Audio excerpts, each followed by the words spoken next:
It is session 7, and today is 10th of December 2022. So we have 11 presenters here. 11 researches would be presented in this session. I'm the moderator of the session. So the first presenter is Chris over here, and the title is The Public Preference of Public Transportation in Indonesia. Very interesting topic. Over to Chris, please go ahead. Thank you. Thank you.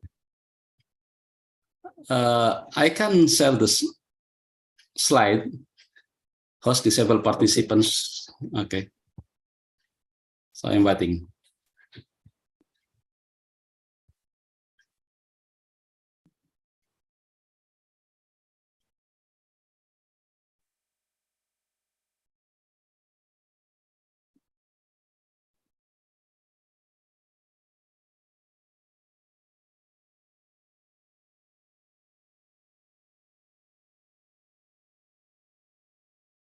I still can share the screen, Dr. Zia. No, not now. Not yet, actually. We are waiting. Go down in your screen, and there is a icon. Click share screen, and it would come here. Yeah, it's told that host disabled participant screen sharing. Okay. Share screen, please. I can. We Because cannot see it. You cannot? I cannot because it said host disabled participant. Sir, Chris, can you try it again? I give you permission. Yes. Okay. It's done. Yeah. Thank you.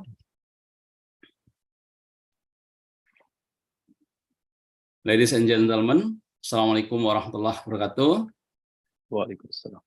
Good morning, Turkey. Good evening and good afternoon from Indonesia. It is an honor to me to be a part of the 5th CAO Congress and present our research in this excellent forum. Yeah, I will present, as Dr. Zia said, the title is The Public Preferences of Public Transportation in Indonesia. And we are 3 for the team, myself, Dr. Chris Kuntadi, and also Humani Salastari and Siti Nur Laila. And this is our research. We have 4 agendas. The first is introduction, and then methodology, result. The result we will divide into 3 characteristics of public transportation in Indonesia, and then the characteristic of public transportation users in Indonesia, and the last, public preferences of public transportation in Indonesia, and the last, about conclusion and recommendation. Yeah, as people knows that Indonesia has very big population. This is, I think, the 4th in the world. Yeah. And in the mid-2020, we have 275 million people. And so for sure, when the population increase, so we also increase mobility need. And the highest need, the primary need, is about transportation. For sure, the growth of transportation industry, so people more depend on private vehicle. So the need of private vehicle create problems such as more traffic, more pollution, and damage to the environment, and also for the accident. Yeah. So public transportation is one approach to addressing the problems. So we hope that with public transportation, all problem about transportation, like more traffic, pollution, damage, etc., will be solved. Yeah. So to encourage individuals to use public transportation, related parties must identify characteristics and preferences of public transportation users. Yeah. Our study will focus on the 3 key points.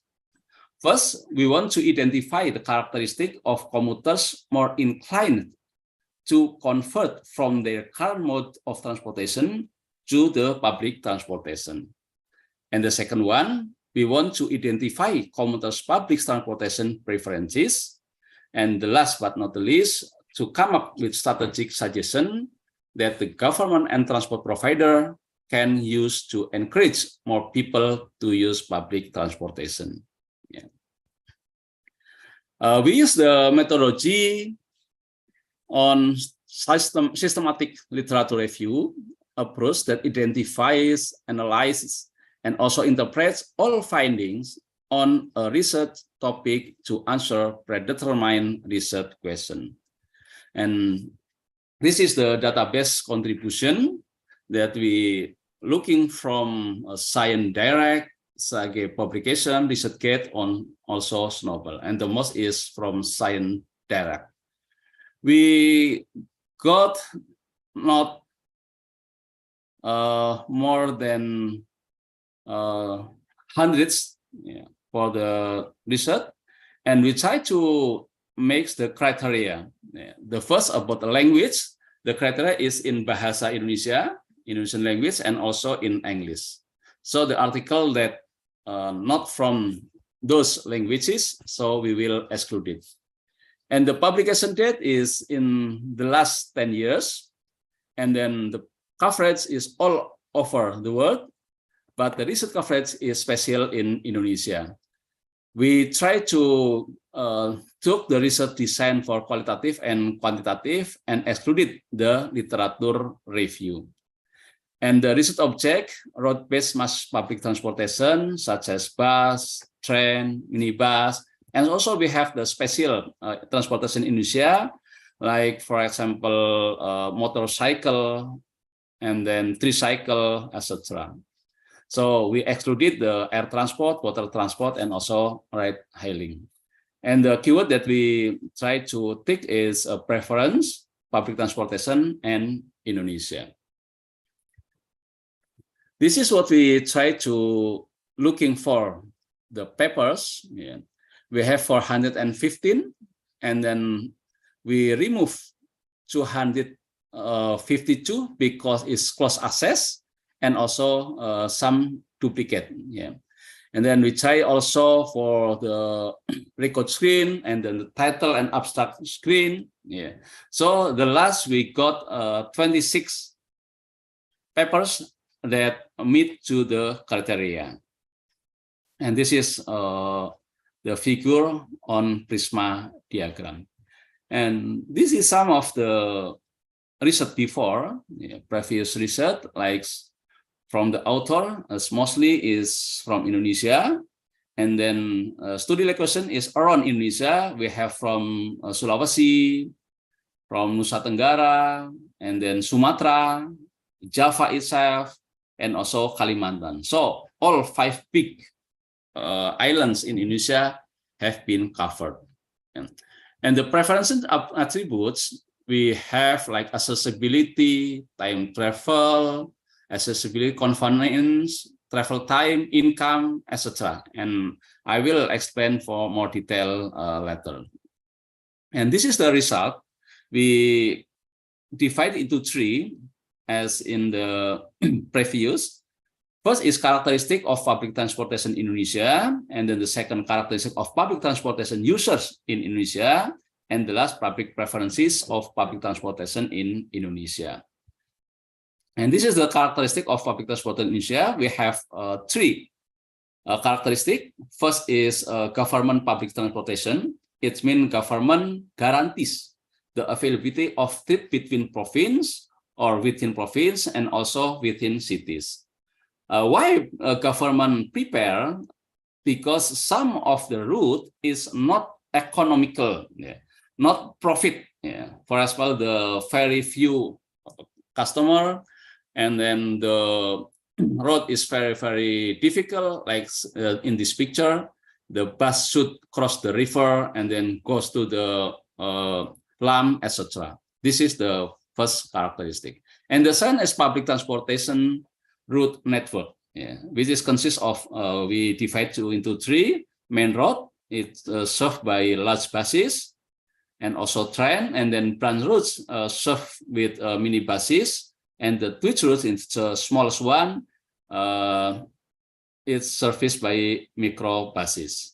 And also we have the public transport without fixed routes. Yeah. Like in other country, maybe you have only taxi. Yeah. But in Indonesia, we have also ojek. This is motorcycle taxi. Yeah. The motorcycle used for taxi and also pedicab. Yeah. And the second one is characteristics of public transportation users in Indonesia. We have two groups. Yeah. The first is the captive group. Yeah. It means the public transportation is the only option for this group. It means this group is no choices. Yeah. As they do have no private vehicle, so they have to use the public transportation. Why? Because this group is most common in developing countries named the lower middle class, because their economies are poor or weak. And the second one is the choice group. Yeah. It is a group of people with convenient access to private vehicle, and also they can choose between public or private transportation. So they have choices, yeah, between private or public transportation. This group is mainly found in developed countries economically in the upper middle class, or maybe they are very rich. In Indonesia, more female use public transportation. This is a finding of Marisa. And then the male prefer private vehicles. Yeah. And women also prefer use intracity public transportation, like angkot. Yeah. Angkot is special in city. Yeah. And then oplet for convenience, whereas men mostly use private vehicle for time value. And then women are more likely to travel by bus trans and high-speed rail because they feel safer than driving a car. Mahardika also mentioned that people will choose to use high-speed train or intercity train when traveling in groups, such as with family or friends. While in urban areas, it is common for commuters to use multiple modes of transportation or intermode to reach their destination. They use motorcycle and then park and read in station and then continue with the train. The majority of commuters during rush hour are individually traveling for work or school. In comparison, those who travel outside peak hours are engaged in routine shopping and doctor visit. And the last one for the public preferences of public transportation in Indonesia. First is public preference for road-based public transportation. We divide into the road-based and also rail-based. And this is some of the type of public transportation that government serve or private entities serve. Yeah. This is microlet or angkot. This is also the same one. Road-based public transportation consists of buses, minibuses, and also intracity public transport, like this one, angkot or microlet, and then oplet, pick-up, etc. In general, the preferences of public in choosing road-based public transportation are, we have some finding: travel cost, security, comfort, travel time, service quality, convenience, accessibility, safety, waiting time, reliability, and also availability and ticketing system. So from this paper, we know that the travel cost is the main reason for choosing public transportation.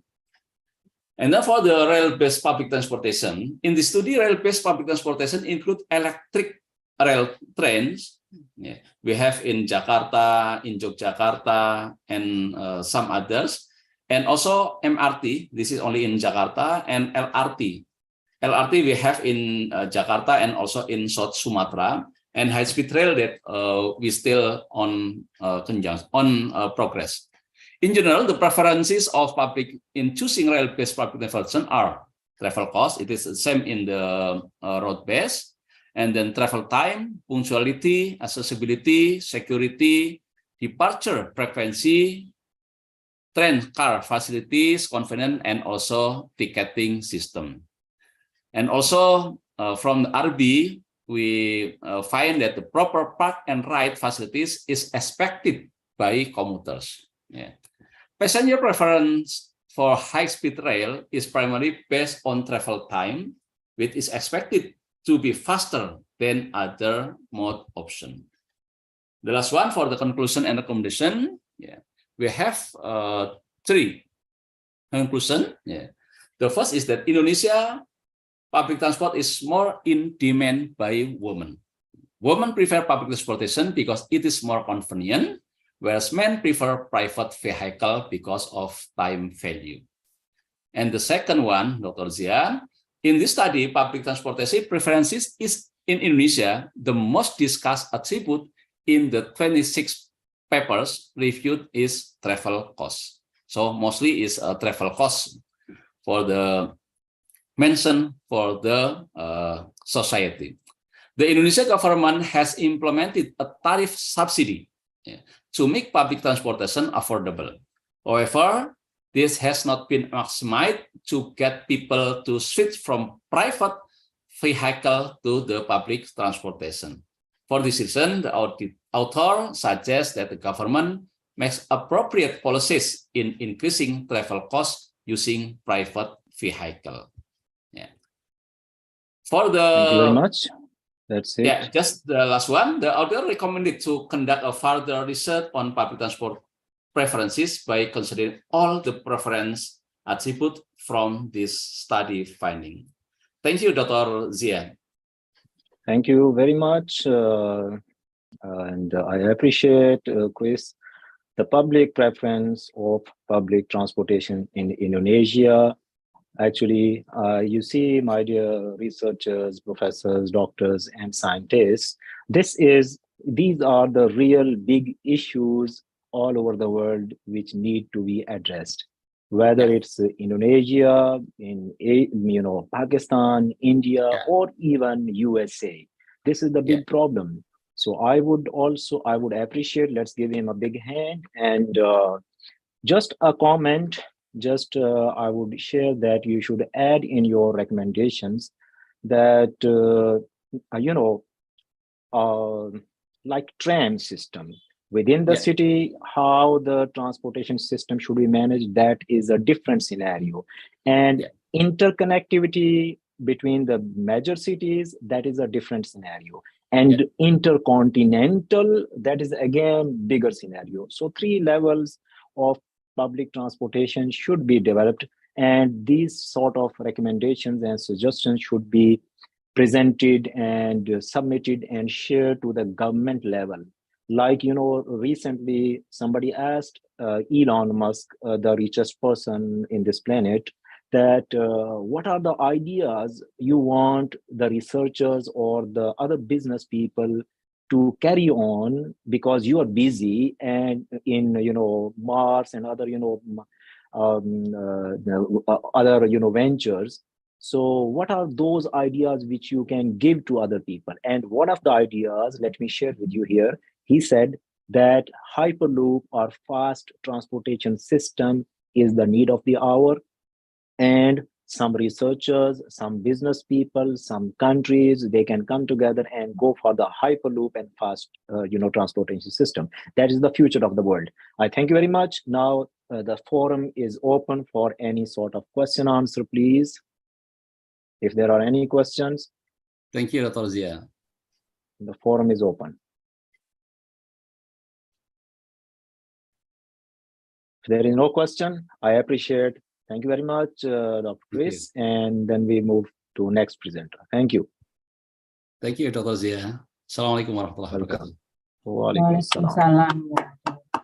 So next presenter, next topic actually is the influence of shopping experience and perceived value on customer satisfaction.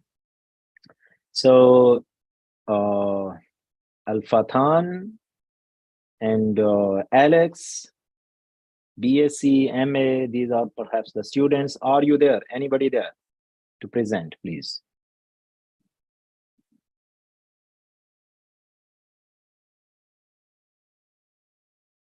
The influence of shopping experience, the author of this paper, any of the authors, if available, please start presentation, or let me know whether you are available or not.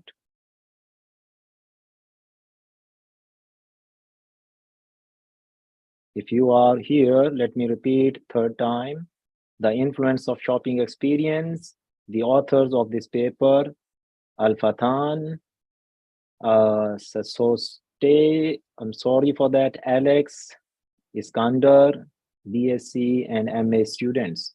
If not, then we will move towards the next presenter.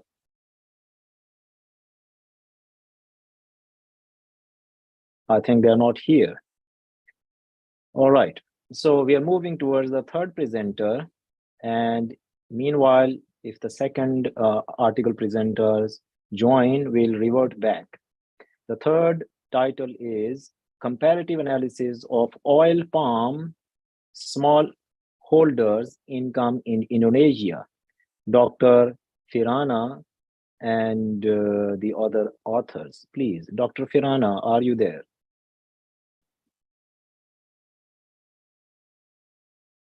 Dr. Firana and authors, are you there?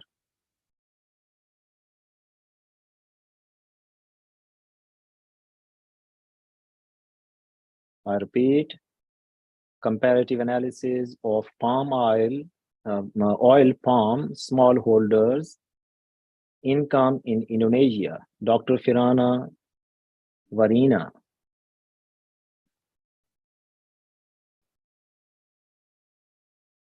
It seems that Dr. Firana Warina is also not here, and the authors are also not here. Maybe they're late or some internet issue.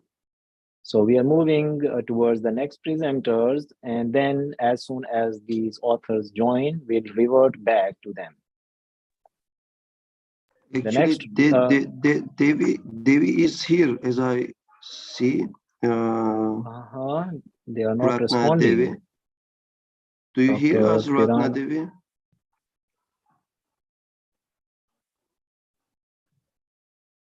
I called them 2-3 times, but no response. Let's skip. Ratna Devi. We can turn back again also. Should we move to next, or should we wait for them?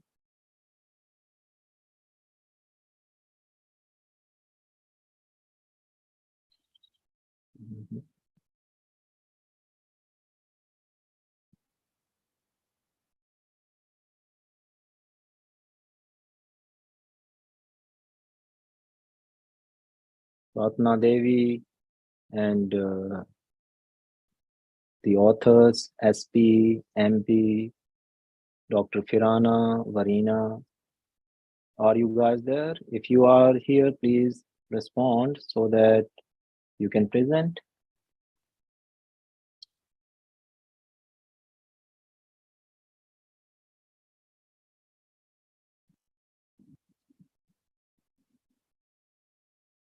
Seems they are not here, so I'm shifting to the next author. So as soon as you guys join, we'll revert back. Is that okay, Dr. Kardal? Yes, as I see, Rizki Oktaralia is here, the next paper's author. The next paper, oh yeah, the determinants of earning response coefficient, ERC, evidence from consumer goods. Dr. Noor Fadalia, please. Now, over to you, please.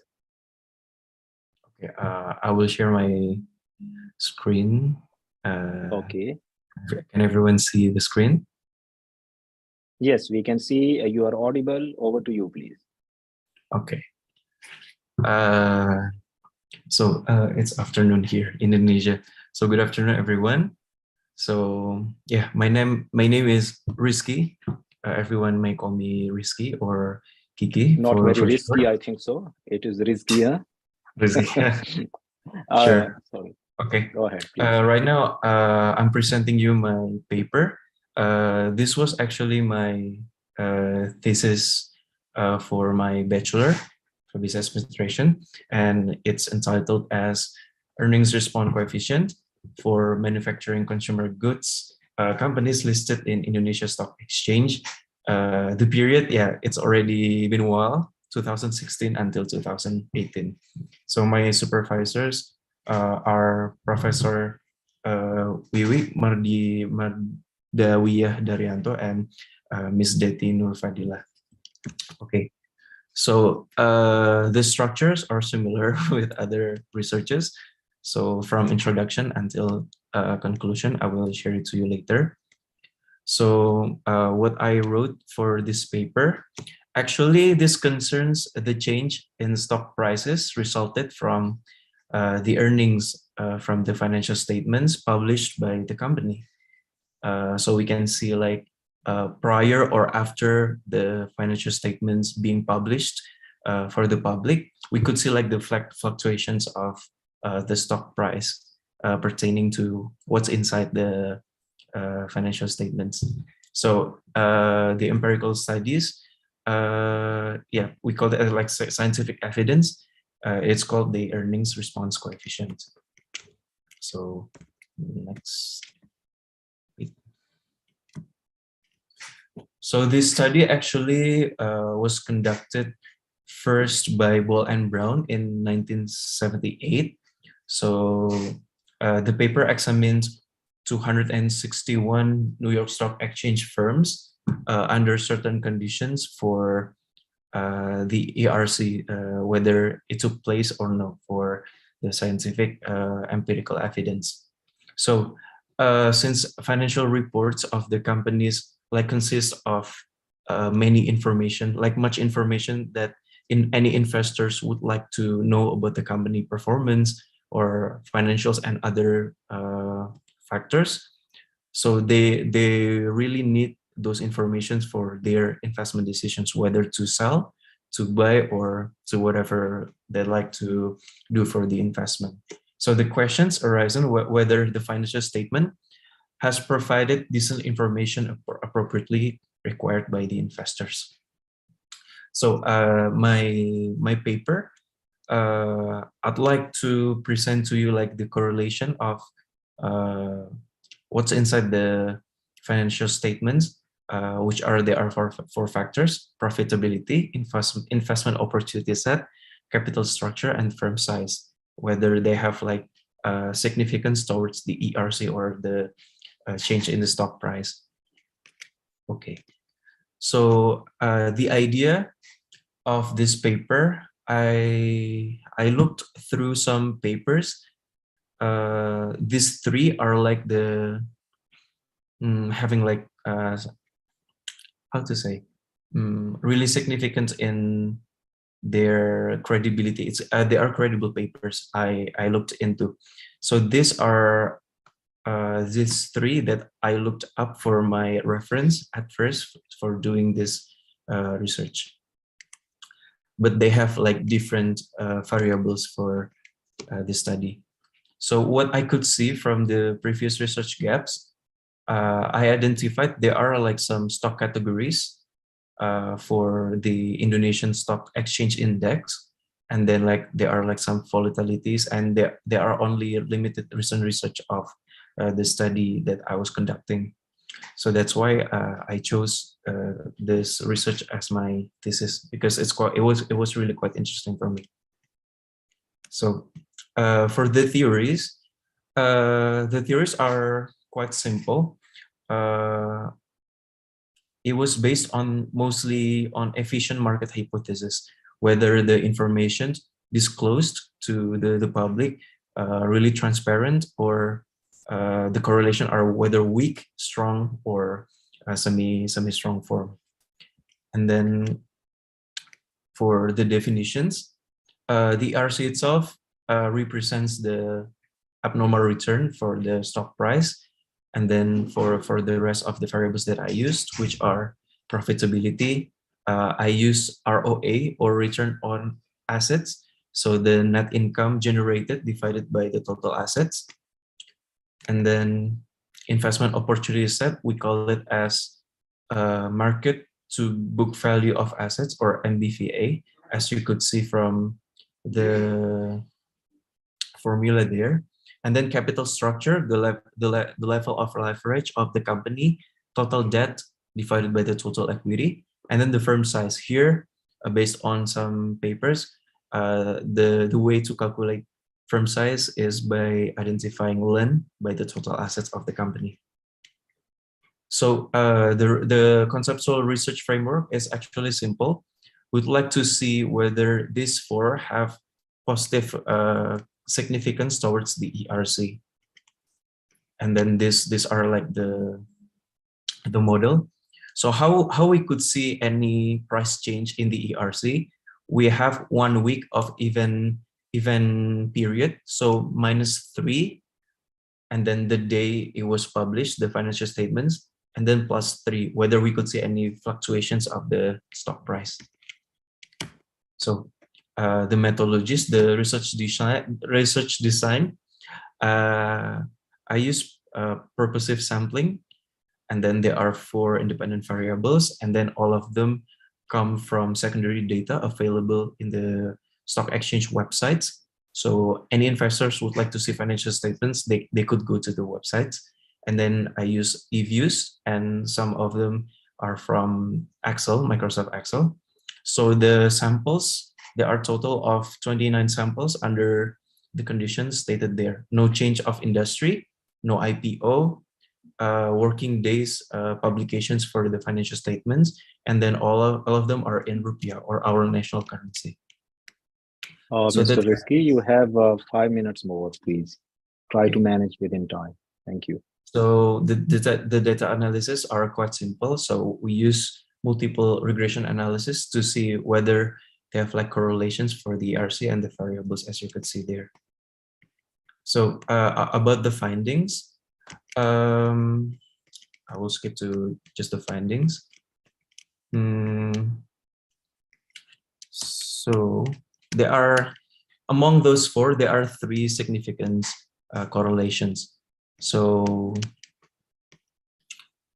wait, it's lagging. So actually profitability, capital structure, and firm size, they all have positive significant effects towards ERC. So the investors really see these figures pertaining to their decision for the purchase of the stocks. Meanwhile, the investment opportunity set, maybe this one is distinct and only several people know about this formula or this application for their investment decisions. So investment opportunity set has no positive significance toward their economic decisions. So what we could see from this research is this paper helps providing empirical evidence about how the financial statements, the disclosure of information, might affect the decision that any investors would like to have for their stock portfolio. So this also helps other financial instruments as well, because information is really key in the money market investment. So this also proves that the market is quite efficient. We could say it's efficient because any information given to the public may also reflect to their economic actions. So about the limitations, there are many rooms to improve here, since I have only limited scopes for the research. And then, yeah, I hope anyone would like to proceed with this study. They could enrich the research with new ideas for the variables, and then focus as a whole, index instead of only sectoral events, and also involve more sophisticated methods for the calculations. So yeah, those are what I could figure out from the paper. So thank you for listening, everyone.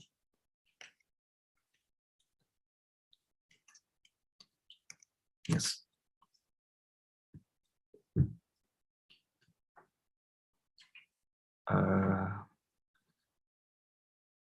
Sorry, sir. I don't think I could hear your voice. Maybe there's like an error or something. Yeah. Oh, yes. Thank you very much. What I say. Yeah, I unmuted myself actually now. Okay, thank you very much, Mr. Rizki. I really appreciate your presentation. It was about determinants of earning per share, ERC, and evidence from consumer good companies. This was really good presentation. Thank you very much. If anybody is having any question, please, the forum is open for Q&A. Yeah.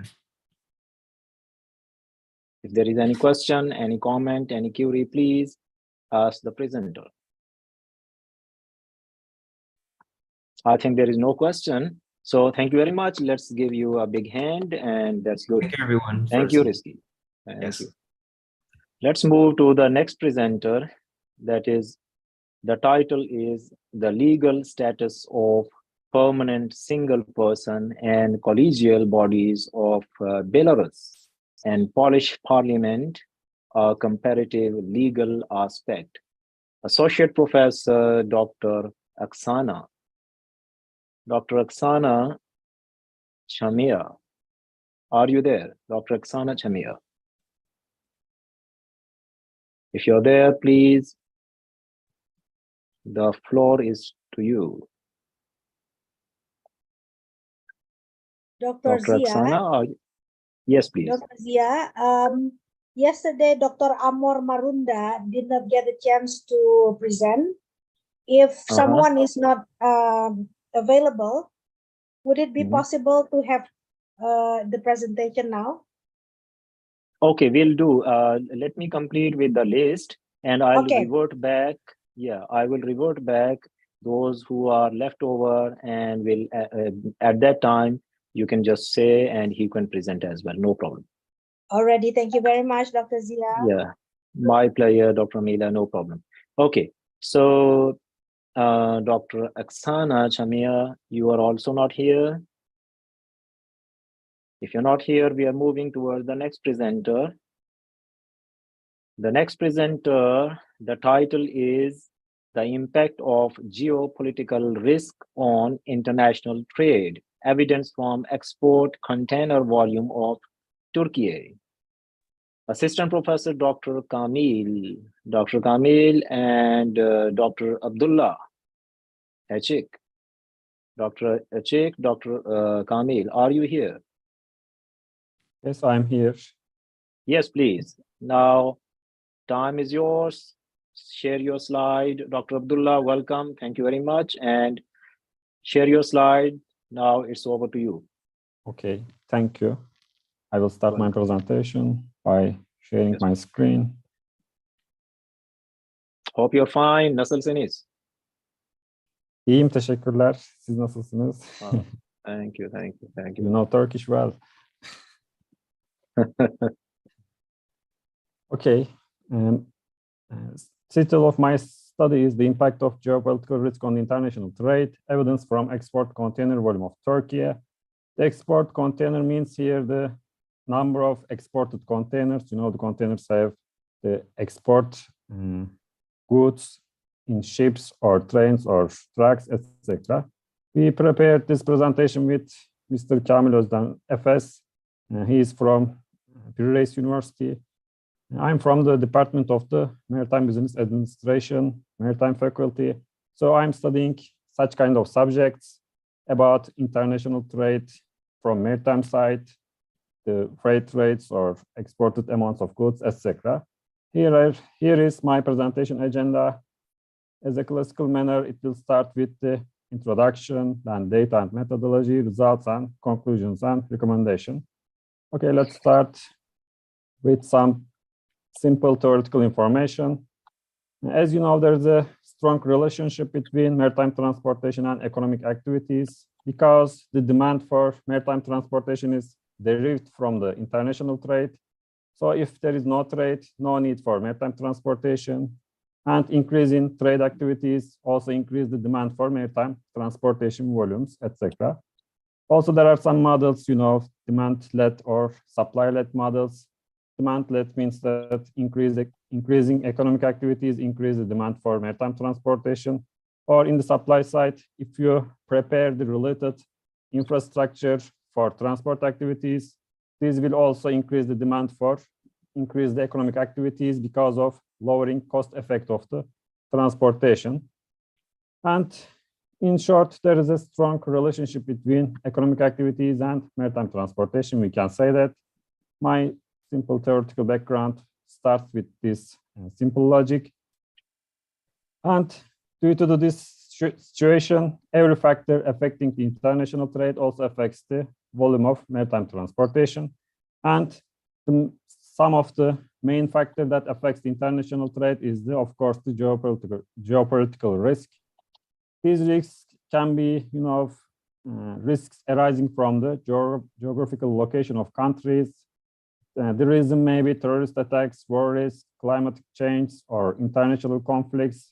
Also, these risks, may be in the neighbor countries. So the risk in the neighbor countries may also affect your international trade.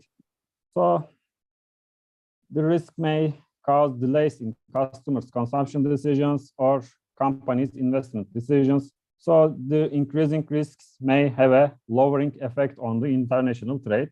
So lowering effect in the international trade probably will cause a lowering effect in the maritime transportation demand, etc. So we can expect a negative relationship. Now there are some direct or indirect studies. The direct studies I can find from the literature here suggest that geopolitical risks affects real output, consumption, trade balance, investments, or real exchange rate. And as indicated by Chen and Chiu, a shock in the risk causes a decrease in the real output, consumption, and investment. When there is a decrease in these items, this will probably reflect it as a negatively on the maritime transportation. Also, according to the Doğan et al., geopolitical risk has a negative effect on the economic growth. So these are some direct studies about our topic and supports our hypothesis that increasing geopolitical risk may decrease the international trade. Then in this study, we aim to empirically test the effect of the geopolitical risk on the international trade in Turkey. And as you know, Turkey is located one of the riskiest regions in terms of geopolitical risk.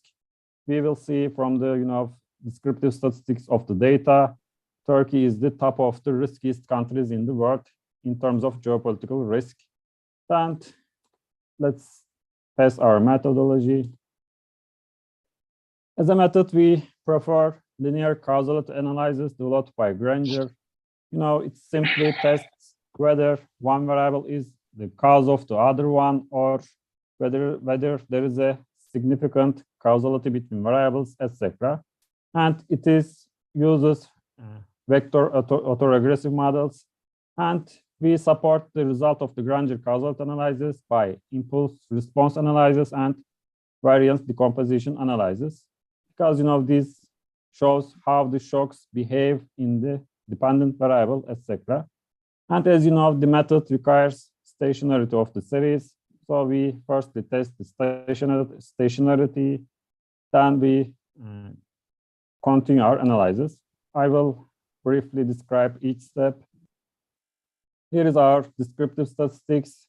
We use 211 monthly observation, and also graphical representation of the variables are here. Now the unit of the export is the TU. It is the 20 equivalent unit. It's one container, one small container. The container trade is measured by TUs. So the geopolitical risk unit is the index. It is published on the website. The source is the Economic Policy Uncertainty website. It's published monthly for some of the countries, etc. Also, I put the return versions of the variables, and we can say that export volume of Turkey has a positive average growth, etc. And risk has a negative average growth, but there is always high risk in the region, etc. And I put the first 5 countries among the 20 countries where the risk value is calculated. The riskiest country, when I take this data set, I collect this data set on the August 2021. The highest risk was in the Ukraine, then second Turkey, Second country is Turkey. Then third one is Mexico. And as a result, highest risk in Ukraine, the war started in the region, so the geopolitical risk index is a good measurement for measuring the risk in the region. We can say that.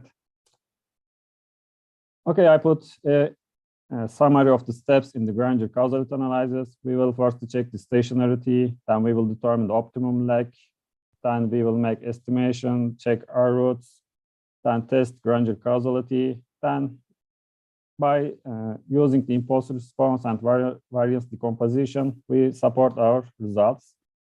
The first step is, checking the stationarity. Here, according to the augmented Dickey-Fuller and Phillips-Ferron test, we said that the container export is integrated one, has a unit root in the level, and geopolitical risk is stationary. In the economic side, this means that geopolitical risk in Turkey tends to return its average in the long term. Despite its higher risk index, the risk fluctuates around the mean. We can say that. Dr. Abdullah, just 3 minutes last. Kindly. Okay. I couldn't understand. Within 3 minutes, please wind up. Okay. So this is the optimum lag selection. There are, several information criterion, Akaike, Schwartz, or Hanan-Cohen. Then the different information criterions offers different lag numbers, optimum lag numbers. So we check the autoregressive routes, whether they are smaller than 1 or not. So we make the test for 3 offered lags, and all the routes are smaller than 1. And here is our Granger causality results. We apply the test for 1 lag, 4 lag, and 12 lag. And the result of the 4 lags and 12 lags gives us a significant result about the situation. According to the test results, the null hypothesis about geopolitical risk does not Granger cause container export is rejected. So this tells us that the geopolitical risk significantly affects the container export of the Turkey. Then we make the impulse response analysis, and this is the response of container export to geopolitical risk. We expect directly negative effect, but according to the result, there is a first positive deviation. 1 unit unexpected shock in the geopolitical risk causes an increase in the export containers of Turkey. Then after the 4 period, the effect turns to negative. This is an interesting result. And we also put the response of geopolitical risk to its own values. And higher geopolitical risk generates higher geopolitical risk in the following periods. So there is a dependency between the values in the time period. Okay, we can pass this one. And when we make the variance decomposition of the export variable, because it's our dependent variable, we see that about 95% of the change in the export is due to its historical values, its own historical values, and only 5% of the change is due to the geopolitical risk. So this is a low but significant change in the export volumes. And here, this is the final results. And we talk about unit route test results.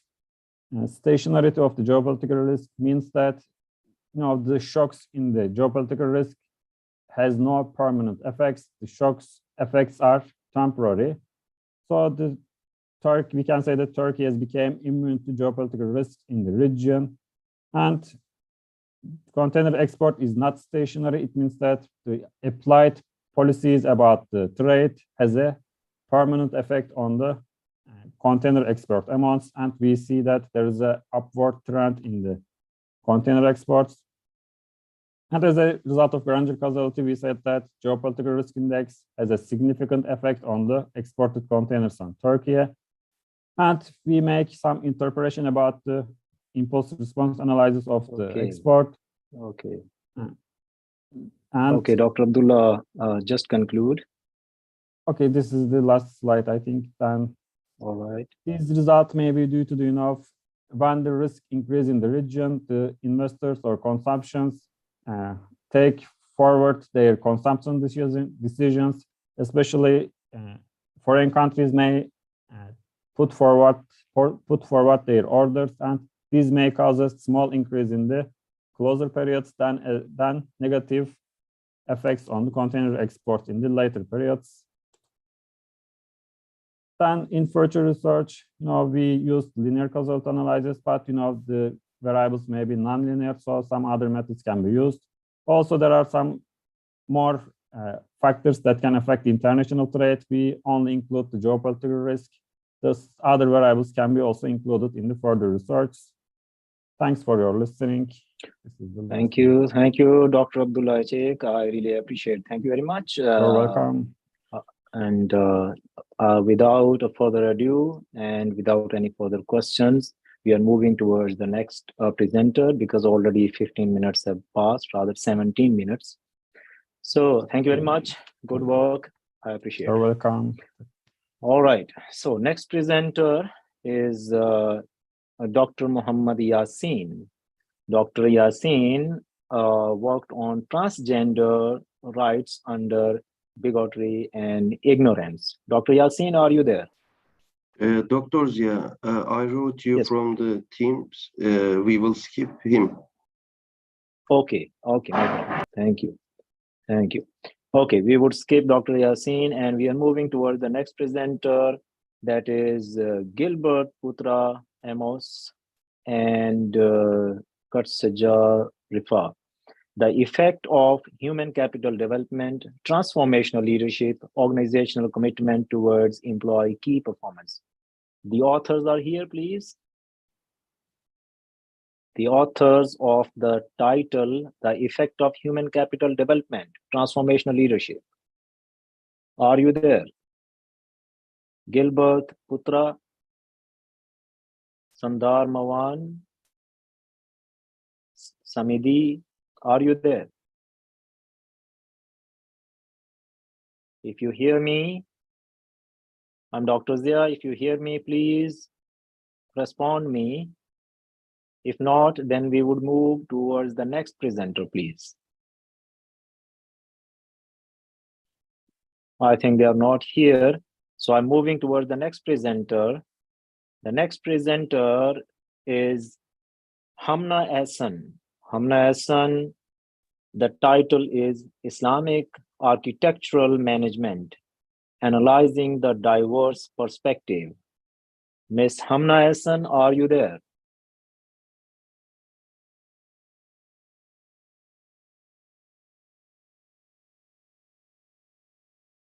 Yes, sir, I'm Hamna, here. yes, please. Time is now over to you. Share your slide and go ahead, please. Okay. Yes, please. This is really interesting topic, that is Islamic architectural management, analyzing the diverse perspective, and is going to be presented by Ms. Hamna Ahsan. All right, Hamna Ahsan, your time starts now. You have 10 to 15 minutes. Share your slide. Yes, we can see your slides and we can see you. You are also audible. Everything perfect. Go ahead. Bismillah. Bismillahirrahmanirrahim. Assalamu alaikum. Thank you so much for this opportunity Walaikum for salam. the organizers.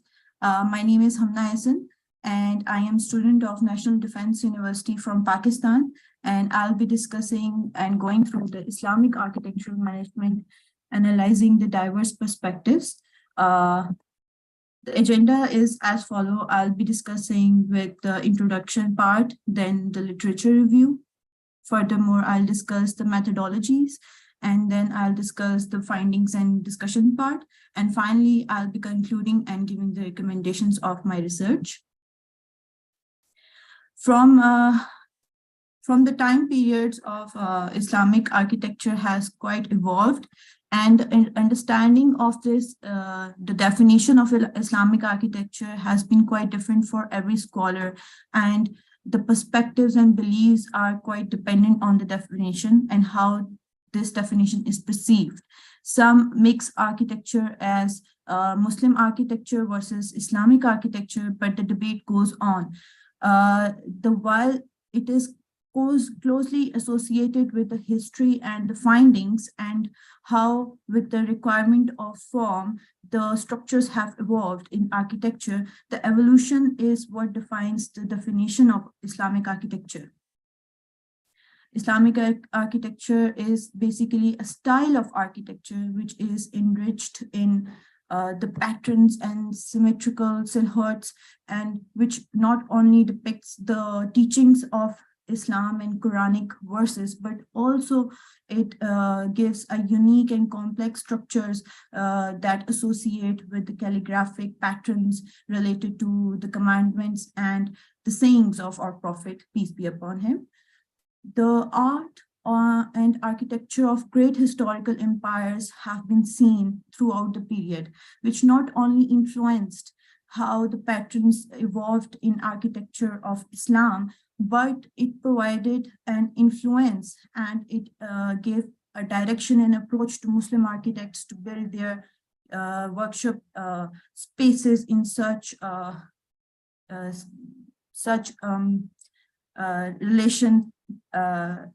enriched spaces. The characteristics include different the elements of design like the semicircles in the arches and the dome and pillars and how the spaces are connected. Islamic architecture is basically an artistic representation of Muslims' belief, their culture, and the life they follow, the life and the beliefs they follow, which not only includes focusing on the human nature, but also focusing on the psychological need of human, which not only connects their psychological needs with their environment, but also the need of human harmony with bringing the outwardness and the inwardness of the human nature in this world. So examples of Islamic architecture that we have in history are tremendous in terms of design and tremendous in terms of the scale. Many famous buildings include the Dome of Rock, Alhambra, Soleimani Mosque, the Mosque of Cordoba, and if I may so add few examples from my country, like Faisal Mosque and Badshahi Mosque, many other buildings like these, which includes the need of evolution in the time. Going through the literature, I found that there are many scholars who worked on understanding how Islamic architecture is different and how this architecture can actually help the architects understand its need and use the main concepts of Islamic architecture in their modern designs and manage their design abilities and manage their design scales. For example, this is one article by Latifi in 2021. He suggested that Islamic architecture is developed on the grounds of sustainability and vernacular concepts. We can see throughout the history that every country has its own complex structures, and they not only focus on the vernacular materials, but also focus on their vernacular religious and cultural needs. Examples and elements of different countries differ. So he discussed the architecture, housing architecture of Iran, and the main thing remains very important, the vernacular and sustainability concepts. Another article which I went through, they suggested that the calligraphic patterns, floral and geometrical elements, they combine to build a uniqueness in Islamic architecture, and they build an expression of historical events in this architecture. The elements they create a link between not only the religion and the purpose, but also the structure and its purpose with both the religion and the human need in fulfilling their requirement of religious activities. Another paper, they suggested that the strong bond between the sacred architecture and complex structure elements, they increase not only interaction, but affiliation of human with the space. So we can see throughout the scholarly work that the need of understanding the basic concepts of Islamic architecture is quite important, and which can be related in the modern times, and we can build on the same concepts, the new buildings, and we can actually manage incorporating these elements in our structures. The space, form, and circulation tend to influence the relationship between the ritual performers and the pilgrimages with the purpose of the structure.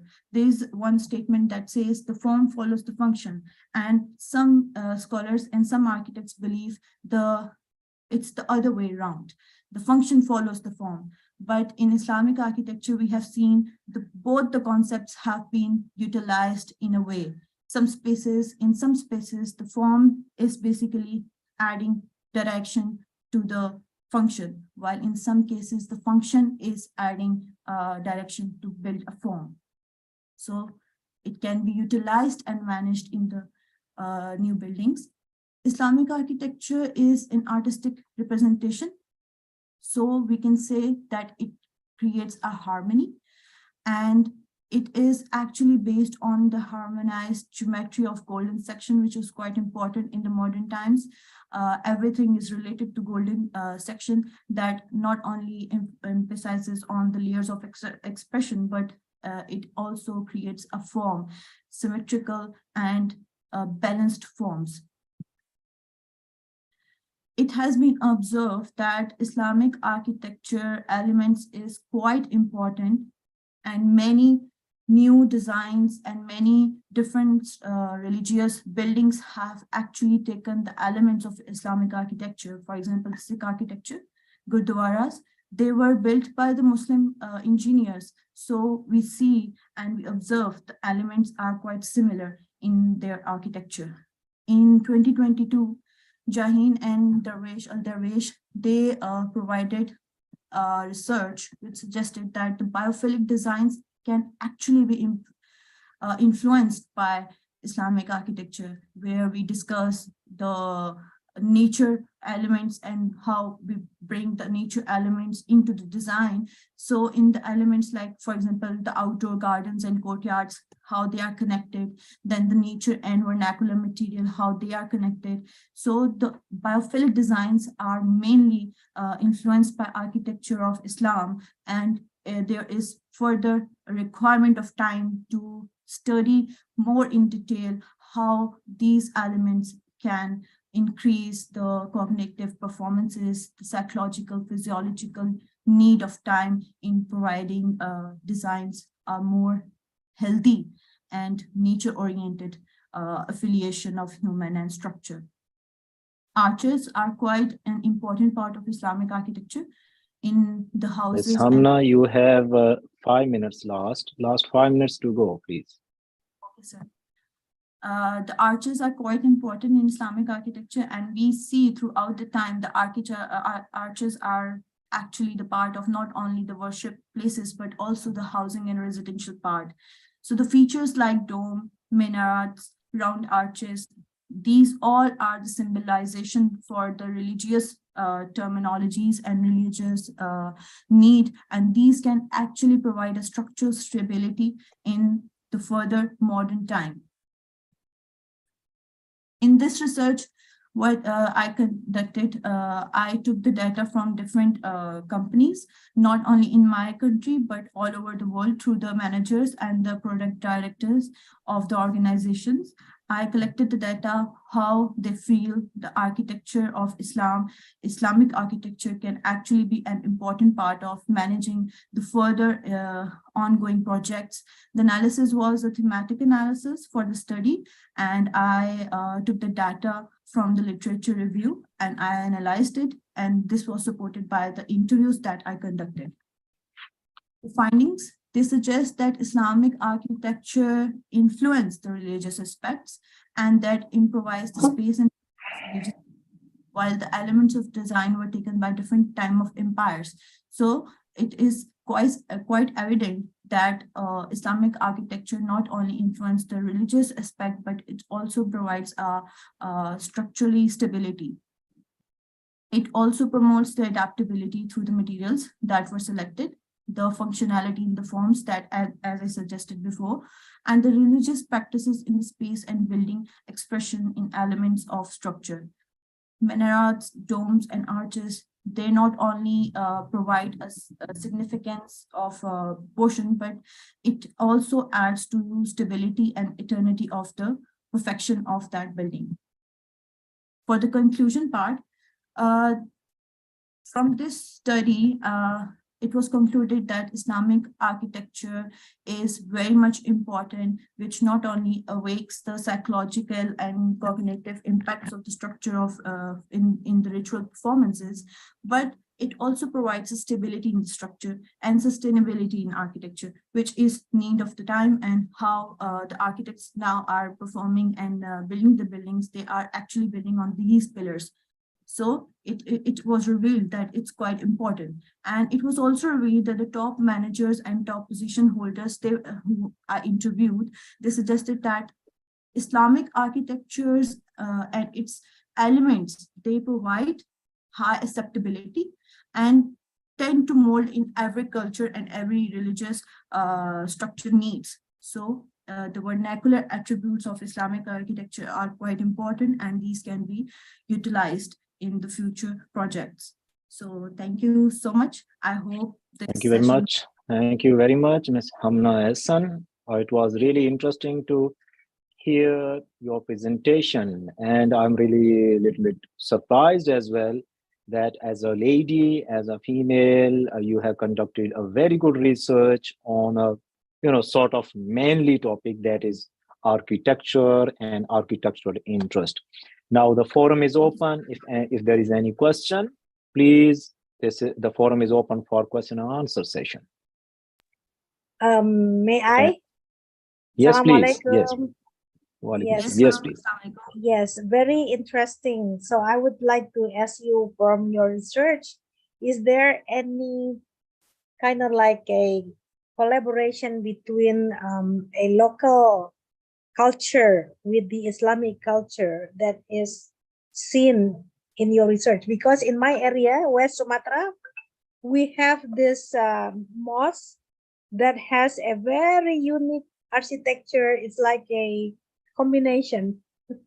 Yes, Do you ma'am. also have something like that over there? Thank you. Yes.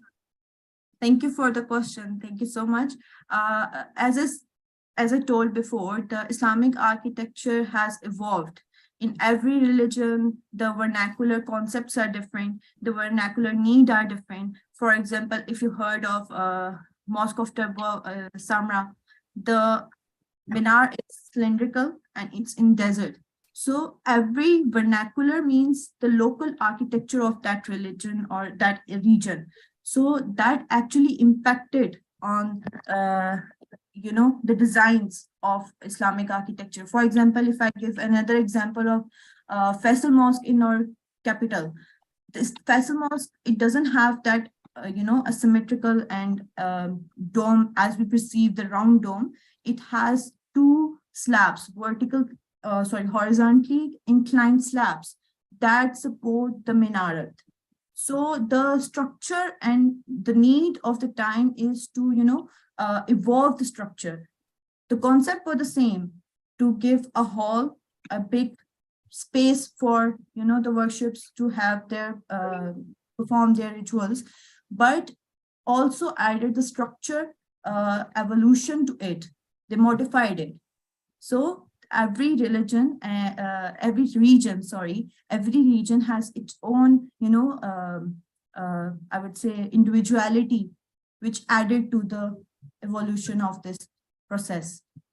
Thank you very much. All right, that's really good. I appreciate. If there is any other question, please. No question. And I really appreciate, let me extend a little bit what Ms. Hamna said, that yes, this was really very important question from Dr. Amelia. I appreciate. I would like to ask a question, Dr. Zia. Yes, please. Yes, Dr. Zia. This question is regarding gender. Are there any or many architects there who are female architects and in your country? This is just nothing to do with the research. Thank you, Dr. Zia. I was surprised. This is very I was interesting, you know. I really love I was this when I surprised. heard. Yeah, Miss Hamna directly would answer. Okay, go ahead. Thank you so much, This is ma'am, the- for asking this question. Thank you so much, ma'am. Actually, in my batch, we were more girls. We were 80%. Perfect. I graduated as an architect. And we have Ma'am Yasmin Lari. She actually did the vernacular architecture. She is quite famous for her work as well. She created bamboo structures in our Perfect. So So, proud of you. So proud of you. Architects who are working. Thank to you very make this much. work. Thank you. Dr. That's really Zia. great. Thank you. Yeah, Thank you so much. no, baby, so nice of Perfect. you. And Miss Excellent. Hamna, I really appreciate for you as well. My appreciation goes to you.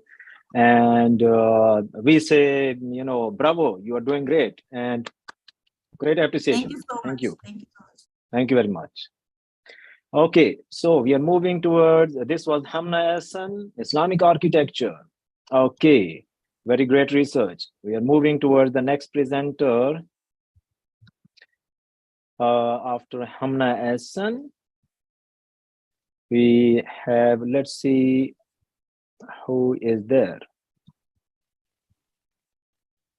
The next presenter, the title is The Moderating Role of Religious Belief in Influencing Individual Donor. That is also a very interesting topic.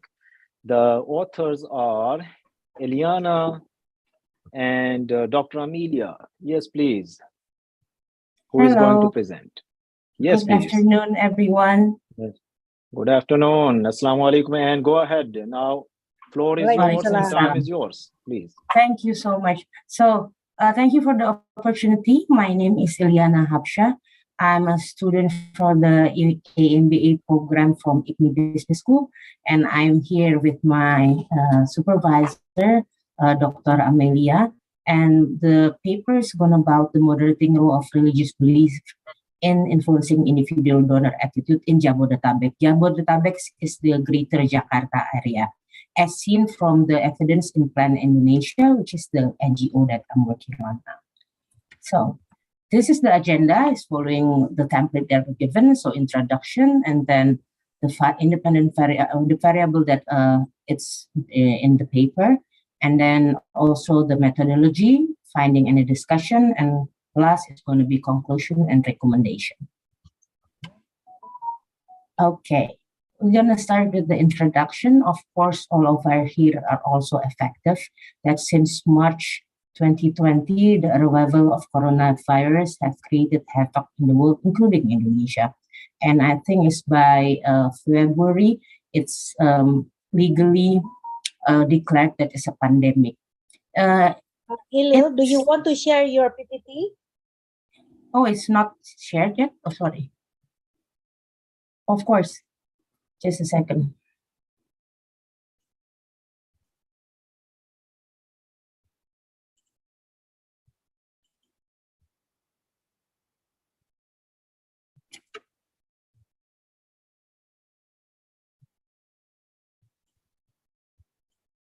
Yeah, can everybody see this now? Sorry. Yes. Can you view Okay. slideshow, please? Yes. Okay. Yeah. All right. So it's definitely affecting the most vulnerable segment in the communities, like families, women, and children. So although the pandemic itself is almost over, or we are more used to it, there's a lot of recovery on the impact that need to be done. On that note, as the title mentioned, this shall concentrate on the individual donation. There's a study by the Charities Aid Foundation conducted in 2021 that Indonesia is the most generous country in giving. This is also related perhaps with the Islamic zakat concept that was particularly high in 2020 in response to the pandemics. in Indonesia, there were calls from the religious belief to use this as a, work together, this not only for the government, but for the people, the NGO, the donors to work together to help those that experience hardship. And on the business case, the Plan International is an international NGO that have been more than 50 years in Indonesia. But and it changes into local NGO in 2017. Why is it mentioned here? It's important that to be able to do a local fundraising, we need to be a foundation, a local foundation instead of an international NGO. When we compare the result of the fundraising, so this last 4 years only, in comparison with the religious belief NGO, we are doing less nice than the religious-based NGO. Initially, the corporate fundraising is good, but then after the pandemic in the last 2 years, most companies are holding on to their cash. Hence, the individual fundraising is increased. So from now, we decided to concentrate on individual fundraising. However, since we are still lacking behind the other philanthropic institutions, especially the religious one, the management is considering whether there's a need to form strategic alliance with those religious-based foundations. This is to increase the interest of individual donor, because it's known that people are more eager to give out when it's religious-based. The study is not only for Islamic religion, but all the religion that is in Indonesia. We want to understand the donor response for the fundraising appeal to mitigate the impact of the COVID pandemic recovery. We shall concentrate on 3 variables: is the perception on the program of the NGO, the trust in NGO, and the religious belief itself. Besides this direct impact, we also tested the religious belief to encourage individual attitude to donate money, so as a moderating impact. This is the literature review. I'm not going to spend a lot of time. There's a lot of works before, prior to this, on individual giving, but it's not related to COVID pandemic, and it's also never been done on the COVID pandemic in Indonesia. That is actually the literature gap that we are doing now. So basically, we started with the perception on what is said on the perception, and we want to concentrate on the perception to the program. So not the NGO institution, but the activity, the programming that is done by the NGO. Second, we are here also to discuss on the trust of NGO, because it's very important. For NGO to thrive, they must hold high level of public confidence and trust. This legitimacy have to be earned, and we want to see the positive impact on this.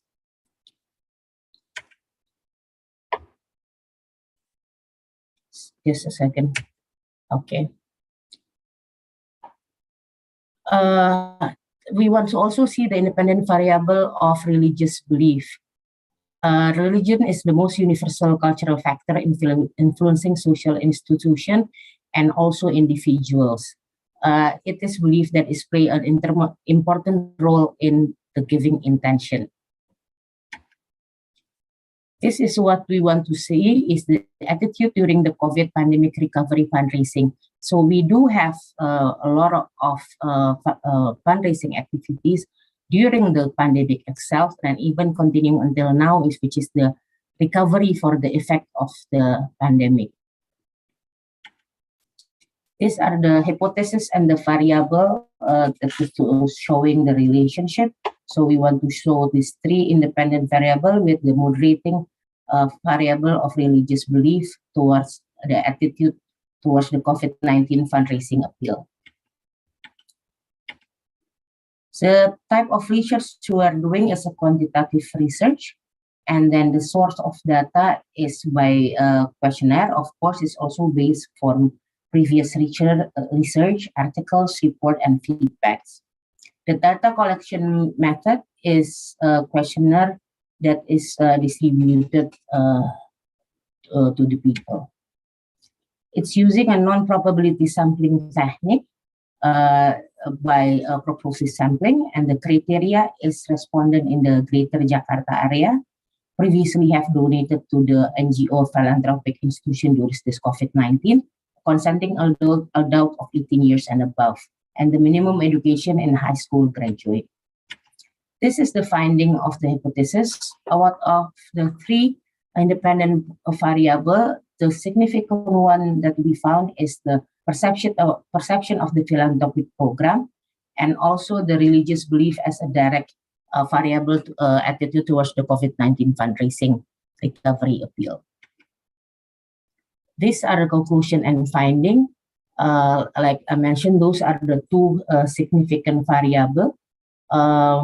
And then the input for the management of the NGO is very beneficial for them to form a strategic partnership with a religious-based NGO.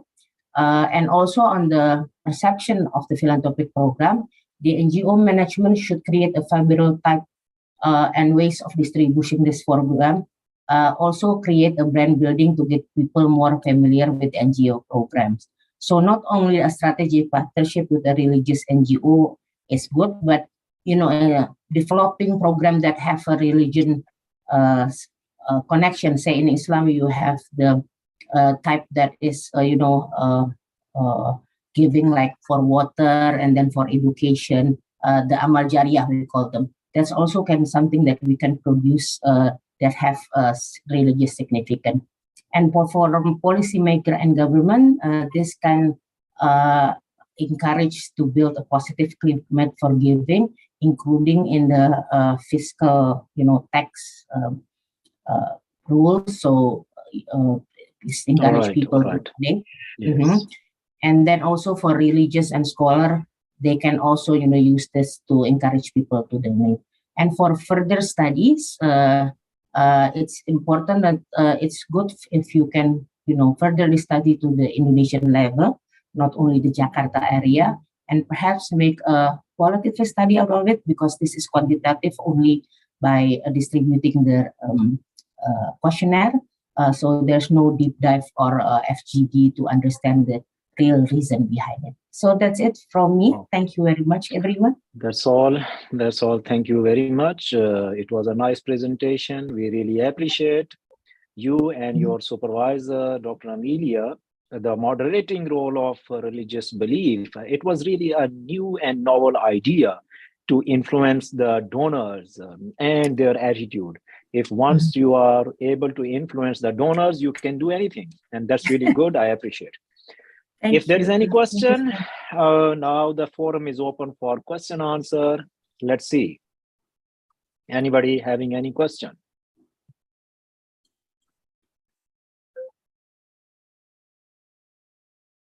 It seems there is no question, so we would give you a good applause and we'll move towards the next presenter, please. Thank you very much. The next presenter is, the title is The Impact of COVID-19 Pandemic and the Use of Social Media Towards the Change of Farmer Behavior on Purchasing Pattern. This is also a very interesting topic. Symbol, Roy Symbol, are you there? Suhendi. Oh, yeah. You are there. Okay, please. Over to you, please. Welcome, and over to you, please. Thank you, Dr. Jia. Assalamualaikum warahmatullahi wabarakatuh. Good afternoon. Good morning. Waalaikumsalam.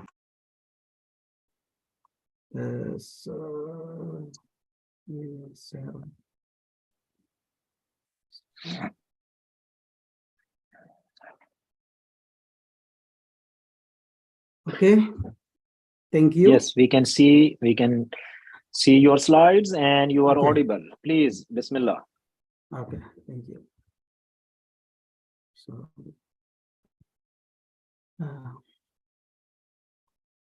okay, I will discuss the study on the impact of COVID-19 pandemic and use of the social media toward the change of farmer behavior on purchasing patterns. I'm Suhendi, and my the professor from Professor Roy Symbol. And the agenda is will discuss consists of the introduction, little review talking about customer behavior, pandemic COVID-19, social media, and the last purchasing pattern, talking about methodology, and the last conclusion. Indonesia, as the agriculture sector is still the fulcrum's economic today. The contribution of the agriculture sector in the fourth quarter of 2021 was 11.4% and grew almost 3% compared to the same period 2022. And 31% of the Indonesia population work in agriculture sector. This is important for us. However, during pandemic, due to the restriction on activities carried out by the government, farmers as actors in agriculture sectors cannot carry out normal activities and more at home and in their gardens. So to interact their friends and their farmer through, and also using this a lot using social media. And this the pandemic has changes the behavior of people lives as well as the farmers. They are significantly affected by this pandemic, and to meet their agro input needs, farmers began to use e-commerce or purchase through online platforms such as Lazada, Shopee, Tokopedia, and others. Change in purchasing habit due to the frequent interaction of farmers through. The trend of the number of internet users in Indonesia has continued to increase in the last 5 years. When compared to 2018, currently the number of national internet users has jumped 54.3%, based on Katadata 2022, and online shopping grow 11.9% before the pandemic, and after pandemic, the early 2021 jumped to 25.5% based on Media Indonesia 2021. According to Katadata in the August 2022, the Shopee site is the most famous e-commerce platforms currently get 197 million visits from Indonesia. This figure increased by 11.5%, 11.4% compared to the previous month. Per visit, the Shopee visit reached 171.2 million in July 2022, as per this growth in the commercial e-commerce platform. Problem statement and gap analysis and objective is the increasing number of internet users has a significant impact on the increasing the number of online shopping, as well as the behavior of farmers in shopping for fulfillment of agro inputs. Farmers start to buy online. The the agro industry sector, this is a challenge because the condition will have an impact on decrease in the number of farmers shopping in offline stores. Second, the lack of active promotion. The campaign cut out the cost by a decrease in the number of farmers visit to offline store or traditional stores.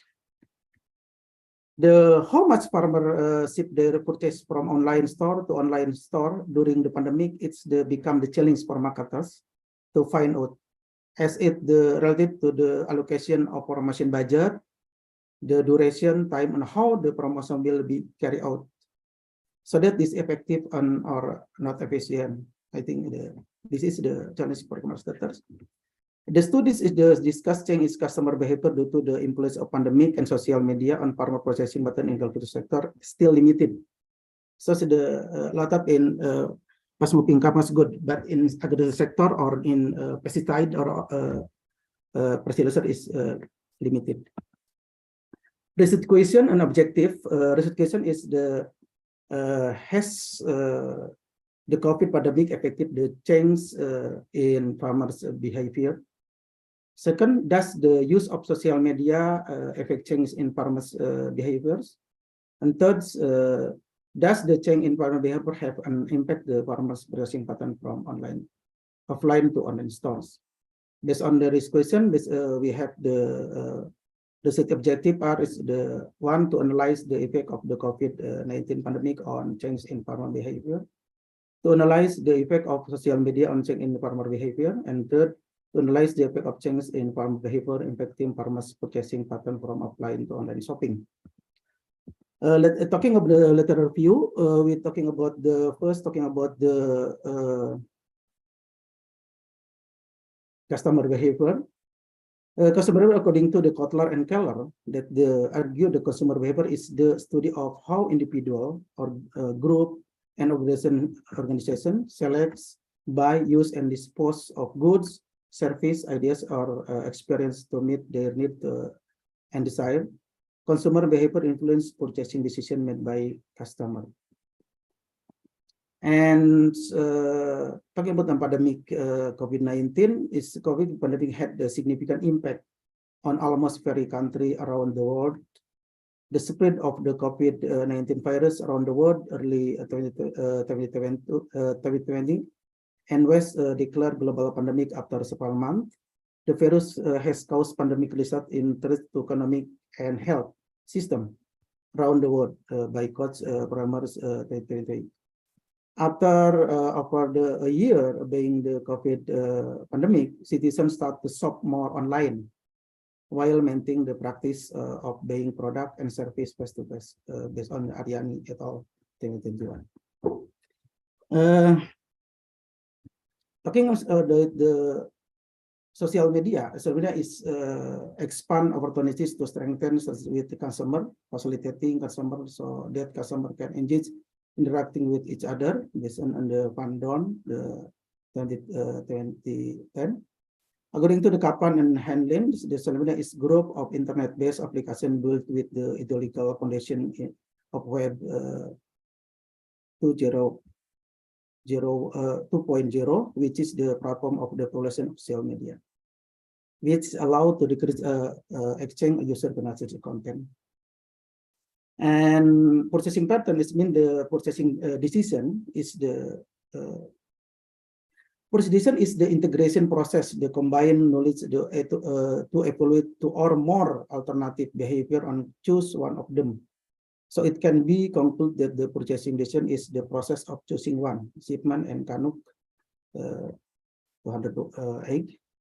Offline shopping is physically visiting the store, provide an opportunity for consumer to physically inspect the product.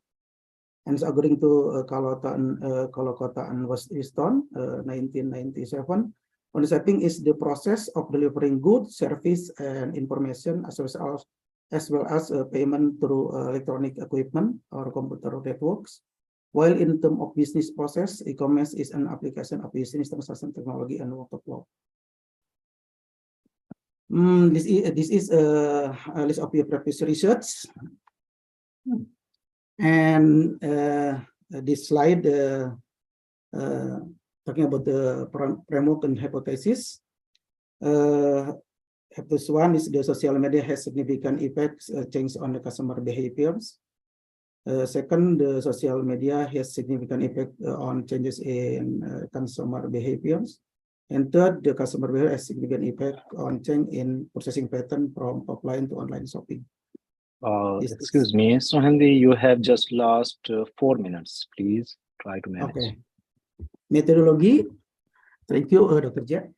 The right slide, the methodology flow, which starts from introduction, research design, population and research, sample, research variable, data analysis and method. This research uses quantitative research, whereas primary data through questionnaire survey to the respondent with Likert scale measurement, while second data was obtained from. Let me interrupt you. Let me help you actually. It would be much better just go to the results and discuss that. We understand the methodology now, no problem. You can skip this. Okay. estimate conclusion, this research is expected useful for companies to understand the changing farmer behavior and purchasing patterns. Second, the companies can make the right marketing strategy in according to with the latest market dynamic. And the last, the company can continue to grow and maintain its market share. Maybe and finish my presentation, Dr. Jia. Thank you. Okay, thank you very much for the presentation, and I appreciate that you presented very well on the moderating actually role of religious belief in influencing, individual donor. And sorry, that was the previous one. You talked about the impact of COVID-19 pandemic. So it's really very, very interesting topic, and the use of social media towards change of, farmer behavior. That was unique topic as well. So I really appreciate. If there are any questions, now the forum is open for question and answer session, please. Any person who is having any question, now the forum is open for Q&A.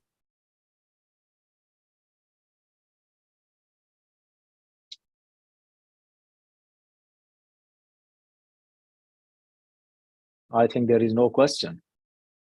If there is no question, thank you very much. We appreciate your work. That's good. Thank you. Okay, thank you, Dr. Jia, and all the participants of Congress. Good afternoon. Assalamualaikum warahmatullahi wabarakatuh. Okay, walaikum assalam. So now let's revert back to those authors who were left over, or who were having some signals or internet issues, or maybe travel problem or something like that. So the people over here, those people who are back, who have not presented, Dr. Amelia, you were mentioning somebody? Yes, I think it's from Ibu Professor Dewi by me. Yeah. Yeah, if you're here, please, you can go ahead, please, if you're here. Professor Dewi, I think there's Yes. someone who needs to go for Yes. presentation. Okay, thank you very much. I'll call for Dr. Amor Marunda. Are you here? Okay. Thank you. Kindly share your screen. Yes, Ibu Dewi. Thank you very much. Yes, I'm Dr. here Mo, now. please go ahead. Okay. Share your slides, and now over to you. Screen is yours and time is yours. You have 10 minutes to present, please. Thank you very much. Thank you.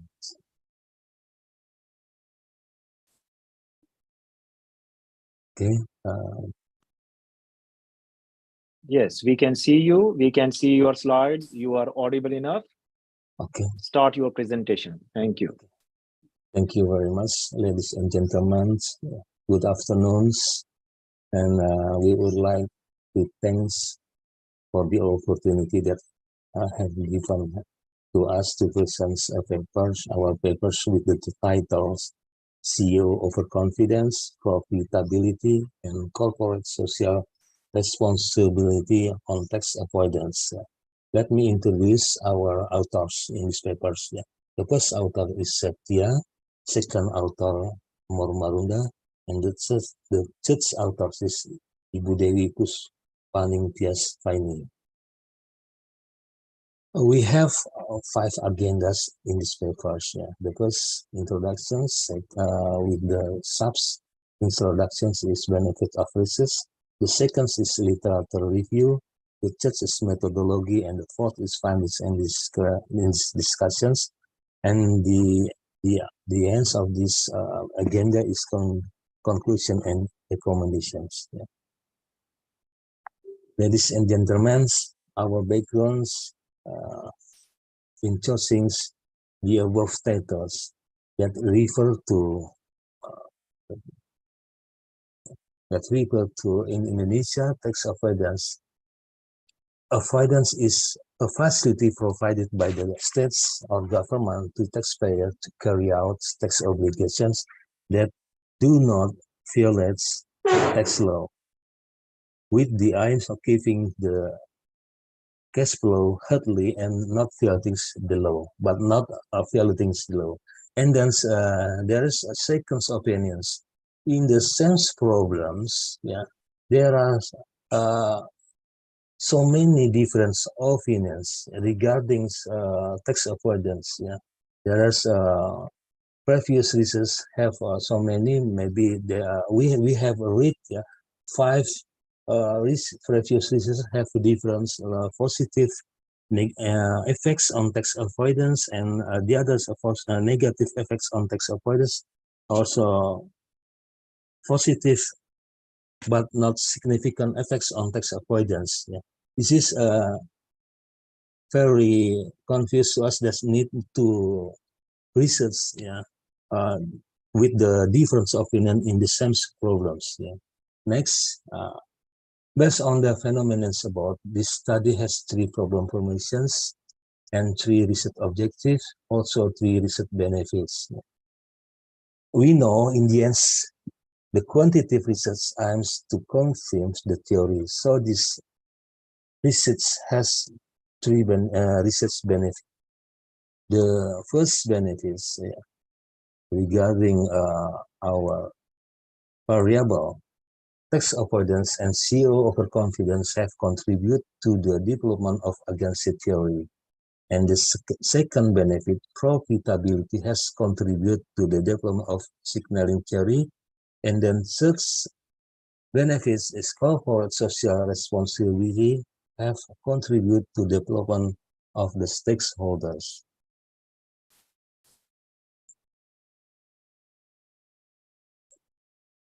Excuse me. Next, framework and hypothesis, which refer to the fixtures. We have 3 hypotheses. The first hypothesis, CEO overconfidence partially affects on tax avoidance. The second hypothesis, profitability partially affects on tax avoidance. And the third hypothesis, corporate social responsibility partially affects on tax avoidance. Now, for methodology, the type of this research is quantity approach methods. We using quantitative approach methods, and then we use secondary data as data source, and we use purposive sampling. Also for research place, we use a company LT45 that registers in Indonesia Stock Exchange period 2016 until 2021. Our research measurements, and then we will see the operational variable. We use scales of ratio scales, and then for the data analysis, we test statistics using Stata 16 applications. This is the operational variables. There are 4 variables, and then definitions, also measurements and scale. We will not read of these slides. And then the details of obtaining research samples. There are 45 LQ45 company listed on the Indonesia Stock Exchange during 2016 until 2025, and then 16 company that left the LQ45 list on Indonesia Stock Exchange during 2016 until 21 does not meet the criteria.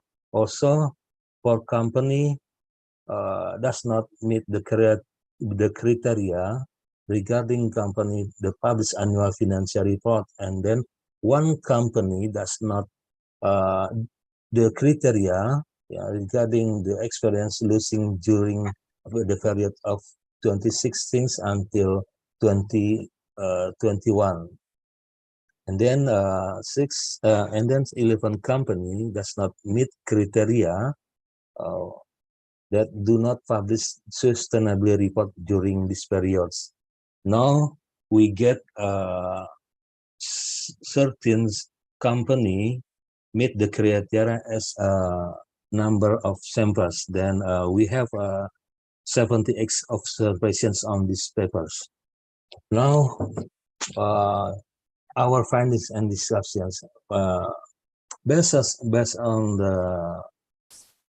the research on these models, selection test conductors, it is known that the most suitable panels and regression model for use in these papers in the fixed fixed model. We get fixed S1 model after we measures all the data. And then the result of the panel data regression test can be seen with the above table.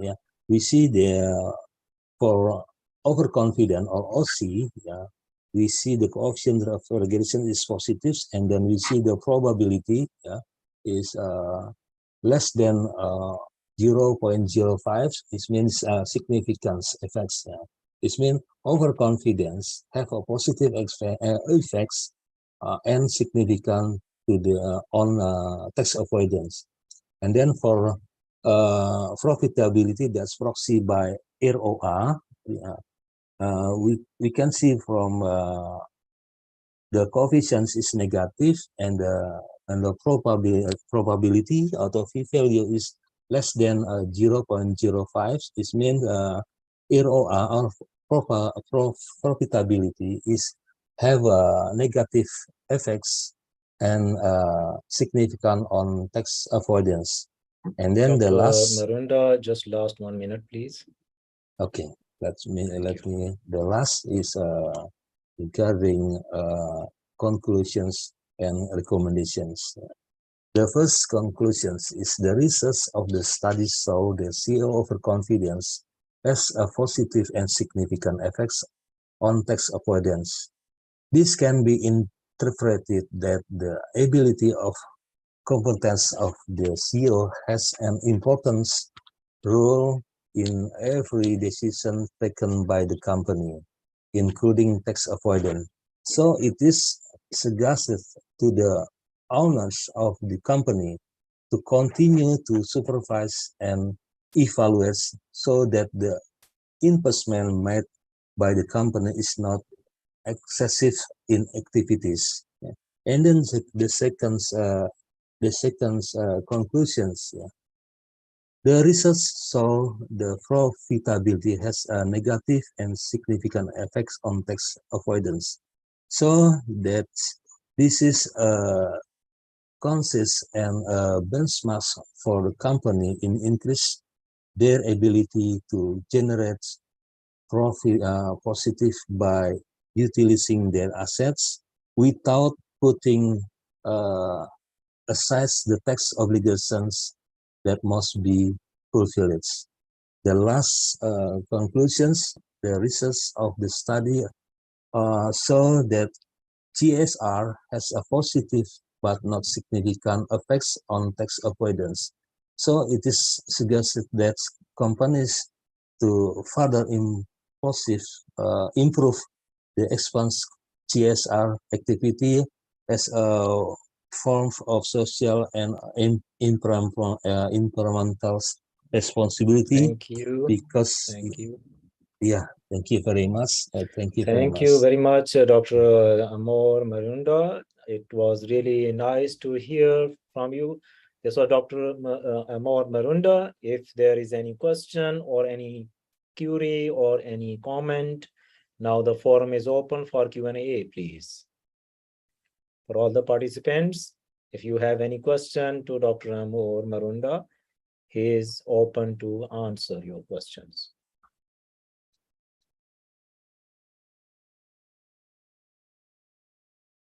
I think there is none. So I really appreciate Dr. Marunda. Thank you very much. Nice presentation. And thanks for giving us insight and knowledge.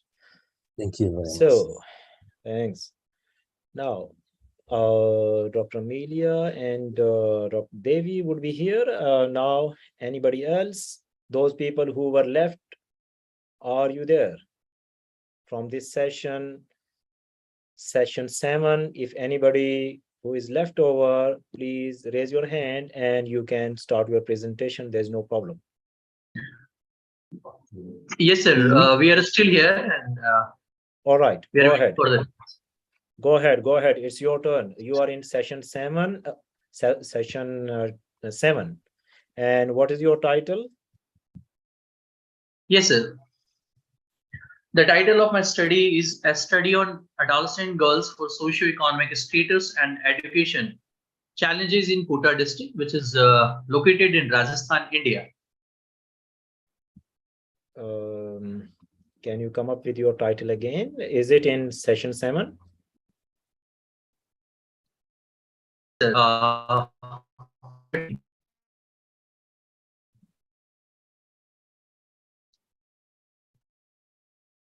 Hello. I think your signal, you have signal Yes, problem. my voice. Yeah, now please repeat your title. What is your title?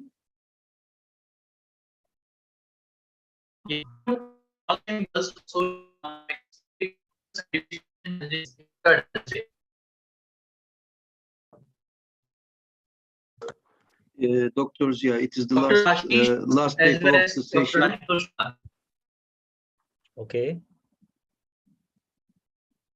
So they are Yes, from sir. this Am I session? audible?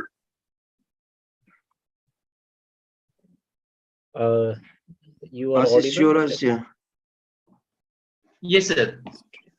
your voice is not good. I think there is an internet connection problem. Just a Ashutosh second. Kumar, are you here?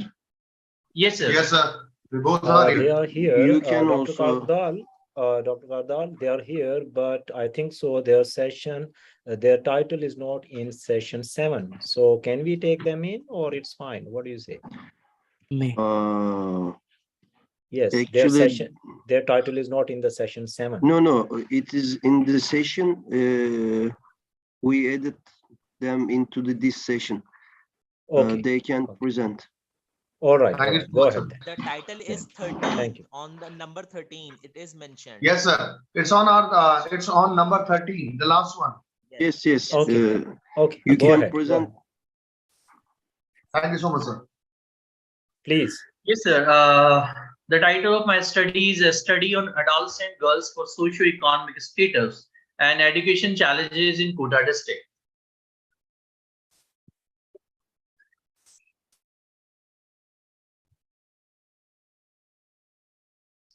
Yes, sir. Am I audible?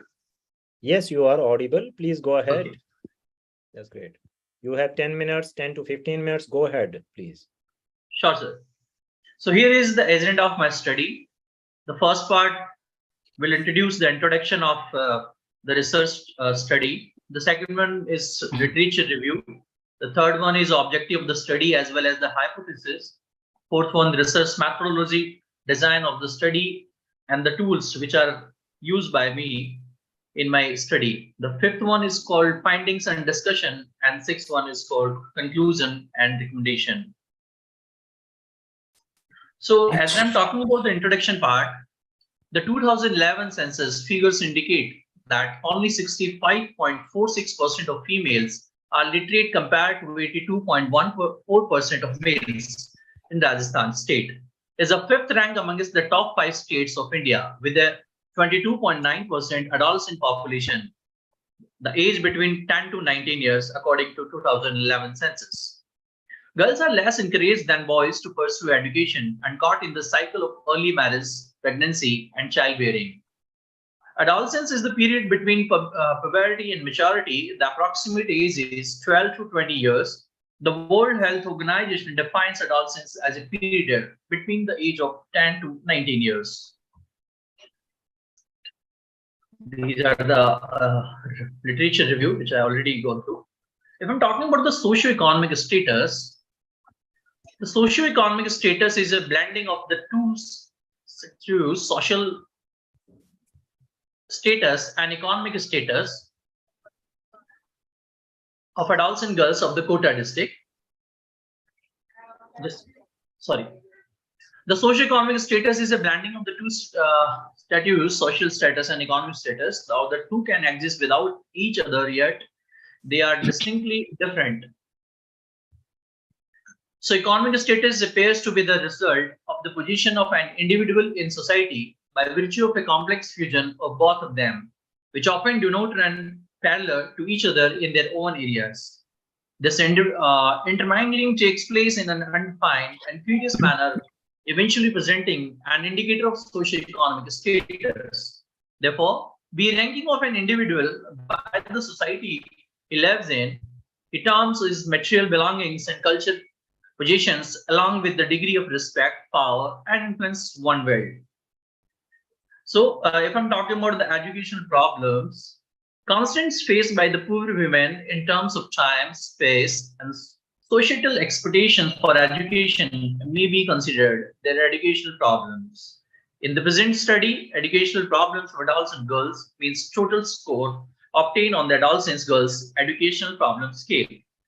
So here's the objective of my study: to identify the different levels of socioeconomic status and adults and girls of the Kota district, to identify the different levels of educational problems of adults and girls of the Kota district, to study the relationship between the SES and the educational problems of adults and girls of the Kota district.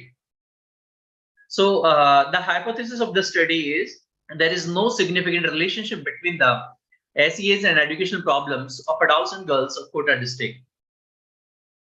So in the present study, the descriptive survey method was used. A sample of 400 adults and girls studying in government senior secondary schools in the areas which are listed in Kota district, Mundla, Digod, Kyathun, Samok, Nanma villages from the Harodhi region was taken. So the tools of the studies are socioeconomic status scales, which is called SES, developed by R.L. Bhardwaj, was used to collect the data. The scale has a 0.76 reliability coefficient and possesses high content validity.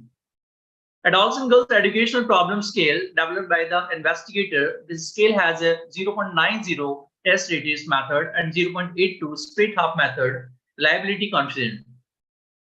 The content validity of the scale is highly promising since the items are solidly based on research, proven items and examined.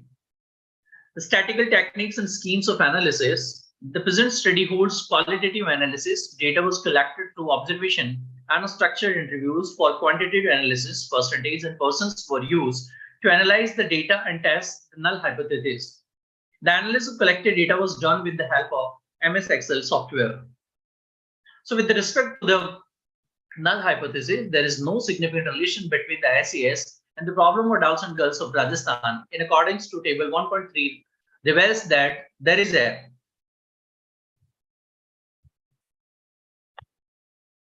significant relationship between SES and the educational problems for adults and girls. So these are the figures which is already listed in my research article. So this shows the SES affect the educational problems for adults and girls. Hence, the null hypothesis, there is no significant relationship between SES and educational problems of adults and girls was rejected. So on the basis of observation and unstructured interviews done by the investigator, it has been found that in the Kota district, the school was located far away from the residential areas. Some girls have to cover a distance of 10 kilometers to reach the school. Due to this long distance, lack of transport facilities and security reasons, parents do not send their girl child to school. Hence, there is a problem of dropouts, and secondary education is a terminal point for many students. Whereas a small number of girls pursue education after secondary school on the visiting the school in 2022 was the first year when the highest number of enrollment of girls was 84 in class 12 was found as a result of continuous efforts of teachers who are spreading awareness about the importance of girl education in society. So the infrastructure of the school was not found satisfactory. Basic facilities like drinking water and separate toilets for girls have not been found on the school's premises.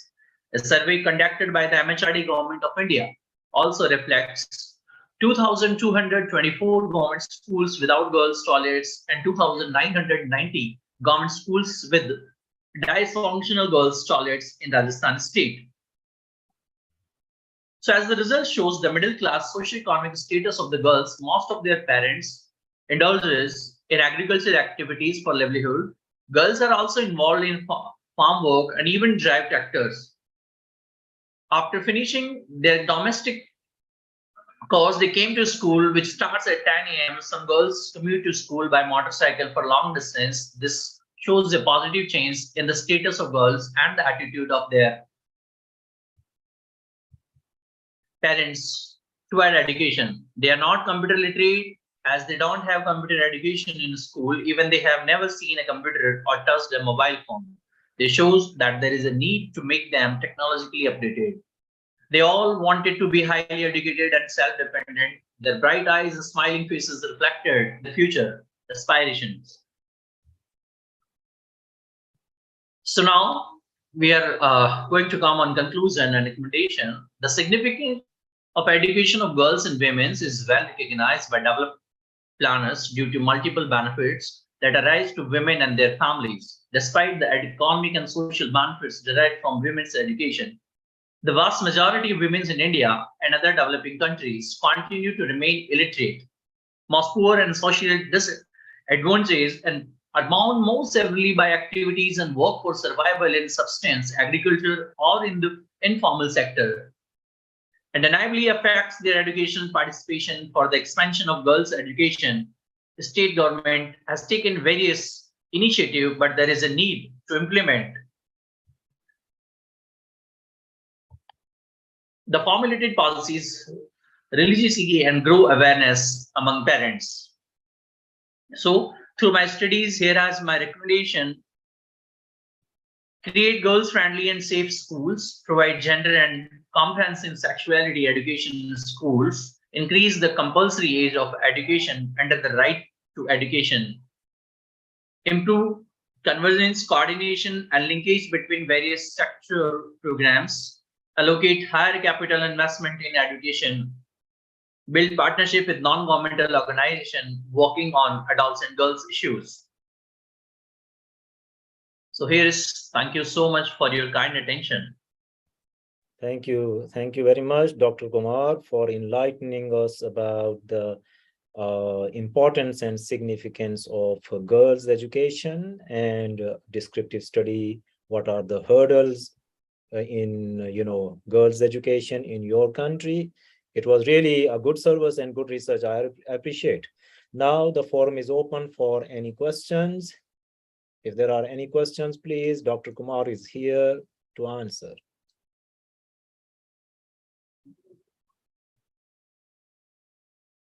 If there are no questions, just a comment from my side that, girls' education is not only the problem in India or only in specific area where you have mentioned, but it is a major and bigger problem in Indo-Pak subcontinent as well as in Indonesia and other countries. So we need to focus on that, and it would be much better that there could be a sort of comparative analysis for future, and we can learn from each other, like what Indonesians are doing, what Malaysians are doing, how Turkish people are dealing. So we can learn from each other to address this issue in a much better and efficient and even effective manner. I appreciate you. Thank you very much. Thank you so much, sir, from Dr. Ashutosh Kumar as well as from the Dr. Ashish Durasia. And I highly appreciate it to the CEO Congress team for such a beautiful conference. Thank you so much. Thank you. Yes. Any other person who was left over from session 7, please? Dr. Karthar? Diego.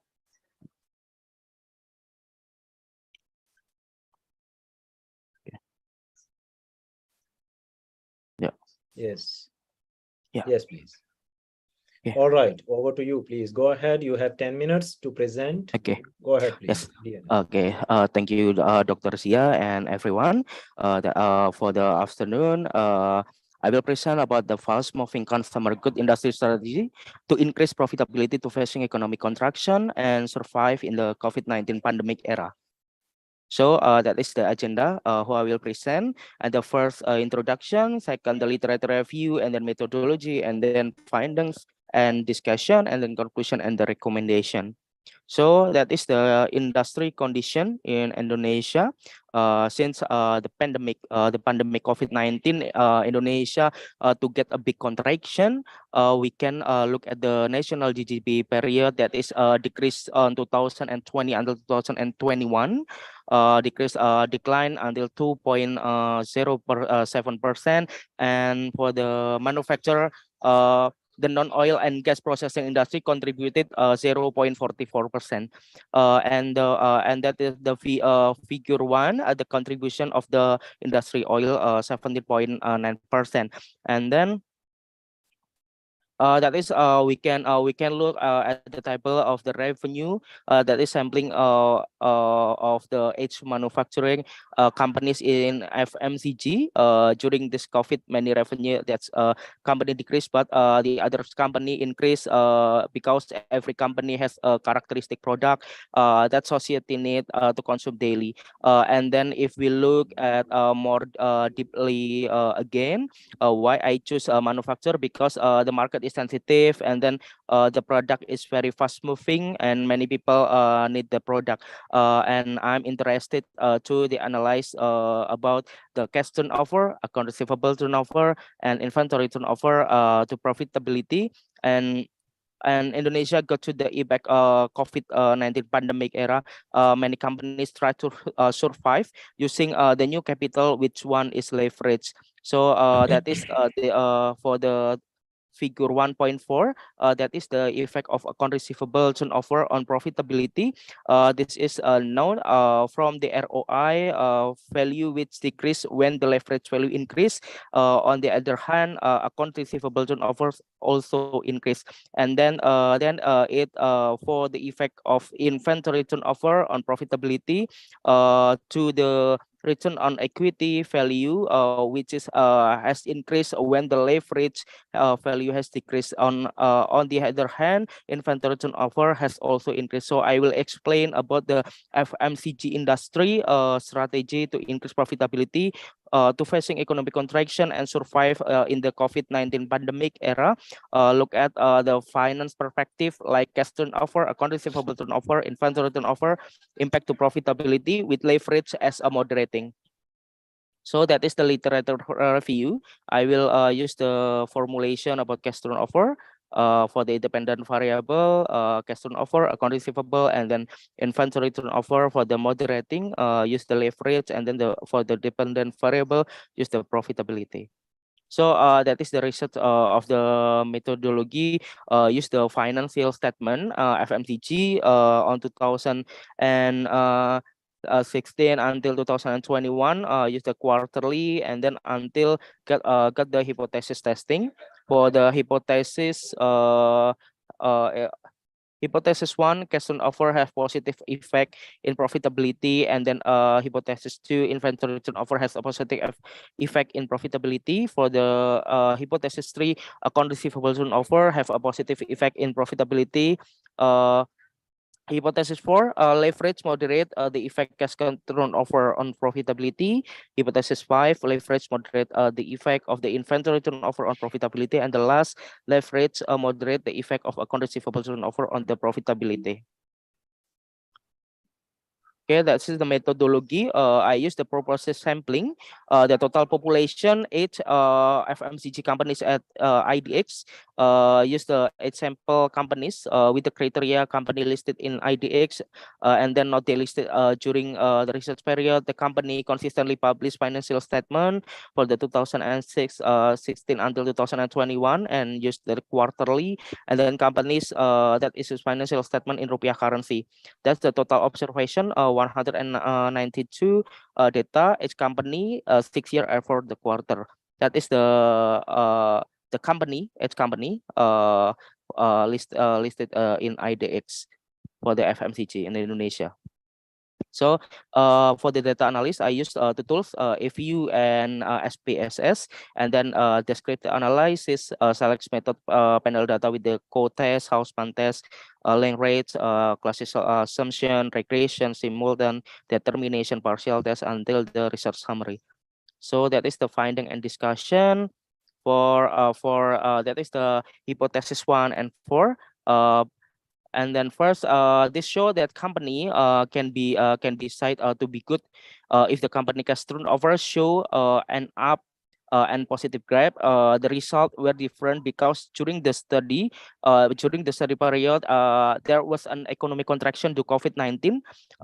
Many company allocated fund beyond the initial planning. So what happened? That many company experienced a slowdown in cash turnover, particularly in Q3 2019 and Q4 2020.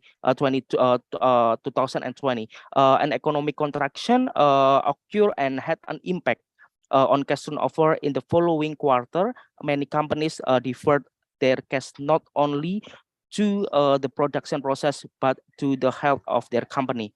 So for the you have last 2 minutes to go, please. Okay, I'm sorry. So that is the effect of the account receivable. So I will let's do the conclusion and the recommendation. That is the conclusion. The contraction of the COVID-19 pandemic, many companies experienced a decrease in revenue due to this condition of uncertainty. Many companies are trying to survive with many strategies such as increasing cash turnover, account receivable turnover, and inventory turnover. Must be able maintaining the stability of the company cash flow, create new strategy by adding revenue stream from the existing to new market, from offline to offline until to end the customer. Must ensure the customer are able to pay the product, so the production process continue as usual, and then company does not hold a lot of inventory, manage leverage wisely. The company debt must be productive. So for the recommendation, prepare alternative or scenario every year. Reading external issue is far more important for accuracy in combating, and then in addition to managing from financial perspective, company must be able to optimize human resource to be part of the business partner to hone a sense of crisis. And then the result only took a sample from the active population. The generalization of the result of the study was limited. And then for the last, FMCG is running very fast and the market is quite sensitive. Some possible influencing factor may not be described in this article. So thank you for kind attention. That is me personal. You can scan if you want to know about me. Thank you. Thank you very much. That's really great. You're putting your own that image. Okay, so we can scan you and check out your profile and all that. That's good marketing, actually. Anyways, there you go. Very intelligent and good presentation. Was it your thesis, by the way? Yes, that is my Yeah, thesis. you see, I got it. Anyways, that was really good. Anyways, comprehensive presentation. Now the forum is open for question answer. If there is any question from the participants, please.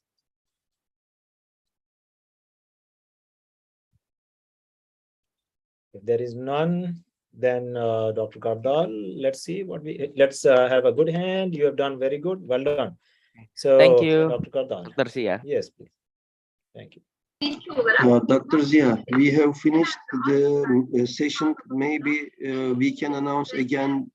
There are 2 papers who Dzax Alfatsan Indiano, Ir Sasatyo Pratama, Alex Iskandar Munaf. Is there anyone from these?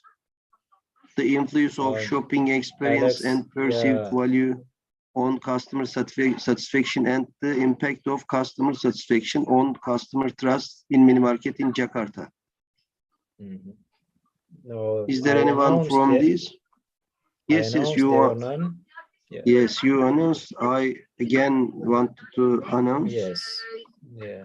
And Gilbert Putra Amos, Sudarmavan Samidi, Kat Scarfia, the effect of human capital development, transformational leadership, organizational commitment towards employee work performance. Is there anyone from these authors?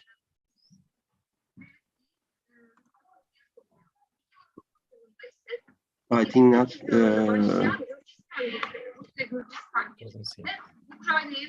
Ukrayna'nın Gürcistan'a desteklemesi ve beraberinde Rusya'nın doğalgaz ithalat fiyatlarını hissedilir ölçüde arttırması Dr. Zia, we have time, but 2 papers haven't presented. So if you want, we can take some presenters from the next session if you want. Yes, there's no problem, but now I think so for the other session there are moderators, so I would hand over to the new moderators. Okay. And I would take a break of something like an hour or so. Okay. If you allow. Thank you very much, Dr. Zia. Thank you, Dr. Thank you very much for your great moderation, and also presenters. Thank you very much for your. It was a great session again. Zohaib Hasan Sain, are you here? Yes, sir. Assalamu alaikum to all of you. Wa alaikum salam.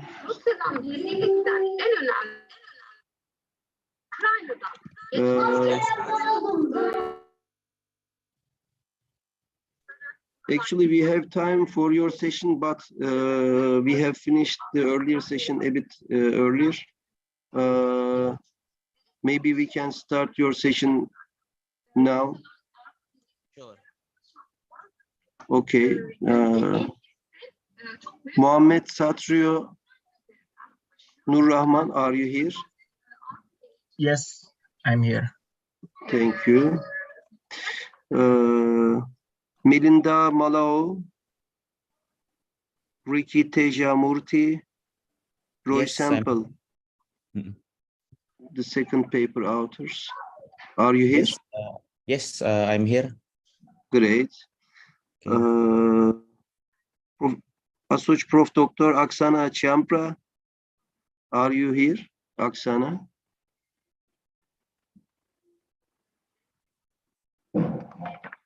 Okay, we have time. Amelia Naim, Indrea Kim Daewung, are you here? Yes, Yes, I'm here. Great. Mr. Arindam Parwa, are you here?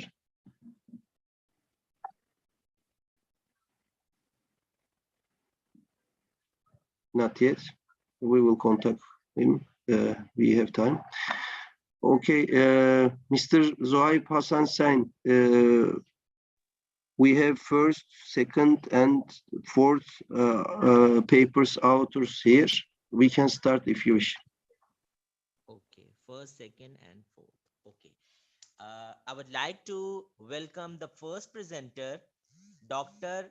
Emilia Naim, to present her paper titled as The Relationship Between Organizational Culture and Employee Commitment, Job Satisfaction and Employee Retention Post-Assets Acquisition, a case study of Indonesian oil and gas company. Yes, Dr. Emilia, the floor is yours. Okay, thank you, Mr. Zohaib. Actually, it's my paper with supervisory by Bu Amelia Naimin Rajaya as my supervisor. The screen is already show? Can you see my screen? Yes, we can see your screen. Okay. Thank you. Okay, I want to show. Okay, thank you for the opportunity to present my paper here. Actually, please introduce me. My name is Muhammad Satrio Norman, and you can call me Satrio. I want to discuss about the relationship between organizational culture and employee commitment, job satisfaction, and employee retention post-asset acquisition. In this case, I will take a case study of one of Indonesian oil and gas company in Indonesia. And then for the next agenda, I will introduce the paper, and then the literature review, methodology, findings and discussion, and then the conclusion and recommendation.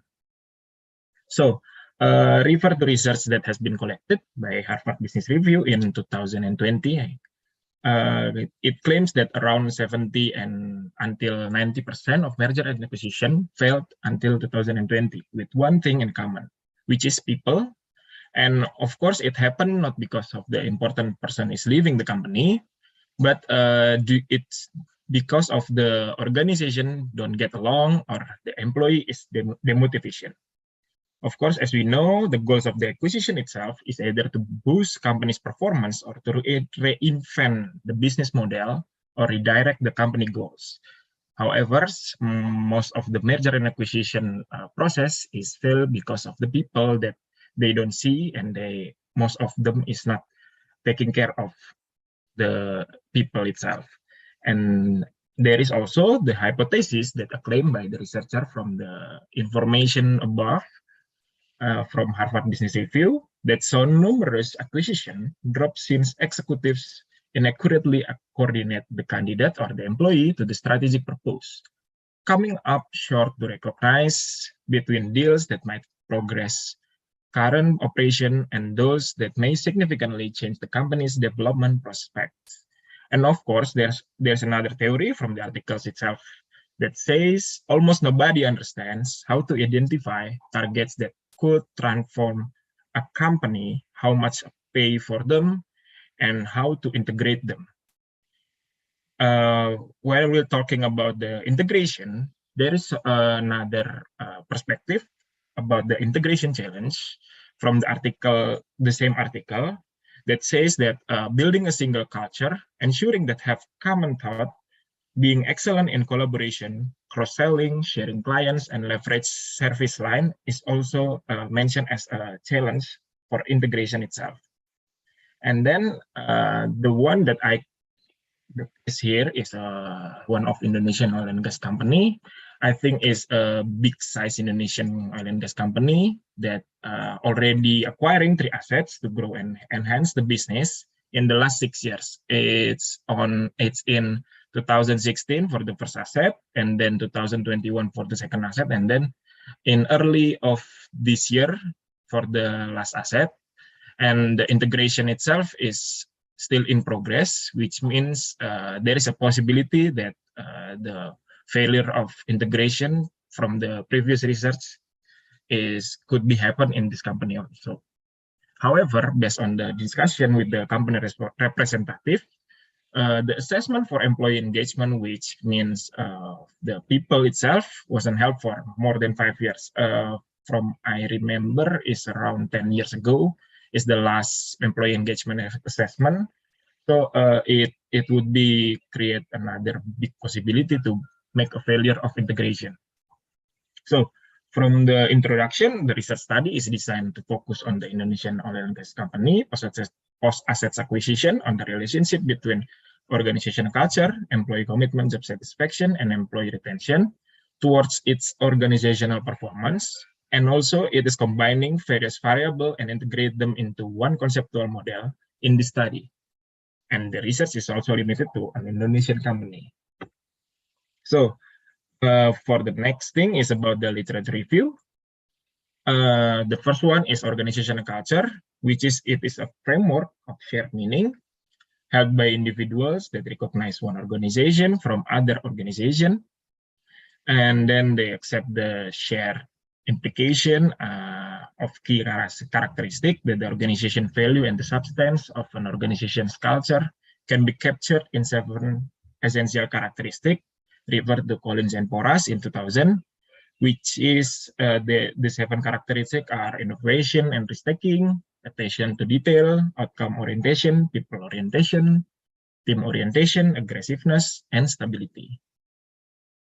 And here's another model for the organizational culture that I have been found. The left one is from the Shine.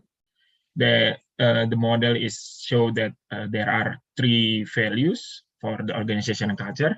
The main is the basic assumption, which is it's an assumption for the organizational culture itself. And then the outside part is the exposed values. And the last part is behavior and artifacts, which is it is a manifestation of the organizational culture itself.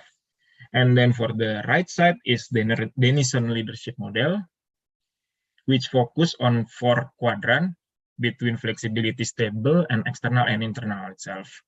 There are adaptability, involvement, mission, and consistency.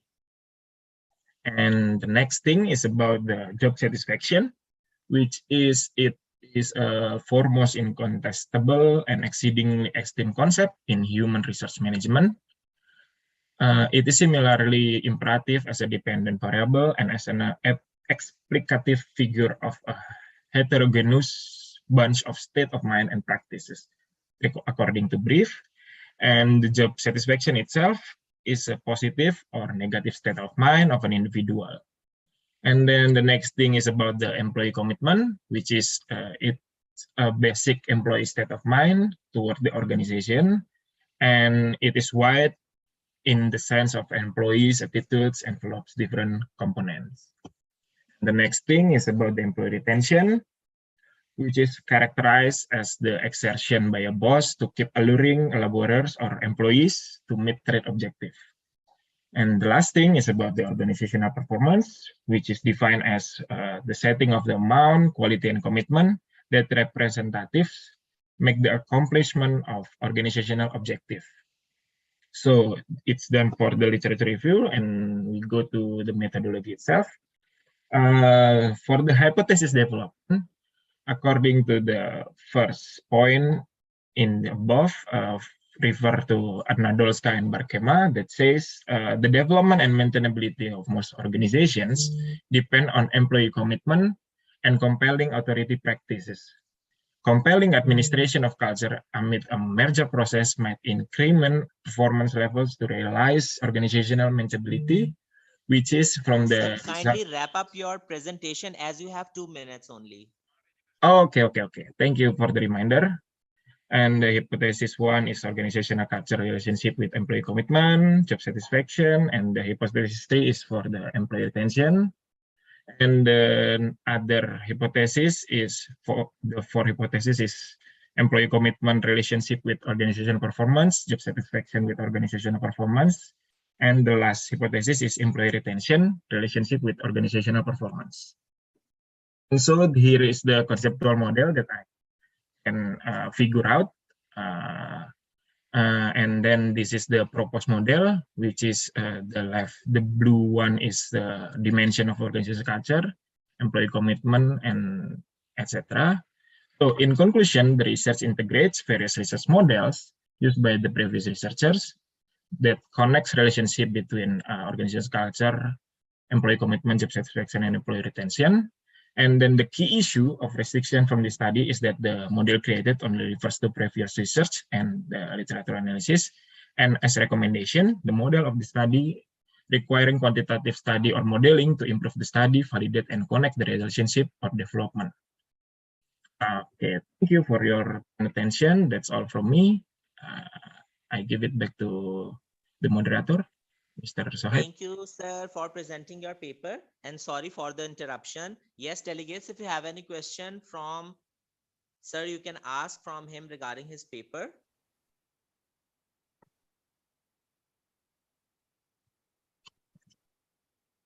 Yes, delegates. Any question?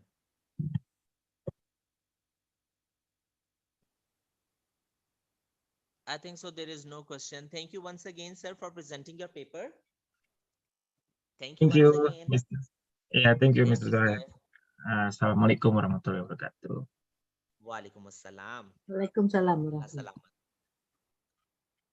Now I would like to request the next delegate, Ricky Tejamurthy, to present paper titled as The Influence of Digital Literacy on Retail Garment Traders' Intention to Use and Actual Usage of Mobile Digital Application Within Kepuler Thematic Market, Jakarta, Indonesia. Yes, sir, Ricky, the floor is yours.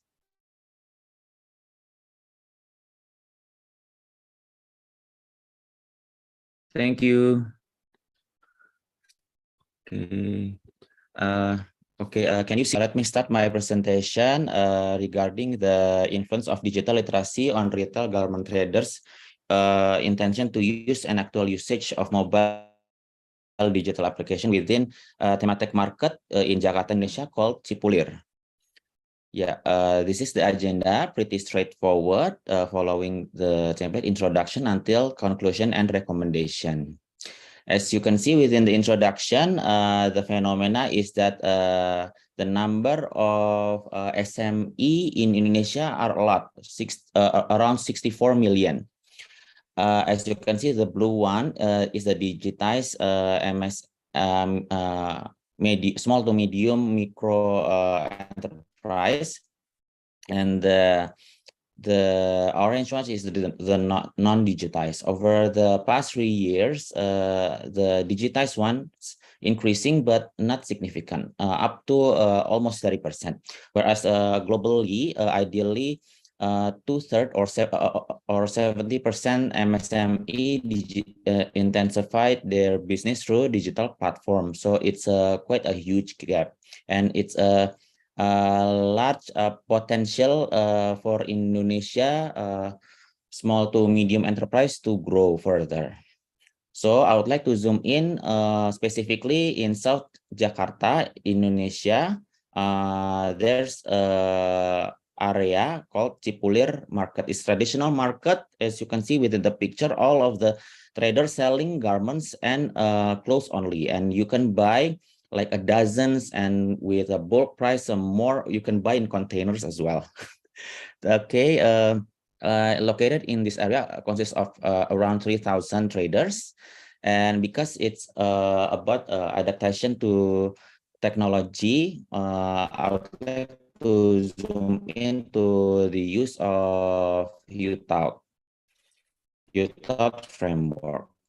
So according to the previous research, why Indonesian MSME not actually use digital application? Because digital literacy, lack of online business knowledge, and how to commercialize. But I would like to zoom into digital literacy. That's why this research with intention to use and actual usage as well as digital literacy. Therefore, this is the research questions and the objectives. Is about the intention to use digital literacy towards intention to use, digital literacy towards actual usage, and intention to use to actual usage, as well as the objective following the research questions. Let's move on to the literature review. Within the UTAUT grant theory, there are a lot of independent variables, but I would like to zoom in and discuss only within the study intention to use and use behavior. So the study will be focused. Why using UTAUT? Because it's improve the past technology acceptance model and more powerful to explain them than the other.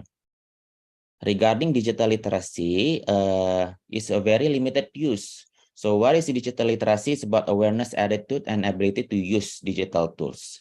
And over the year, quite recently, it's a greatest direct and indirect impact of performance SME entrepreneurs. And also it's become our daily life. So therefore, there are 3 hypotheses.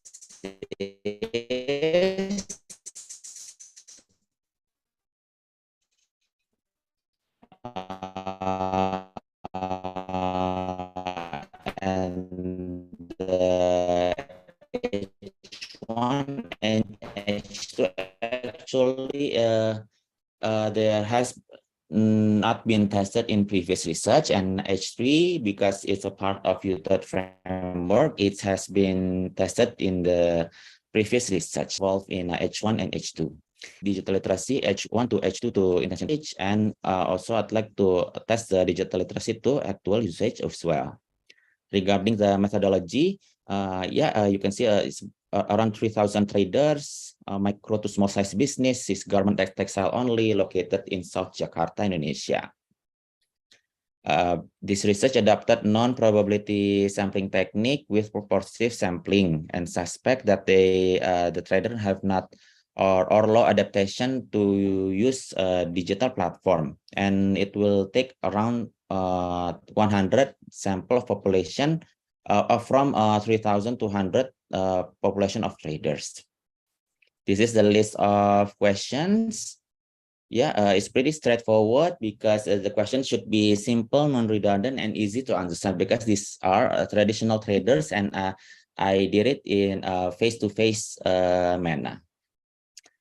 This is structural equation model and hypothesis testing.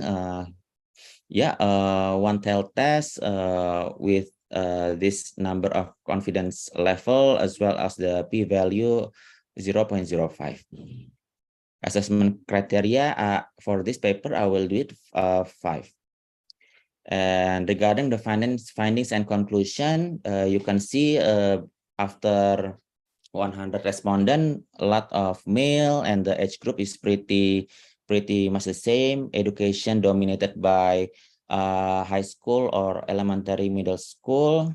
Yeah, and the size of business is micro. A lot of these traders are micro level or below 2 billion rupiah sales revenue per year. Yeah, this is pretty much regarding the structural model evaluation after being tested. The effect size F square examine the predictor variable relative effect on the independent variable small, medium, large. And the F square is pretty much medium to small. Multicollinearity, it's okay because it's all below 5. Path coefficients all indicated is positive, so it's okay. And the R square is about 0 to 1, but it's not really accurate according to the result because it's more close to 0. And the hypothesis testing result, this is the result out of 3 hypothesis testing. 2 supported, 1 is not, because according for this one, the first H1 is above T statistic above 1.645, p-value below. Yeah, and H2 is not, and H3 is supported. Therefore, out of 3 hypotheses explained earlier, I'd like to zoom into 3 as a conclusion and quickly for recommendations. The first one, as practical implication, government would consider MSME education level in correlation to better adapt to actual usage of digital application. It's because it's probably a lot of effect. These traders is a lot of middle to high school graduates, as well as it's a lot of correlation for in the education level.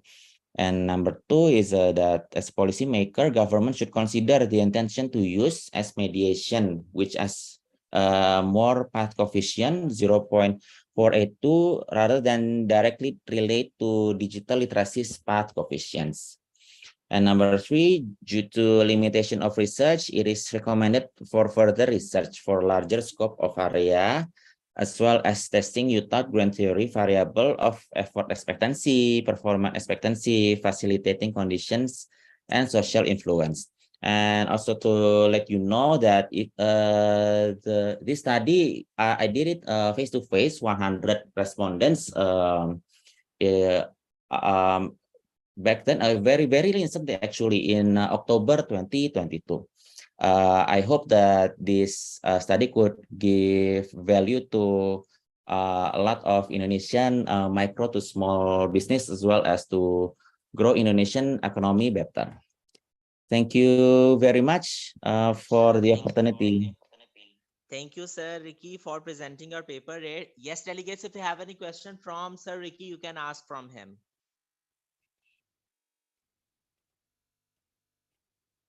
I think so. There is no question. Thank you once again, Sir Ricky, for presenting your paper. Really, thank you. Thank you. Now I would like to request Dr. Emilia Naim to present her paper titled as The Effect of Organizational Justice, Career Development Opportunity and Work-Life Balance on Turnover Intention and Job Satisfaction of Z Generation Employees in the Banking Industry. Yes, Dr. Emilia, the floor is yours.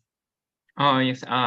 Hello, I'm Kim Tae-eung. Yes, actually, Amelia is my yes, professor, and I prepared this subject, so I will share my thesis. Sure, sir.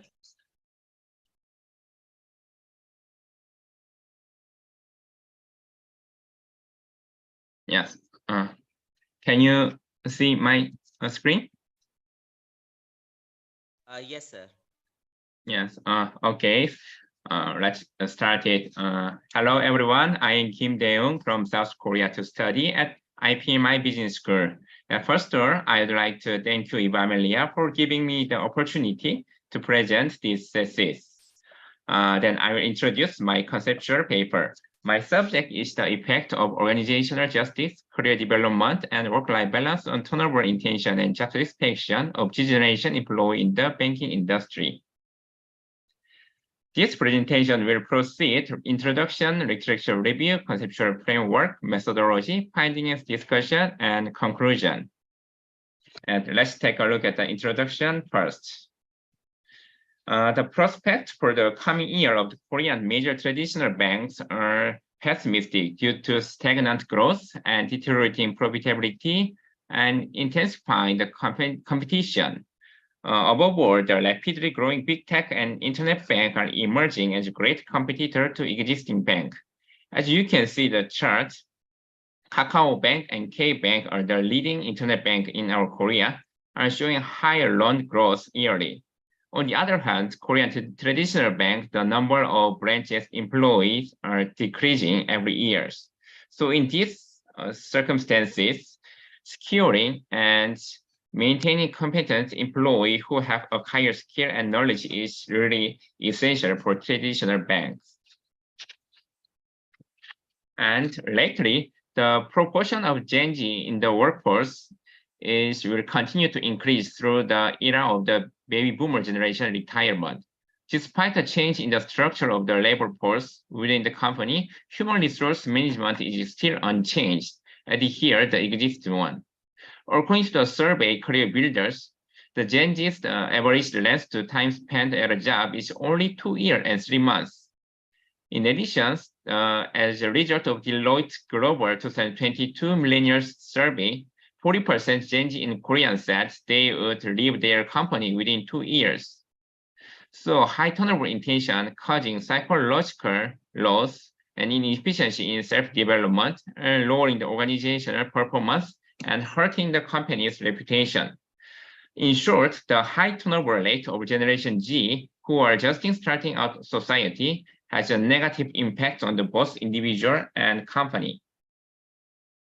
Hence, this study aimed to investigate the effects of organizational justice and career development and work-life balance on turnover intention for Generation Z workers in the Korean banking industry, and to find out what role job satisfaction play as a mediating variable in this process.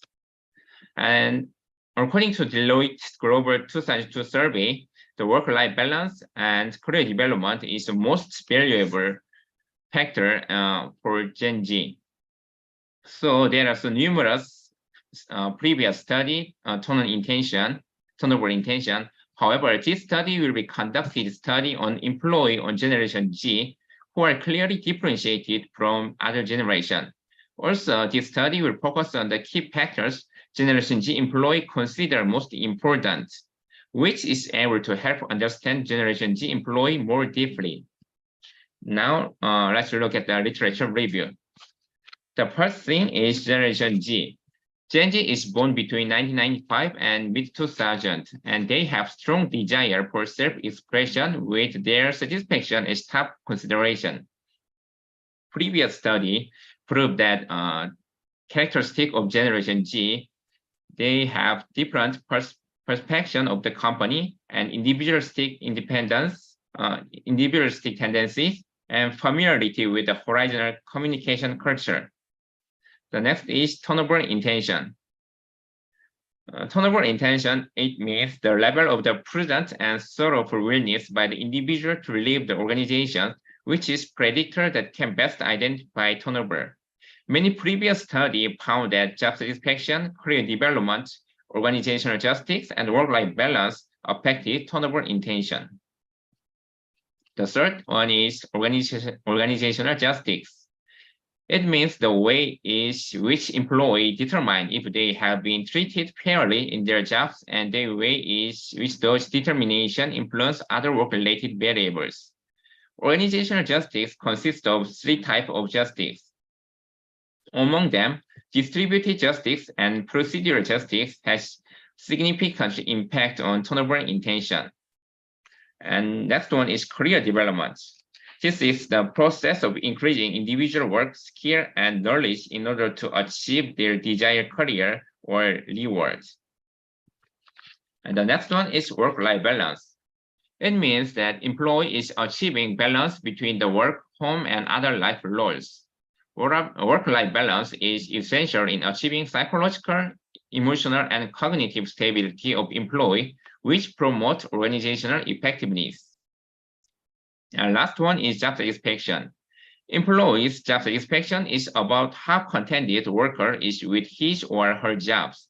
It is feeling that appears as a result of the perception that job meets their material, social, and psychological needs of the workers. Factors affecting the job satisfaction are monetary compensation, workplace environment, career development, and empowerment. The next part is conceptual framework.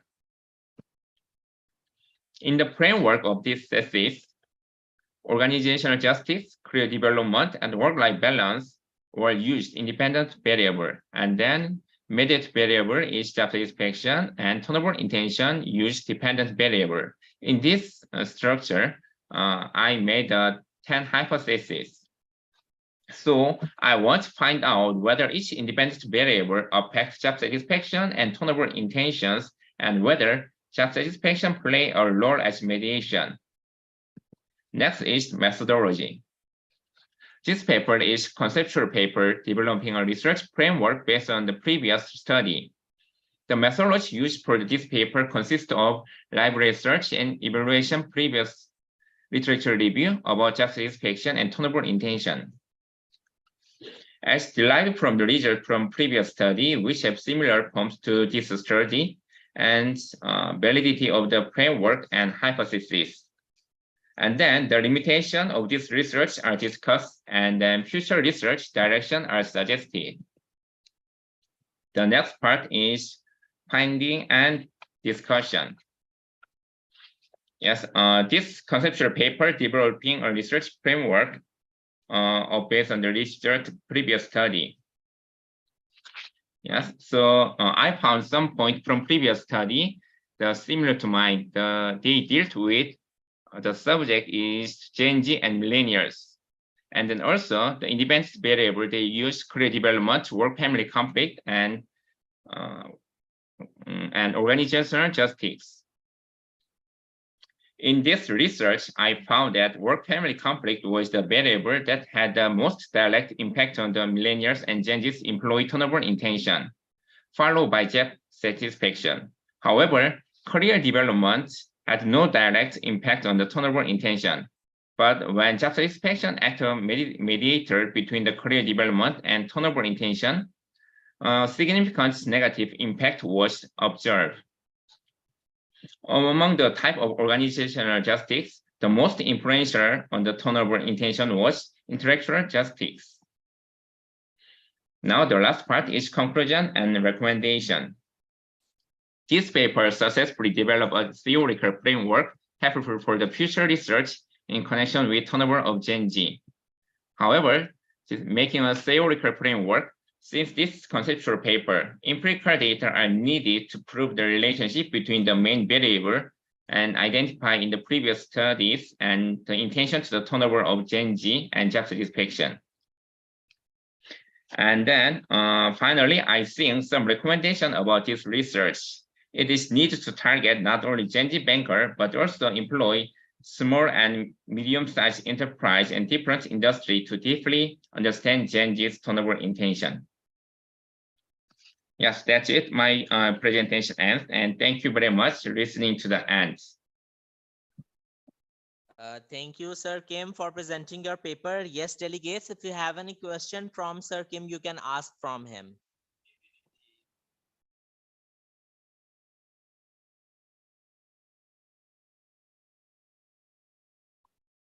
I think so. There is no question. Thank you, Sir Kim, once again for presenting your paper. Yeah, thank you. Thank you.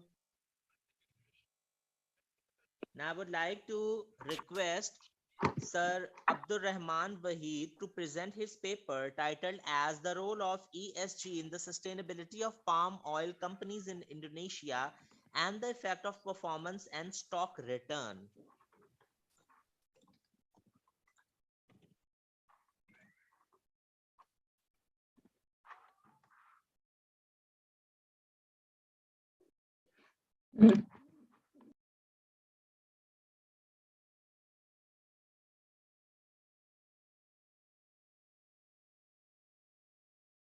Okay, can everyone see my screen, my PowerPoint?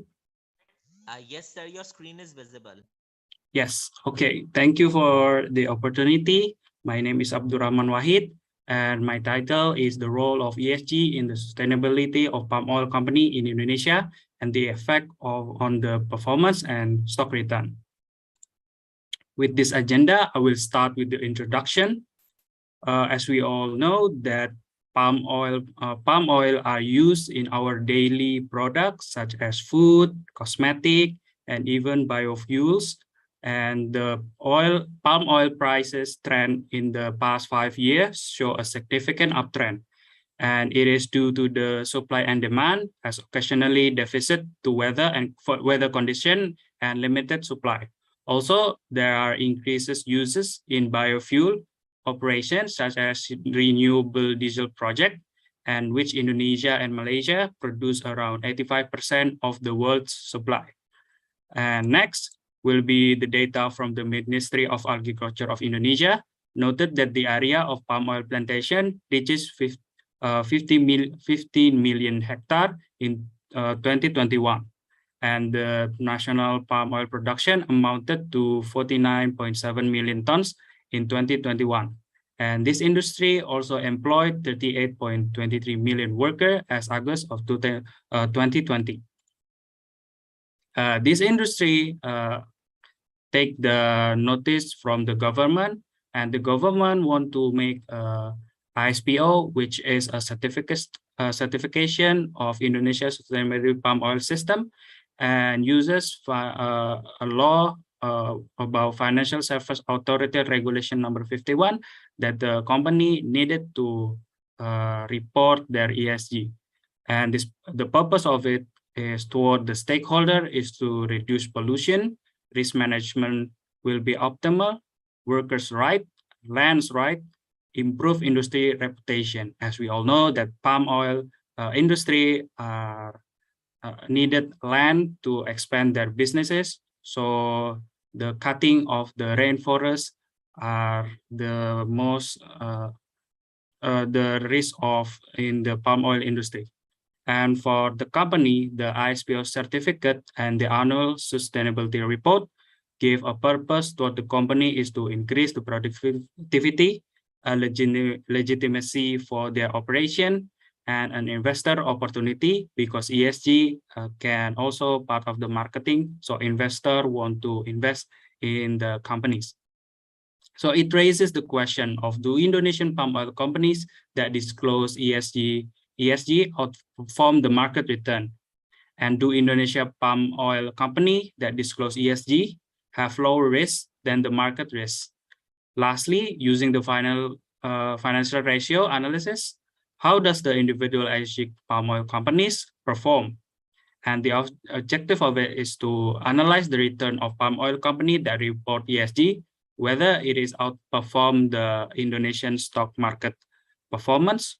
Next will be to analyze the risk of palm oil company that report ESG, whether the risk is lower to the IHSG or the Indonesian index.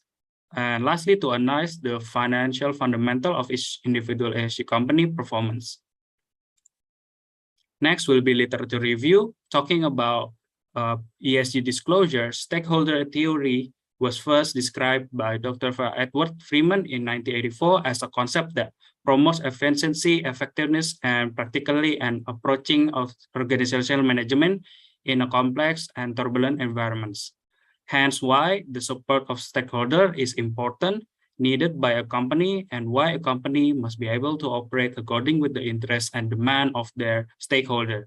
This issue also talking about the can be related to the stakeholder demand for sustainable palm oil industry in Indonesia. Next will be the environment, social governance, or ESG, as ESG is a concept used frequent with the CSR, or often also replace CSR. And ESG performance data is becoming people concern, giving the potential long-term impact on the financial community, or we call investor and other stakeholder. Wong 2017 expressed that ESG data is becoming increasingly important due to the fact that they need fast, consistent, and comparable ESG data to make informed investment decision. And the kind of disclosure is commonly needed by investor or stakeholder. Mentioned by the three main components are environmental score, social score, and governance score, which become the variable of the research to whether ESG affect or have an impact toward their financial performance. So ESG disclosure can impact it to palm oil companies in Indonesia in terms of stock return and the company fundamental performance.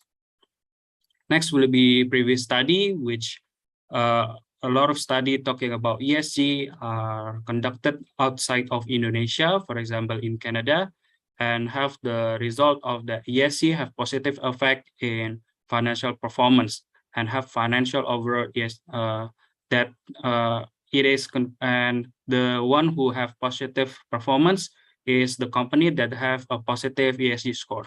While in the Australia, the period revealed that oil and gas and mining sector acquired worse ESG score, while banking have a good ESG score, and there is a positive link where when ESG score are positive, the company performance are also positive. And lastly, from the USA, investors looking to improve performance by leaning their portfolio towards company that value ESG ratings can be disappointed because high-rated ESG company already have high price and give lower expected return. So the third will be the methodology. This research use purposes sampling method as the sampling technique in which units are selected because of the criteria that have been decided by the researcher. In this instance, first will be the company are included in the IDX plantation sector, which is company that publicly listed in the plantation sector. Second will be they reported 5 years of ESG in the period of 2017 to 2021. The third will be company that issue financial statement at least 5 years back in the same period of 2017 and 2021. So this is the population. We get 7 out of 24 companies that fit the criteria. This is because most of the company who are having a certificate sustainability or ISPO, they did not do ESG disclosure. So there are only small amount of companies that have ESG disclosure in their financial statement. This is the hypothesis development, which it was discovered that investors who often look to open their portfolio for companies that possess ESG may meet disappointment because the company with tend to have higher price and lower expected return. And the first hypothesis will be the ESG palm oil company return is not equal to the Indonesia stock market index return. Second will be the given intense focus on ESG index today, market says pricing seems unlikely. Putting aside the mispricing, there is ESG risk factor. The stock with high ESG rating that are less exposed to that risk should come up with the hypothesis of the ESG palm oil company risk is not equal to ESG or the Indonesian stock index risk. So the analysis of the first analysis will be using the t-test, which is to the pair t-test is method used to whether the mean difference between pairs of measure is 0 or not. This is for the stock return. And for the F-test is used to test the variance of two populations are equal, which indicates the risk between ESG palm oil companies compared to Indonesia stock market index. And the analysis for the fundamental, I will use the ratio in the slide, such as profitability, leverage, liquidity, and multiplier ratio. So the finding and discussion first will be descriptive analysis, pair t-test, f-test, and then fundamental performance using ratio analysis. So this is the descriptive analysis. It shows that the market give average return of 0.11, where the ESG palm oil company give minus 0.01. And for the maximum possible return that the Indonesia market give is 8%, but the ESG have higher maximum return 17.06. Kindly wrap up your paper. Your time Okay. is up. So for the conclusion, the results show the average return of ESG portfolio is equal to the average return of market return. ESG palm oil company did not outperform their market. So ESG compliance does not boost stock performance. The conclusion 2, the results show that the return variance is not equal to the variance of the market. So this means that the ESG palm oil company are riskier than the market, which is that ESG compliance did not give safe investment based on the risk. For the third conclusion, it has mixed result in which 3 companies perform poorly, 3 perform well, 1 perform excellently, with all of the companies showing a negative compounded annual gross return. It can be concluded that ESG palm oil fundamental does not reflect in the stock return, which we do to other factors. For the recommendation, further research may provide a complex analysis in Indonesia palm oil sector, such as social and political impact of ESG. ESG compliance is an important form of legitimacy for palm oil company, while benefit of it are not yet have been seen. So the opportunity for future sustainable energy can be acquired by the palm oil companies. That's it for me. Thank you for everyone's attention.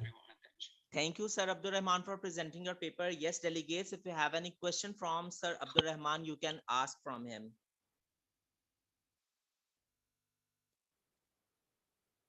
I think so. There is no question. Thank you once again, sir, for presenting your paper. Thank you.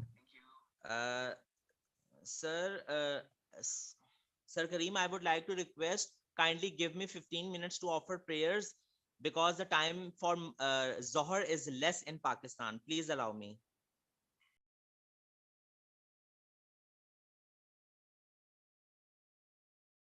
I couldn't understand, Mr. Zohaib.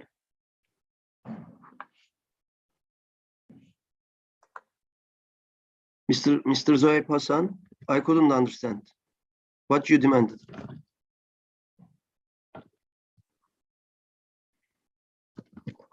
Praying break. Okay, we already finished this session, but we have a paper isn't presented. Mr. Arindam Paroa, are you here?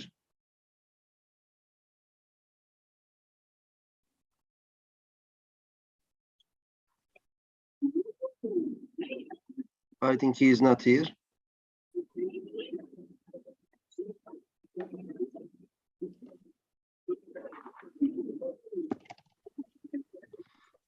Okay, we have finished this session, session 8. Thank you very much for all presenters. That was a great session. And also Dr. Zohaib Hassan Sain, thank you very much for your great moderation.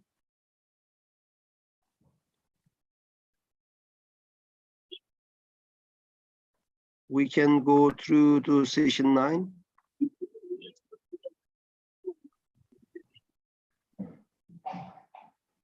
Amelia Naim, are you here? Yes. Thank you. Souvik Mukherjee, are you here? Yes, I'm here. Yes. You are together moderator of this session. You can start if you wish. Are all the participants here? Then we can start. I think ma'am is also here.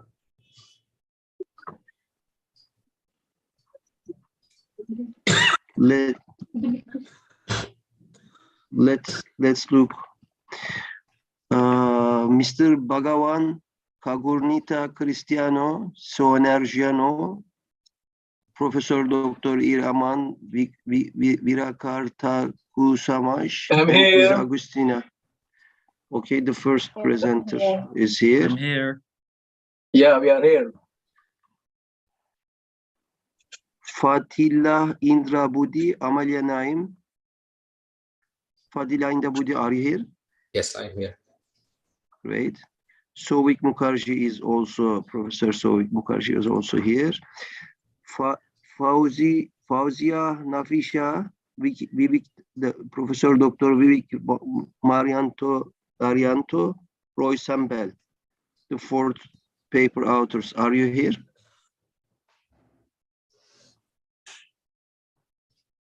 Fauzia Nafisa, Roy Sambel, and Vivek, are you here?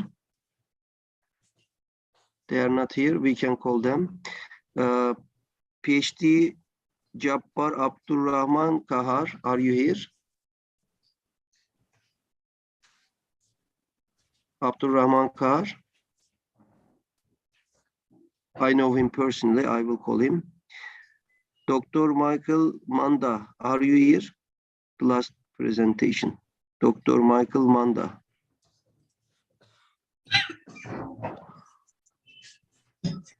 Okay, we have three of them. We can start with them. I will call the rest to invite them. Okay, Mr. Souvik Mukherjee and Mrs. Amalia Naim, you can start the session. Thank you, sir. Ma'am, should we start? Should I call the first participant? Yes, you can start, sir. Yes. Yes.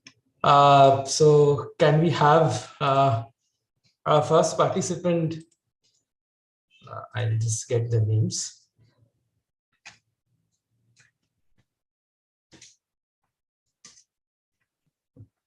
Who will be presenting? Mr. Bhagwan, Mr. Aman, and Miss. Okay. Me. Okay. So okay.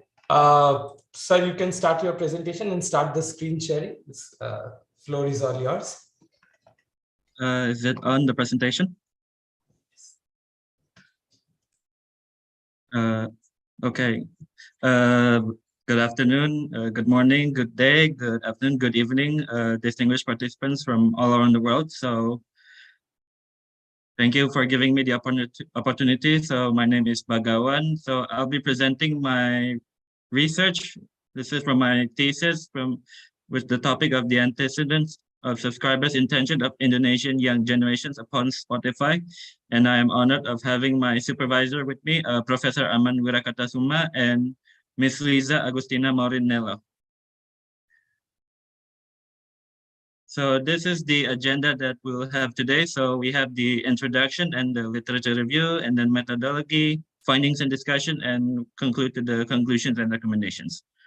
So let's talk about what the main issues of this topic. So we know that ever since the COVID-19 pandemic, the digitalization has risen rapidly, especially when it comes to Indonesia, since according to research, Indonesia is the #1 most active users of smartphones throughout Indonesia. So nowadays we use smartphones to do all the activities, such as from the transferring and then the payment and social media and so on. So the trends in Indonesia. So we know that in Indonesia, so we know that Spotify was first released in 2008 and then launched in Indonesia in 2016.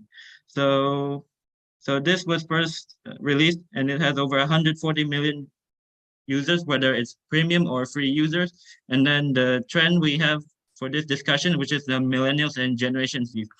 So the problem is we know that a person's desire to use the online music streaming service such as Spotify to access various amounts of music is influenced by the intention in music or music affinity. So the higher the music affinity levels, thus more likely to purchase the online music streaming service. So this is the main objective of Spotify. So the main objective of Spotify is to turn consumers, free consumers, into subscribers, paying subscriptions. That's according to a research from Mantia Maki from 2020. And the decision to continue being a premium member is influenced by the value that availability, new content, and social integration are said to have. That's according to a research from Santos in 2020. So this is the objectives of this research, is that we want to explore how the three variables, which are perceived value, music affinity, and hedonic motivations, influence the intention to subscribers of Spotify users, particularly towards Indonesian millennials and Generation Z. So we want to know how will this affect on the Indonesian behavior compared to other countries' behavior. So next we are in the literature review. So this is the model that we'll be using based on this research. So it's the UTAUT2 model, or the Unified Theory of Acceptance and Use of Technology. So it was first established in 2003 as the UTAUT only.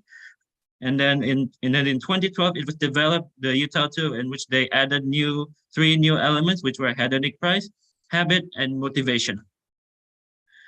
So perceived value. So it's one of the most important variables for gaining competitive advantage in this time of market. So there are four terms that needs to be examined when it comes to perceived value. So first one is the value and the price, and then what I got for the money I paid is whether determined or not, and then compromise price between price and product, and then of course the value was a comprehensive examination of a subjective judgment objective based on evaluation criteria.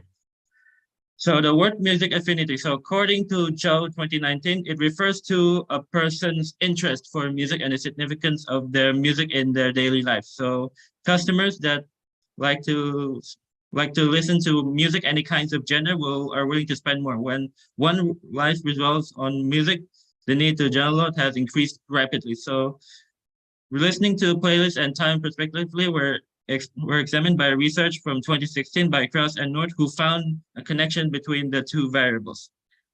So the hedonic motivation, it was the level of pleasure and satisfaction felt as a result of using technology is referred. So basically it's the instant connection between us individual and a certain technology, in which in this case, Spotify. So according to research from 2018, Yahia claimed that hedonic incentive increased the social commerce interaction, whereas from 2016, on the other hand, according to Azar, finds that motivational structures that could influence customer social medias with the companies itself.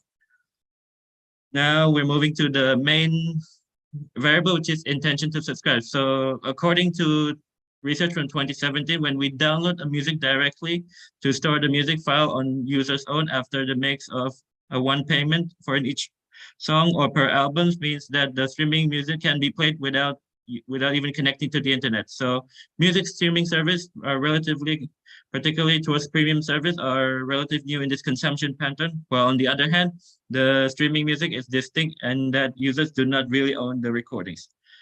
So this is the hypothesis development step. So we know that perceived value is related to how satisfied we are on this particular product, whether it's on the price itself or on how the operation works. So, and then for the music, we know it serves as a key medium to express ourselves and constitution of the cultural identities at both a communal and personal level. Whereas from the hedonic motivation, in which we claim that that the hedonic incentive increases the social commerce intention. So the more like we towards this application, the more chance we will continue using this application. So this is the hypothesis, the development itself. So H1, which consists of perceived value, have a positive effect on intention to subscribe. And then H2, music affinity, have a positive effect on intention to subscribe, whereas the H3 have a positive effect. The hedonic motivation have a positive effect on intention to subscribe.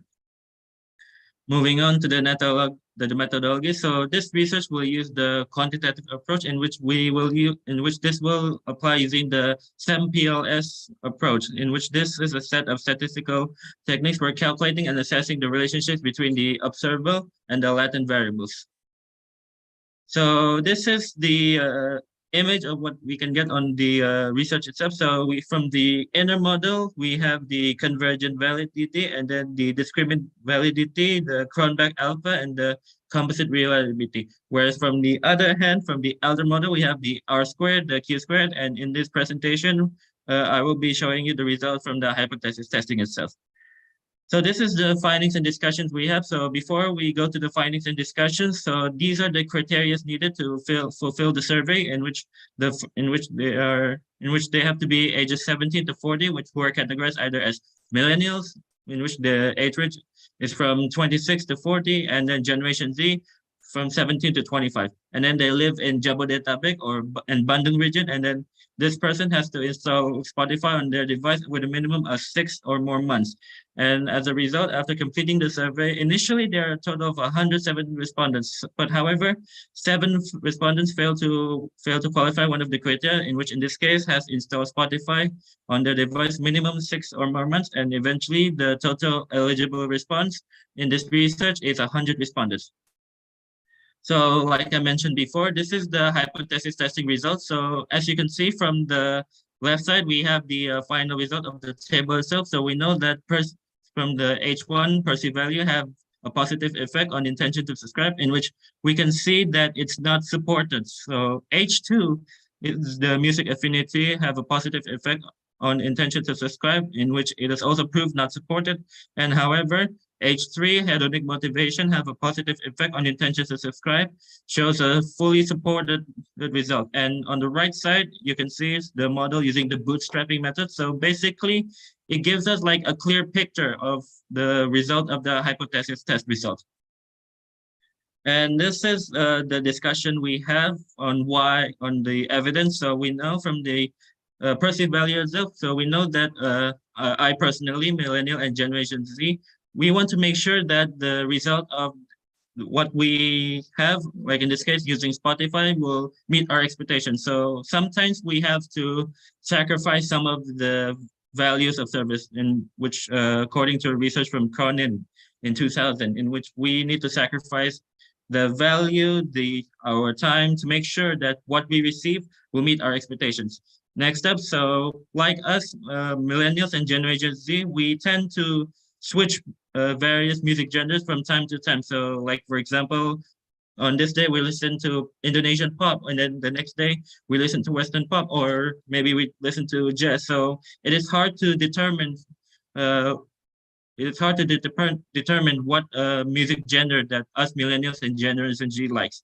And finally, the hedonic motivation reveals to be the most significant impact towards intention to subscribe. So this can explain on why hedonic motivations are more significant, especially towards young people like us, because we tend to explore new things, new things. Like, for example, using Spotify, we first want to try free, and we find it to be interesting, and we decided to give it a try on subscribing it. So we felt like we are enthusiastic to use the Spotify premium service itself.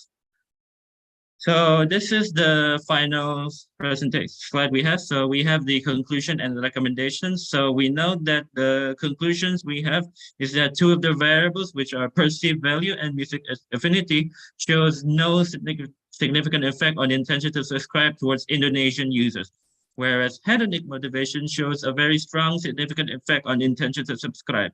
So to recommend this, what we would like to offer is that Spotify can devise like a pricing strategy to offer in an affordable price. So like in this case, for example, we are talking about young generations, like particularly students. We hope that we will have like a special price for like student price, special student discounts. And then we have to make sure that Spotify will run smoothly to meet the expectations, because we have to make sure that what I said earlier, we have to make sure that it meets our full expectations.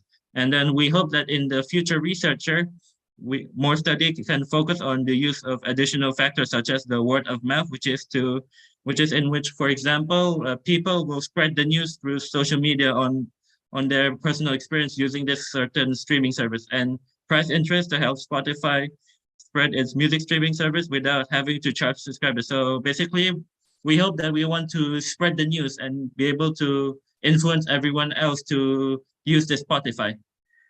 So thank you. So that is it from our presentation. Thank you for your attention, and I'm looking forward to any question and answers from the participants. And thank you, and have a great day. Thank you so much, Mr. Bhagwan. It was a lovely presentation. I'll open the floor for questions if we can take one or two. Yes, it's a very good presentation indeed. I agree with my colleagues moderator, Sofik Mukherjee. Can I ask something? All right. Yes, sure, please go ahead. Please go ahead. Yes, it's very interesting that hedonic motivation has the highest significant impact. And so how would you suggest to the management of Spotify concerning this finding? In what aspects, Ms. Amel? Yes, you mentioned that hedonic motivation has the highest significant impact. So what does this mean? I mean, using the everyday word, like practical implication. All right.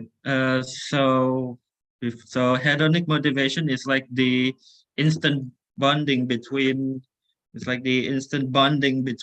us and the use of streaming of a technological service, in which, in this case, Spotify. So we know that when we first use a technological service like Spotify, we are kind of curious. We are kind of curious on using it, and as the day goes by, we slowly begin to progress, and which we enjoyed it so much.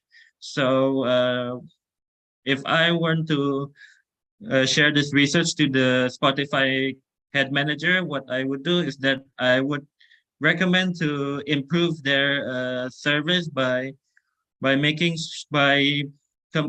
providing some sort of interesting strategic promotion, such as the collaboration with other musical artists, and of course other events, to make sure that users will have a more strong, significant effect on using Spotify.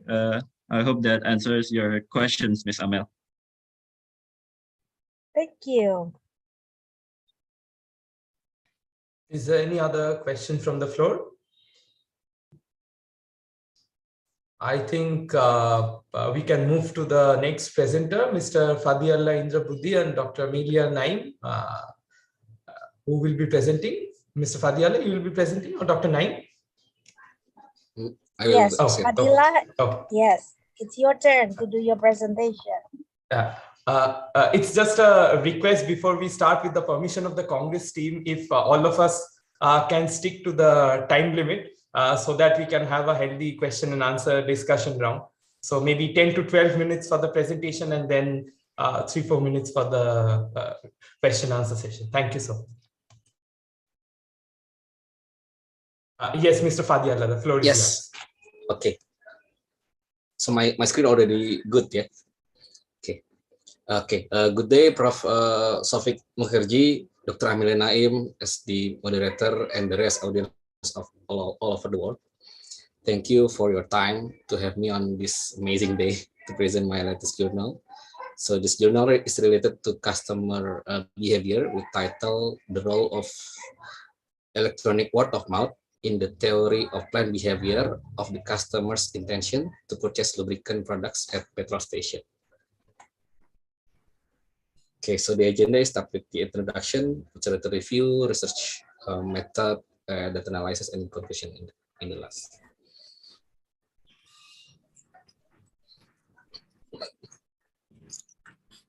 Introduction. So basically, Indonesia is considered as the huge potential market for petrol station due to their vehicles population are huge. Almost 22 million registered vehicles exist in Indonesia market.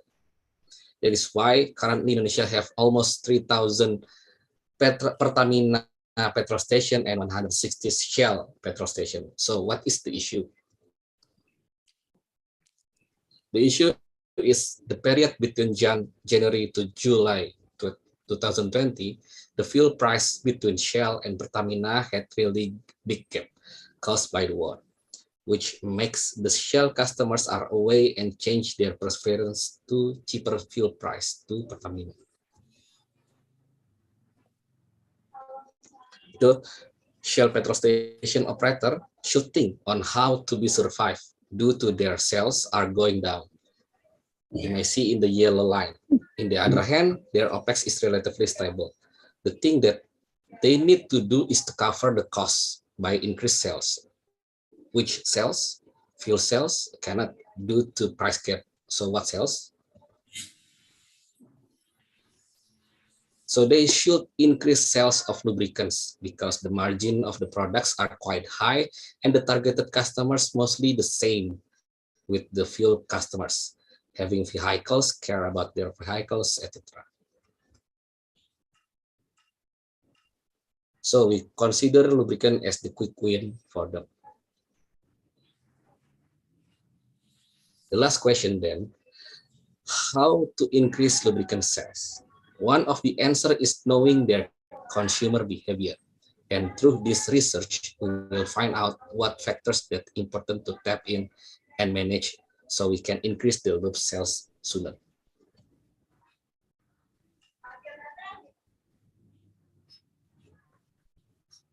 Okay, so what kind of consumer behavior we would like to know? There are plenty of theory, but in this research, we will discuss about TPB model or the theory of plan behavior model. There are 4 main variables here: attitude, subjective norm, perceived behavioral control, and purchase intention. And the last variable will be the novelty of this research, that is electronic word of mouth. So this is the framework. The gold one is the main variables and EWOM as the moderating role to each of the line. There are 6 objectives here and become the hypothesis. First is impact attitude on purchase intention. Second is impact of subjective norm on purchase intention. Third is impact perceived behavioral control on purchase intention. Fourth is moderating effect of EWOM, electronic word of mouth, on the impact between attitude and purchase intention. Fifth is moderating effect of EWOM on the impact between subjective norm and purchase intention. And the last one is moderating effect of EWOM on the impact between perceived behavioral control and purchase intention.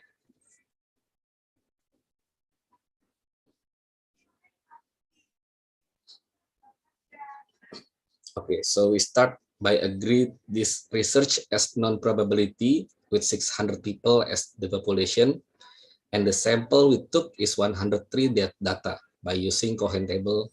In the 6 arrow pointings using R-square is 1% and 25% only we believe with the result. Then the data will be collected only to Shell Husein Sastra Negara Tangerang customers using Google Forms and printed questionnaires with 4-point Likert scale.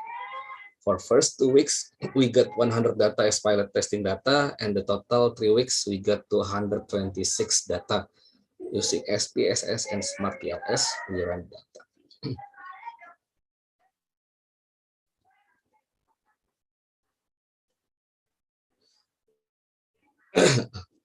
Okay, coming to data analysis, we start with the instrument validity and reliability. By using the first 100 pilot testing data, so this we were checking which items in the questionnaire are valid and whether the instrument are reliable or not. Based on the Cronbach's alpha, all variables are reliable. Then we check based on p-value each items. There is 1 items in P purchase intention 4, PI4, had p-value above 0.05. this is not valid, and we take out this item from the next questionnaires and the next data analysis.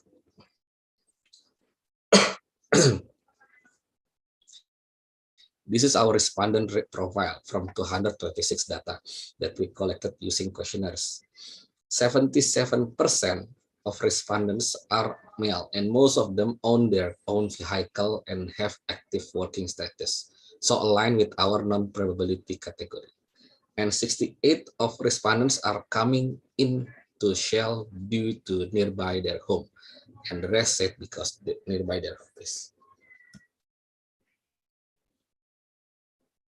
Next, the data analysis exposed about the construct validity and reliability. As we see in the result, the outer loading factor values above 0.7. So all accepted, except attitude number 3. Based on Hare in his book, A Primer on Partial Least Squares Structural Equation Modeling, if outer loading is above 0.7, the item directly accept. But if it's between 0.4 and 0.7, then we need to check the internal consistency and reliability.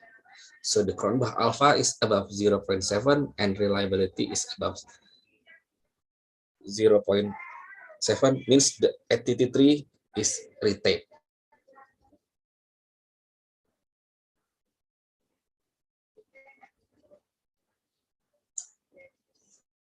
In this result, we would like to check whether each items are not crossing to other variables. And based on this, we are not found an item that crossing to other variables, where we look into their value on their main variable compared to their value on the other variables.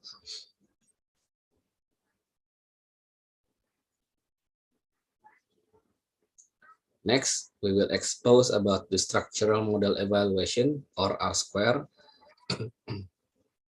The R-square value is the proportion of variance in the response variable that can be explained by the predictor variables in the model. In this research, we found out that our R-square is 0.66, where we can consider as moderate precision level. Means the attitude, the subjective norm, and the perceived behavioral control has 66% contribution to purchase intention, and the rest 34%, the impact contribute from other variables.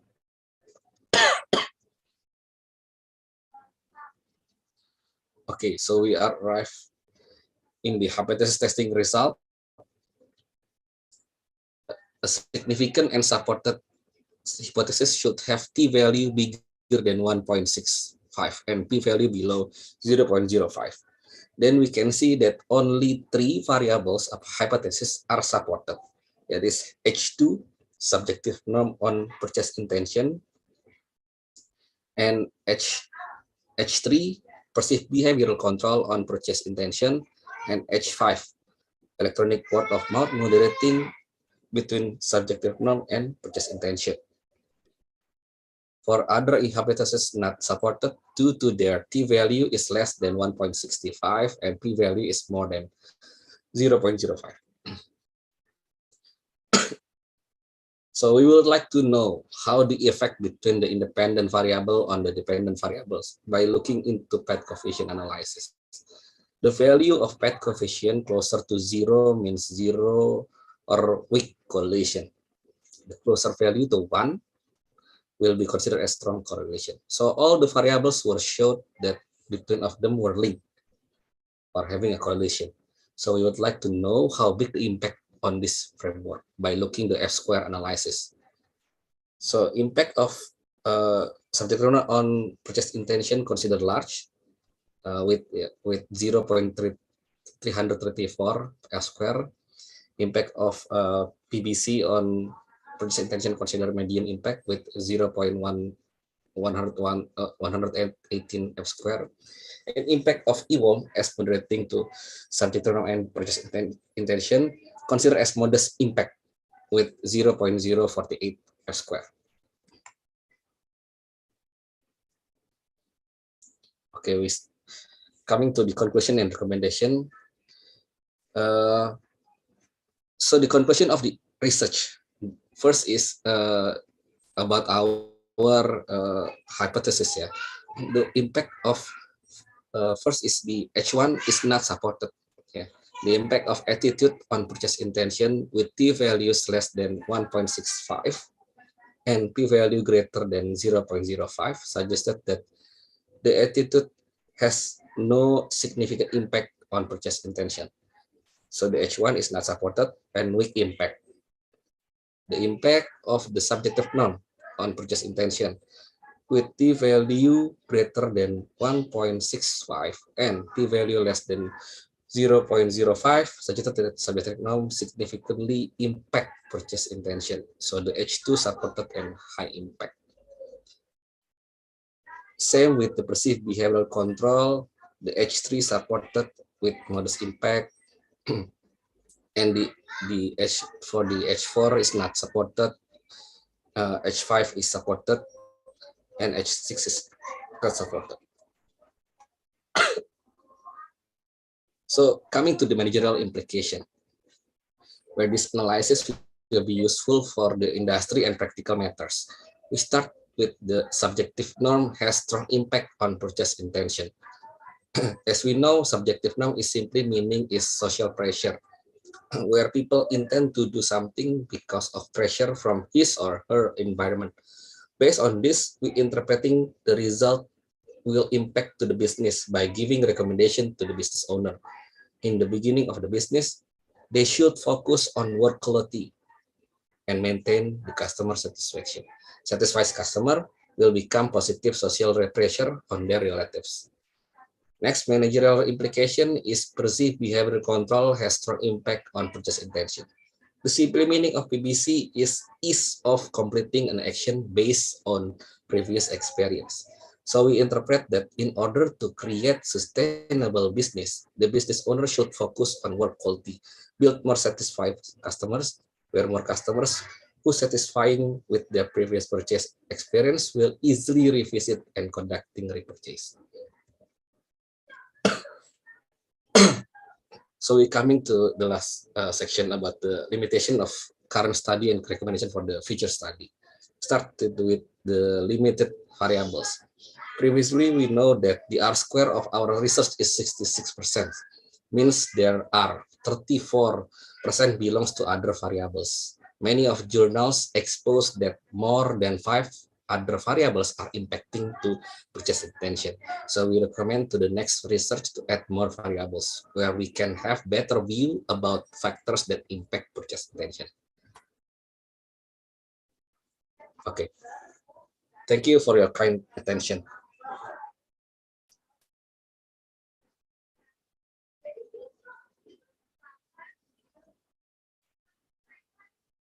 Thank you, Fadila Indrabudi. It is a great presentation, and I hope that the participants of the CEO Congress Conference would give some kind of a question for Fadila Indrabudi. Is there any question? If there's no question, probably as the second author, I would also ask, you are giving similar suggestions both for the subjective norm and the perceived. Yeah, both are saying to improve the quality, right? So how would you justify that, because those are actually two different variables? Okay, thank you, Dr. Ahmad. So basically, subjective norm or social pressure and perceived behavioral control is of access because of the previous experience. Why both is almost likely the same, the suggestion to the business owner is because social pressures coming from the of course coming from the previous experience of the satisfied customers or unsatisfied customers. So basically subtitle will coming from the what they already experience about the purchase process, and they can come to their environment, and they can they give any kind of suggestion to their relatives with that product. So basically, if I'm satisfied with the product, then you will be satisfied with this product. So this is like enhance, these factors is enhanced within each others. Yeah, please try to differentiate for your paper. Thank you. Thank you. Mr. Sofik Mukherjee. Okay. So, is there any other questions for Fadila Indrabudi?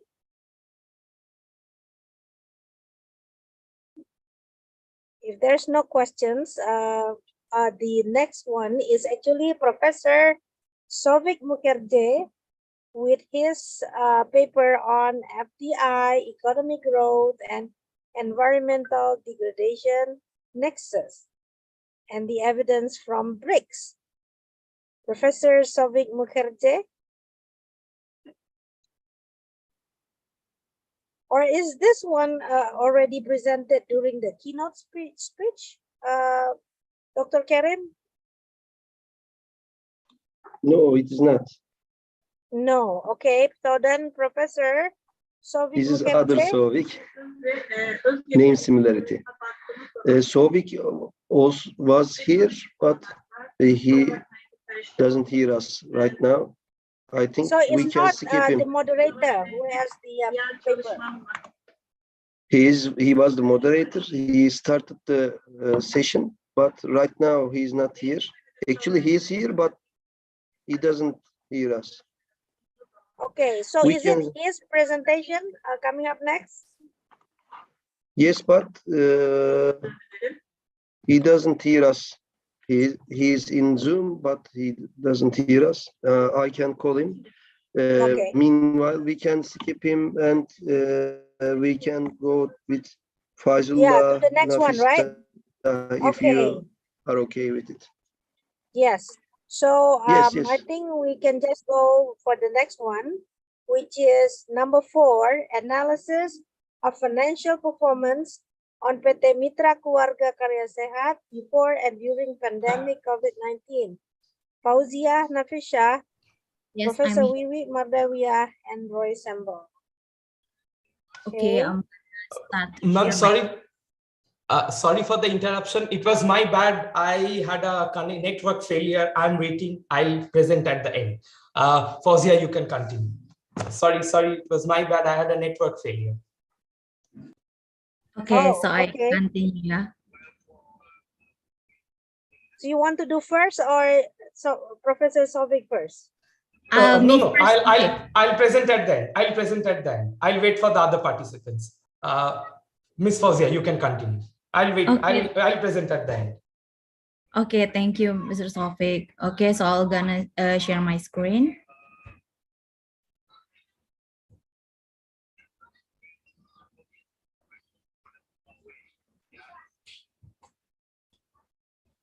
Okay, everyone see my screen? Yes, so good afternoon from Indonesia and good morning from Turkey, honorable ladies and gentlemen. So I'm Fauzia Nafisa.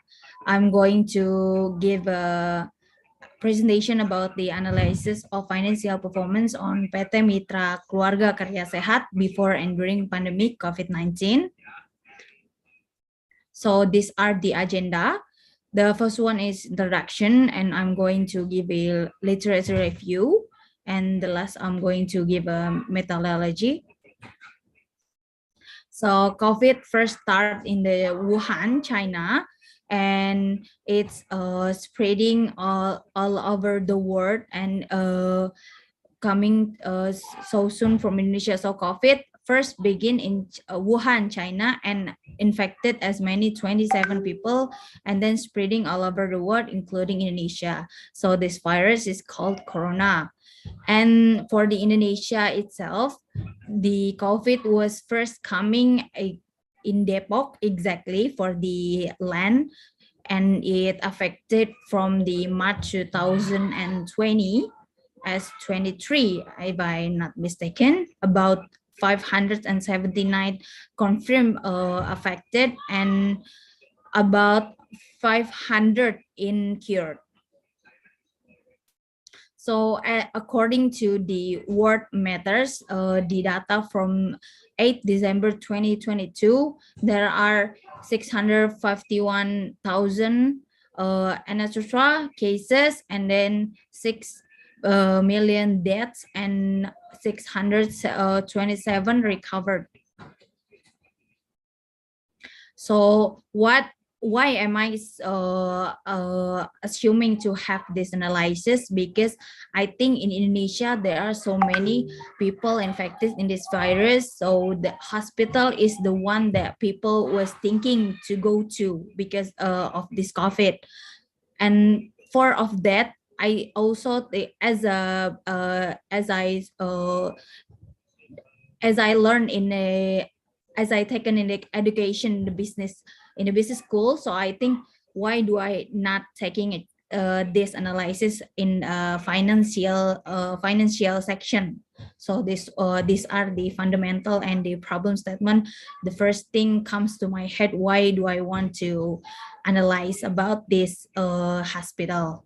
So as you can see from the table, from 2017, there are 1 billion and going up in 2019 from 1.8 to 2.6. There are so huge of patients were going to COVID, and there's so many cases. Doctors has handled about the COVID. Next is the research question. So the first question is, what is COVID affecting profit margin on the market return and stock return at PT Mika? And what is the effect of return on asset of PT Mika? Is there any debt to equity ratio or any debt to asset ratio affect PT Mika in financial performance?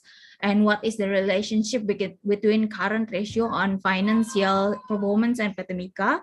And last but not least, does the return on equity affecting market return and stock return on PT Mika? So the research objective was to understand the effect of profit margin on market return and stock return, and to understand the effect of return on asset, to understand the effect of debt to equity ratio and debt to asset ratio, and to understand the effect of asset turnover on market return and stock return, to understand the relationship between current ratio, and last but not least, to understand the effect of return on equity affecting market return and stock return on PT Mika. So these are the literature review, or I can say these are the analysis from the people before. So return on asset is the profitability of the company, shows the ratio between profit and assets or capital that produce this profit. In other words, profitability is the ability of a company to generate profits for a certain period. According to Arianti on 2016. And for the debt to equity ratio, is a ratio used to assets debt to equity. So this ratio is sought by comparing all debt, including current debt, to all equity. And for the debt to asset ratio, according to the previous research, debt to total asset ratio is used to measure how much the company total assets finance with total debt. And for the asset turnover, so Ms. Nafisa, sorry to interrupt you, ma'am. You can simply skip over to the discussion section, because these definitions I think is commonly known to us. So if you can directly go to your methodology section. Okay. Okay, so these are my research framework. As you can see, there are hypothesis 1, 2, 3 until hypothesis 6, and then going to Y1 and Y2, which is the market return and stock return. So the as you can see from the arrow in here, they are return on asset going to market return and stock return. But because so there are from the previous research, the return on asset are they are said it's positively affecting for market return and stock return, debt to equity ratio and debt to asset ratio, positively affecting on market return and stock return, as well as asset turnover, they are positively, and current ratio is also positively affecting market return and stock return, and profit margin also positive effectively going to market and stock return. And for return on equity, they are positively affecting the market and stock return. But for the asset turnover, from the previous research, they said the asset turnover negatively affecting the market return and stock return.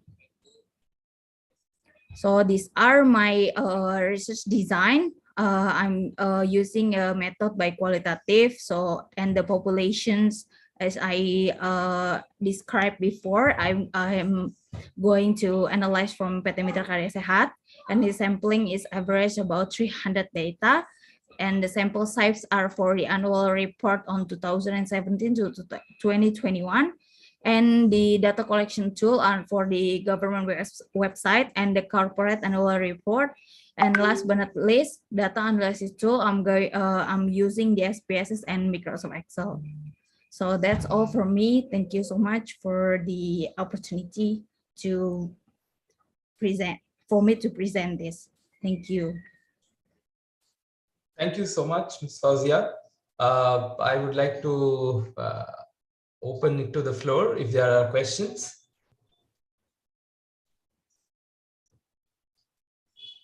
If there are questions, or else, Ms. Fauzia, can I ask you a question? Just a clarificatory question from my end.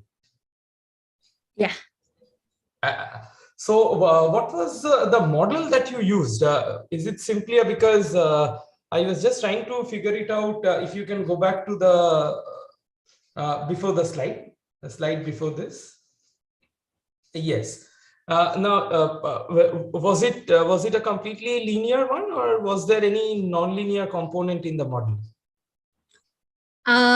I think it's linear, but I cannot guarantee it because I'm not really sure about the analysis, and I'm still working on it. So I cannot say it's 100% sure or not. So I'm not giving any explanation in here because I'm still not 100% sure. So that's all. No, it's fine. I can understand it's a work in progress, but just a small suggestion, since I'm not really kind of aware about what model you have fitted, from my perspective, to whatever extent I could understand your analysis, before you kind of come up with something, I think it's always better, because these ratios that you have taken ratios now at some point of time. I'm not sure based on the data which you are using whether there will be any sort of multicollinearity problem or an endogeneity problem. I'm not very sure, because it depends entirely on the model that you are using. Maybe you will be kind of checking all these robustness checks will be in place, but at the preliminary level, that's why I wanted to understand that what was the model that you are using, and any specific reason why. I believe asset turnover was insignificant, right? If I could follow correctly what you said, or which one was the insignificant one? Asset turnover, yes. Okay. Any specific reason for that? So the previous research said that asset turnover doesn't really work for the market return and stock return, because basically market return and stock return are really affecting on return on asset or debt, or by the ratio or the margin or the return on equity.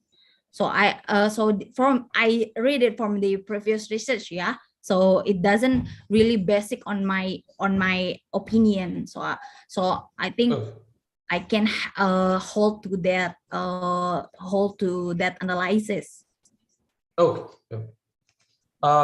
Thank you so much. I believe there are no other questions. Can we move on to PhD student Jabbar Abdul Rahman Kahar?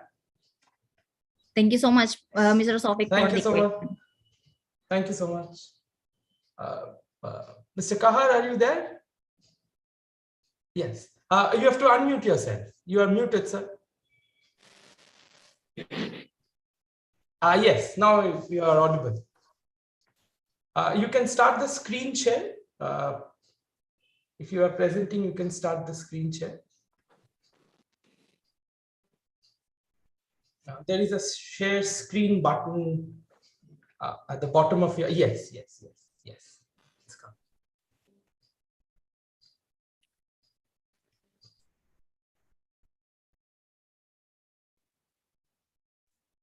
You can start your presentation. If you can, it's a request, if you can kindly stick to the time limit of 10 minutes, and then we can have a discussion.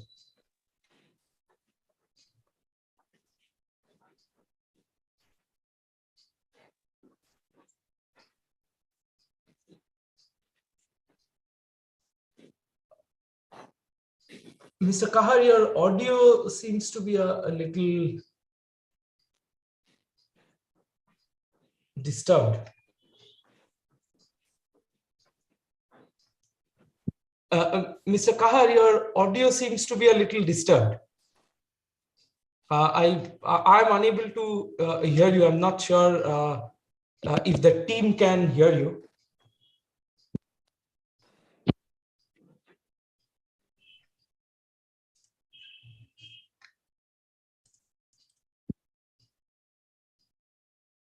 I'm not sure whether the team can hear you. I'm unable to hear you.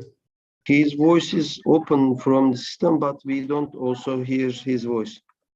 Yes, Mr. Kahar, your slides are visible, but the sound is an issue. The audio is not very clear.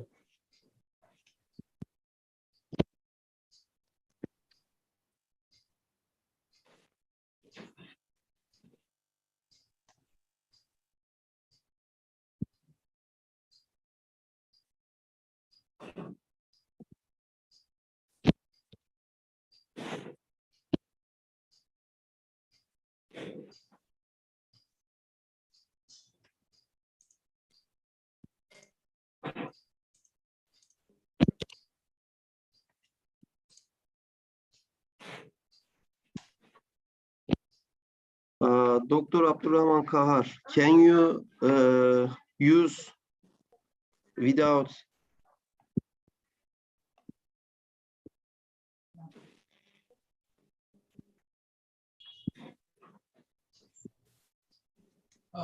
I think Mr. Kahar is saying that maybe he can present in the next, if he's trying to check.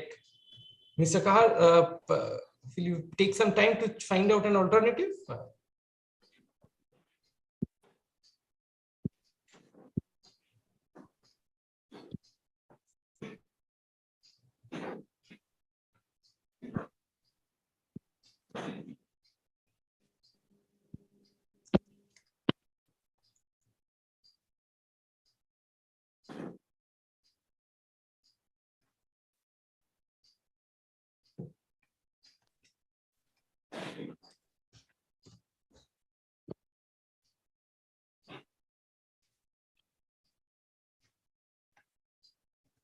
Should we move to the next presentation and give Mr. Kahar some time to check the problem?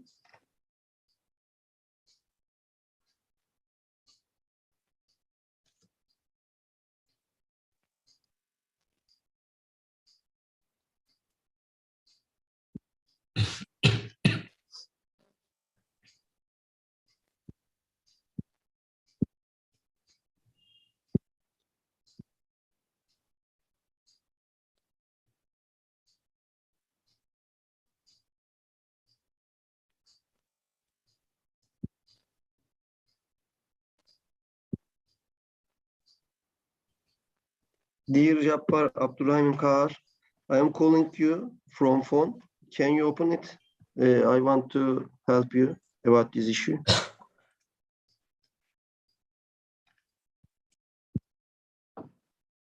Do you hear us?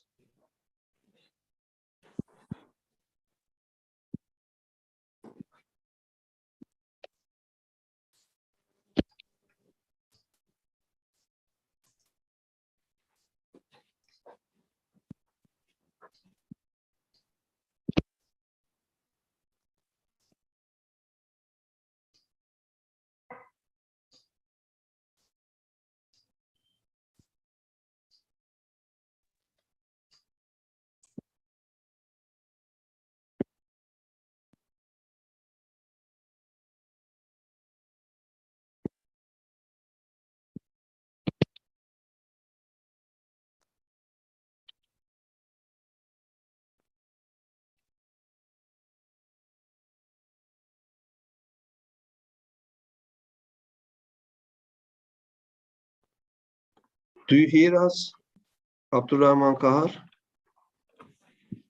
If you hear us, open your phone. I am calling you.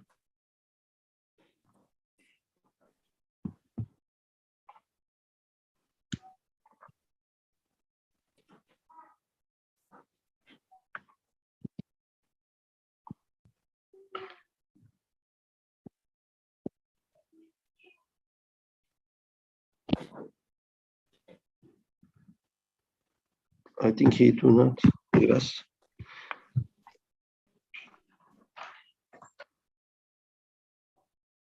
I think he's unable to hear us.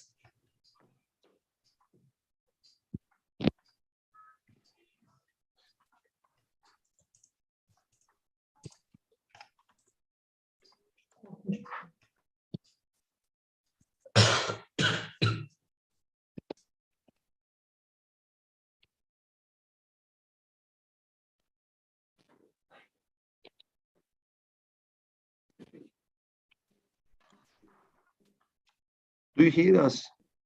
Jabbar Abdurrahman Kahar. Do you hear us? Please open your phone. I am calling you. Open your phone.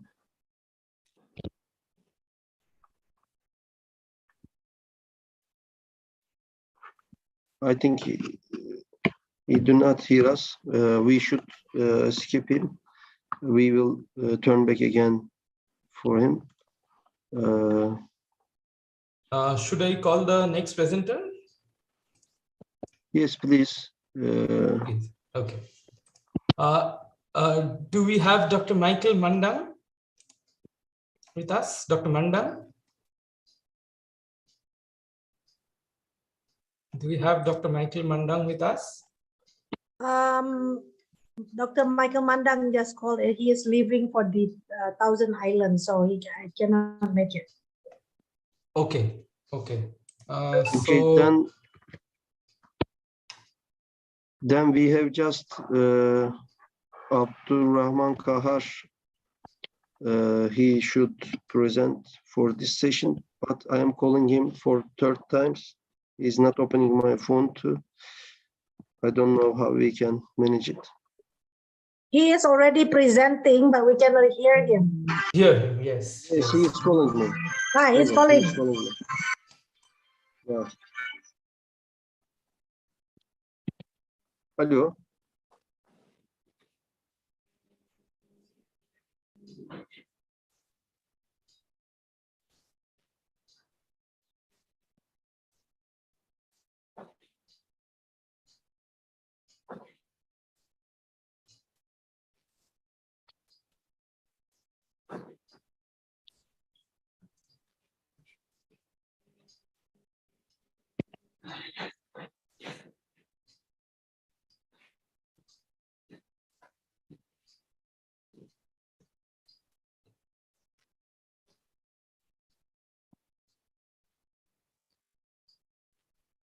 Okay.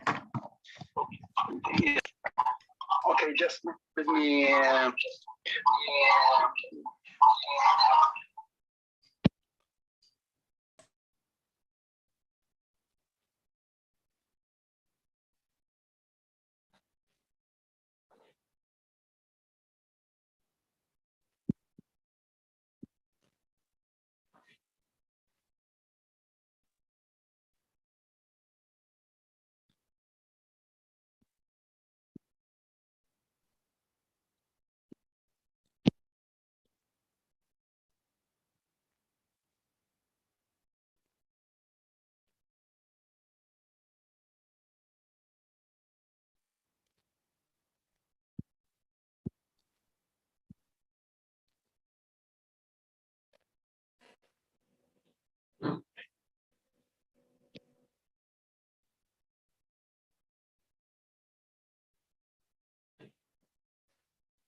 It's about the coping mechanism by Yazidi female survivors and their problems inside Camp Duhok.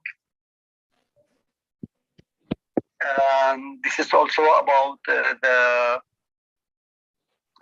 introduction, background and aim of study, literature review, theory used in the study, methodology, finding and discussion, conclusion and recommendation.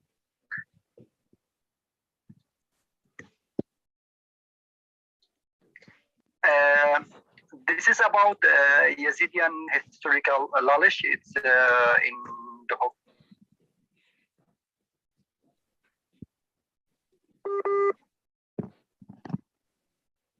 You hear me? They have different religion and they communities. There are three classes ranked Sheikh, Murid, and Faqir. The holy place for them is called Lalish, located in Duhok city, and the black book is a holy book for them. Yazidi religion is a closed system, means they do not allow any person to convert the religion, and they cannot convert another religion also. This is the Iraqi map. WhatsApp मिला? हाँ मिला मैंने अभी देखा। इसको खोलो जरा, laptop खोलो, किस पे खोल रहे हो? अभी मैं ऑन करता हूँ लैपटॉप। Yes. खाना खा के ना जल्दी करो, ये करो कि ये मैंने बनाया है ना। This is Sinjar and this is Syria and this is Turkey and this is Iraq. करो ना तो मैं इसके लिए फाइट करूँ कि ये। The background of study: Islamic State in Iraq and Al-Sham attacked the village of Sinjar in the morning of 3 October 2014, and after attacking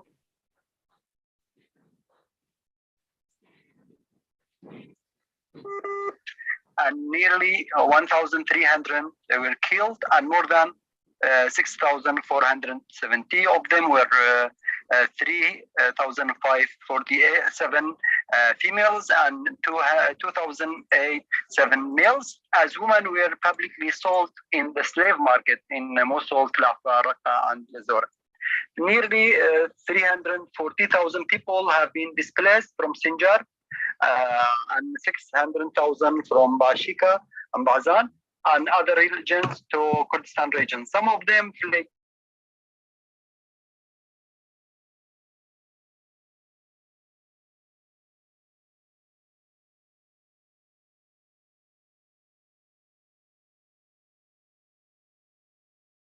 I think Dr. Naeem, can you hear the audio?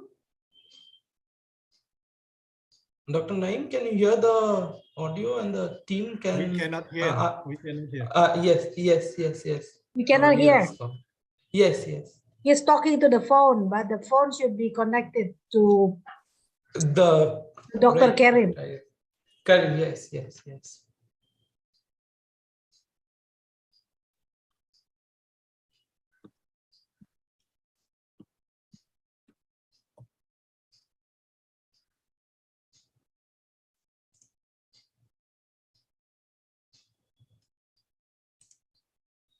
Dr. Karim, we cannot hear. Yes.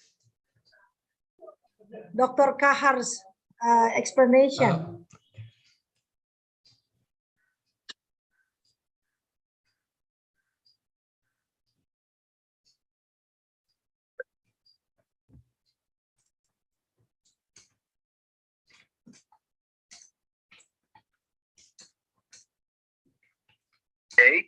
In Kurdistan, the study was conducted about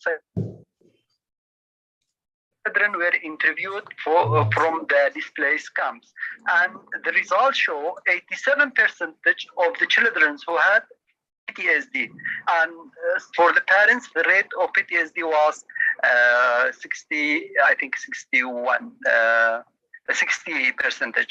And a master study conducted about Yazidi women show that 96% of the female response were transferred during captivity at the rate of 5 times as average, and 26% of the survivors were raped by one person, while 60% and half the respondents were raped by more than one person, and 98% of respondents suffer from psychological pressure, especially fear and anxiety, and 62% respondents fear 37.9 have nightmares, and 3.7 of the respondents think that to migrate because they feel social stigma.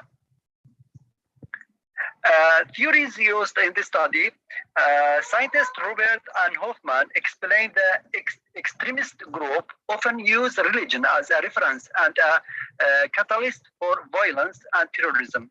Hoffman gives an example of religious terrorism and world religions, attacks Christianity on US abortion clinics, and extremist attack carried out by the Jew.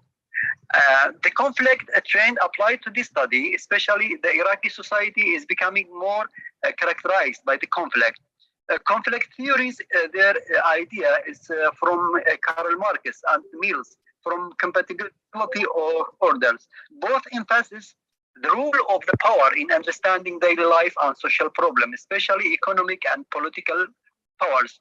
Conflict theory clearly define the disparity between members of the society. Furthermore, the persecution of these who do not have the law and those have the power and authority in the community.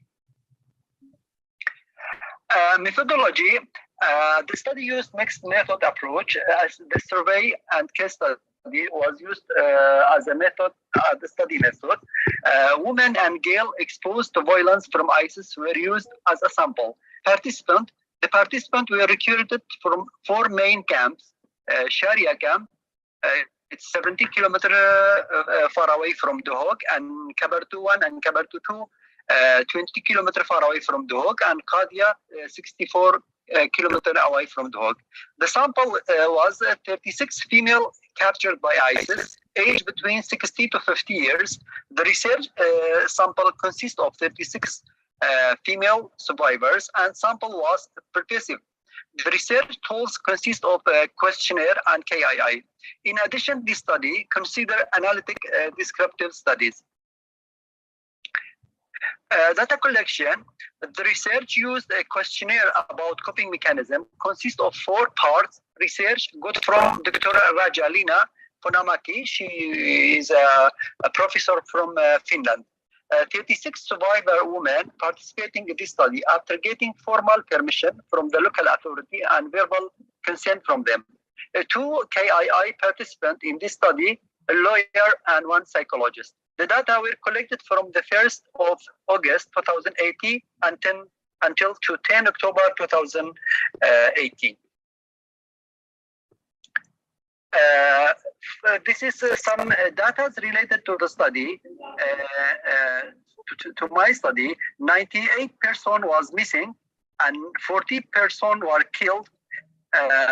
73 males and 190 females were survivors, and 43 peoples go to other countries. This is from which families which I conduct with them interview.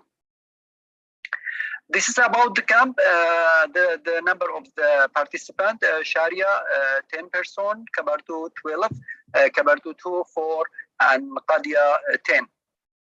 This is about the age from 60 to 55, the number, and the educational level. Most of them, they are illiterate or primary school. Marital states, single 18, married 9, and widow 9. Live with a family member 30, and with the relatives 6. The people who live with the relatives, they lost both father and mother. Capture period, most of them, they live more than 3 years in capture, 20%. And this is also the about the questions which I ask the people related to behavioral doing and cognitive thinking and emotional feelings and social support.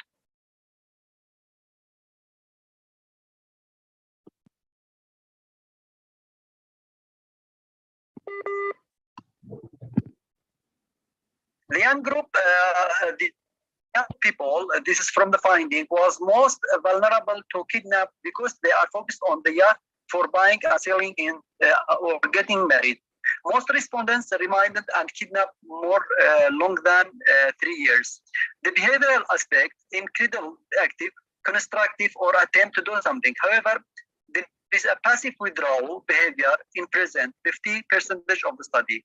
The majority of the sample believe that what happened is crucial to them. All family members admit they have been exposed to multiple kinds of violence, and the positive point is counseling one's own self and finding new meaning or aspects of the events. On the emotional side, 83% of the sample suffer from anxiety. However, 77.7% of sample feel strength and capacity. The third place, the feeling of sadness and giving up, 75%. The social support is suitable for female survivors as the Yazidi community has accepted them. However, 6 participants in the study and 22% do not have parents or do live with their relatives.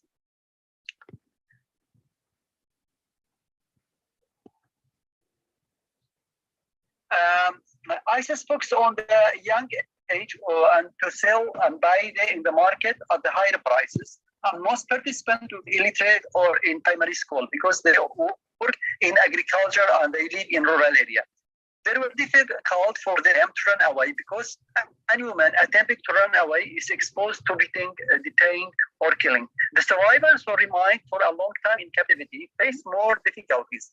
In behavioral action, most try to do something or look passive paralyzed because they have solved psychological problems. Cognitive thinking explains that it is essential even in their life. Women exposed to significant trauma for a long time cannot deny it, but they try to know why this happened to them. And they have strong feelings related to anxiety, horror, sadness, and giving up. Social support, they try to tell their stories and seek help and advice from parents and others. Limitations, the researchers find cases difficulty because they dislike participating in the study and feel shy and scared of the questions. The camp was big, it was hard to find women's address, and the camp was far from each other was the second challenges. The suggested study is to conduct a research with the survivor women who went to the third countries. Mr. Kahar, if you can wrap it up in the next 1 minute. Result, the young illiterate women were most exposed to violence, living in captivity for a long time, more than 3 years, affects the survivors' personality development because they suffer from nervous and anxiety, feeling of fears, lack of relief, and loss of self-confidence.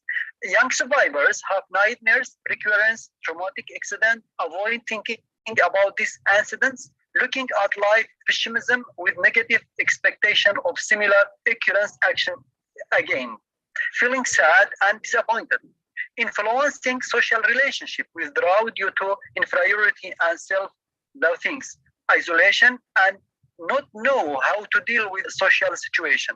The moral side cannot distinguish between right and wrong person because they are exposed to different forms of the violence.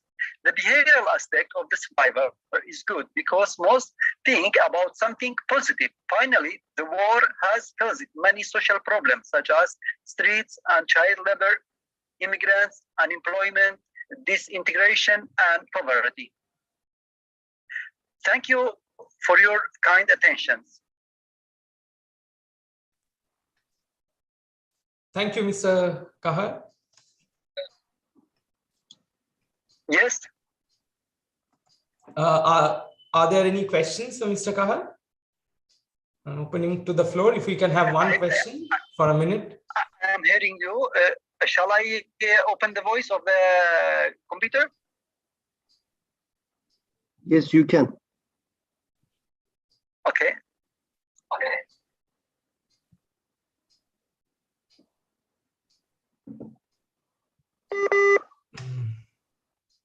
Hello, Dr. Kahar. Can you hear me? Yes. Yes, this is a very, very sad story that you are sharing here. Your research is giving us a very strong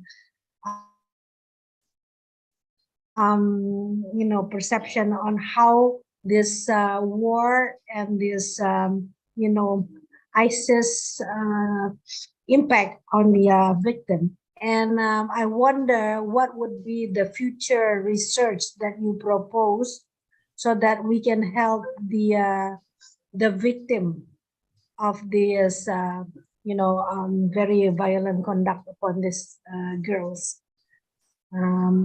Hopefully you can share your view. I hope we can do some other research in the future. I hope we can do some research in the future, and we do in a best way. Really, this study, when I conduct in 2018 before I joined the PhD study. Even I know there is more a weak point in my research, but now when I came to Malaysia and I study PhD in Malaysia, I got more information, and we can do in a better way. I am sure if there is more than one or two authors to do this kind of research, they will be a good research in the future. And I hope we can make a collaboration and to do some research in this field. Have they conducted any spiritual healing for the victim?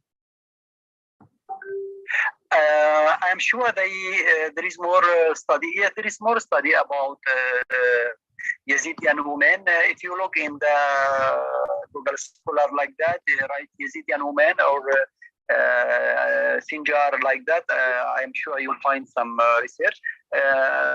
Because I study one research they conducted in Germany about the women who released from the ISIS, and I am the person who I worked with UNHCR, and we sent some girls from the camp to Canada through one program, because there is some kind of women, they cannot live in the same society, they have more problems. Therefore, we have one program and we send them to the third countries. Therefore, because it's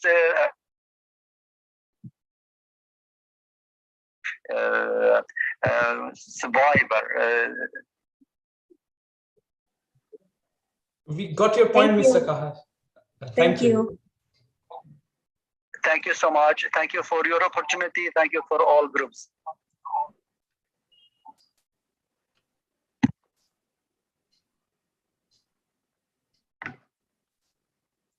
Dr. Karim, are you there? Yes, I am here. How many minutes do we have? Then I'll make a quick presentation, maybe in the next. We have plenty of time. Actually, yes, this should end it by another 24 minutes. We have 24 minutes. Actually, did you present Mr. Souvik Mukherjee? Not yet, right? No, I did not. We have so you can present. Yes, we have just your presentation. After that, we will finish this session. Yes, thank please. you. Then I'll proceed. Okay, let's listen to Dr. Souvik Mukherjee presenting.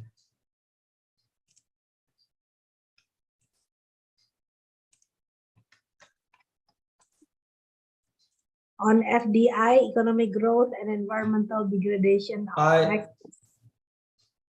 hope my screen is visible, Dr. Naeem and Dr. Karim. Is my screen visible to the participants? Yes. Slideshow, please. Yes.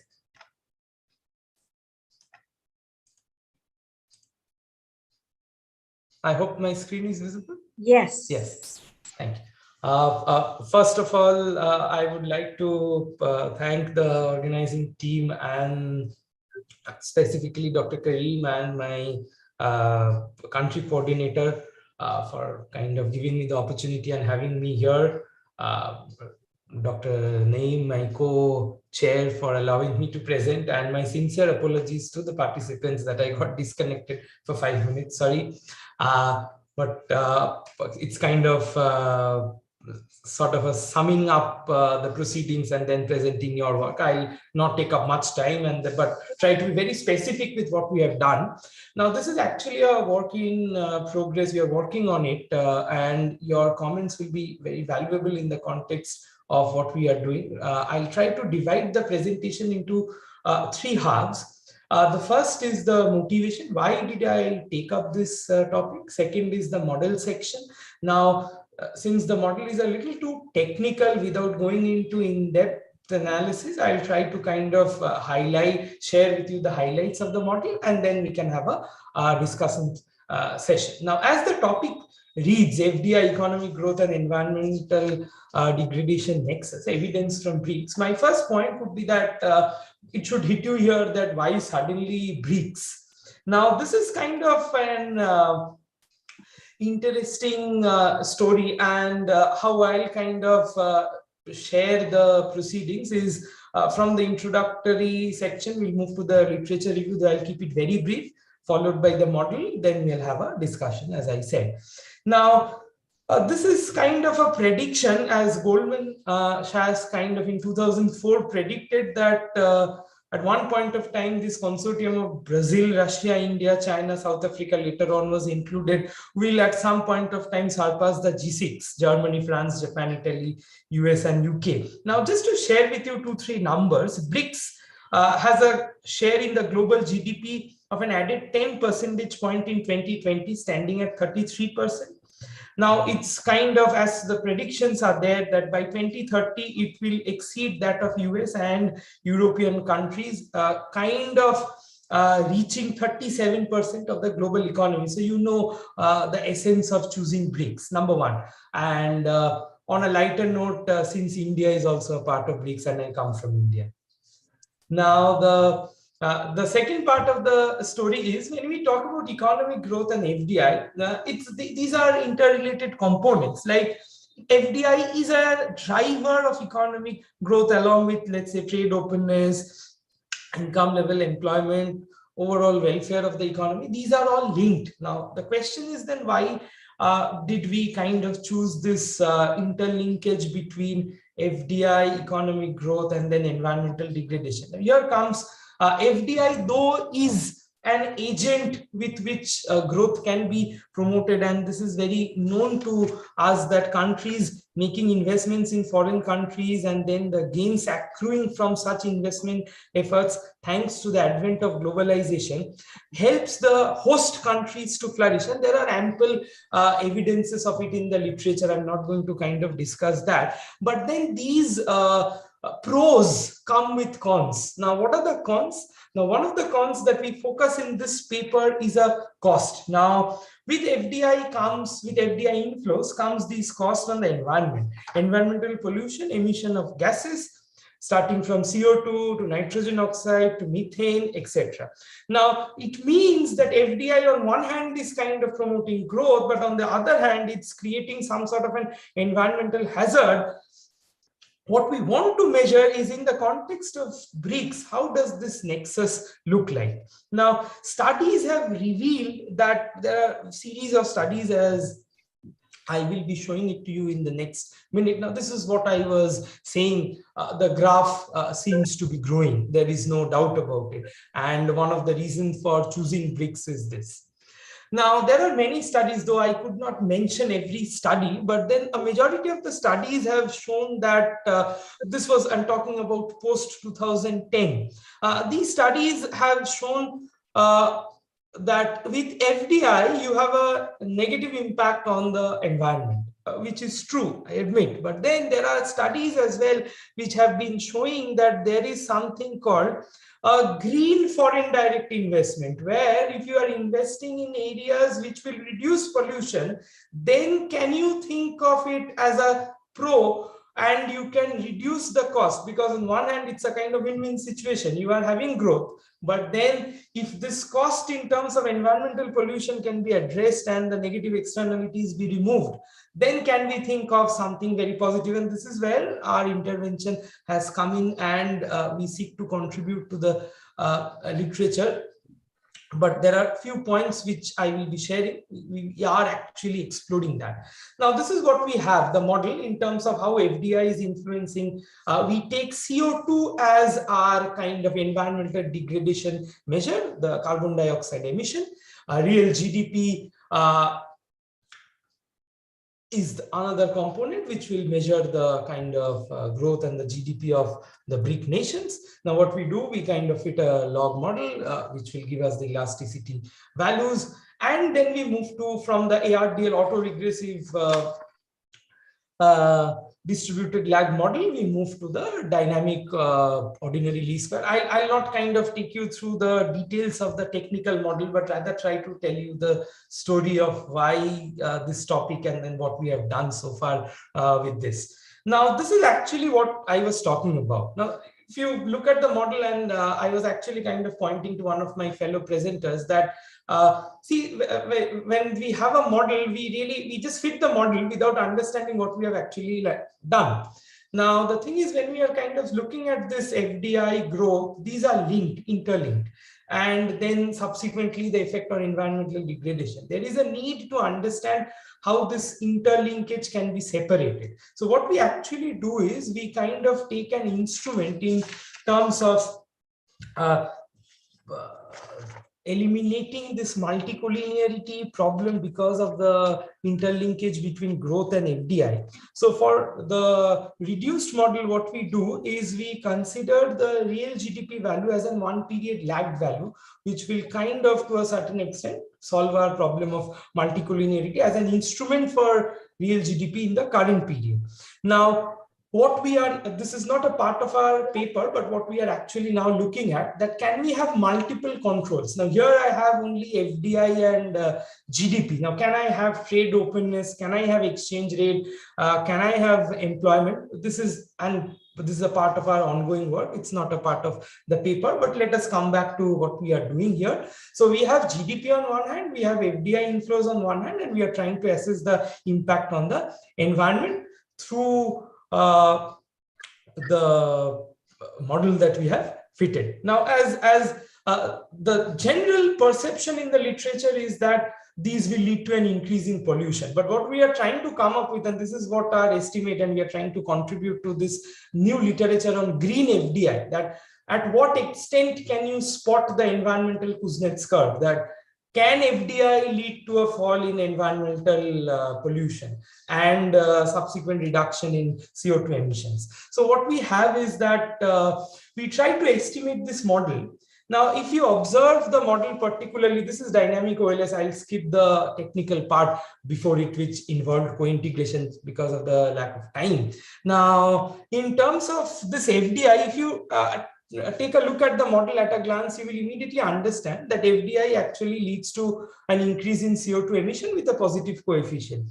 And GDP also does the same thing. So then people will be surprised, oh, what is new, what you have done? This is already there in the literature. What is the addition to the literature? What we did was we added in another part. We brought in another model as an extension just to check the Kuznets curve, environmental Kuznets curve operation in the context of BRICS.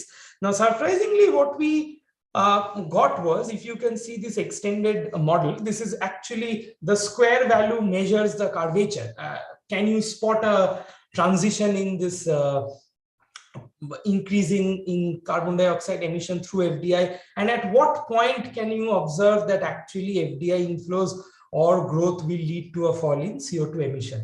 Now, what we came up with was something interesting, and that is what I will be sharing. The result that we have is kind of, as I said, is showing a significant impact that if you increase production, as the cycle, the diagram that I presented, will lead to carbon dioxide emissions, all other things remaining constant, but the value of the estimated coefficient is 0.086 from GDP's point of view, and from FDI's point of view, it's 0.365. So it's not really that much, but then 0.365, people who are aware about CO2 emissions, they know that it has some, it's quite a big amount.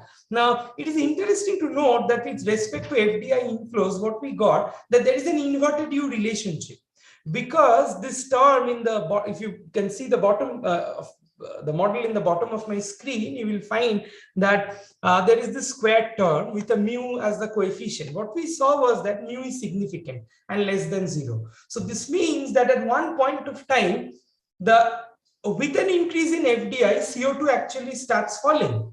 Now, what we are trying to do as a part of our research is to identify the sector-specific inflows of FDI that can actually cause a fall in the CO2 emissions, and you find evidence of the falling part of the environmental Kuznets curve. Now, let me give you a brief about the environmental Kuznets curve, and then we'll relate and wrap it up. Our entire analysis is based on the environmental Kuznets curve model, which posits an inverted U relationship between income per capita and environmental quality, though we bring in FDI as a modified form of environmental Kuznets curve. Now, in particular, what we are trying to take into account is that the current process of globalization, with the aim of defining the impact of progressive global economic integration on the relationship between economic growth and environmental degradation in the BRICS context. Now, we find evidence that increase in GDP actually leads to an increase in CO2 emission. There is no falling part of the environmental Kuznets curve. This is one major contribution that our study has made. We only find that increase in GDP will lead to an increase in CO2 emissions. But surprisingly, when it comes to FDI, we see that there is indeed a falling part of the environmental Kuznets curve, and the recommendations that we have is BRICS countries should continue with their policies of trade openness and FDI inflows in consonance with the fact that they can somehow monitor the green inflows of FDI. And this is our next, or you can say as an extension of this model, what we are trying to do. We are trying to find out which sectors in BRICS can there be a generalizable component that we target this sector which will bring in green FDI, and we find evidence of the falling part of the EKC. And so just to wrap up with this, we are trying to look at, this is our future aim, and it's a part of our ongoing work, which component of trade impacts environmental quality. We can control them because we see a positive relation. And what is that threshold of FDI inflow after which we can see a negative environmental Kuznets curve relationship? That is, with green FDI, your emission is going to go down, but at the same time, you are not compromising on growth. Thank you so much.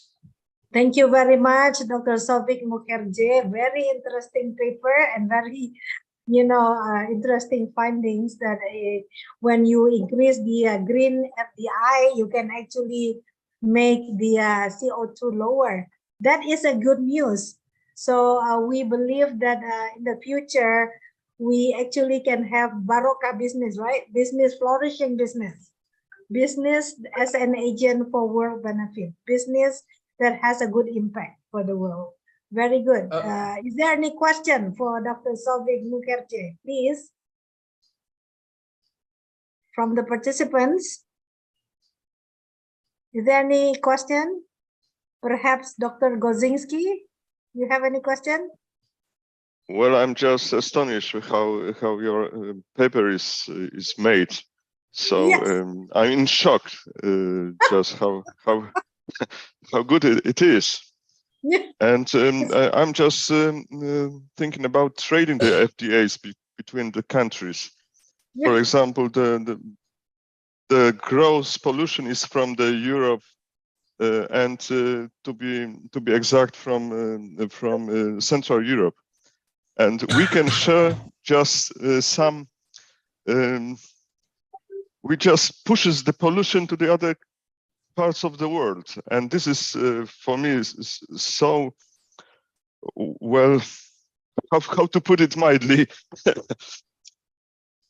Yes. Actually, sir, it's a very valid point that you have pointed out. We are actually trying to now, it's actually not a part of our paper, the one that I've presented, but we are actually extending this, that we are trying to spot that since we know the threshold, now can we spot the sectors?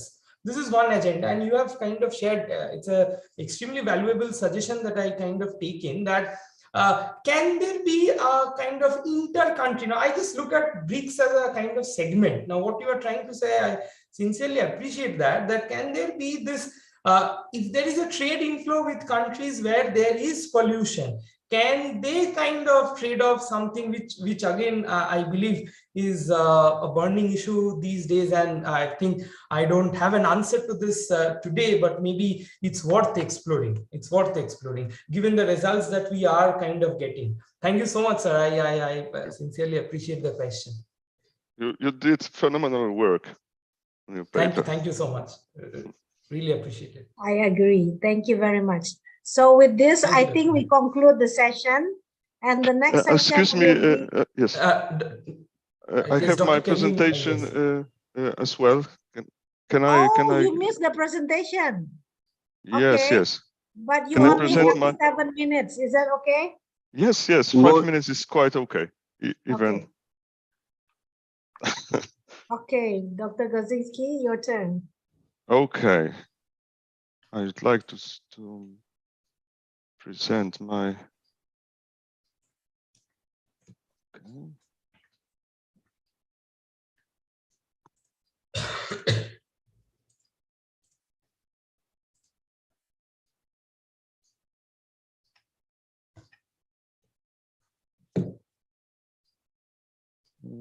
Okay. So my presentation is about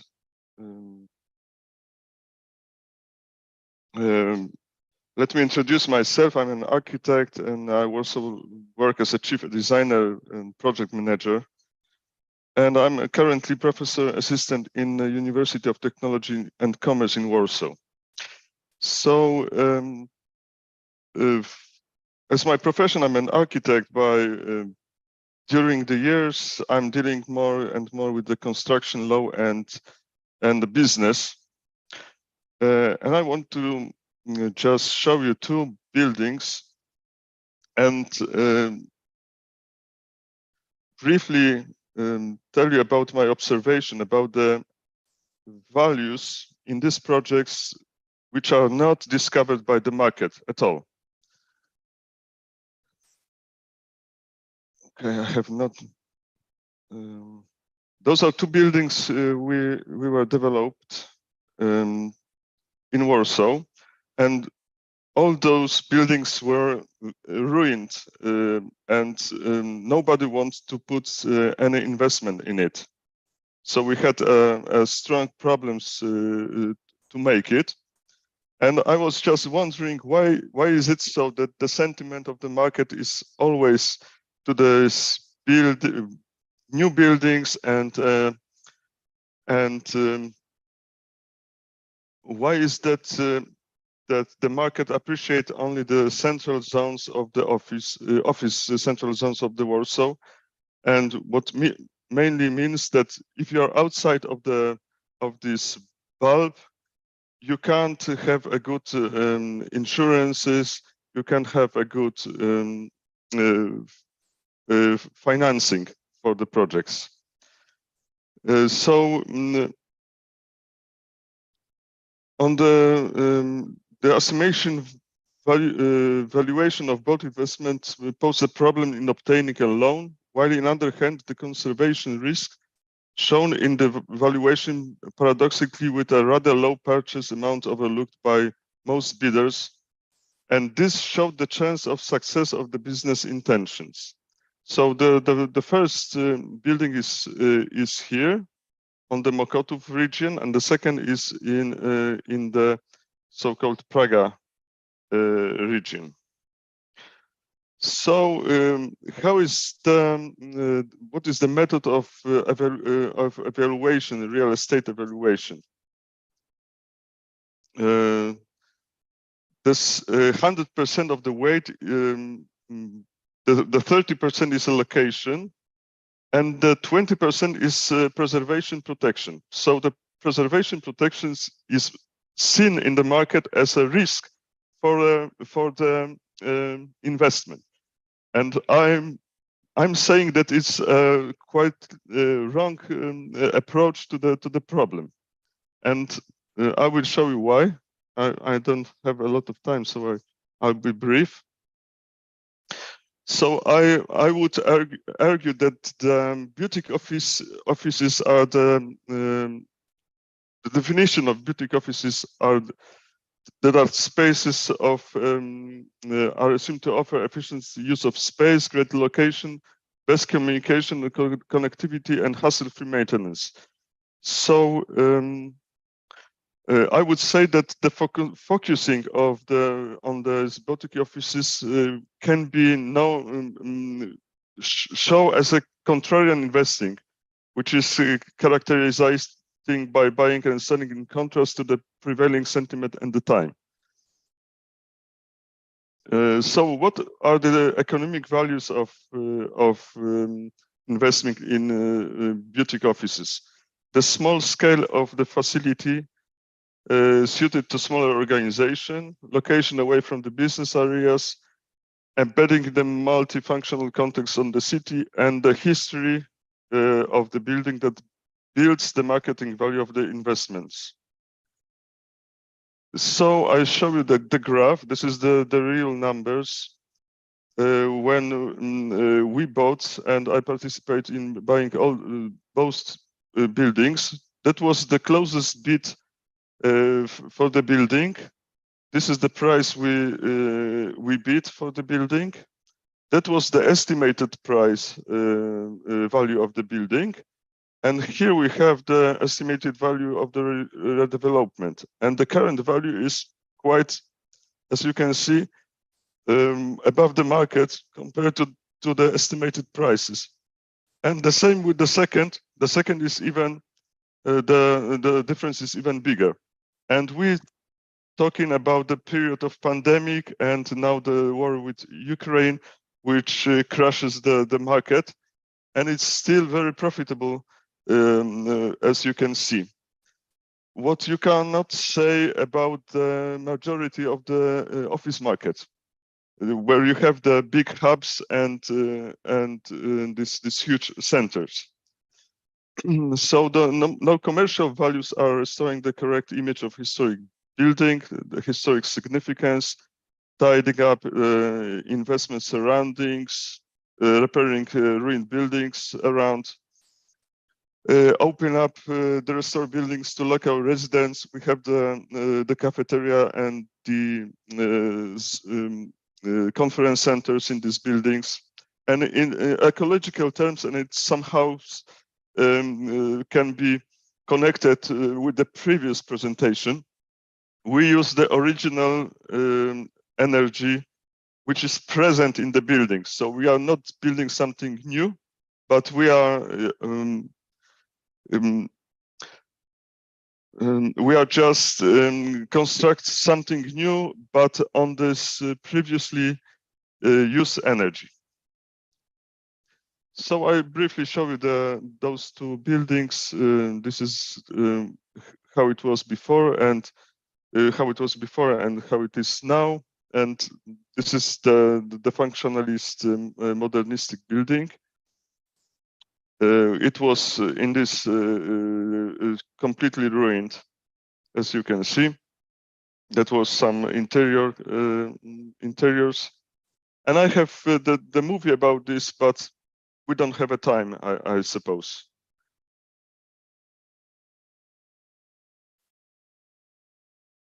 Yes, thank you very much. So, yeah. Yeah, I have another one, but sorry. Okay. So thank you very much, Dr. Gazinski. I know we are running 30 minutes late of time. Yes, I know, I know. I just kept the yesterday's presentation. So thank you for the opportunity. Yes, thank you very much. For presenting. Yes, hopefully if you still want to show some video, I think at the end of Sunday, we might still Yes, have yes, some.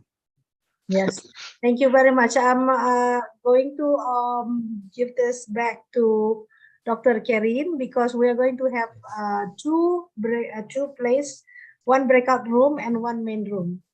For the breakout room, you can actually move to the, we have provided the session 11. All the participants of session 11, please move to the everyone from session 11. The moderator is Professor Roy Sembel and Sanjeev Kumar Haldar. And then it's Sylvie Ganguli and Sana Seher, Muhammad Zia. And number 3 is Melita Arwan and Sanjeev Kumar and Arfan Wiraguna. So all the 5 papers, please, and the participants who would like to listen to this presentation, please move to the breakout room, please. Hello, everyone. Thank you. And in this main room, we will continue on with session 11. Yes, Dr. Amila, thank you very much. The participants have already moved to session 11 and almost 4 participants are already there. One is still, approaching. So that is already going on. Thank you very much. Okay. And in session 10, I would love to call Devyani Nindasari. Are you there? Or research scholar Tariq Abu Bakar. Are you there? David Pangaribuan. Hello. Are you there? Are you there? And algorithm for diagnostic of technological state in petrochemical industry, CDCOP. Are you there? Hello. How about Rosada Tri Asnada? Yes, I'm here. Okay, thank you, Mrs. Yes, Professor Roy Sembel, you can move to the breakout room. Hello, can we call the first paper, determining the method of calculating of Article 21 income tax? Devyani Nindasari. Yes, I am Tuti Nuriati, Miss Amelia. Yes, please. Yeah, okay, thank you very much. Good afternoon, everyone.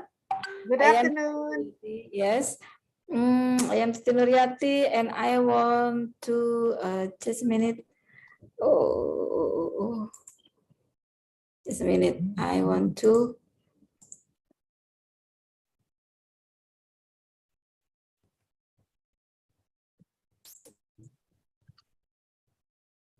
Just a minute, Miss.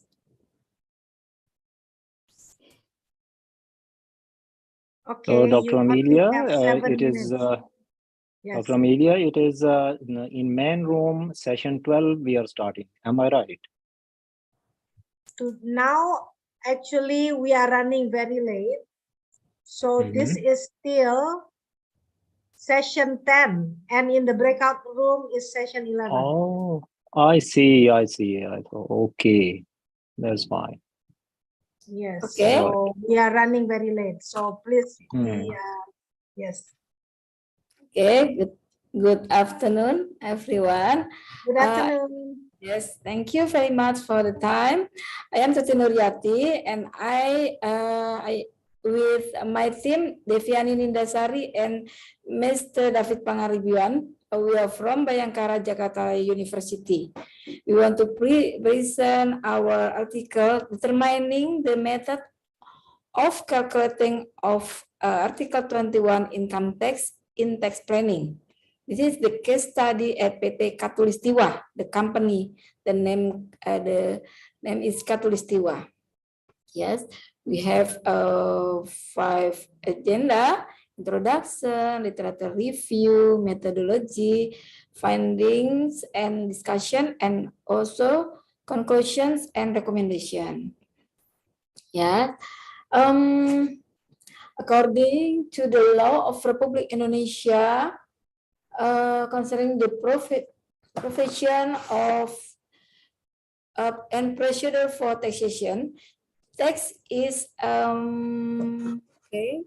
The company's goal is to maximize profit. Of course, to maximize this profit, companies must increase revenue and reduce expenses to a minimum, including the tax burden that must be paid. Much can be done in order to minimize the tax burden, ranging from complying with the provision of tax regulation to those violating the provision of applicable tax regulations.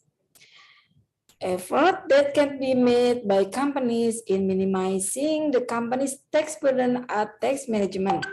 Tax management is closely related to tax planning. Tax planning can be done by the company is to choose the method of calculating the withholding of income tax, Article 21. Yes, we have three methods that can be used to calculate income tax, Article 21, namely the net method, the gross method, and also the gross up method. And the aim is to find out which method is the most efficient for the total income tax burden that must be paid by PT Khatulistiwa. Yeah. Formulation of the problem research. Based on the background stated above, the researcher formulated the problem of follows. How does the company maximize profit?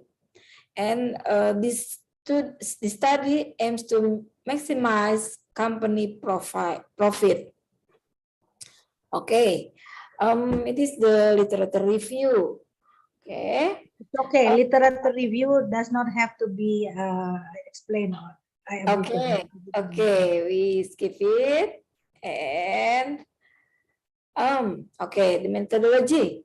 The method used is descriptive and comparative research method with a qualitative approach.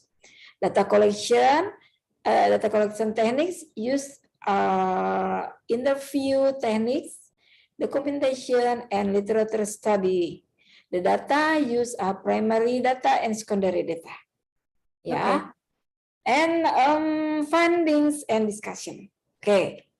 PT Khatulistiwa is a trading company for a large machinery and tools. PT Khatulistiwa provides tools to support oil and gas activities as well as ports to preserve nature from pollution caused by these industrial activities. PT Khatulistiwa is the sole agent to sell Danish-made tools in Indonesia. And PT Khatulistiwa has distributed equipment to various oil and gas companies and ports in Indonesia. Yes, we focus in text in Article 21. Yeah, we have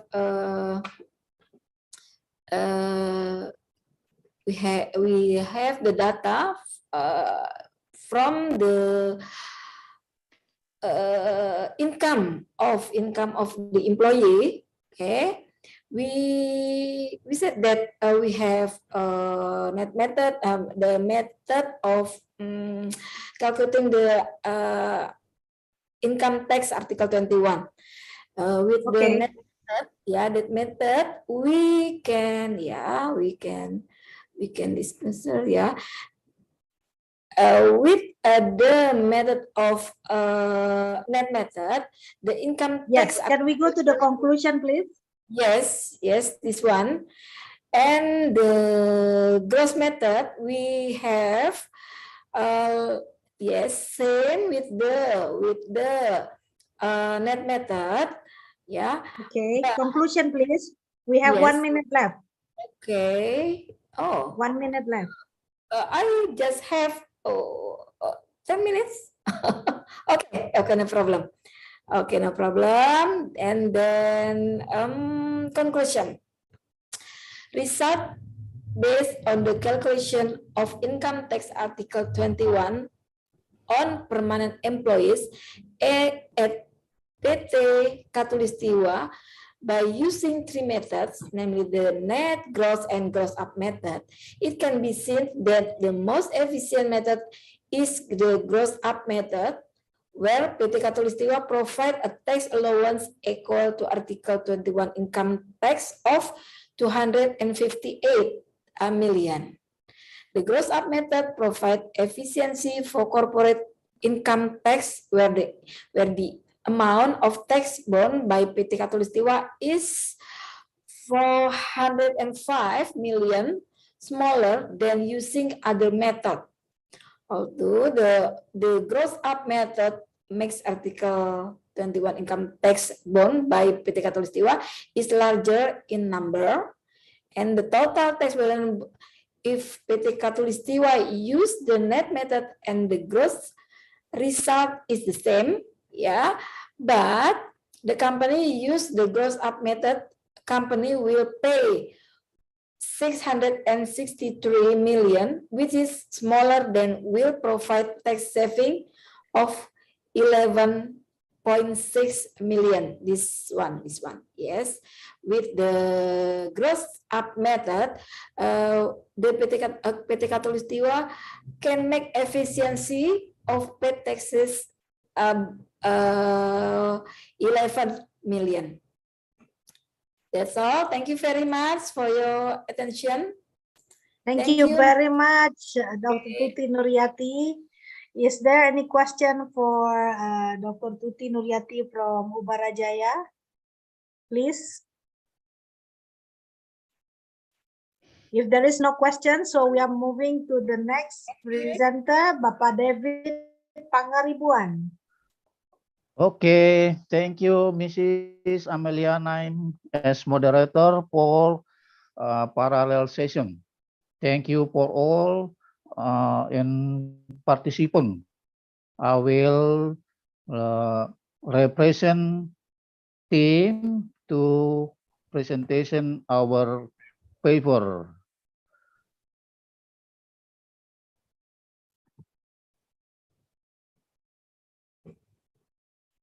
Okay.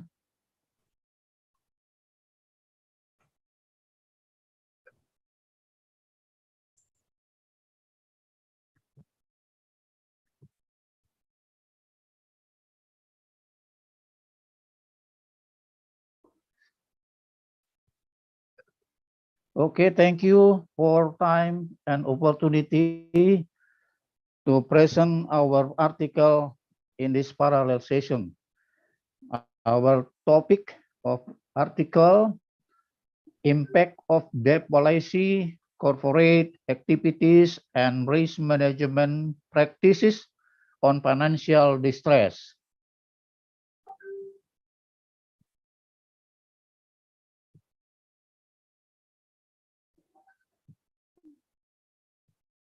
The presentation agenda consists of introduction, literature review briefs, methodology, finding and discussion, and conclusion and recommendation.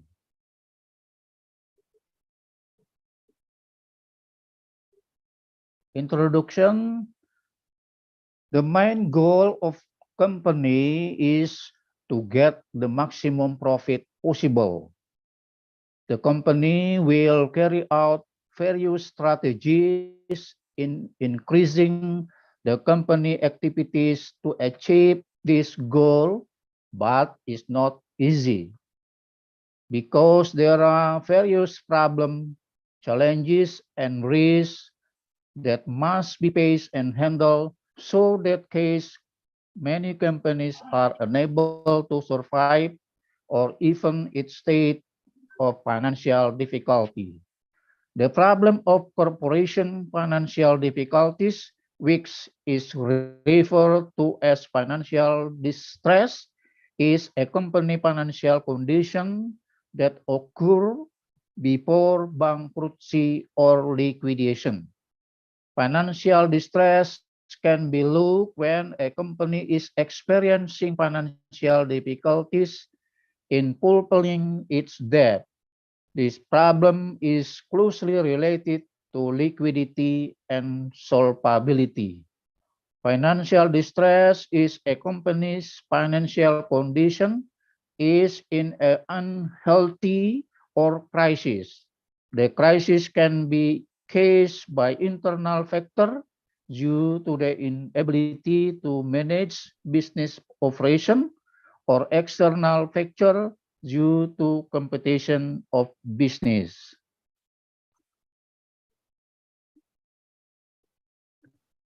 Formulation of the problem result based on the background state above, the results formulated problem as follows. How the policy affect on financial distress in mining companies. Number 2, how company activities affect on financial distress in mining companies. Number 3, how risk management affect on financial distress in mining companies.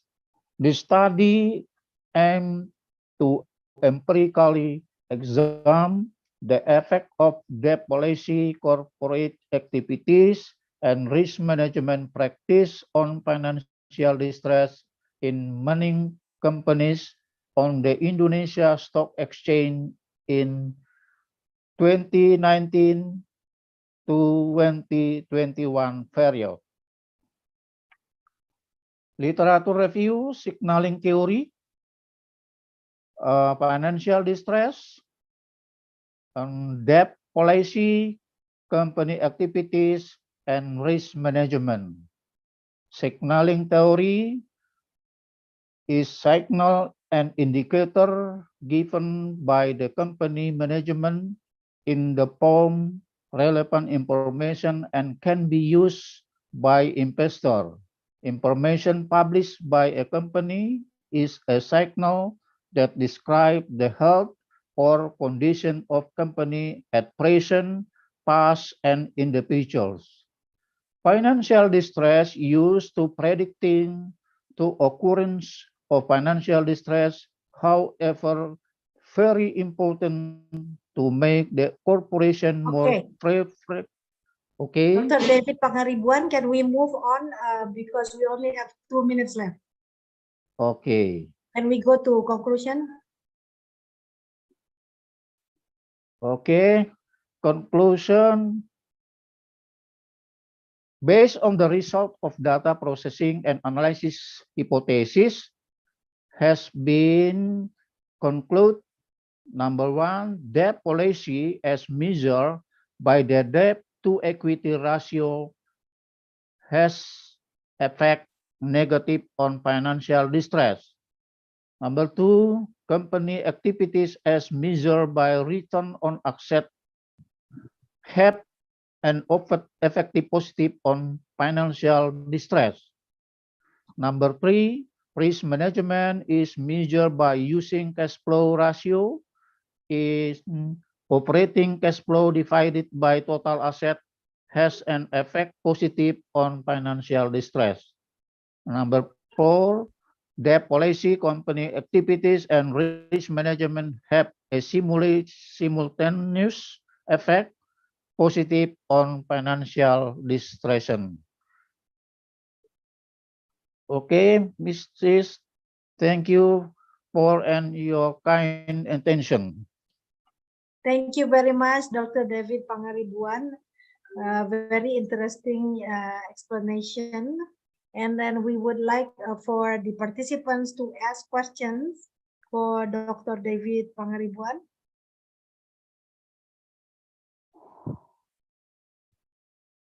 Is there any question? Yes, this is an important presentation for time for financial distress. So perhaps, is there any other question? No? Okay, if there's no question, then we would like to call Dr. Tariq Abu Bakar. I'm really sorry that I missed your name just now. You should be the one before Dr. David Pangaribuan, but I just missed it. I'm sorry. Can you do your presentation next?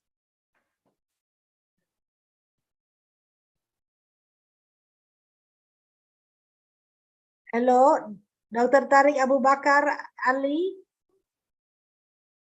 Hello. Yes, ma'am. Yes, ma'am. Yes, can you do the presentation right now? I'm sorry Yes. that I missed your name before. It's fine, ma'am. It's very fine. Sorry. No problem. No. Let me start sharing my screen. Yes, please. Let me try to share.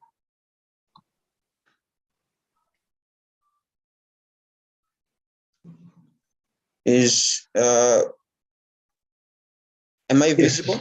Yes. Yes. Okay, so good afternoon, everyone. My name is Good afternoon. Yes? Yes, good afternoon. Good afternoon, yes. So my name is Tariq Ali. I'm here to present a topic on the hidden magnitude of intimate partner violence and its prevalence health sector in mainland Tanzania. So I'll try to go as fast as I can because I've been here for a while and I know we're a little bit behind time. So I'll be discussing about the background, introduction, literature review, findings, and I conclude. So I have I prepared a very short presentation because this is literature review on this topic. So as the name states, literature, so I'll try to be more literal than reading word by word. So intimate partner violence is actually being a very huge problem in many countries in the world, including Tanzania, where women are being the most affected in their relationship, constantly being reported to being sexually abused, psychologically abused by their partners in their relationship. And many research has been done, and based on the record and the cases which has been reported, the major cause of this, as you can see in this slide here, is the use of alcohol. So many of these men, let's say, who have been reported to abuse their partners, most of them, they did it under the influence of some use of alcohol. In many cases in Tanzania, it has been this way. So men who usually do this, they are not in their normal mental state. So they usually do this under influence of alcohol, or maybe they're very much stressed, and that's when they end up doing this kind of actions to their sexual partners. So more than 44 cases has been reported by 2015 related to this sexual intimate partner violence.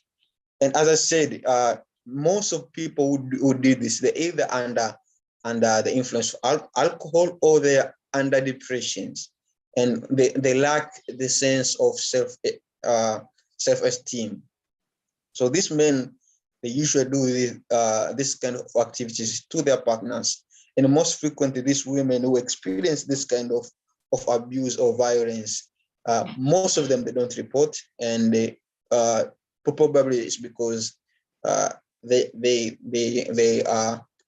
fear that they may accelerate it much more, or they don't trust the authorities that they go to report this kind of actions. So the study, as I said earlier, more than 30% of these cases has been reported so far in Tanzania by younger women, and this is a very lower case compared to the actual cases that are happening in societies. And these women, they don't report it to the authorities. So there is actually a need of multi-sector cooperation, or even the government, first of all, to put up more strict rules toward the violence against women which are in a relationship. So when this kind of actions happens and these women report to authorities, there should be a proper, very strict rules toward these people who do this kind of actions, so that many other people or many other men who may be thinking to do this kind of things may be afraid.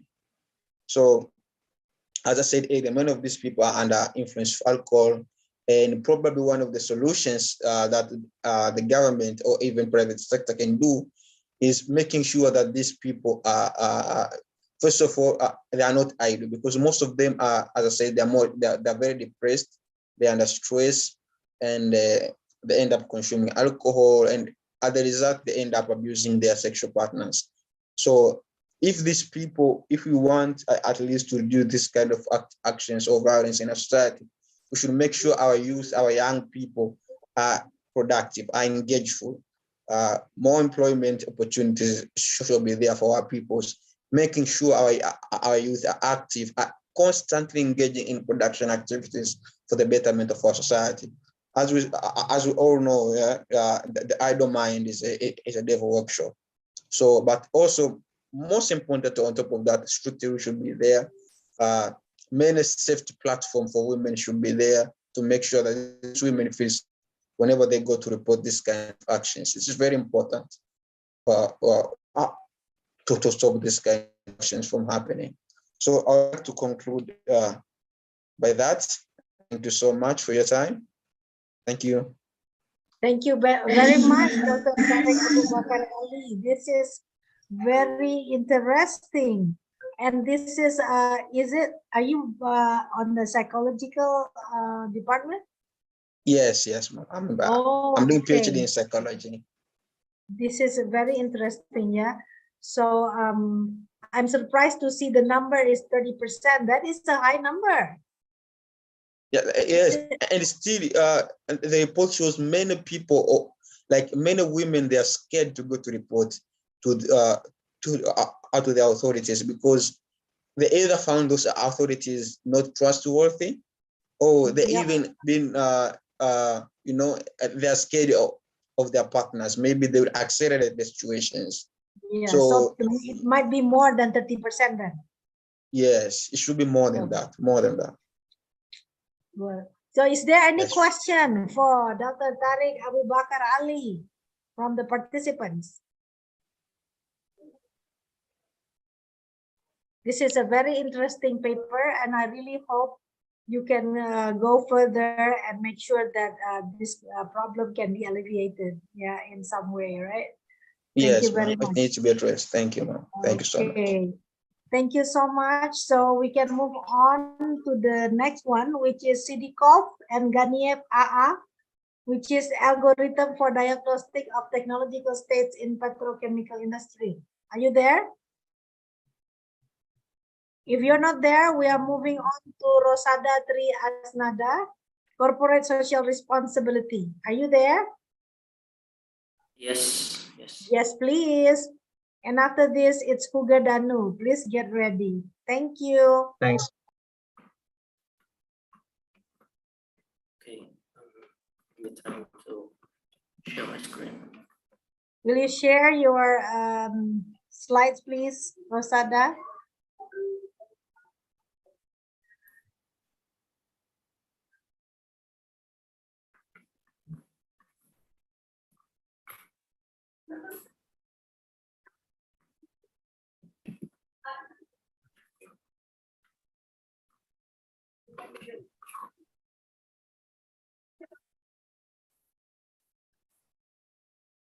Can you see my screen? Yes. Okay. Okay, so good afternoon, good evening, distinguished participants worldwide. It's an honor to virtually meet you all. First of all, just a disclaimer, if by any chance during my presentation there's a background noise like kids screaming and such, apologies, my niece and my nephews are in the house usual weekends. So anyway, corporate social responsibility, firm size, and financial aspects of financial performance towards stock returns. The case study on Indonesia telecommunication companies that is listed on Indonesian Stock Exchange by the period of 2016 till 2021. So this is the title of my proposed thesis. And this may count as a conceptual and currently in work in progress. This is the agenda that we will be covering during the presentation, since it's still in work in progress. So it'll be until the methodology introduction. So stocks are one of the most attractive capital market instruments for investors because they offer attractive returns. They are the benefits that investors get from investment policies with either long or short term. Whereas for the investors, their aim to invest is to maximize the stock returns, and they generally expect a positive rate of return on shares. So in essence, this study focuses on the aspects that may or may not affect the stock returns, taking into account with case studies of telecommunication companies. So the telecommunications sector is one of the several sectors that can still have the potential to grow, especially in the new normal era. So a brief introduction: CSR, company or business world's commitment to contribute to sustainable economic development by paying attention and bearing responsibility for the social environment, emphasizing balancing the concerns between economic, social, and environmental aspects. The ROE, or equity, or known as profitability, company's ability to generate profits. The company's ability to generate profits and measure the level of operational efficiencies in using their assets. The debt to asset ratios, the ratio that looks at the company's debt comparison, which is obtained from the comparison of total debt and divided by the total assets. The DER, they can provide benefits. The firm size is, the bigger the company, the more recognized they are by the public, which means that it's easier to get the information that will increase the value of a certain company. So the government's development program, they have focused on infrastructure development in all corners of the country, from Sabang to Merauke, to accelerate the distribution of economic growth in the regions. Well, this is in accordance with the Presidential Regulation number 75 of 2014, which is about the acceleration of national infrastructure development. Some projects that meet the requirements and have a priority scale, it will be prioritized by the government, by the Indonesian government, and the private investors. While some projects that are not on a priority scale, it will be sidelined. They will be sidelined. So in addition, the competition in the telecommunication service industries, they have a certain requirements, and investors, they tend to be more careful and selective about which contractors to choose on for them to invest.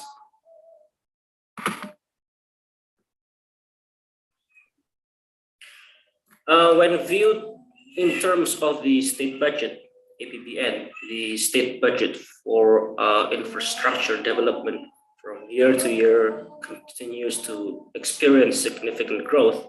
So as you can see here on the right-hand side, the following state budget for APBN for the last 6 years, in the period 2016 to 2021. By 2016, it went at 269 trillion rupiah.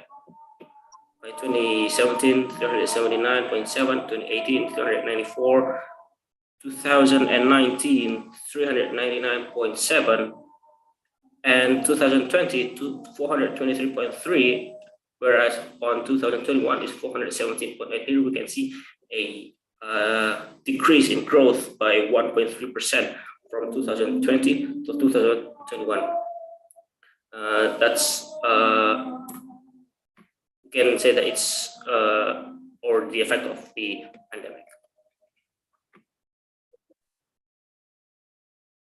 The increase and the decrease in stock returns, they can also be caused by financial performance. When the financial performance is in good condition, the company's shares will be much in demand because the financial performance, they become one of the factors that investors use when buying shares. Right? So as you can see here on the top left-hand side, or on the top left side, the followings are the stock returns, the average stock returns from 7 telecommunication companies on Indonesian Stock Exchange, which are calculated on average in a year from the year 2016 till 2021. I'm not going to be presenting more detail or going to read the average stock returns one by one due to the time limit. And it shows that the stock returns from the telecommunication companies for the last 6 years, they are very volatile and they tend to be negative. So to predict return stocks, a lot of factors can be used as parameters, include the company financial information and market or stock information. Or maybe we can use, or perhaps we can use the information on the CSR disclosure of one's firm.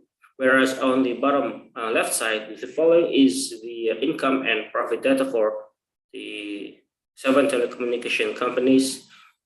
So based on the data shown, there was an increase in revenue during the period 2016 till 2021. So this is an increase in stock prices that also results in an increase in stock returns that is received by the shareholders. And on the right-hand side is just a graphic of the table on the left-hand side. Okay. So based on the background and still a research gap from the previous studies, the analysis of stock assessment has been carried out by a lot of previous researchers. But from the research of the results of the research, there are pros and cons. So therefore, this study attempts to fill in this gap, especially the company's financial aspects. How does the CSR disclosure, they partially influence the stock returns, ROE, DR, DR, and even firm size? How do they partially influence the stock returns? And how do they simultaneously influence the stock returns? And to analyze the questions prior to the research, analyze it partially on each variables and simultaneously CSR, ROE, DR, DR, and the firm size. Second part is the literature review.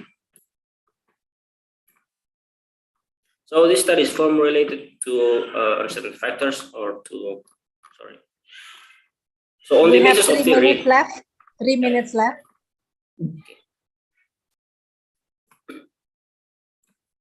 So on the basis of theory and literature review is carried out to organize understanding of knowledge about the theory that is used, which consists of the grand theory, the middle range theory, and the applied theory, which are correlated with each other. And as for the middle range theory, we're using financial management, agency theory, signaling theory, management science, the process of consisting, planning, organizing, mobilizing, monitoring to achieve the predetermined goals.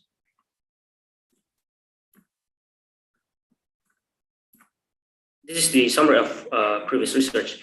So the majority of the previous research, they tend to discuss the effects of financial performance partially and simultaneously, but without having CSR or firm size to be part of the analysis. So yeah, based on the background and research gap, this research tends to fill in the gap, mainly on the CSR and the firm size.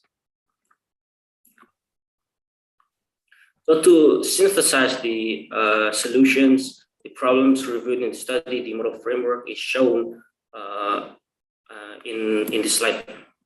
The CSR, ROE, DR, DR, okay. And the firm size, how they partially, okay, partially and how they simultaneously. Okay, we have 1 minute left. We can go to the conclusion.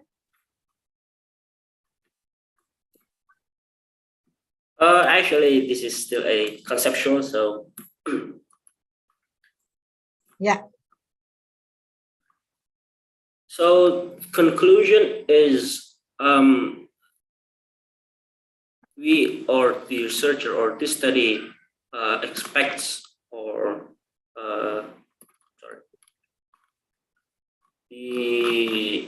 how to say it, the intention on investment in a certain company is not to be analyzed just by the financial performance, but we should also see other perspectives such as the CSR disclosure on one's firm, since it's the perspective or how other people look at one's firm that they contribute to sustain the environment. Thank you. Thank you very much. This is very interesting, especially when you talk about CSR.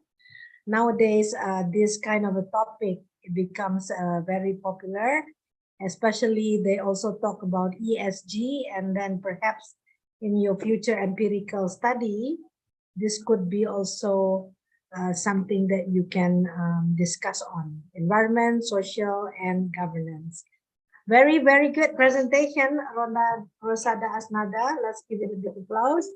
And I wonder if there is any questions from the participants. Yeah, we are only giving 10 minutes for the presentation, and we also have some time for questions. If there is any question, please. Yeah, if there is no questions, I think we go directly to Hugo Danu Anggoro. Thank you. Thank you. We Amelia. I will start my presentation.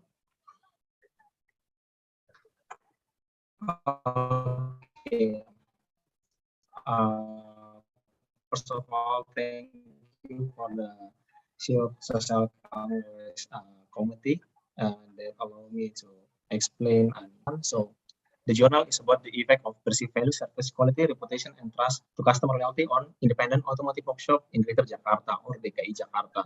So why I choose this title is because independent automotive workshop is most of them is SMEs business, and as we know, in the development country, 95% of the business is small medium enterprises. So that's why I think this one can give a contribution, practical contribution to the independent automotive workshop, my research.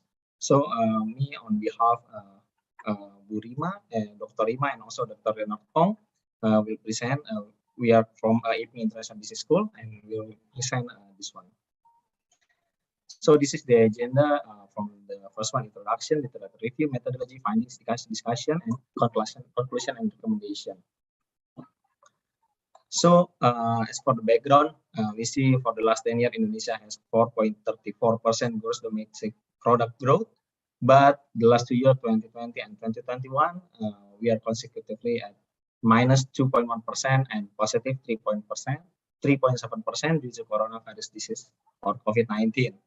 And Hermas Prabowo, as the chairman of Independent Automotive Workshop Union, state that averagely automotive workshop will have potential sales loss about 40% on 2021. So if we see the comparison, yes, we know at 2020 the retail car and motorcycle repair GDP is downward to minus 3.72%. But by 2021, GDP growth is rose to 4.65, which indicates there is recovery trend towards automotive industry. But the chairman said the potential sales loss about 40% is because the mobility is significantly reduced. So that's why people also will not go to the workshop. And then the question is, after the post-COVID, how might an independent workshop able to attract and retain their customer so they can ensure their sustainable growth and profitability for each of their workshop? So yes, there has been a lot of research done analyzing effect of perceived value, service quality, reputation, and trust to customer loyalty. However, research to automotive independent workshop is still rare. So most of the research in automotive industry are focusing in automotive dealership or automotive brands.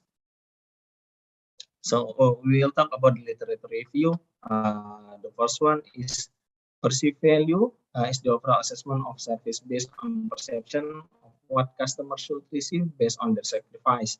And Patrick in Lin and Wang 2012 suggests that the perceived value dimension include quality, emotional response, monetary, behavioral, price, and reputation. For the service quality is the difference between what customer expects to receive and what they actually receive. And the dimension is for the after-sale service. After-sale service is customer service, support service, tangible, and technical quality. This is a slight difference with what is service quality dimension that we know, the tangible. So this is only for the after-sale service. The next one is reputation, can be defined as a concept related to image, but one that refers to value judgment among the public about an organization qualities formed over a long period regarding its consistency, trustworthiness, and reliability. For the measurement model of dimension is quality of products, commitment to protect environment, customer orientation, value for money of products, and credibility of advertising claims. As the trust is defined as a psychological state comprising the intention to accept vulnerability based on positive expectation of the intention or behaviors of another. So literature has usually suggested that trust may be defined by three types of beliefs. The first one is competence, next one honesty, and the last one is benevolence. The last one is customer loyalty. Loyalty may be defined as non-random behavior expressed over time, which depends on psychological processes and closeness to brand commitment. So numerous research said that there are two types of loyalty: is a behavioral and attitudinal loyalty. The methodology for this research is using a positivism. So for the and then deductive approach, quantitative method, survey data collection. This is from the Saunders Research Union. And the sample using Hare et al. At 2018, so minimum 5 times of total indicator or dimension plus variable, and maximum is 20 times of the total indicators or variable. And I'm using partial squares structural equation method for the data analysis. So this is hypothesis development related to the hypothesis one. Perceived value has an impact to customer loyalty in an independent automotive workshop in Greater Jakarta. And hypothesis two, service quality has an impact to customer loyalty in independent automotive workshop in Greater Jakarta. Previous research that talking about this one is Yi Fazirdian, Zhou Chapiturka, and Lin and Wang. So for the first hypothesis, most of them said that the perceived value of a service product has been shown to directly affect their loyalty to the service provider or product brand.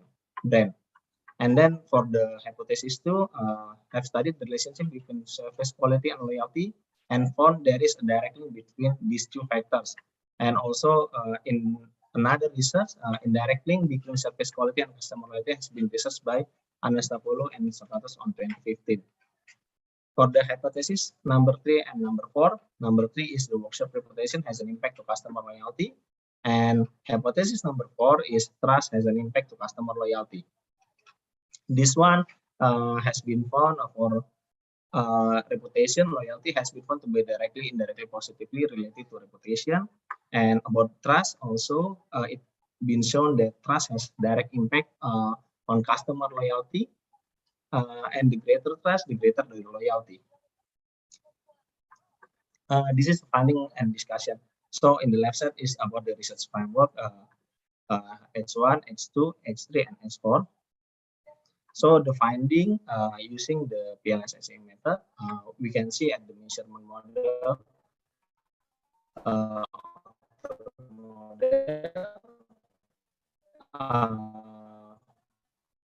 the number, the outer loadings is almost everything is more than 0.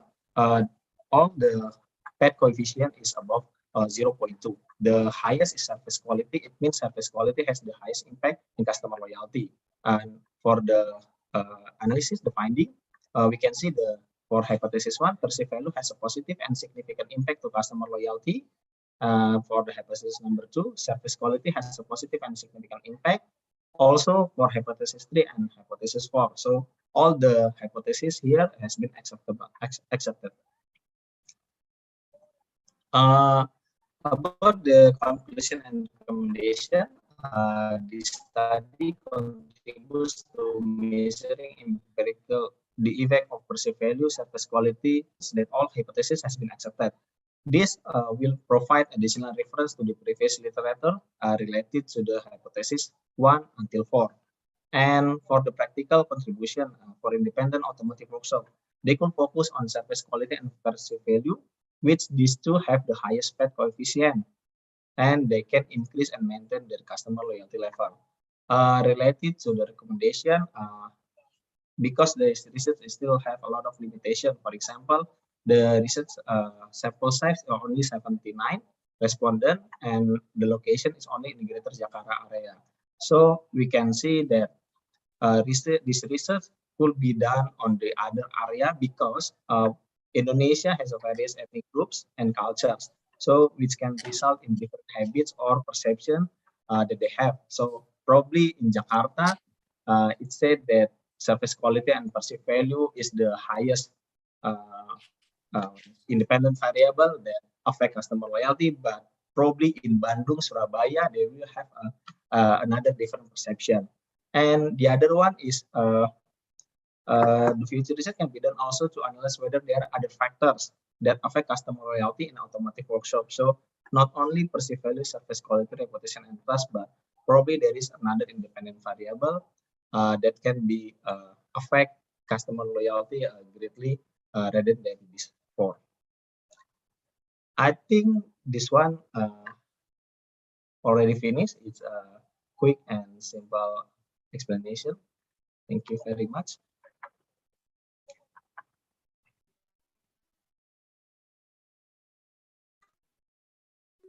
Çok teşekkürler katılımınız için. Thank you very much, dear Aman.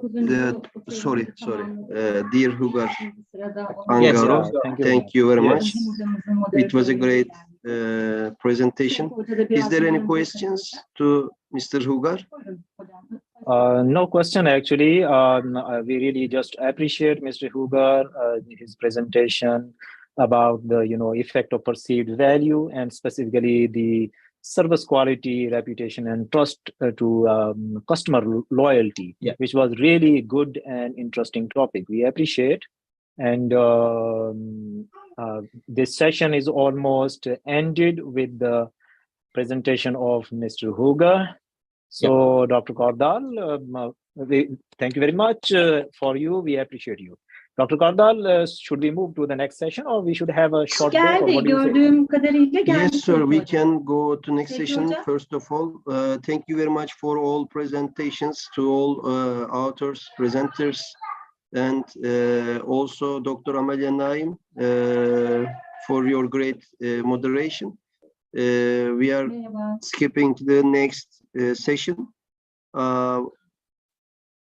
We are moving to session 12, and the moderators of this session are Dr. Muhammad Ziaur Rahman and Dr. Amelia Naim. You are already here, Dr. Zia. You can moderate the session. Let's see who are here right now. We are a bit earlier than the starting point of the session.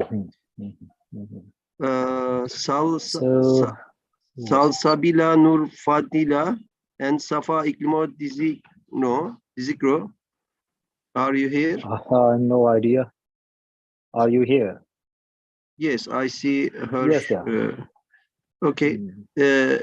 Wait a minute, Salsabila. Sorry. I want to understand who are here and who are not here. And after that, I will call absent persons. The first presenters are here. Okay. Halima Ali Ahmata and Dr. Rubina Far. Halima, are you here? Yes, I'm here. Great. You're here. Professor Dr. Roy Samble and Irwan Hamdi, are you here? Yes, I'm here. Good. Yeah. Thank you. Dr. Amelia Naim. She has presented in her keynote speech, so that will Oh, be great. please. Great. Yeah. We have time then. It was a keynote speech. She just informed me, yes, please. Hamna Ahsan, Dr. Muhammad Ziaur Rahman, and Maria Zia. Hamna is here. I'm here. Yeah, Hamna is I'm here. here. Yeah. Great. The last, Umar Farooq Mohammed. He is also here. Umar, do you hear us? Fantastic. Fantastic. Yes. All the presenters are here, Dr. Kardal. Yes. Oh, yes. Before starting this session, I want to announce something. We have created a new room for session 13. The ones who will present their presentation in session 13 should move to session 13. Floor is yours, sir. Dr. Zia, you can start your session. Thank you very much, Dr. Kardal, for your nice cooperation and coordination and your leadership, actually. Thank you very much. So this is session 12, and today is 10th of December, 2022. My name is Dr. Zia. I'm the moderator of this session. So there are 7 presenters in this session. So all the presenters are luckily here. This session would be super successful and fantastic. So here I'm. Who is that? Who is that? Who is that? Can you mute? Can you mute your mics, please? Thank you. All right. So the first presenter is Salasibila Nur Fahila. Factors that motivate women actually to become entrepreneurs in digital business. Empirical evidence, please. Over to you. Share your slides and go ahead, please. Salsabila, please. Yes, we can see your slides.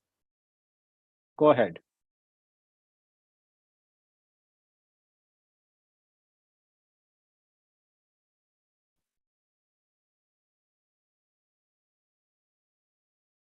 But we cannot hear you.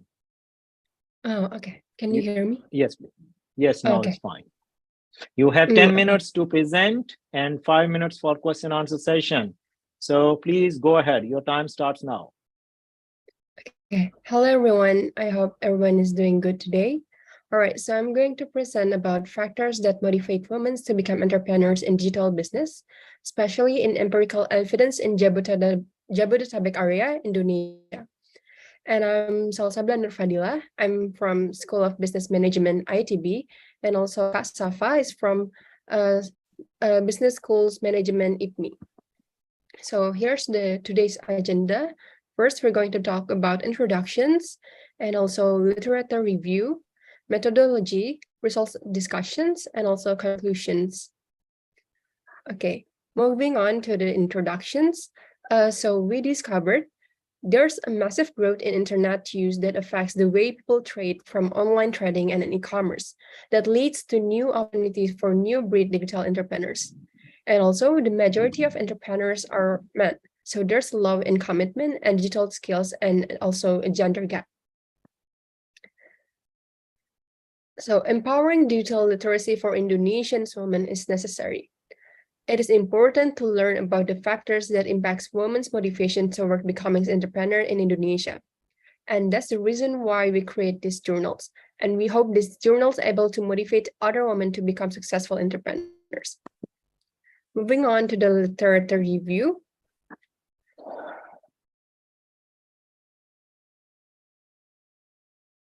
So based on our research, there are 3 factors that motivate women to become entrepreneur in digital business. The first one is self-potency. So for hypothesis 1, there's a significant and positive relationship between self-potency and women's motivation to become entrepreneurs in digital business. So here's the definition of self-trait and self-potency. Entrepreneur's trait or potency, including being able to solve problems, making decisions, managing money, and being creative, and also being a leader. Next, entrepreneurial education. Entrepreneurial education can be perceived as skills that should be developed to individuals as well as characteristics that must be stimulated. And for hypothesis 2, so there education and motivation partners in digital business. And the last variable is technological support. So information communication technology, or ICT, is a term used to define all devices and application that enables interaction with individuals in digital world. ICT also contribute to competitiveness and also a powerful tool in supporting women's entrepreneurs and minimizing barrier to their business. So for hypothesis 3, we believe that there's a significant and positive relationship between technological support and women's motivation to become entrepreneurs in digital business. So here's the factors that we use in this study. The first dependent variables is women's motivation to become entrepreneurs in digital business. And for the independent variables is self-potency, entrepreneurial education, and also technological support. So for the methodology, this study aims to examine what factors that motivate women to become entrepreneurs in digital business through quantitative analysis. And the factors is self-potency, entrepreneurial education, and also technological support. Our research used a purposive sampling questionnaire survey. Instrument is distributed to 165 female respondents via online form. And here's demographic information about the respondent, including age, race, educational levels, and also income.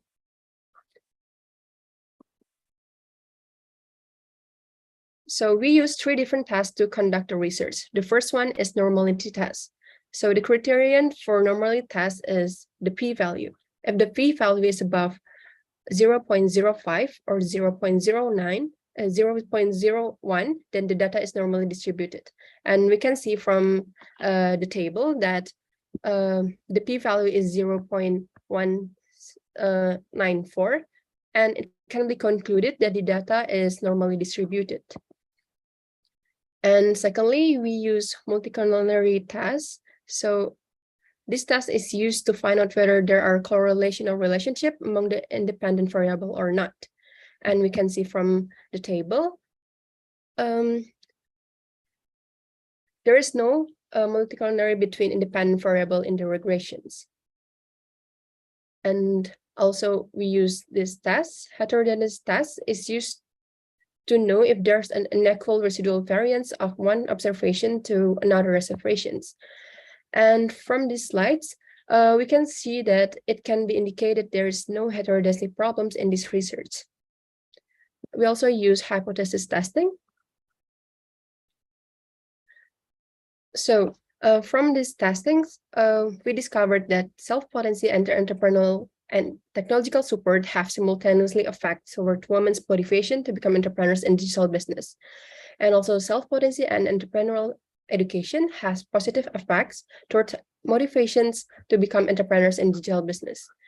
And the last one is technological support does not significantly influence women's motivation to become entrepreneurs in digital business. So we come up in conclusion and recommendations. Self-potency and entrepreneurial education has a significant and positive relationship towards women's motivation to become entrepreneurs in digital business. And also, women with entrepreneurial traits or potency are more likely to have a greater motivation to become entrepreneurs in digital business. And the third one is pursuing entrepreneurship education field, and joining entrepreneurship training programs and courses appear to be a crucial things in preparing and motivating women to be entrepreneurs in digital business. And the last one, women motivation to become entrepreneurs in digital business is not influenced by technological support. Okay, thank you for your kind attention. Thank you very much. It was a nice presentation. I really appreciate for your presentation. And now the session is open for question answer. Yes, the audience, the participants, the researchers, if you have any questions, please ask. Now the forum is open for question answers.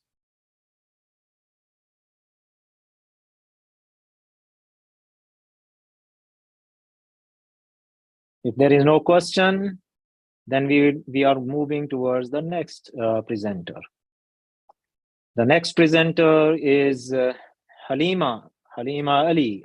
Are you there? Yes. Yes, I'm here. please. Halima Ali is here, and the title is, please prepare your presentation and show it. The title is a review on the effect of leadership style on employees' behavior. That is really very interesting topic and also very close to my heart. Let's see the interesting presentation. Halima, over to you. Okay, thank you very much for giving me this opportunity. My name is Halima Ali Ahmada from LPU. I'm here to present the topic, the effect of leadership style on employee behavior. And this presentation will have an overview, a review, introduction, literature review, finding, conclusion, and recommendation. Starting for the overview of the review, first, a review seeks to assess the influence of leadership ideologies on how workers act in workplaces. Previous studies show that individuals behave positively or negatively when they feel that they are influenced over the environment. Currently, study found that there is a link between leadership style, behavior, employee behavior in organization. Therefore, there is an epidemic over over how leadership style affect employee behavior, in which need to be treated. A lack of a strong leadership style is a blame for high level of absenteeism in organization. That is the overview. And for introduction, leadership ability. Leadership is the ability to take an initiative, to have an influence over others' behavior. Also, employees need to feel valued and respected in order to behave in a way that advances the objective in the company. To maintain a positive workplace culture, employees must have responsibility. As we know, some people find it difficult to handle stress, but others are able to maintain positive in the face of unexpected events. That is for the introduction. When it comes to the effect of leadership style on employee behavior, as we know that employee needs to be given a clear instruction on how to behave in a positive and a productive way by their bosses. Organizational leadership can inspire and guide workers to make a valuable contribution to achieve organization objective. Good and high performance and productivity are the outcome of appropriate behavior. Not only that, but also the type of leadership style must be techniques that promote employee retention if they want to success. Employee behavior may influence employees to leave a company due to a leadership style in that place, especially if there's a male or female demand company. This is all about leadership, literature review. And let us go on finding of the review and discussion. Finding, the research by Lewin and White found that demographic leadership is typically the most effective at encouraging employees to behave in a well manner. Also, some study found that leadership style has a strong correlation with negative behavior than positive behavior in organization. Other studies show that leadership has a negative relationship between laissez-faire and employee performance, and positive between transformational leadership and employee behavior. Some other study explain that there is a global pandemic on employee behavior and leadership style in the private sector. Little study has been done on leadership style, as shown in many of the studies. Also, there's a need to compare leadership philosophy used in both public and private organizations. That is the finding of this review. And conclusively, no published study are conducted specifically examine how organization culture affect employee behavior, and inappropriate leadership style is an issue worldwide. It is demanding by academicians, stakeholders, and government officials, which lead to a number of issues needing to be addressed in organization. So this is the end of my presentation, and there is a need for this kind of research to be done in order to help the organization and other stakeholders to maintain the organization. Thank you very much. Thank you for your listening and attention. Thank you very much.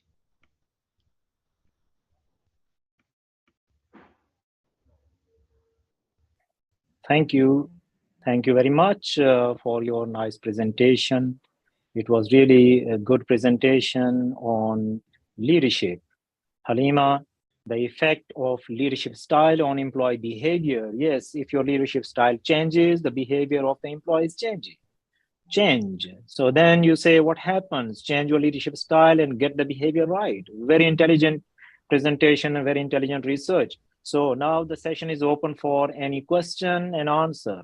If there are any questions, you can ask, please.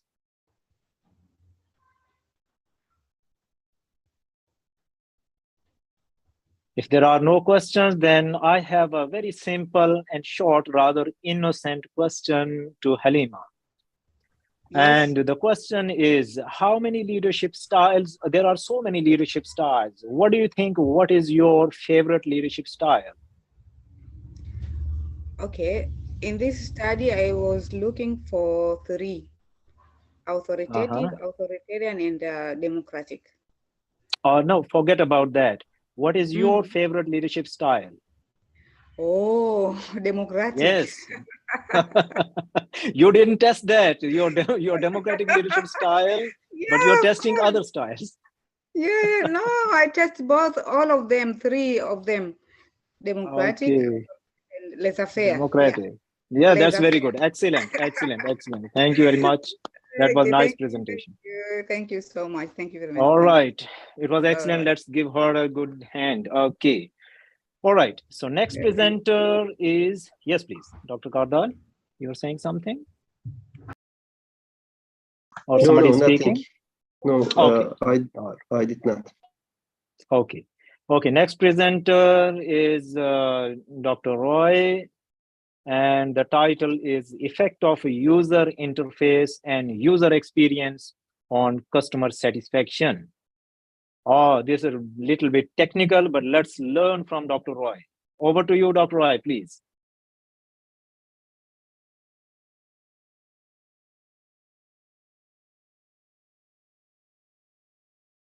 Okay, thank you for the opportunities, Dr. Sia.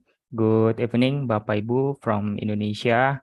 Good afternoon, Baba or Anne from Turkey. Yeah, my name Irwan Hanwi from IPMI Business School Indonesia.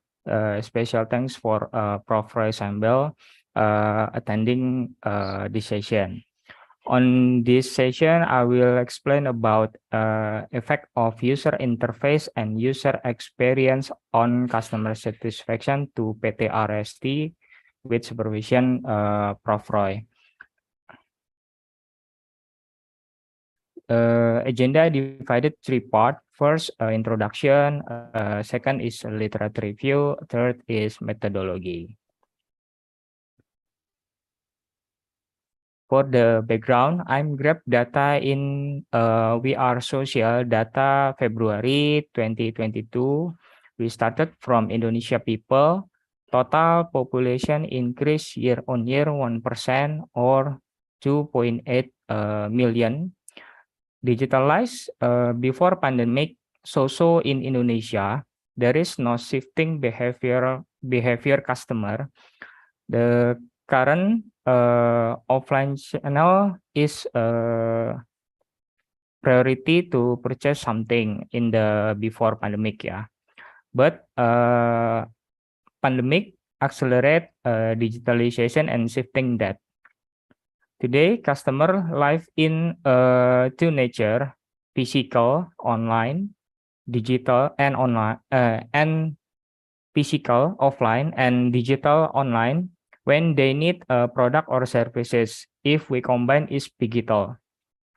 In Indonesia, e-commerce increased for purchasing good with a growth 40.9%. For the problem statement, omnichannel triggering customer to purchase started finding information of product or services. Experience economic trending quietly relate to customer journey, relating to customer experience, combining and representing offline and online channel. Digital is a channel to improve business with cost reduction and increase business volume. As a businessman or professional need to be considering it. Digital channel to be considering selling a product. Yeah, user interface is first seeing to start exploring information about goods or services via mobile apps or website desktop. User experience is the way to attract and leading customer until buying a product. Servicing customer in the digital, utilizing UI UX to create customer satisfaction. In the offline channel, doing by some people. Customer satisfaction will be impacting a brand for the long term, and customer as a brand ambassador, positive or negative, depend they have satisfaction. For the novelty, what's new? In the experience, in the customer experience, digital divided for two aspects, front end, reflected the user interface, and back end reflected user experience. They in the one bundle and cannot separate for the creating customer journey. This desktop research with the Google Scholar search for 3 pages with the keyword UI UX and customer satisfaction is not available. Why I'm choose this material? Because I'm curious about connectivity between technical variable UI UX directly affecting or not to satisfaction or image or value variable, etc. Actually, can be enriched connect to many aspects, yeah, from the UI UX.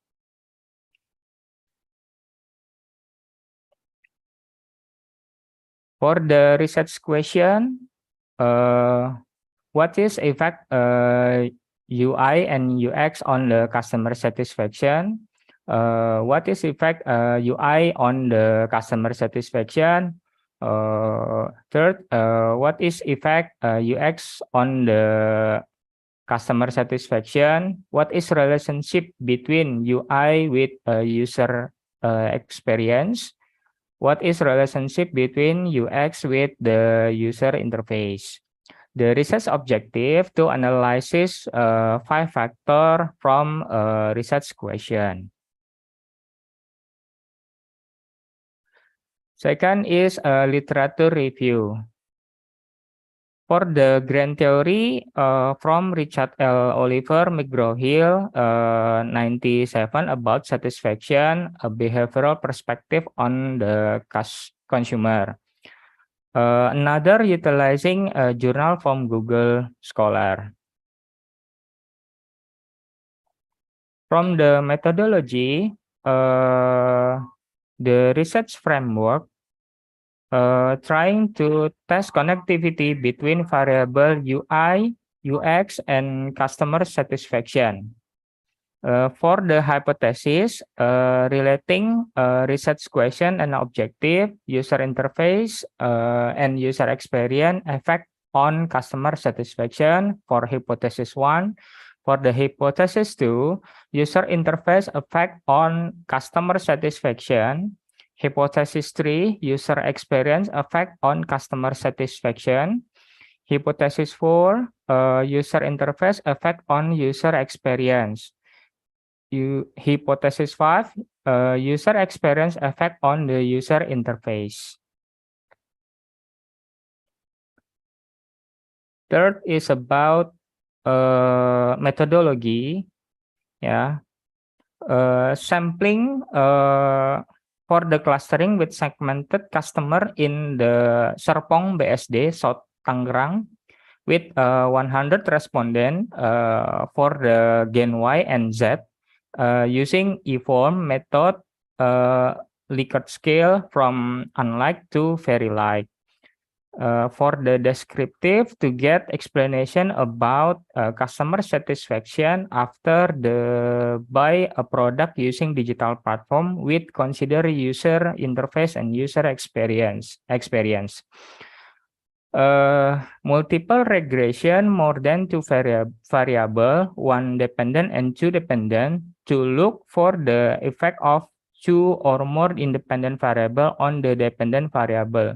The correlation coefficient in the regression analysis is a measure for the strength of the linear relationship between variable and commonly called SR.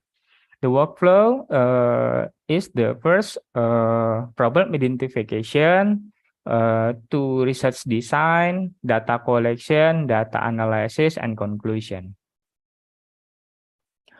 This is a part of takeaway for this session. Yeah, the opportunity to scale up business from digital channel widely open for the future Gen Y, Z, and Alpha, because they have a capacity to buy product for the future, and as target market have a behavior like simple, fast, and instant. Second is be careful, create customer journey in digital channel with UI and UX will be impacted brand image for the long term and effect to business. The product or services last is 1 minute, please. Last 1 minute to go. Okay. The product or services are not really good can forgive by making a great UI UX digital platform, impacting the customer satisfaction and impressive brand image. That's all from me. Okay. Thank you. Thank you very much. Yeah. Thank you. Thank you very much. Now the session is open for question and Q&A. Anybody from the participants, if have any question, please ask him. Mr. Hamdi is here for any question, please.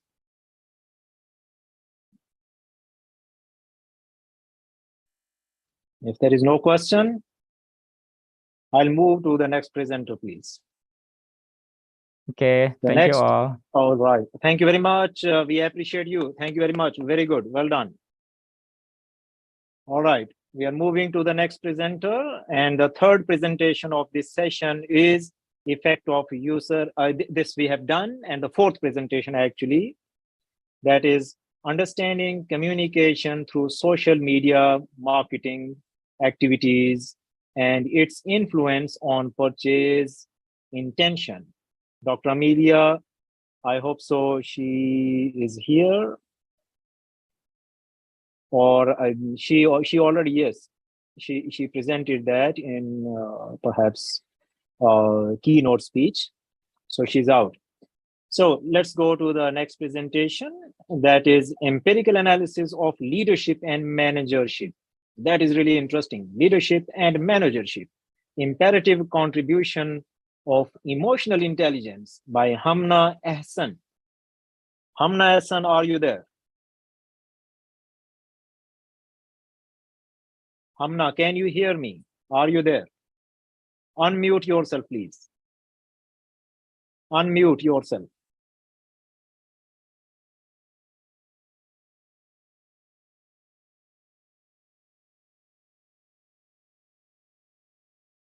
Hello. Can Yes, you hear me? please.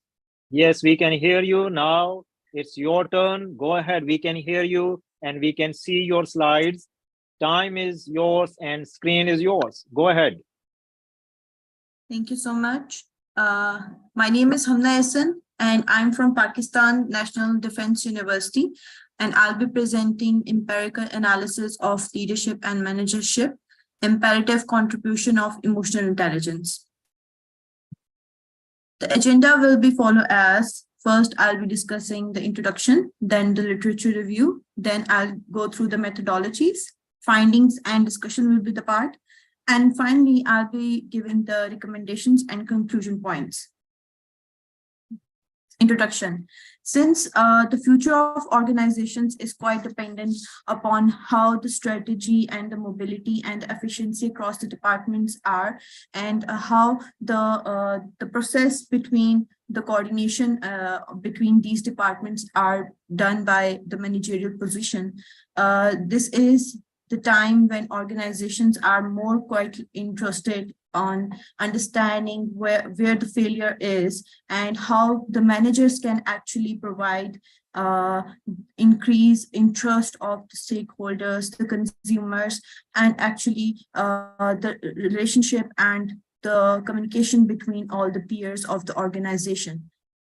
So it is actually the timely and effective results of any organization that are actually critical to them. And because of that, the direction of organizations has turned to increase and to do the research on how the manager's performance can be improved and how they can actually implement strategies to improve overall performance.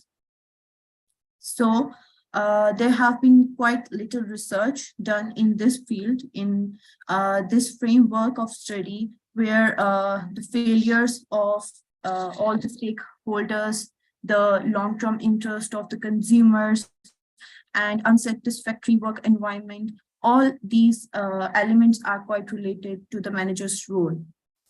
Organizations are there are many competencies that organizations are actually focusing on, but as suggested by many scholars, especially like Michael Morley and Rowley in 2010 of their research, that there are many competencies of managers, but the most important one is the human aspect. So discussing on this, there are many competencies, but the emotional intelligence is one of them, which actually makes the manager capable to have the understanding of the emotions, the opinions, and how these emotions and opinions and capabilities of their employee can actually help in understanding and, helping them in taking the right actions in the right time and in the right frame of work. So the ethics, on the other hand, not only impact the performance, but it actually improves the leadership integrity, which cooperates overall in the corporate ethic, and which is actually suggested by another scholar in 2020 of research of Omar and Azara, where they suggested that the leadership integrity is very much important in the corporate world and for the organizations in growing in the corporate world. There's another research in 2021 which suggested that the debate on leadership integrity and how it can affect the organization's performance is very much important, and how the credibility of a leader can build a good relation with the stakeholders, with the consumers, and overall with all the peers in the organization. So there's another scholar who worked on the same platform or on the same direction, and he suggested the efficiency of organization is subject to managerial practices. So the further research in this domain is quite needed. This is actually the gap which I took for this research. In this research, the methodologies were, we were quite focused in the construction company and the construction and real estate builders. So the collection of the data, the population size was decided on the basis of these selection bases. And we conducted a quantifying approach research here. And it was actually experimental research, where the research was holding on the pragmatic philosophy to deduce the result from the collective data. As I stated, the research focus industry was real estate builders and construction companies. So we took the data from the manager positions, the supervisors as well, who had few number and comparatively good number of employee working under their command. So it was a cross-sectional study, a correlational study that not only analyzes the primary research data which we collected from the well-established instruments, but it also helped in the combination of having 3 well-established instruments that we used in this research. The literature review helped us in this regard. The questionnaire was later on distributed in a 2-way. First, it was distributed through the physical means. We went to the managers, the supervisors of organizations, well-reputed organizations actually, and real estate builders, and we gave them the survey and conducted the survey like that. And we went to their, not only the site offices, but their main head offices as well.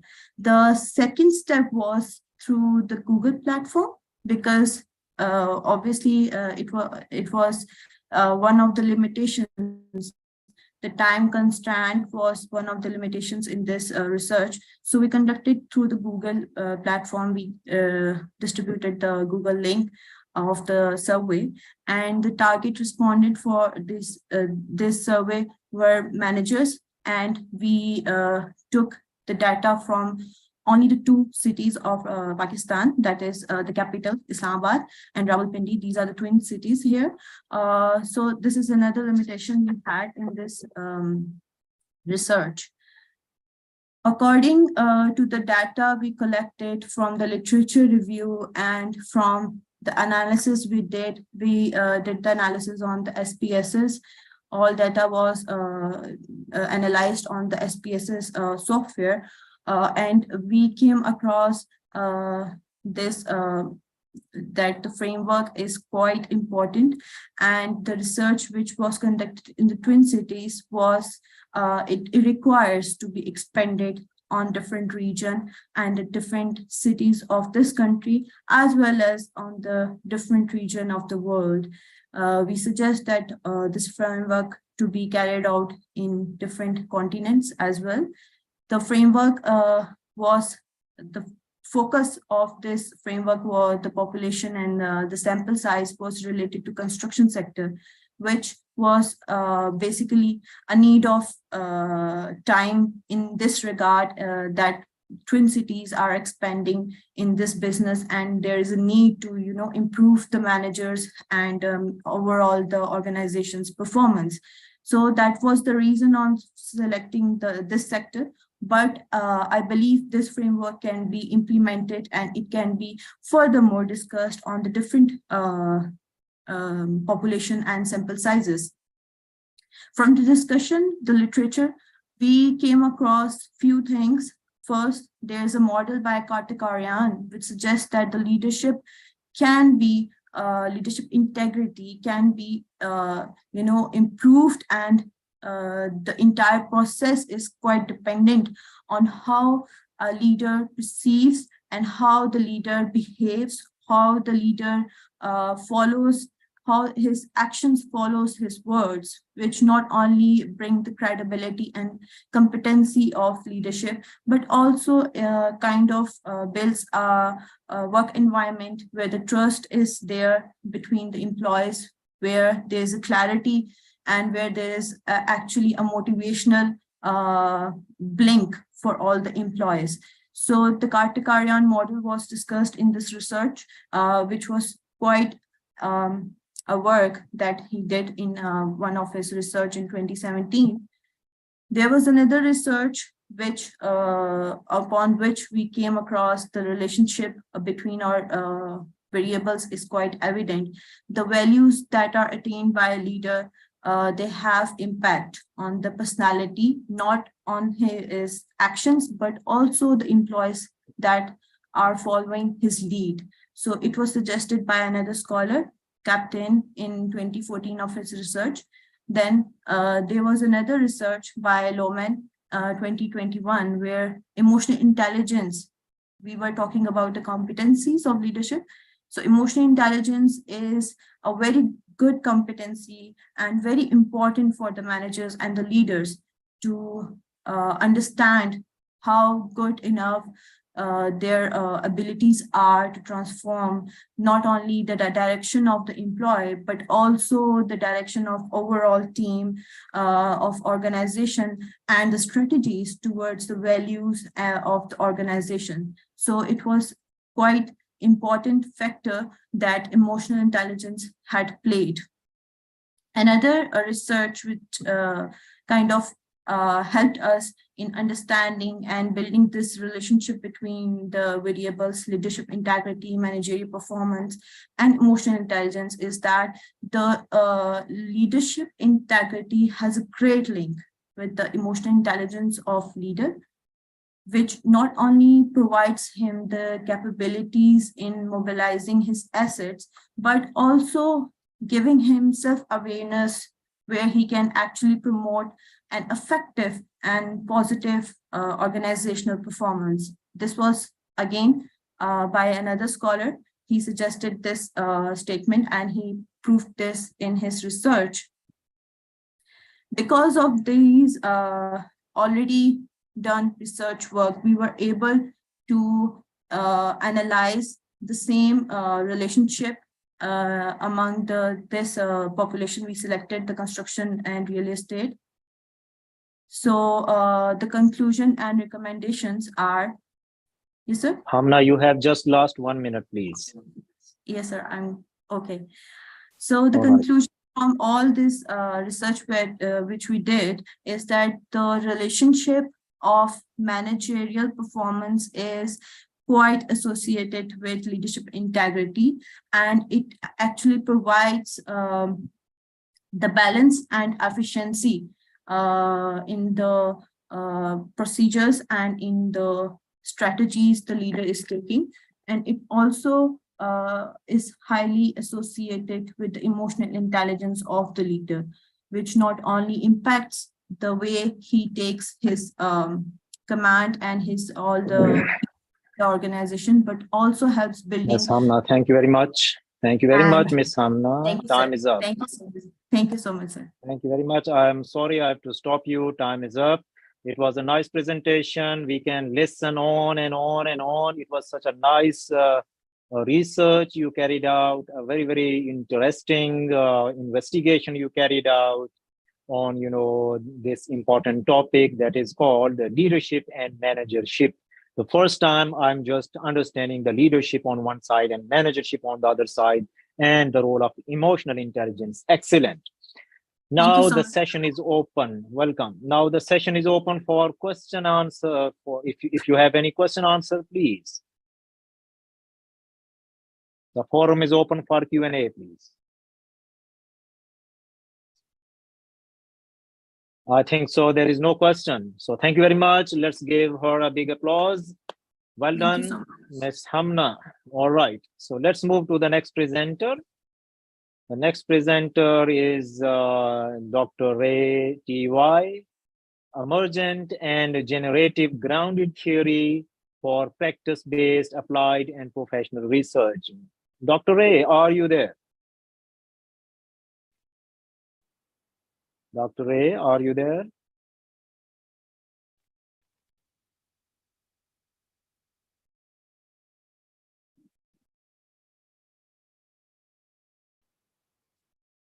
Dr. Ray.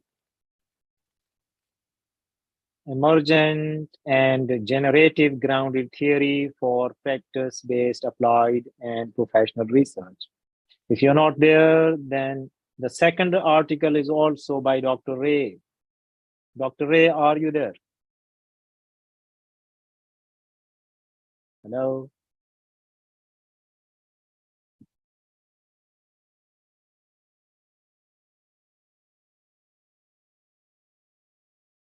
If Dr. Ray is not there, let me see who is left.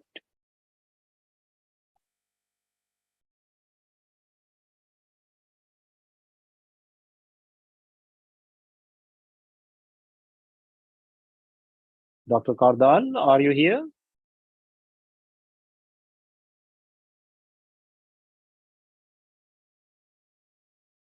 Anybody who is a leftover for this session 12? This is moderator Dr. Zia, and I'm moderating session 12. Now 2 articles are left, and they had to be presented by Dr. Ray T.Y. So Dr. Ray, can you hear me? If you hear me, that's fine. If not, then we are closing the session.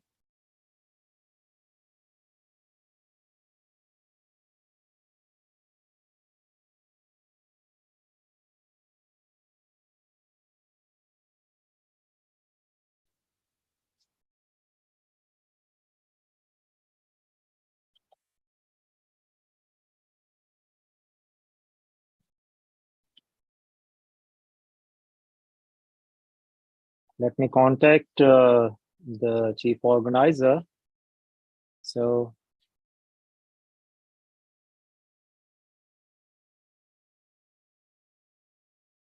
thank you to all the presenters who presented in session 12. I thank you very much. And I appreciate the participants of session 12 as well. And we are just waiting for Dr. Ray. If Dr. Ray is not here, perhaps he's facing some issue or problem, then we can skip.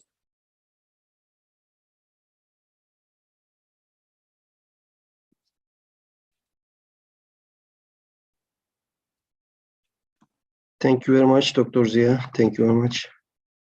Yes, please. Dr. Kardal, Dr. Ray is not here, so we have almost ended up with the session. So should we close it? We finished it again with all presentations done. Okay. It was great. Thank you very much, all presenters, and for you also, Dr. Zia. We can go through the next session, session 14. Actually, we have time, much time.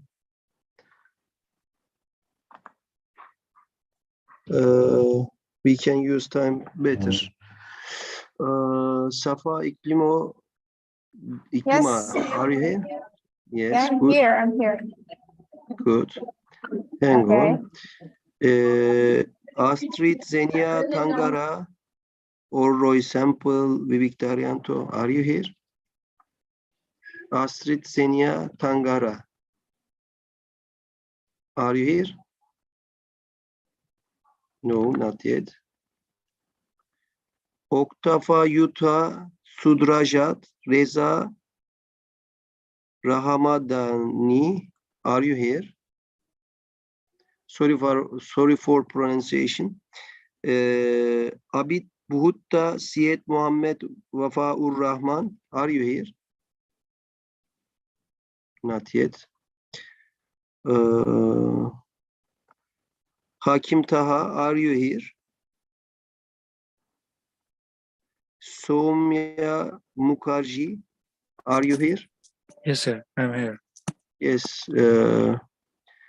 We have nearly 14 minutes to next session, but if you want, we can start the session, and so you can use more time while presenting and question and answers. Hang on. Okay.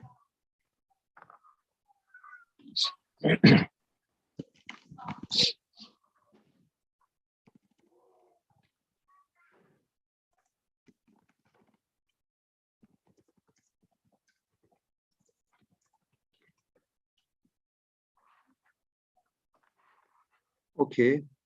While you are presenting, I will write. Actually, Dr. Zia, yes, please. We do not have two presenters. Abid Butta, Syed Muhammad Wafaur Rahman. They are here. They are here. He is on the other session, and they will be coming. Okay. Yeah, no problem. Okay, they will come here. Then, yeah, they will come here. Yeah, because we finished the session earlier. Then we can start.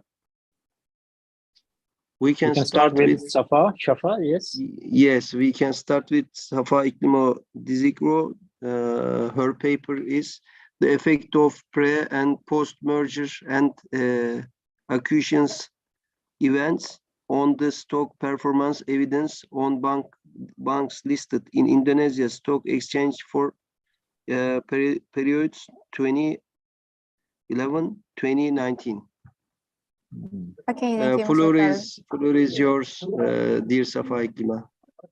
Thank you. Thank you, everyone. You are So welcome. I'm going to share my screen.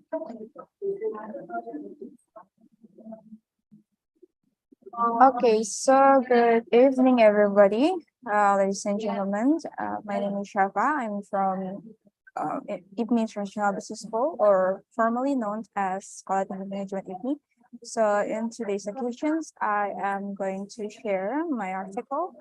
The title is The Effect of Pre and Post Merger and Acquisitions Events, or M&As, on the stock performance evidence on banks listed in Indonesian stock exchange for periods 2011 to 2009.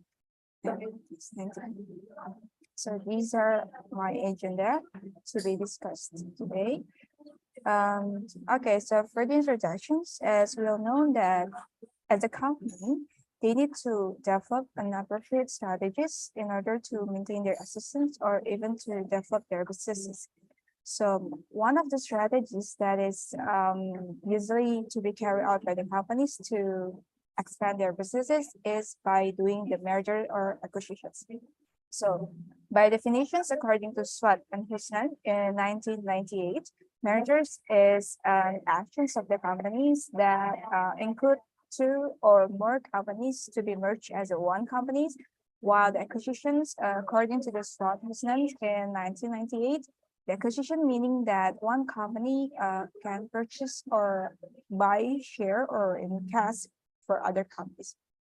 And for the motivations, the companies do the mergers and acquisitions is to synergize and increase their value, especially for their shareholders. Okay, so what is exactly the relationship between the M&As and the stock market? So we know that in order to decide whether the companies want to merge or acquire a company, they need to inform the market or they need to make announcements, so that it is believed that that announcements is expected to improve the performance of the companies. And it may provide like a signal for the investors or market participants to invest or even they invested their shares in the companies. So these reactions can be measured by using the events, and it can be calculated using abnormal returns. Okay, so these are the theories. So my explanations actually underline this theory. The theory called as signaling theory, which means that the merger and acquisitions activities may have an informative value for the investors. So they will like influence the investment decisions of the investors. And if the information is expected to be good news, then it will respond. The stock price of the companies will respond positively, and vice versa. So these are the efficient market theory. As we all know, according to Fama, there are three forms of a market: weak, semi-strong, and strong. So in this study, we believe that market follow the semi-strong form, which means that the stock market, so the stock price will change rapidly as new other public informations are being released into the market. So these are our hypothesis development. The first is, yes, there is a significant abnormal return around the event period of merger and acquisitions. And the second hypothesis development, there is a difference in the average abnormal return before and after the event period of the merger and acquisitions. So for the methodology, this study is a quantitative study, and we use the purposive sampling technique, which includes three considerations. The first is the observation period is during 2011 to 2019, and the banks that have recorded merger and acquisition transactions and banks whose shares have been listed and actively traded in Indonesia stock exchange during the observation period. So above all considerations, we have derived the total of 8 samples of banks that fit the criteria. So these are the table of it summarized the observations, our observations, the 8 banks. Okay, so for the methodologies, first, we can calculate the abnormal returns by these uniformulas. And for the findings, on the right side, you may see the summary of statistical results of stock returns before and after the M&As on 8 of the events. So the increase in mean returns of share price was observed in only 5 events, while the remaining show decline in mean returns. So the increase in stock returns indicates that they have like a significant impact on the shareholder wealth or the stock returns of the company. Wow. Okay, so the second finding is about the abnormal return of the pre and post events in overall period, which is in 2011 to 2019. So the average or mean abnormal return cost M&As events are this number, and the standard deviations is. So this indicates that the findings indicates that the abnormal returns have occurred before the event or pre-merger and acquisitions event, which means that the informations of the merger and acquisitions may leak on the market. Okay, so to answer the hypothesis number 1, this is our findings. So these are the results of the abnormal returns, and this is the descriptions.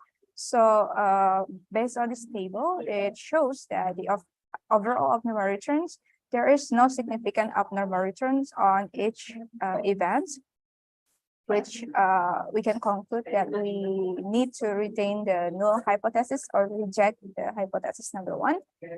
And for the hypothesis number 2, from this table, we can see that based on the calculations, the statistical calculation on pre and post merger and acquisitions events, we can see the value of 0.779, which means that the number is about 0.005.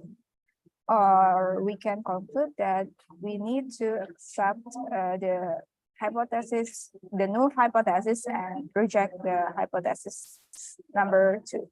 So it is also translate that there is no significant difference in abnormal returns in the period pre and post merger and acquisitions.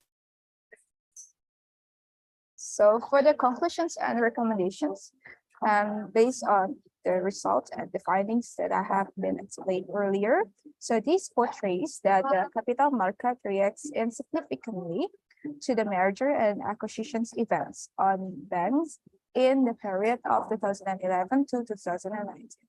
So for the recommendations, this study also suggests that the banks could also focus on other alternatives instead of merger and acquisitions. This can be in form of talented human resource, technological advancements, or increase in the market share, and improve the supply chains and customer chain status.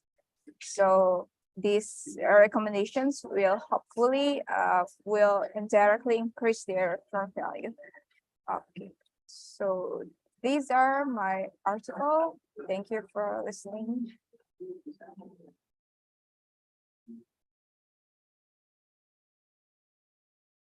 Oh, yes. Thank you very much. It was nice presentation. I really appreciate your presentation. So now the session and the forum is open for Q&A. If there are any questions, please, it's open for you.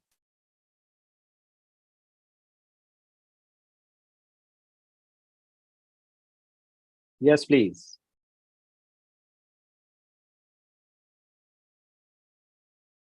If there are any questions, please, you can ask. If not, then we will move towards the next presenter. All right. So my question, my just statement, a sort of simple question. So what is the takeaway of, I mean, from your research? What one thing you recommend to the policymakers, please? Okay, so Dr. Zia, thank you for your questions. Your questions, is it about the policymakers translated also into, like the company? You mean the company? Yes. Yeah, the corporate leadership, the managers, the leaders, the shareholders, the people who manage the companies or the organizations. What is the takeaway from your research, please? Just one. Practical implications. Okay, so you can see from my recommendation, based on my research, the merger and acquisitions, it is not significantly improve the stock prices of the company. So which means that the corporates also need to think other way in order to improve their firm value. It can be in form of to get the more talented human resource, or you can improve the technology, or you can also, improve the supply chain and etc. So that is. Let me rephrase it because I want to learn. I'm a learner, a good student actually. You're talking about pre-merger and post-merger. Am I right? Yeah. Yeah. So there was a paper published somewhere back, few years back in Harvard Business Review. They said that once the two companies, they merge or they go for acquisition. So what happens? The biggest problem happens with their culture. The company that, acquires the smaller company, the bigger company culture and the smaller company culture, they clash. And the people clash, and which culture stays, nobody knows. So I just wanted to ask about that. I have opened up my question actually. Yeah, that is true. I just want to hear from you. Yeah, I just want to hear from you how to deal with that. That's one of the tricky questions. Okay, so in my opinion, before you decide to do the merger or acquisitions, you need to fully understand the companies that you want to merge or you want to acquire. You need to synergy. You need to have a synergy. That's the word. Culture. That is the word, Miss Shafa. That is the word. Synergy. Synergistic culture. I appreciate. Thank you very much. That was great presentation. Synergistic culture. All right. Thank you. We are moving towards the next presenter. The next presenter is Astrid Zania, and the title is Shifting in Purchasing Behavior at Online Food Delivery in Indonesia during and post-pandemic from the perspective of theory of consumption value. Or very philosophical. Let's see, I want to learn about it. Yes, over to you, please. Are you there? Yes, thank you, Dr. Zia. Can you see my screen? Oh, you are, is that you, the expert in marketing? No, I'm not. No, thank you. We got you. We'll learn. Okay. I'm a good student. Okay, go ahead. Please, Thank over to you, you. Dr. Zia. Okay, good afternoon, good evening to all of you here. So my name is Astrid Zenia Tanggara. I'm the student of MBA in IPMI International Business School. So my The subject of my journal is Shifting Purchasing Behavior of Online Food Delivery in Indonesia during and post-pandemic from the perspective of theory of consumption value. So this subject is very important and very relevant for those who work in the F&B or the food and business industry like myself. So this is the agenda, and we'll go into the background. So in 2022, as we know that COVID hits everywhere around the world, we see that there's a growth in demand of food delivery service in almost US 11.9 billion in Southeast Asia. So within those numbers, Indonesia, Thailand, and Singapore were 3 largest markets for online food delivery.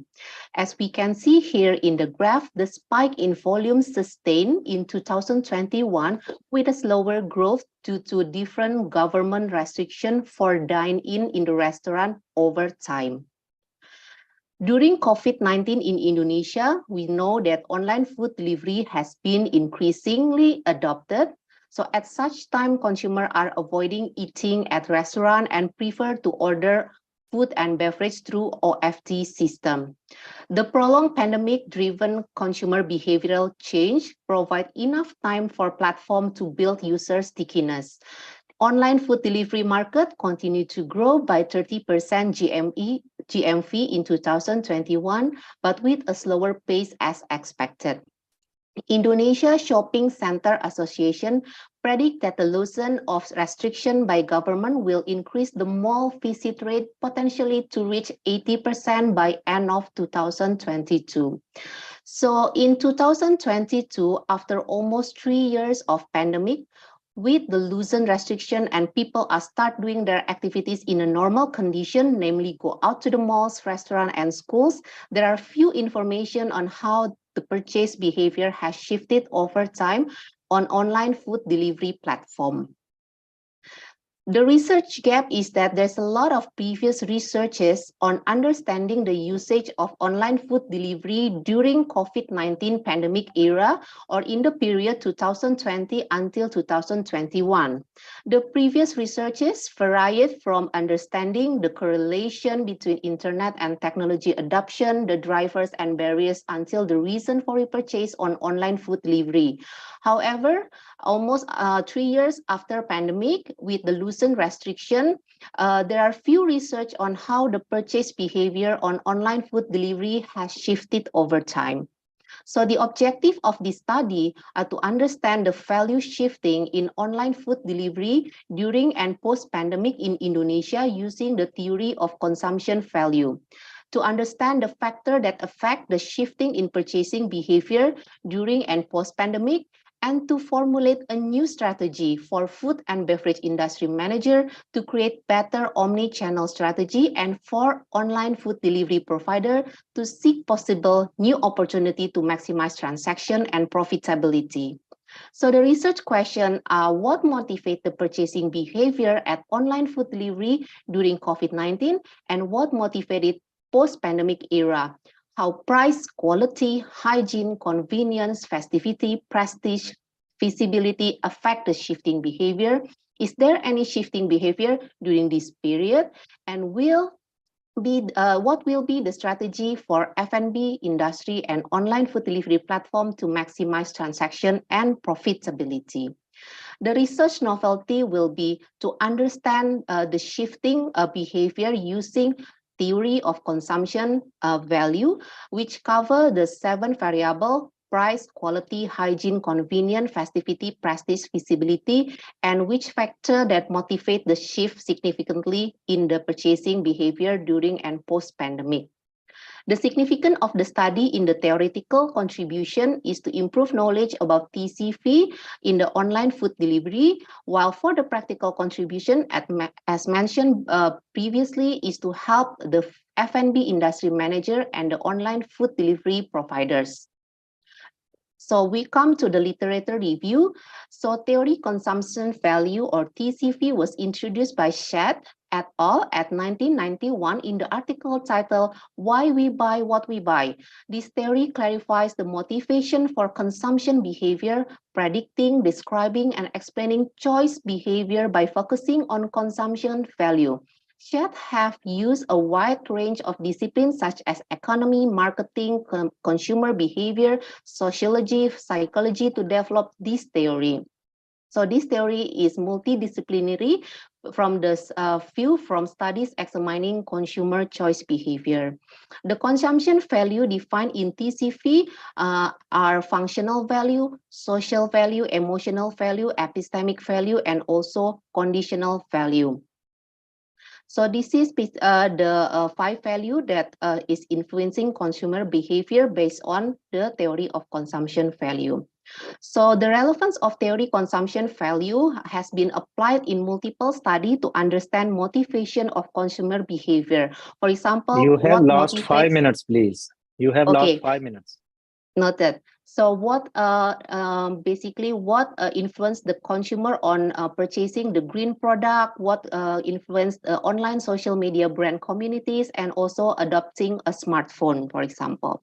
So the hypothesis development is price value is shifting during and post-pandemic.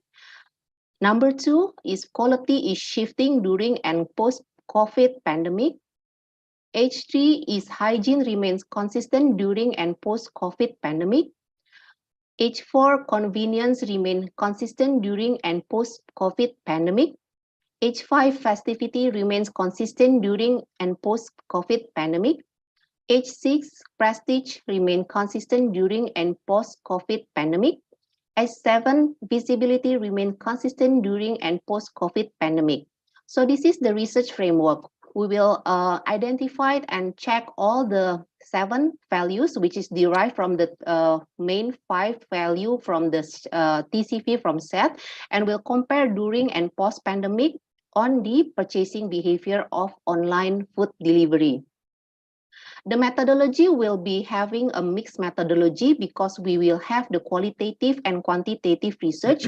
Qualitative in the form of FGD, we want to understand the TCV value and reconfirm on the specific value that is related to the OFG. So the quantitative research will be using the Likert scale measurement, secondary data, and then purposive sampling in Jakarta and greater middle up classes, user of online delivery platform at least once a week, and data analysis using multiple regression model. Conclusion and recommendation. So this is still a temporary conclusion and recommendation.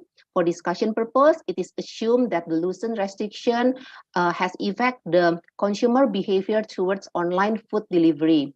We might see later on that some value has been shifted and some value will remain the same during and post-pandemic.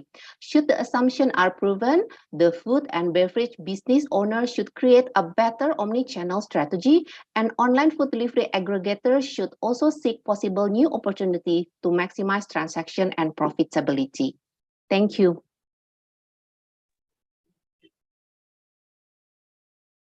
Thank you, All right. Ms. Thank you very much. Astrid, That's it. Yes, for this. that's great. Yeah. Thank you very much. Thank you very much. That was a great presentation. I really appreciate. All right. So if there is any question, please, you can raise your hand or ask the question. Now the forum is open for question answer, please.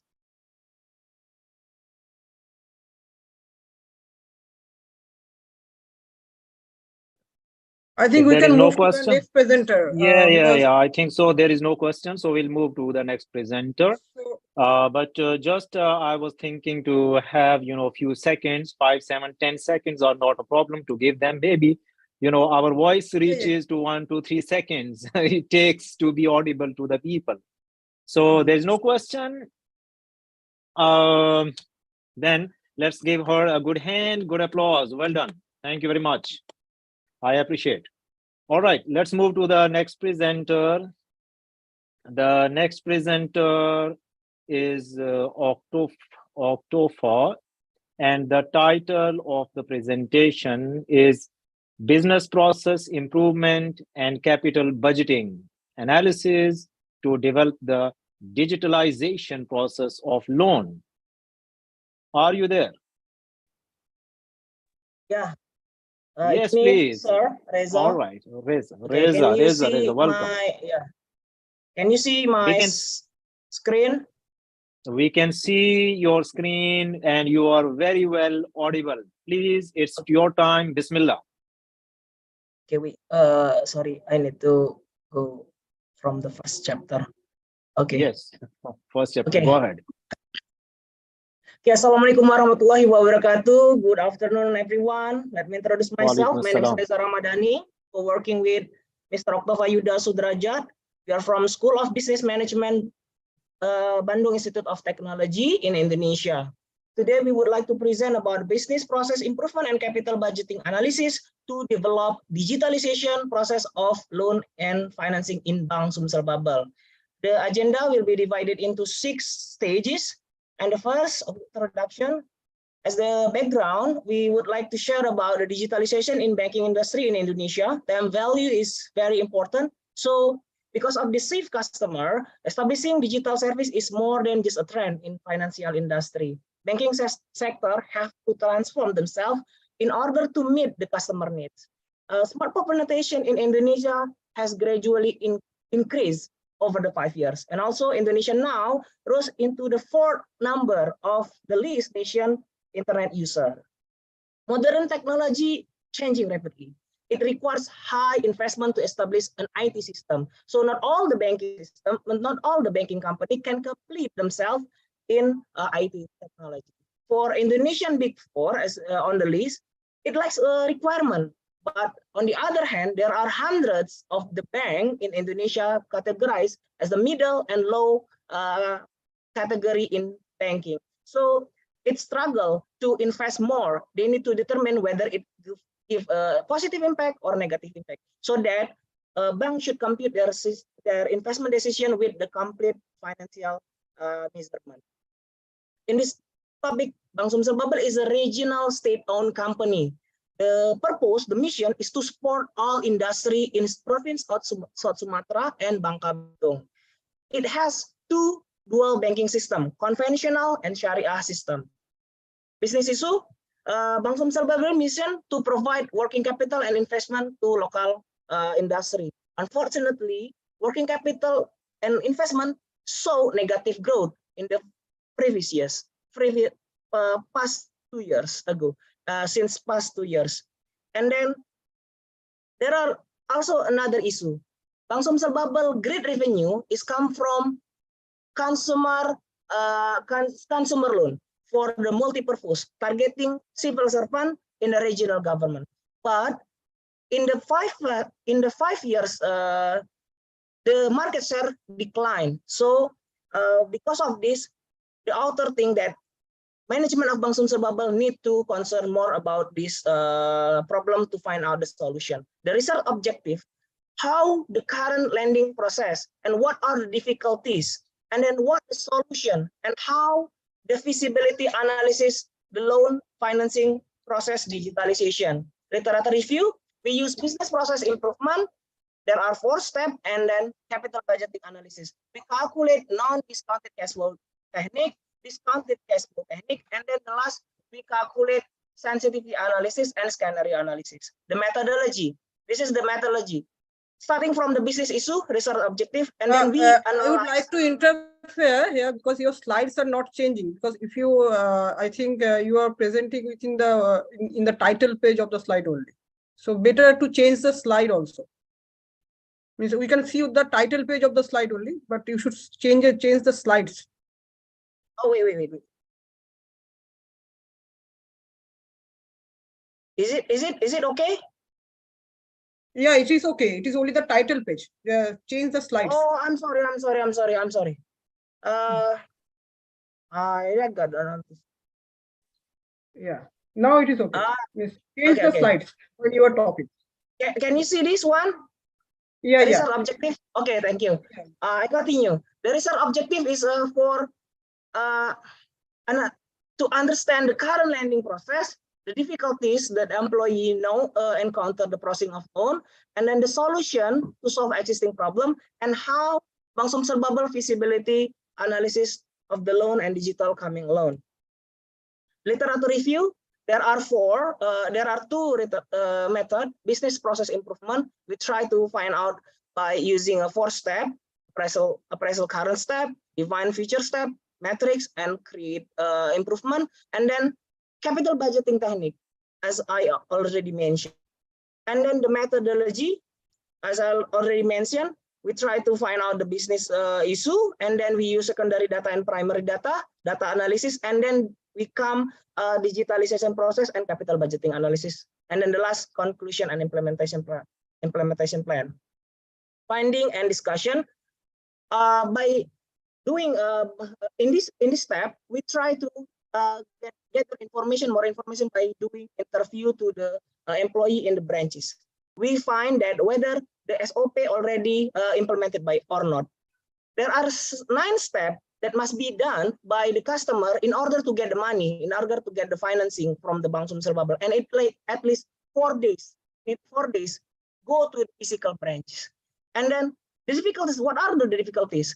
We find that there are some difficulties, such as system of interest rate, big high interest rate, credit limit, and so on and so on. But the most important thing is credit application procedure. It's too long. It requires 9 steps. And then what are the solutions? We divide it into 2 categories. For the biggest revenue, credit multipurpose credit, consumptive multipurpose, we propose 6 steps. And also, and the other credit, we also offer the 6 steps. What are the different? The different are, in credit multipurpose, it uses scoring system, but the other credit, it uses system analytics in order to help the analysis with the template in order to analyze the repayment capacity. And the last, we try to calculate whether this investment give the positive impact or not. We use CAPM model, and then there are risk-free. Risk-free we got from Bank of Indonesia, PI 7 days reverse repo, and then the average rate is 4.56%.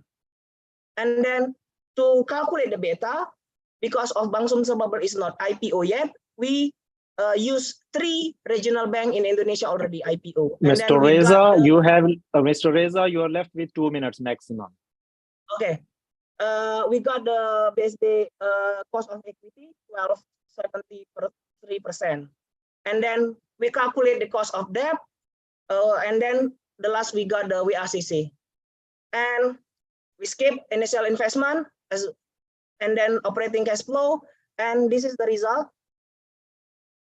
The result is by using capital budgeting, based on the capital budgeting, all indicators are positive, indicating that project is feasible. And then in sensitivity analysis, the most influence is revenue from multipurpose, so that the Bank Sumsel Bubble management need to concern with this. And then the last scenario analysis, this analysis NPF can be damaging, minus. But when we use Monte Carlo system, Monte Carlo simulation, NPF is 0. So it's safe to do this project. The conclusion and recommendation. As a solution, we propose that utilization of digital technology to speed up the flow of process, and then it could give the convenience, increase the convenience for the customer. And in capital budgeting analysis, it gives a positive impact, and also in Monte Carlo simulation, it also 0. So recommendation can be done for the management. I think that's all. Thank you for the time. Thank you. I'm sorry. Thank you very much. No problem. Thank you very much, Reza, for your presentation. It was nice presentation. And, let me ask the participants if they have any question. If not, but I have a very important point for you. If there are any questions, please. Yes. The forum is open for the question answer. If anybody is having question, please ask Reza. He is here to explain everything. Okay. Sorry, please, for the question. I have one, I'm not having any comment to particular this presenter, but for all the presenters, I would like to have one comment, because before starting your presentation, you should introduce yourself also to the Congress. Means who are you and where do you work? Okay, I didn't find any introductions for any presenters. So before starting, you should introduce yourselves. Okay, that's fine. That's fine. Any question from any participant, please? If no, I think so there is none. So my question, Reza, to you is very, I mean, I need your clear, simple, I'm a simple layman. So you need to answer me that you are answering to an illiterate person, a person who is street going, so that I understand. Okay, no graphs, no charts, nothing. Okay. You know, when you talk about, this business process improvement, and specifically when you talk about this digitization process of loan, okay? Digitization of process of loan. Okay. I have this, my mobile iPhone 13.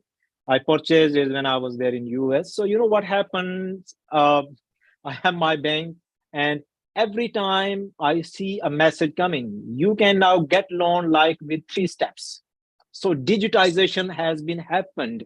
You know, one of my friends, he's a good and official person, a great person, powerful person in government as well. So, you know, what happened with him due to this digitization, he just picked up his mobile and just clicked something.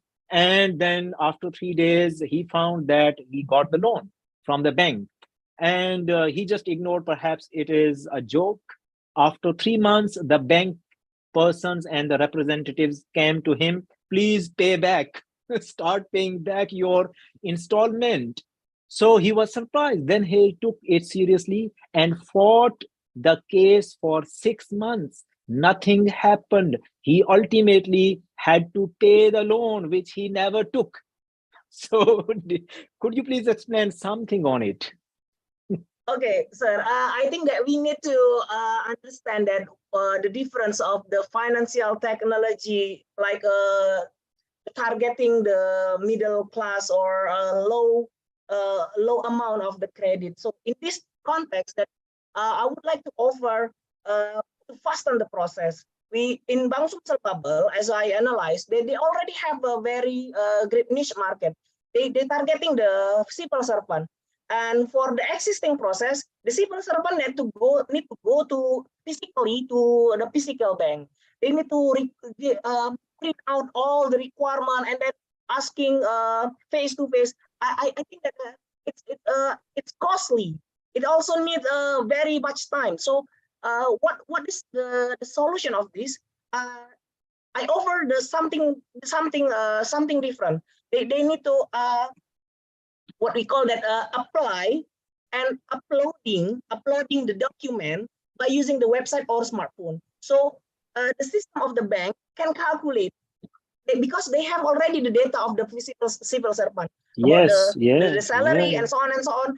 And then the bank will give them the information that your limit is already accepted or your limit is rejected. So there must be a process of that. So it's not like a financial technology that you click 3 times and then you got the money. No. It requires several steps, but the step is a digital, not a physical branch anymore. All right, so got it. Reza, thank you very much. Thank you very much for enlightening. Thank you very much for enlightening us on this digitization of loan and finance. I really appreciate. Let's give him a good hand. Well done. Thank you, boss. Assalamualaikum warahmatullahi wabarakatuh. Walaikum assalam warahmatullahi wabarakatuh. And the next presenter of this session, the title is Empirical Analysis of the Impact of Individual Performance on Overall Organizational Success, Implications for Expatriates. So, Mr. Abid Bhutta and Syed Muhammad Wafa. Abid Bhutta or Syed Muhammad Wafa, are you there? Anybody? Yes, I am here. I am present. All right. Yes, please. And let me see, let me hold you. Mr. Shahbaz, you are here. You need to join the breakout room, not here. I can see you here. You should not be here. You should be in the breakout room, please. Okay, Syed Muhammad Wafa, over to you. Time is yours and screen is yours, please. Go ahead. Thank you so much.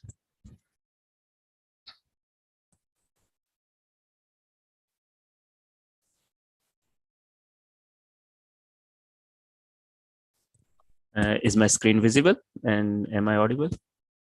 Let me see. Yes, you are audible enough and your screen is visible enough. Bismillah, please. Okay. Oh, wait. Let me set my screen as well. Okay.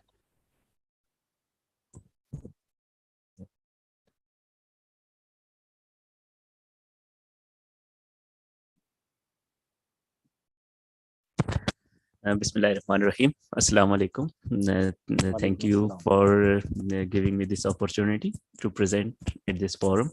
The topic of my article is empirical analysis of impact of individual performance on overall organizational success, implications for expatriates. The agenda which I would be following would be introduction, literature review, objectives of my study, and the findings and discussion and conclusion.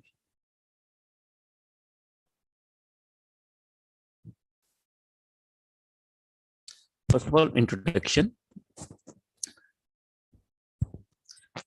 Performance of any organization largely depends on the performance of its employees. Employees plays a good role in the development and success of any organization. Successful organizations are increasingly realizing that there are a number of factors that contribute to performance, but human resource is clearly the most critical, most important, and most usable. The organization which know how to use and invest in their resources can grow faster, making from this a business strategy on emerging markets. The organizations which use their human resource in a better way can grow faster and are more bound to success.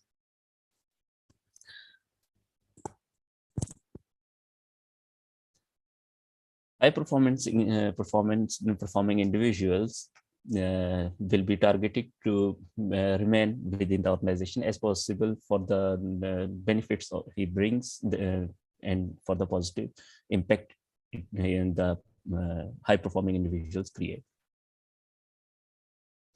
Expatriate adjustment and job performance is one of the major challenges that global human resource practices. Some of the literature review.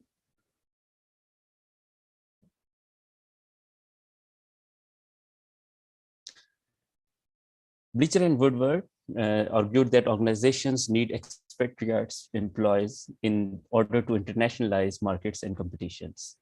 So, and international employees or foreign employees create a good impact on the organizational development. Romalu and Rose argued that organizations receive multiple advantages while having a diverse workforce and expatriates.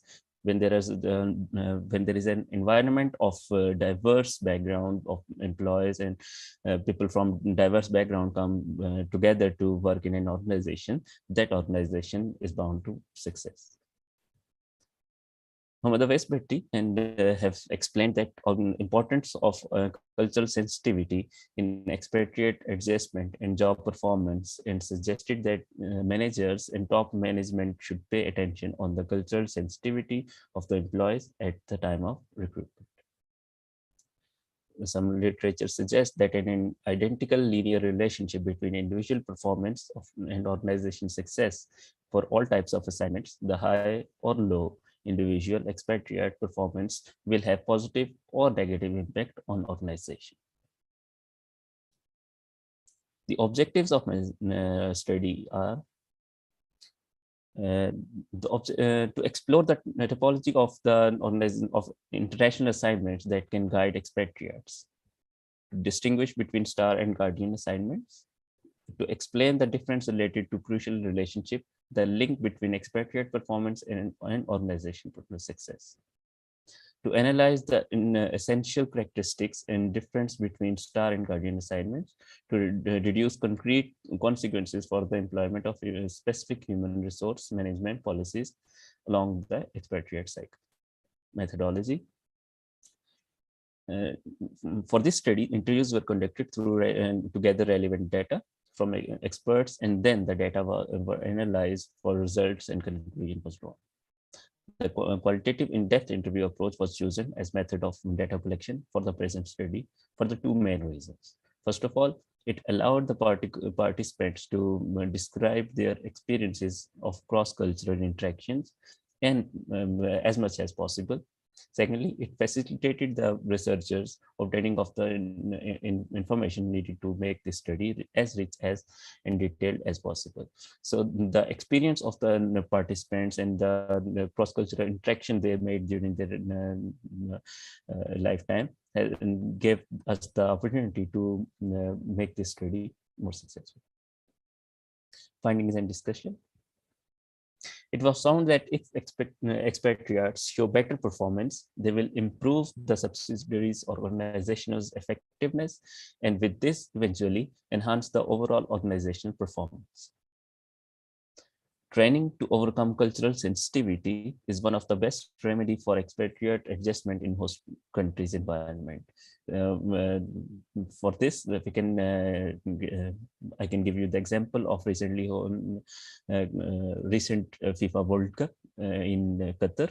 They are bound to serve their cultures. People from different backgrounds and people from diverse backgrounds are coming there and making the event more successful.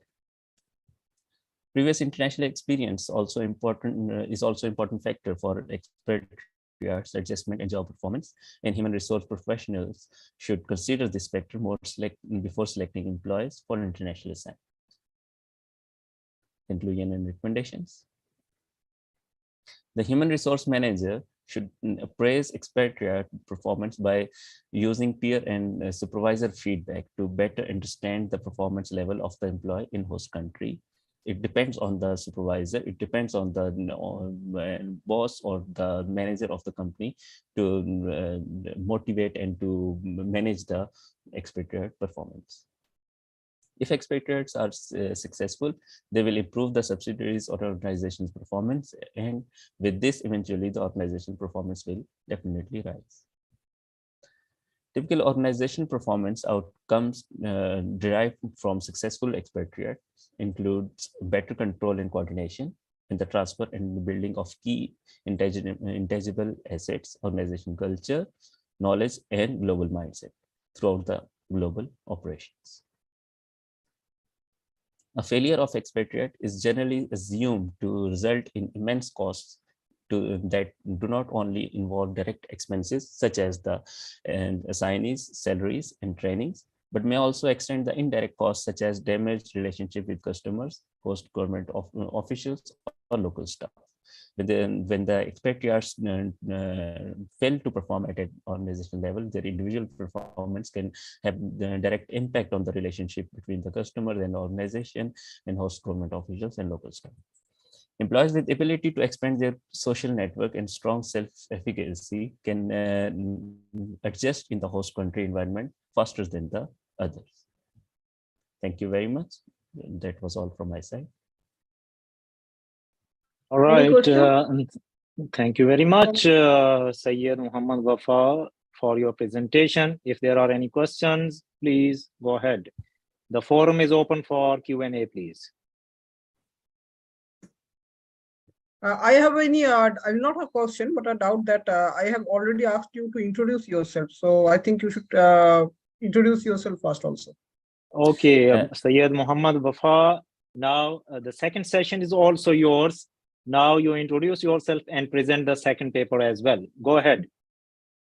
With the second presentation, open the second presentation, introduce yourself, and then present as Dr. Suwaik said. Go ahead. Sure. Just a moment. I can take your time. Don't worry.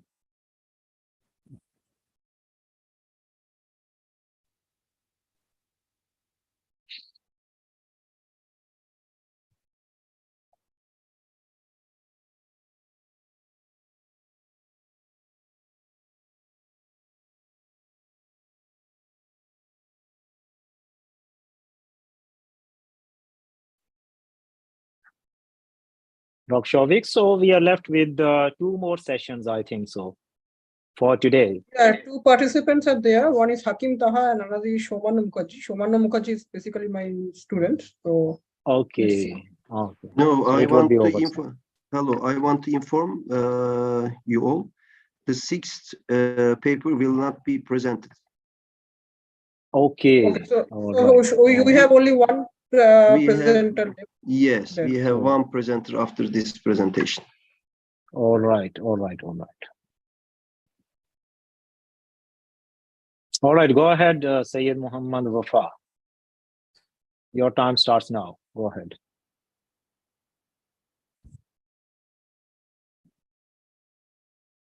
Yes, please.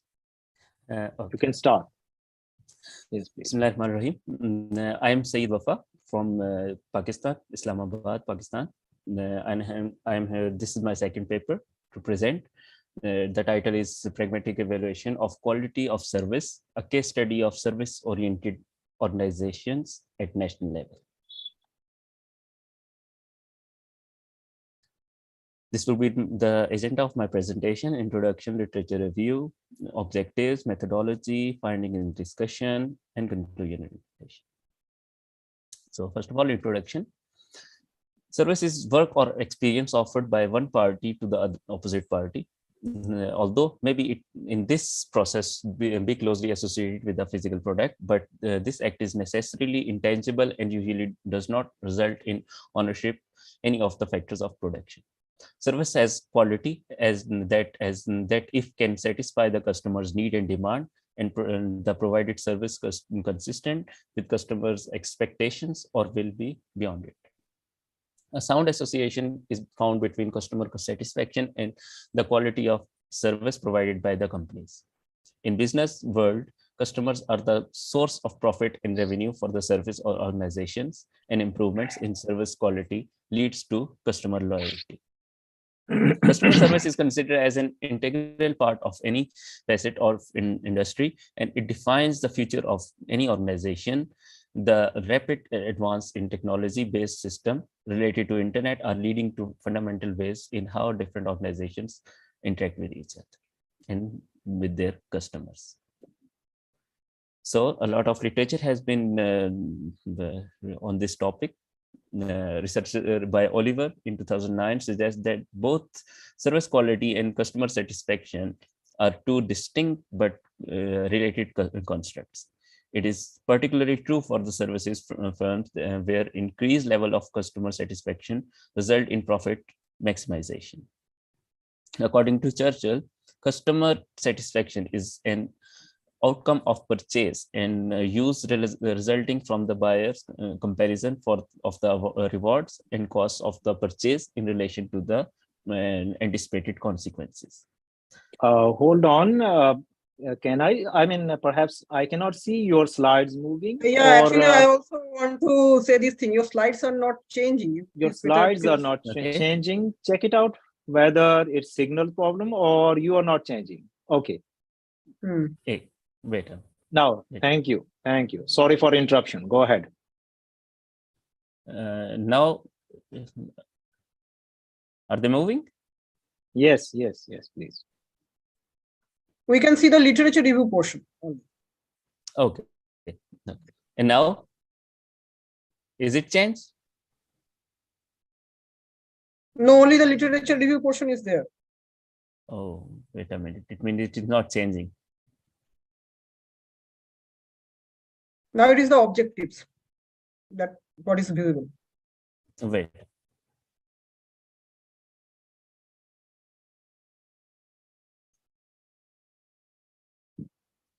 All right, just keep your flow. We don't want to interrupt you and disturb your flow. Keep up with your flow. Do not worry. We can understand what you're saying. Go ahead. Now, is it moving now? There are some problems actually. Leave that. You go ahead presenting with your presentation. Go ahead. Okay. Research of other research revealed that delivering high service quality produces measurable benefits in profit, cost saving, and market share. Therefore, an understanding of the nature of service quality and how it is achieved in organizations has become a priority of the research. The objectives of my study are, the aim of this research is to investigate the link between service quality and customer satisfaction.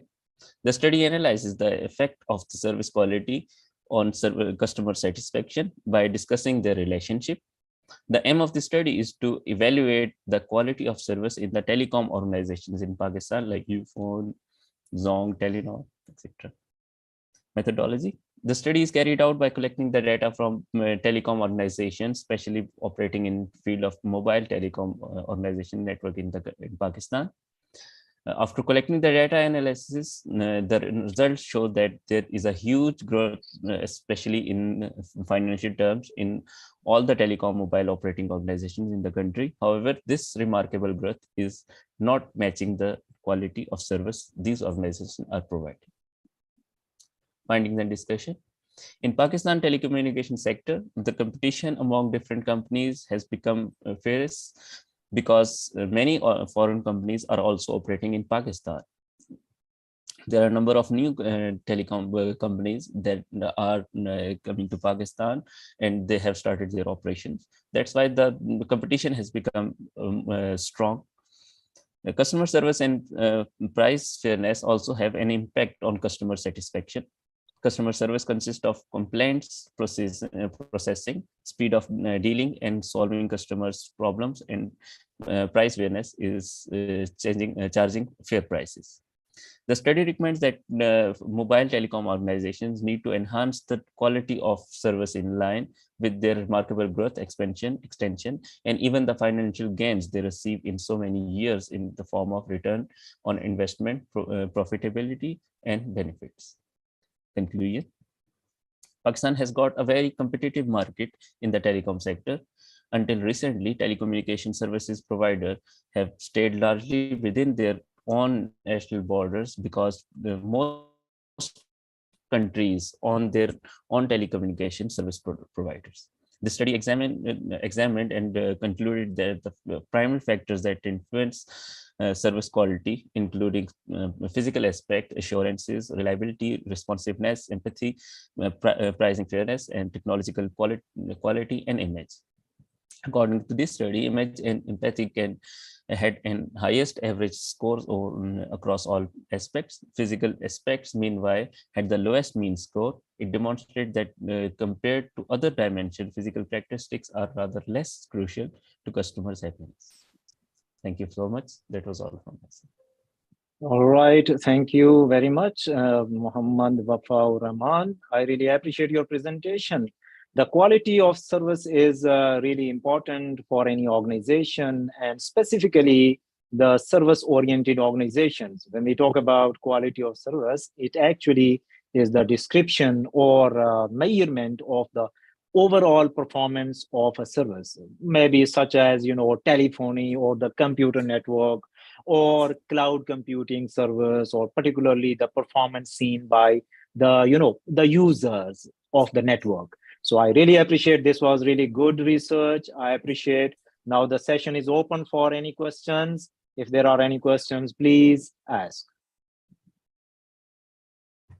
If there are no questions, we would be moving to the last. Yeah, we should be moving for the last presenter. It is Mr. Soumanya Mukherjee. His topic is Exploring Colonial Architecture in India, a Comparative Study. So over to you, Soumanya. The colonial architecture in India, that is really interesting topic. Very interesting. I want to learn a lot. Colonial architecture in India, just in the morning, I think so, we, Dr. Swak, we listened and we learned something Islamic architecture and now colonial architecture. So let's see, good listening. In fact, it is a successor. The colonial architecture is a successor of the Islamic architecture in South Asia, I think. Good learning. But one technical thing, you have 10 minutes to speak. Please introduce yourself first, then go to your presentation. Okay? Yes, you have 10 minutes. Feel relaxed. Go ahead. I'll tell you when the last 2 minutes would be left. Go ahead, please.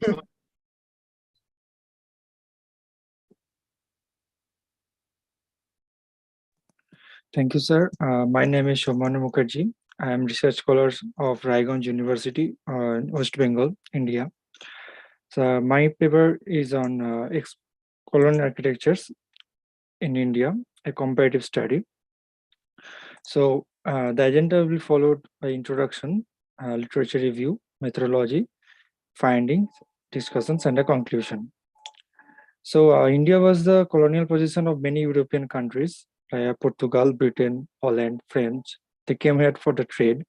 And colonialism is a multifaceted phenomenon that is already, it is a foreign dominations over other country that serves the interest of the ruling country and that deprives the others on mercy.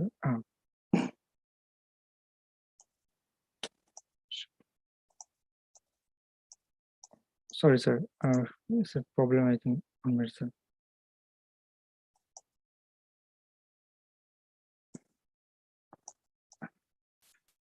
Colonialism is a multifaceted phenomenon that includes expansion of the wealth, territorial land, and the political power.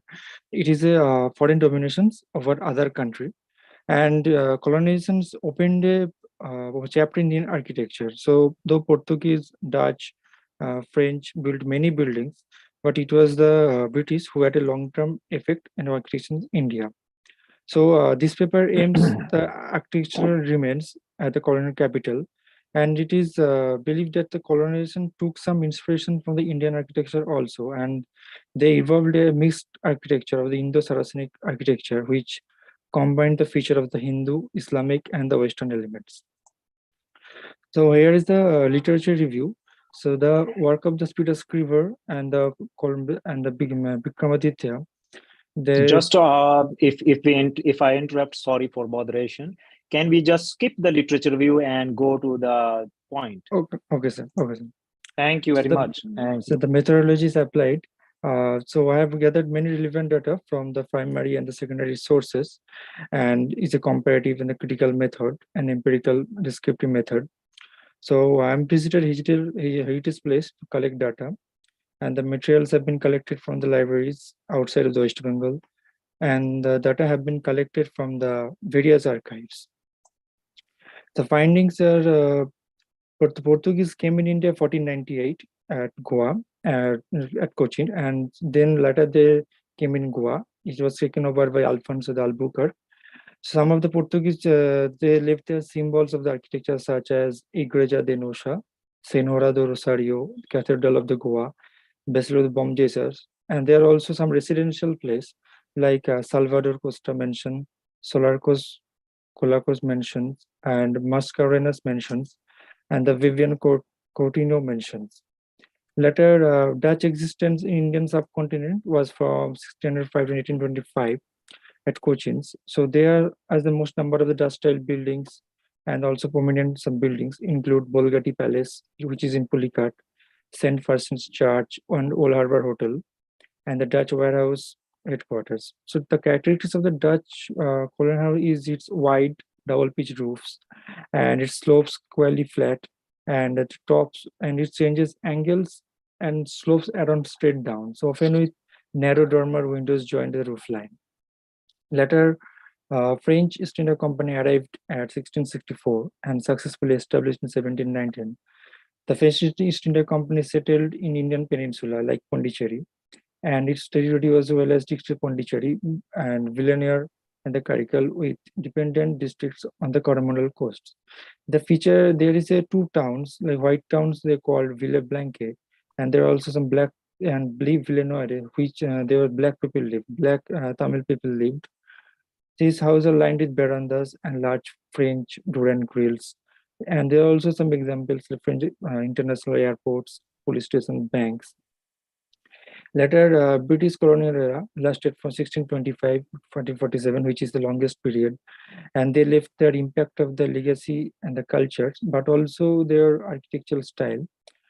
So the cities that bear architectural styles are Bankipur, Bhopal, Calcutta, Delhi, Hyderabad, Madras, Nagpur.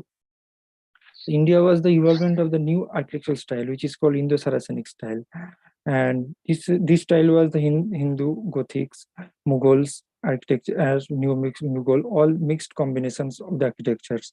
And the British architects, because all the British architects evolved this architecture, and these styles became more famous and popular in many construction for railway station, government house, post office, bungalows, universities also. And British also used the Palladinian style, which is a classical style that strengthened their presence in the city. And Chepauk Palace, which is situated in Chennai, the first Indo-Saracen architecture. And also Madras High Court, Central, Chennai Central Station, and Victoria Public Hall. And there's a Victoria Memorial in Calcutta, which is also an example of Indo-Saracen architecture. So thus we can see how European styles of architecture got mixed Indian styles, and they undertaking the colonial empire also like their own nation. The politically had driven different need to subside too. Among all the European company, British did survive long enough that they were able to leave most of the symbols and their rules in India. Indian soil was already rich of the creation, but it got a novel touch from the successive phase of the political history. But with the arrival of the colonial era, Indian architecture was introduced with European style. European came through the sea, and British lasted long enough to successfully regulating the political and the cultural configuration. And this, last but not the least, the contributions made by the British led to the creation of the composite architecture style, which is known as Indo-Saracenic style. And this is contribution of the European, Indian, and the Mughal element. Here is some illustrations of the traditional Portuguese influenced Goan Catholic home on the left side. There's open portico where people can sit and with the chat, and right side. Yeah, beautiful, beautiful. The right side is Basilica of the Bom Jesus. The tiles used in the church were the Mangalore tile, and the structure used for the sailor could easily recognize their house because of this architecture. Later is the Fort Galleria, which is Dutch settlement, first Dutch settlements in Pulicat at 1613. And some example of the British architectures, the Indian Museum, the courtyard, Park Street South, Park Street Cemetery, Town Hall. The pillar of the Town Hall was the Doric style, the Greek style. And the Victoria Memorial is the Rajbari, Nato Rajbari. And it is also the palace of the Maharaja Navakrishna Dev. The relics. Last 2 minutes now, please. Sorry, last 2 minutes. Yes, sir. Here is some glimpses also, the Marble Palace, the Mullik Bari, the Maharaja Durgacharan Da's house, some of the interiors, right side, and is the Rajamukha's mansions, and this is the Lahabari. And it is the plan of the French bungalow, and it is the situate, and they also have settlement in Chandanagar, West Bengal. It's their establishment of Sacred Heart Church, and it's also the French quarter of the Pondicherry. Thank you, sir. Thank you very much. We really appreciate, and the pictures you are showing, perhaps like me, the other participants would be now wishing to visit those places. If you offer us visa, we would be, now longing to visit those places. I really appreciate. So I will comment here to Dr. Jia that the last 4th Congress was in Udaipur, in India only. So if you great. have You arrange you arrange a new one, and I would love to come there with my researchers. All right. So here, just a comment. I really appreciate. In the morning, we were talking about Islamic architecture and now colonial architecture. And I tell you, the Parliament of India, it is the colonial architectural building. And I visited what we call the National Library. That is also the colonial architecture building. And myself, I'm a lawyer as well. And perhaps what we call that Madras High Court building is also colonial architecture. That is the standing and displaying the colonial architecture of that. So I really appreciate the point over here. I mean, this was just a description of the colonial architecture in India. I would love to just give you a sort of just humble, a simple recommendation, my dear researcher, that if you add up for further future, for today it's fine, excellent, brilliant, but for future you can proceed further by adding up that what colonial architectural buildings are having strengths in them, and we can take as pros and positive things and good things, and we can come up with modern architecture of specific, nature, maybe India, maybe subcontinent or whatever. So what are those features? You can come up with qualitative or quantitative research or thematic research, extracting the themes, the good things from those colonial architectural buildings. I really appreciate. Thank you very much. If there are any questions, please ask. Here I would like to comment, since I am going to you through your paper also. You are already describing some of the features, like typical features, but I would also like you to urge you to also include the assimilation or the contribution. You are only describing, but rather than describing in a research, you should also analyze the contribution of the colonial model in the architecture, and also the assimilation. For example, Dr. Zia only just now mentioned about the Indian Parliament. Let me just tell you that although I am not a historian from architecture, I am from environment, but the Parliament of India, although built by the colonial or the British colonials, but it was been influenced by the Chausat Jogini temple in Madhya Pradesh. So it is basically an assimilation of the Indian style with the colonial style. Again, if you go to the Bhulbhulia palace of Lucknow, the Nawabi palace, they are built by Muslim architectures. But here, there you will always find the influence of the Gothic architecture from the colonial regime. Totally mixed Assimilation. So I think you should also include this assimilation and greater analysis rather than describing that we have found here, like not like that. Yeah. Very important point. Very important point. Yes, we can, assimilate and find out the important themes, important points. Like, you have your central station, you have your high court, you have your, what we call Saracenic architecture, mixture of, Gothic or Indian or local and Islamic and Mughal. And finally, what is coming out. I really appreciate. That's very good. And any other person, if having question, please, forum is open. If not, then we are closing the session. Anyone who is left behind, anyone in the session? I think all of them has already. All of them have done. None is left. Yes. None is left. So thank you very much, Dr. Kardal. Over to you. Yeah. Dear Dr. Zia and all dear presenters, thank you very much for your efforts, for your presentations, and for your moderation, great moderation, Dr. Zia. My pleasure. Let's keep it session 15 of this day for this channel, meeting channel 1.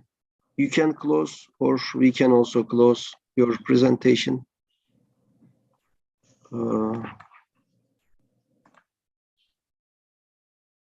Shomana, please close your screen and presentation. Yes, I closed.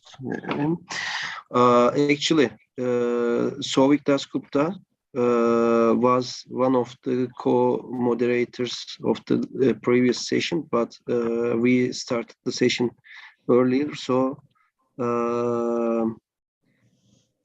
Souvik Dasgupta, you can help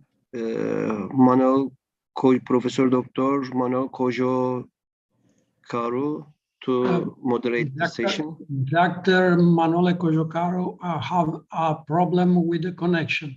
I must moderation. My name is George Giorgio. Okay, Giorgio, if it is okay for you, Dr. Souvik Dasgupta can moderate and help you about this issue. We can jointly moderate also. Okay, then you can start the session. Okay, floor is yours.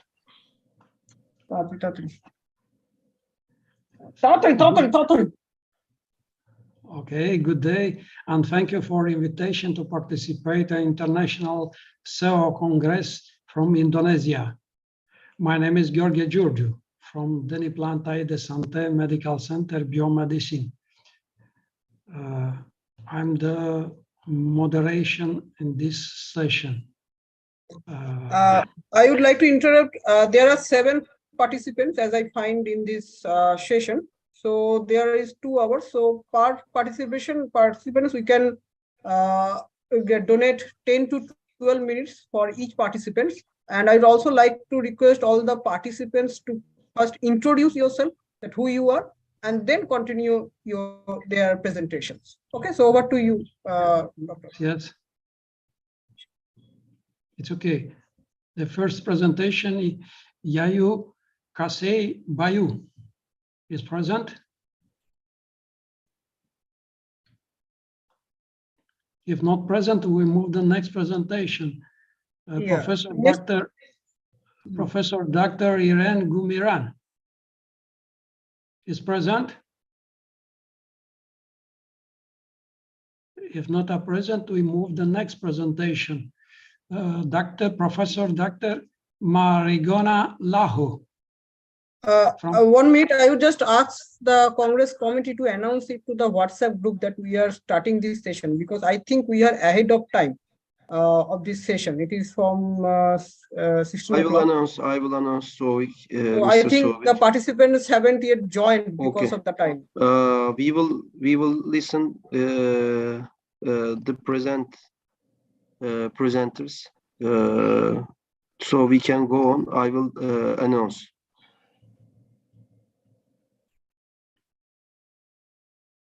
Okay, so the next presenter is PhD Marigona Lahu. Is he present here?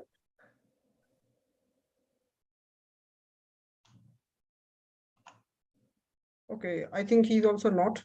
Then the 4th presenter, entrepreneur video essay, Dr. Mehmet Manole. Are you? Yes. Okay. Moment to share the screen.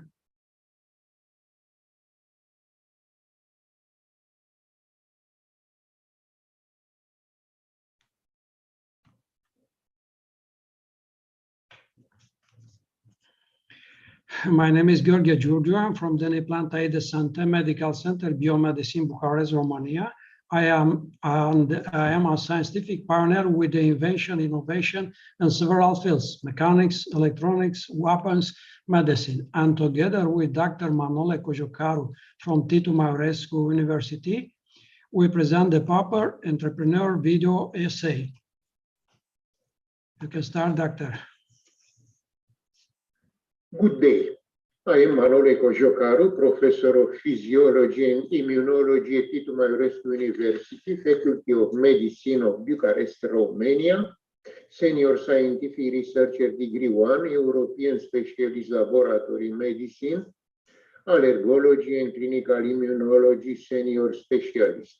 I am honored to present you the theme Entrepreneur Video Essay. We all have a story to tell, and we need to be listened to.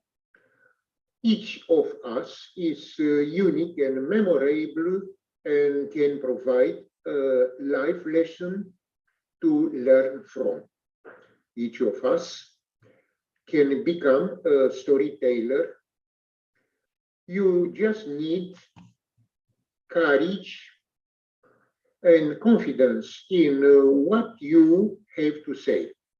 Due to the digitalization of film journalism, the format of video essays is become more and more common as an audiovisual version in which the subject presents a part of his biography or his achievements, and just can be more accessible to recipient without necessarily being simplified as a speech. At the same time, video essay is a promising starting point, a contemporary one specific to the new media era without being fundamentally innovative as an audiovisual practice that can guide us to a better understanding of the role of moving images in shaping of thinking.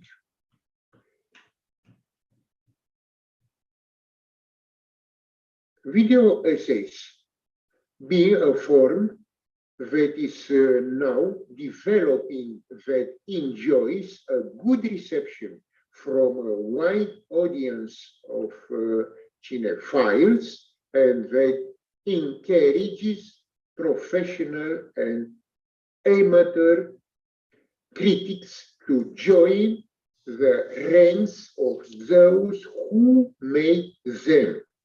We consider it an optimal time for the promote them. In the first phase, it is worth studying the discourse of the video essays, the ideas carried mostly by an off voice that guides the receiver through an illustrative montage composed of the sequences of a certain film. In the applied discussion of certain video essays, this paper focuses on those that suggest a successful transition between the written essay and the videographic essay, or that use various cinematic traditions that have come to offer a different angle of the author. The main use of video essays that has received enthusiasm is the informative one. Most film teachers would agree that watching videos while the author talks about his achievements manages to simplify their reception to a significant degree.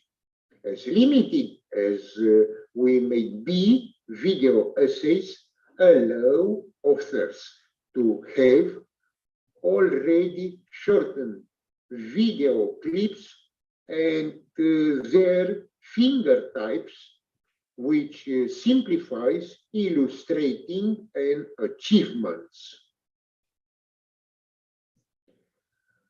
Adopting video essays in the presentation of innovations or inventions has a much greater potential because personal video essays are non-fiction works. The author's voice and image must be trusted. A video presentation of the essay can be formal or causal, but the listener's attention must be paid. A video essay presents a biographical fragment of an inventor who is suffering from psoriasis, a disease that medicine classifies as incurable, does not accept reality, and after some research discovers a treatment for this disease, a discovery that later helped tens of thousands of the sick to be healed. Being a creative person, the inventor discovers other methods and treatments for curing paralysis in dogs.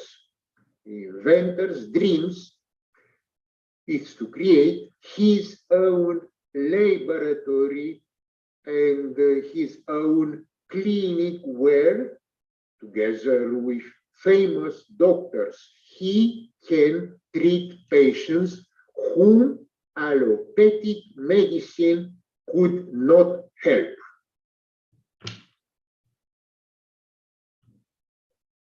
"40 years ago, Gheorghe Giurgiu was suffering from psoriasis for 7 years, and in order to cure himself, he discovered a natural remedy and thus refuted the fact that this disease can be classified as incurable.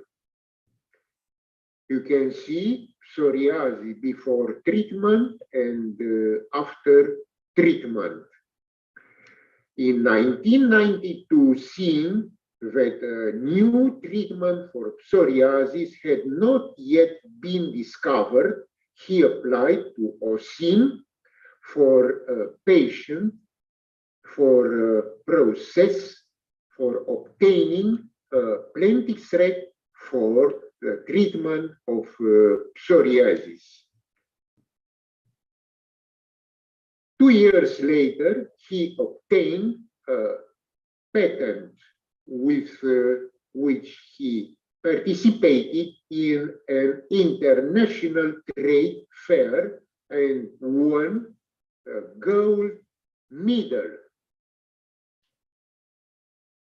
He wrote 2 pamphlets in which he shared with readers how he had succeeded in overcoming psoriasis. After obtaining the patent in 1994, he cultivated medicinal plants on an area of 5,000 square meters, and after harvesting, created Deniplant tea, a nutritional supplement for the treatment of skin diseases. Deniplant product was sold in pharmacies, specialty stores, and as well as in the spa treatment bases in Sovata, Călimanești, and Herculane in Romania, collaborating with the doctors there. In 2009, the Deniplant mark was registered with OHIM as a European Community trademark. Starting with psoriasis teas, changing their formula and content, he obtained new products for the natural modulation of the intestinal microbiota for the treatment of other autoimmune, metabolic, and neurological diseases. Seeing that the bees were coming to the plants used for these remedies every spring and summer, he bought 2 hives and began collecting the pollen that the bees harvested. Combining this pollen with brewer's yeast and carob powder, he created new products. 8 years ago, with a German Shepherd dog paralyzing his hind legs, he created the product Polenoplasmin, a combination of several foods such as brewer's yeast, carob powder, and pollen to cure him. treating other paralyzed puppies. The most interesting case was that dog from Cyprus who was hit by a car. His spine was fractured and he was paralyzed. After 4 months of using olenoplasmin, the dog was able to walk again. You can see dog's evolution.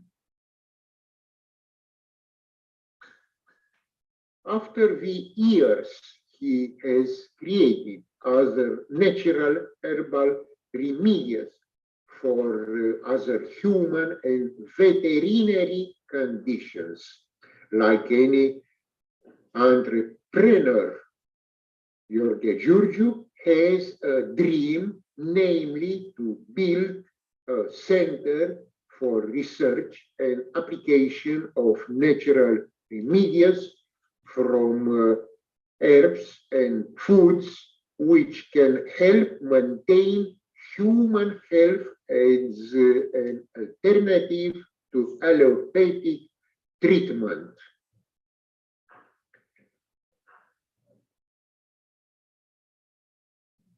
In the end, he tells us his motto: natural herbal remedies and foods will be the medicines of the future, and your health depends only on you. We just help you.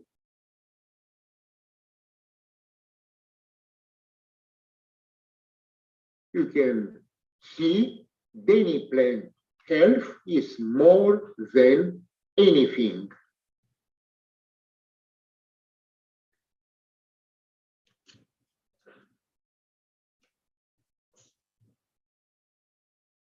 Contact scientific pioneer Gheorghe Giurgiu.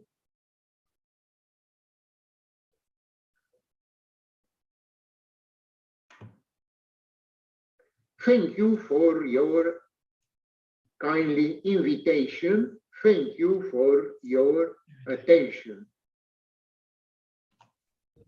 Okay, thank you, Doctor, for this presentation within the time. So the ground is open for questions and queries. So any participants or any one present here have any doubts or questions for the presenter?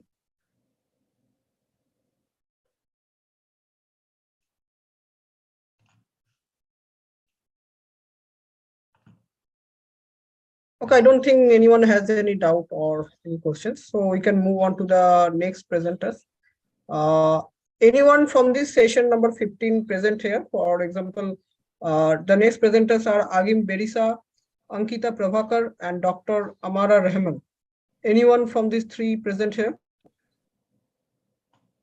Agim Berisha, Ankita Prabhakar, and Dr. Amara Rahman. It's not present. Okay. So anyone of the last, the first two present, that is who has left, Dr. Irene Gumedan and Yo, what is this? The first participant having determinants of formulation of poverty. Anyone present here?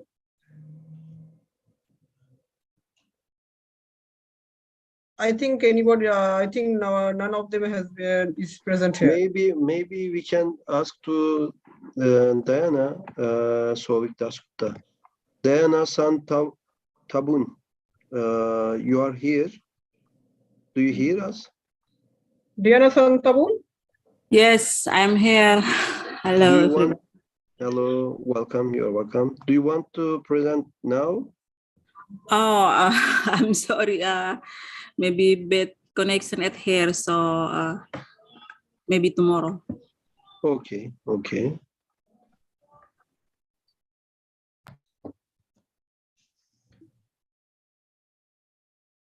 So should we move on to the next session or what? But next session would be a bit early, I think.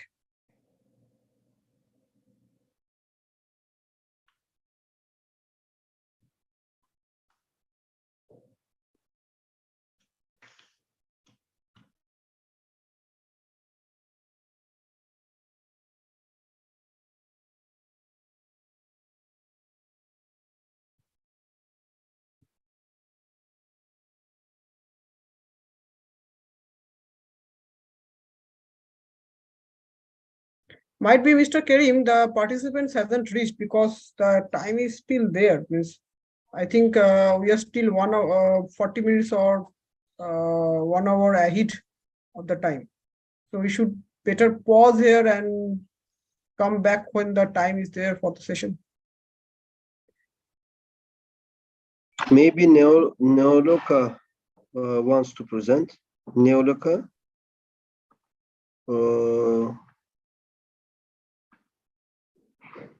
Actually, we can take some presenters earlier. We can open time for them. So we. Yes, we can. If anybody want to present, who is present? Anybody present here in the Congress want to present their PPT or want to go for their presentation, they are most welcome. Melchizedek Neoloka, do you hear us?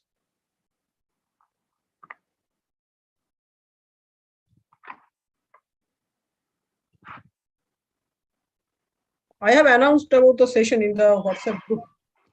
So might be they will come in.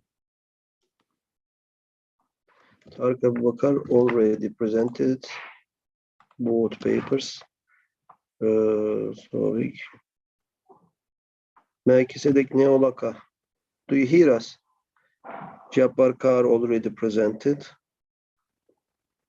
Melinda Malao. Melinda Malao.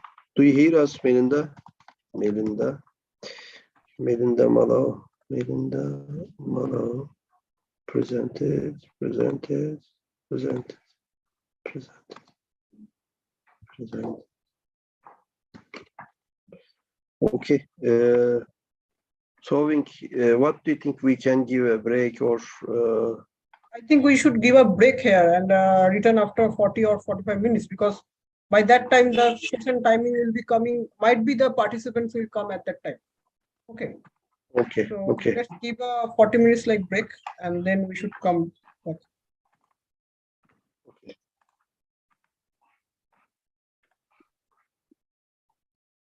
Okay. This time we can open the video. I will open a video if I find it.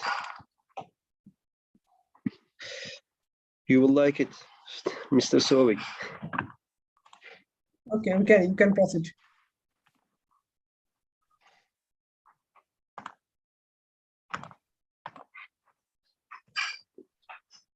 By the way, Mr. Karim, what will be the next Congress? The next 6th CEO Congress? Have you planned anything? No, not yet. Okay. There are some options. One of them is Egypt. One of them is Poland. One of them is Kosovo. We will decide. And why not in Turkey? If we make it Turkey, it will be great, but we have to make it totally physically. And that's what I want to means. I know you want to come here. There are lots of people who wants to come here. Yeah. Maybe 10 will be in Turkey. Okay. Congress number 10. Okay. Number 10. Promise you. Promise you. By that we'll be very old enough. Yes. Actually, in next year too, I think we can do before 10th Congress. Okay, I want to open a video to you and for all participants. You will like it.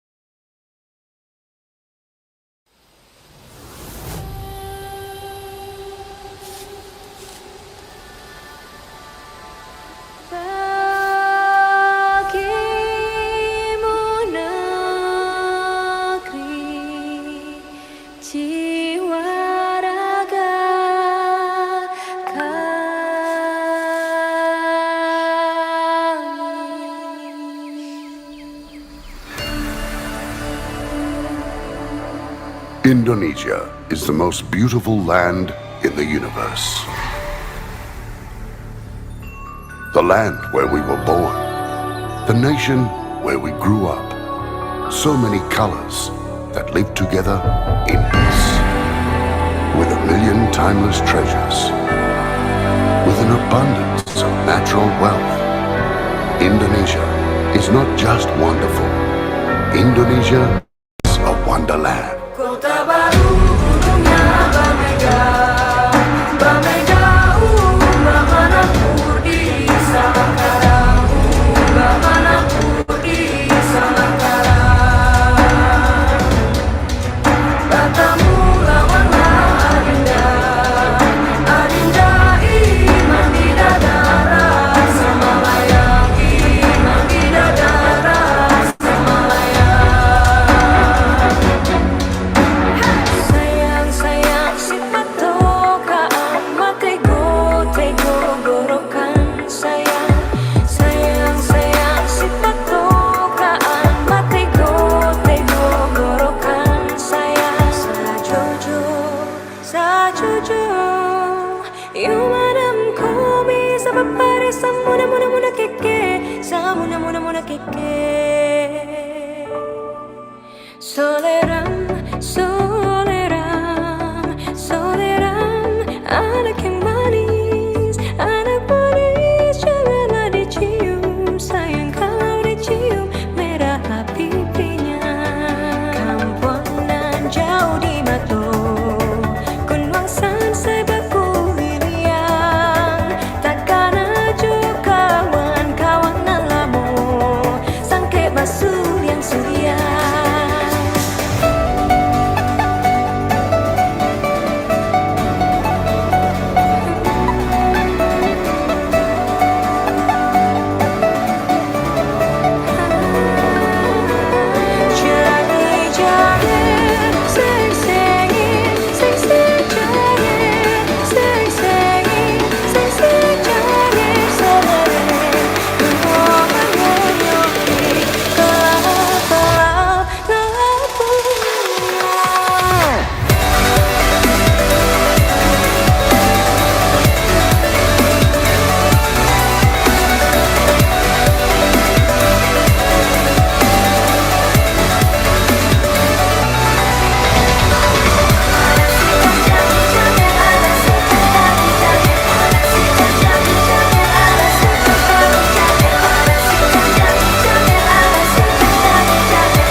Indonesia dengan ini menyatakan kemerdekaan Indonesia.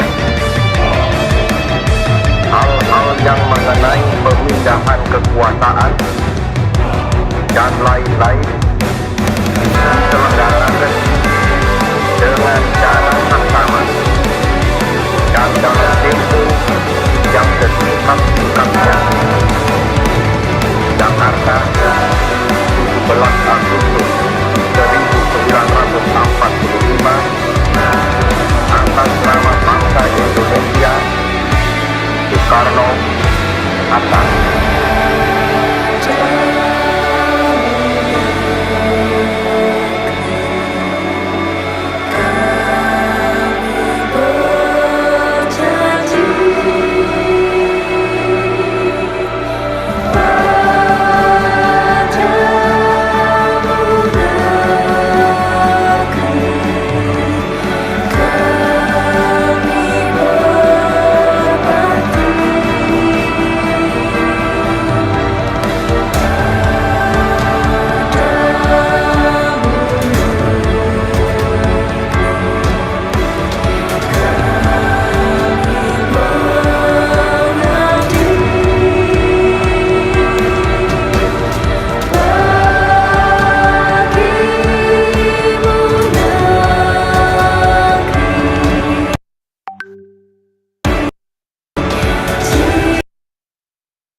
Indonesia is the most beautiful land in the universe. The land where we were born, the nation where we grew up. So many colors that live together in peace. With a million timeless treasures. With an abundance of natural wealth. Indonesia is not just wonderful. Indonesia is a wonderland. Kota baru gunungnya berbeda, berbeda bagaimana di Sangkara, bagaimana di Sangkara. Bertemu lawanlah Adinda, Adinda iman di dadara, Semalayang iman di dadara, Semalayang. Sayang si patokaan, matego gorokan sayang. Sayang si patokaan, matego gorokan sayang. Sajojo, you madam komi sabapare samuna keke, samuna keke. Soleram, anak yang manis, janganlah dicium, sayang kalau dicium merah pipinya. Kampungan jauh di Mato, Kunwangsan sebaku Liliang, takkan aju kawan-kawan alamu, sangke basur yang surya.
kekuasaan, dan lain-lain diselenggarakan dengan cara saksama dan dalam tempo yang sesingkat-singkatnya.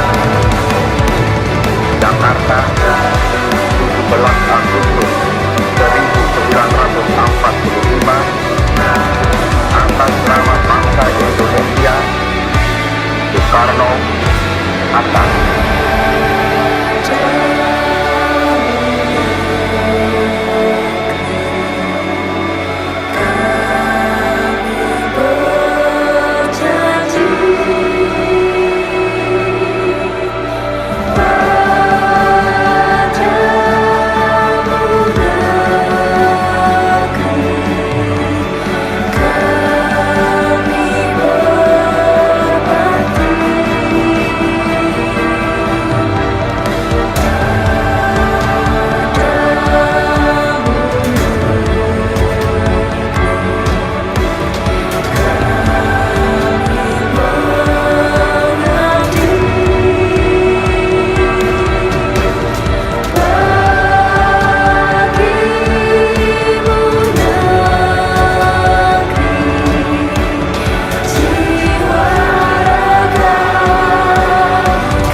Hello, dear Diana. Yes, hello, I'm here. Yes, you are welcome.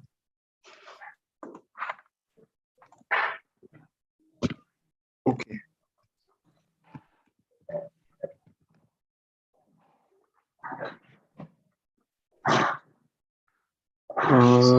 You have more than one paper, so which one do you want to present right now? Okay, I will presentation the paper 2 about gender and strategic politics. Okay.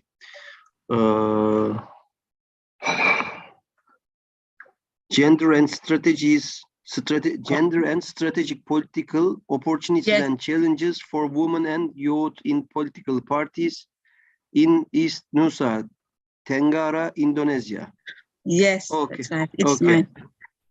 Okay. Floor is yours, Diana. Okay, thank you very much. Permit me to share my screen.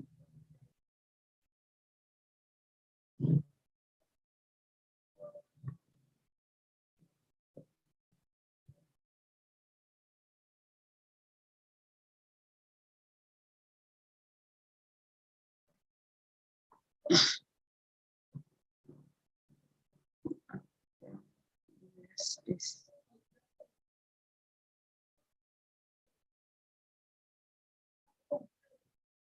Okay, before I presentation my research, my article, permits me to introduce myself. My full name is Diana Santabun.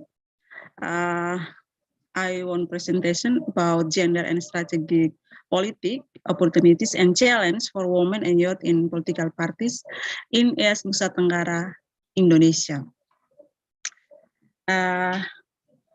The agenda is one same before speaker before. I will introduction for the 1 and 2 literature review, and the next methodology, and the 4 finding and discussion, and the end I will tell about conclusion and recommendation.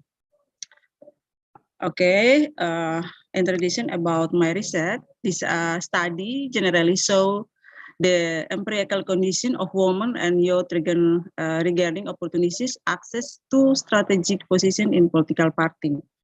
Are this still not ideal?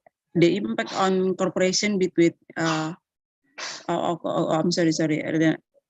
I think the okay, and the second, women and youth in the representative enough to occupy the strategy position and political parties. However, both young and old men and women place culture and the structural factor as the most basic problem. The fact the participation of women and youth in political parties, especially in NTT or in East Nusa Tenggara, Indonesia, is still not significant. The number of women and youth is still limited. So I think it's a problem. So we make it in some research with my team. And the next, the study on gender and the political strategies of women, youth, and political parties have so far focused on electoral space. Studies track the participation and the role of women and young through the lens of recruitment, representation, and political existence in the election context. So this is a special how women to be representation in the political party in Indonesia. And the next, I will tell about the literature review I use in this research. The first is I use from Aspinall, Analysis and the Ways of Women's Political Representation in Indonesian. He is from Australian. And the second, Ohman and Lintari, 2015, the connection between political finance and gender beyond regulation. this is study about equal of gender, quote public funding, donation limit, and spending limit ban on vote buying. I think this is very important to be combined gender and strategic political. And the third issue of voter education from Manuel Setiawati 2014. This is same concerning youth in order to increase voter participation. The article highlight the global trend of decline fortunate around the world, including in the India, United States, Australian, and even more so in Indonesian. And the next, gender and strategic political, I make it as one of the point, and special of political, as you see in my page as here. I do many things with the candidate of we say here at DPR, and then I just do use the next page, the mindset of my research, the lens of the strategic access in the context of political recruitment is used to see how political parties recruit women and youth for candidate.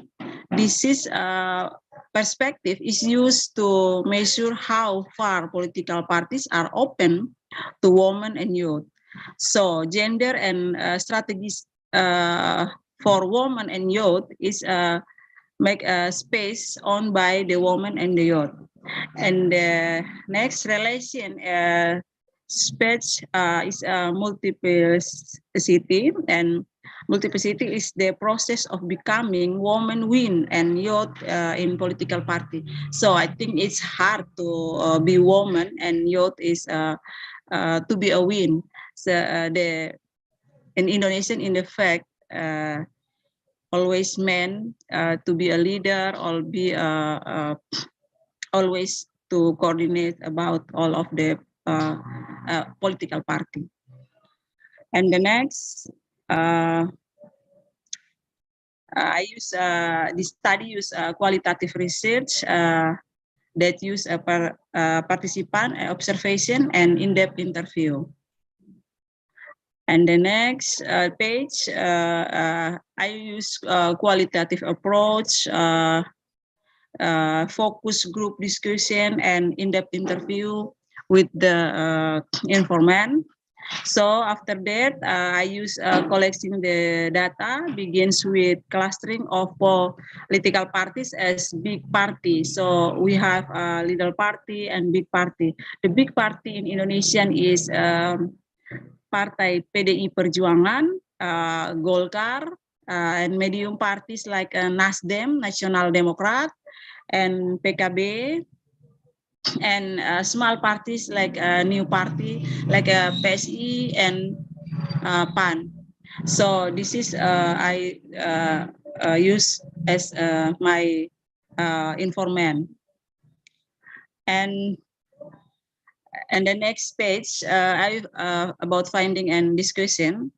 The first, women have political hopes that are placed on increased access power and more open political opportunity to occupy the strategy position, such as important position or involvement in the decision-making process in political party. The hope for increasing access power is related to increasing the capacity of individual women and youth in political party.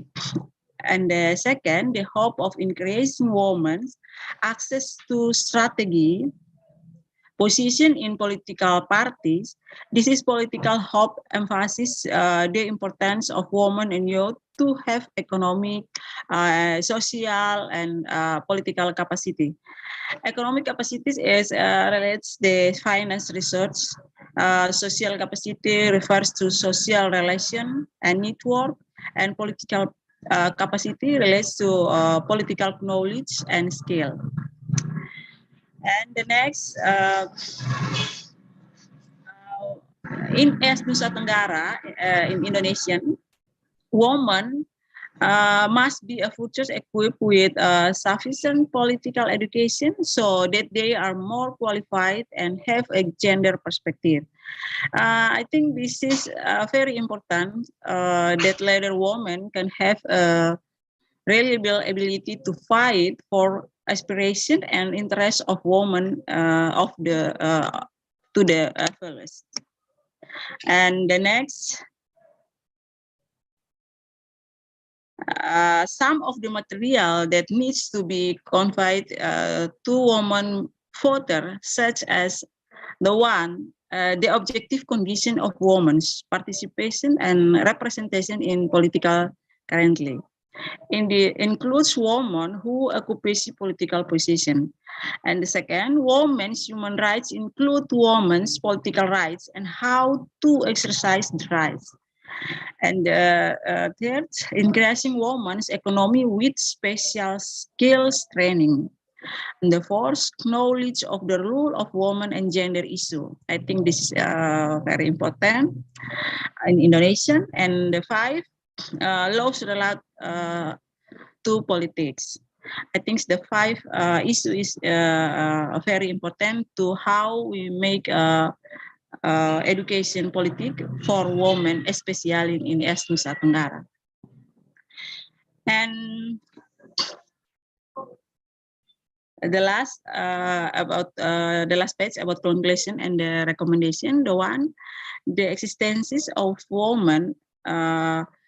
It's about construction by access to research that depend heavily on the ownership of records in the form in financial capacity, social background, and political knowledge. It's very important for women how to be active in politics as part of the party or leader of the party. And the second, women are often afraid to have a career because of the demands of their role as housewives. And it's a problem too. And all things that can be exchanged between the characteristic of women and men can change both time and class gender analysis and social transformation. I think the end of my presentation, and thank you for your kind attention. Thank you very much for your presentation. Diana, I want to ask a question actually. What do you think about it? I'm sorry? Do you hear me? Yes, I'm hearing you. Yes.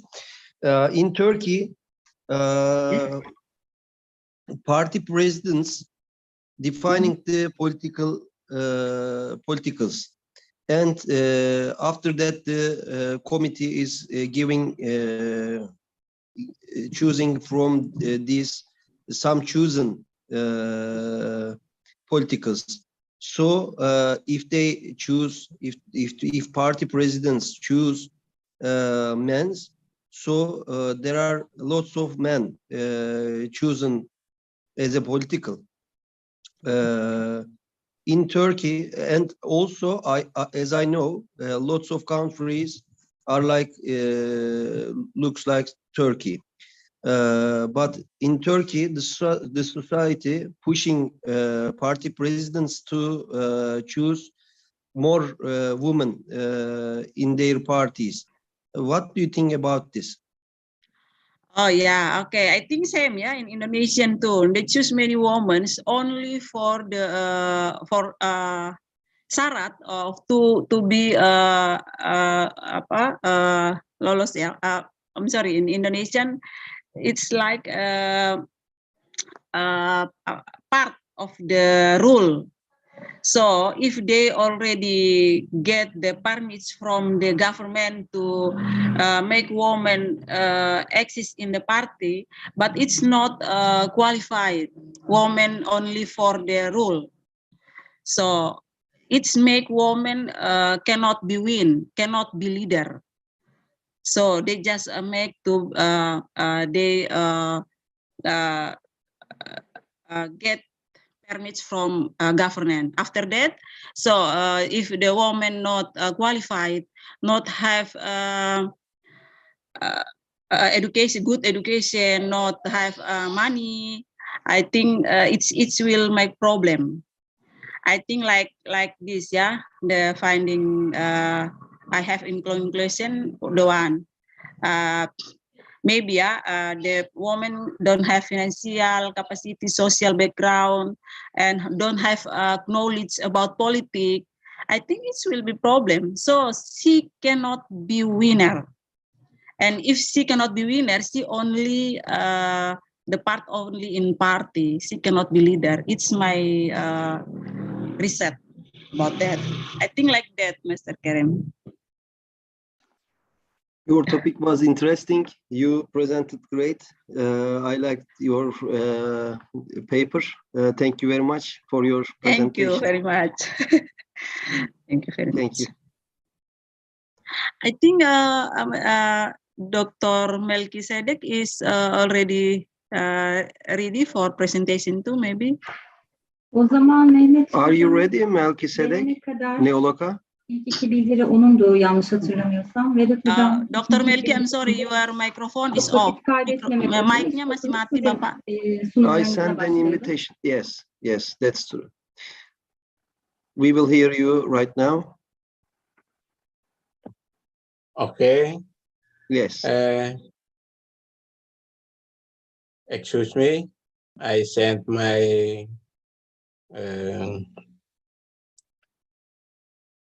material.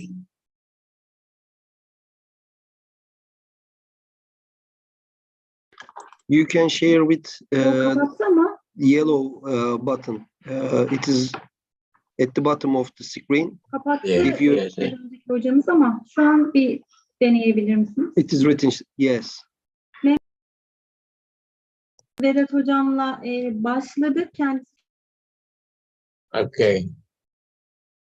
Thank you. Floor is yours. We are listening you. I'm sorry, this is my slide. It is audible, sir. We are seeing your presentation. Şu an Vedat Hocam. Yes. My title in the presentation is Analysis of Bilateral Investment Agreement and their impact on cooperation relation between Indonesia and Timor-Leste.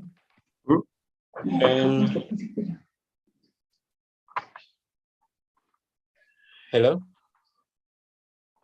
Sorry, I'm closing my voice. You can start your presentation, sir. Can I continue? Yes, sir. Yes, you can start and continue. Okay, thank you. The first, I must greeting for good evening for ladies and gentlemen, especially for CEO Congress.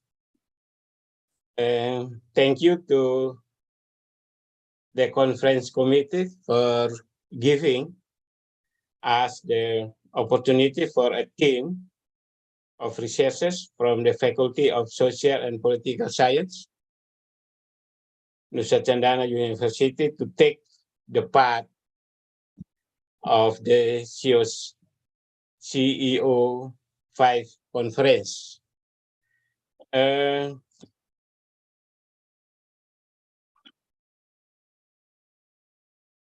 My article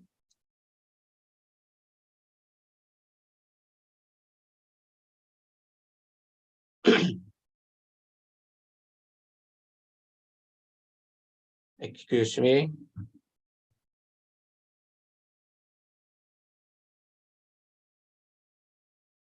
before I present the result of our research, allow me as the head of the research team to introduce the collaboration of our research team, namely Mr. Luigi from Italy, Mrs. Diana and Mr. Ezra from University of Nusa Cendana. And as for the theme as analysis of bilateral investigation, investment agreements, and their impact on the corporation.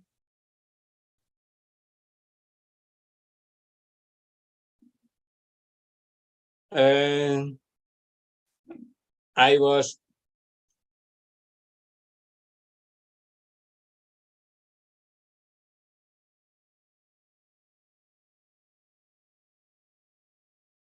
the historical of the bilateral relationship of the Indonesian government represented by East Nusa Tenggara province, especially Belu district, with the government of the Republic of the Timor-Leste, cannot be assessment without viewing the historical aspect.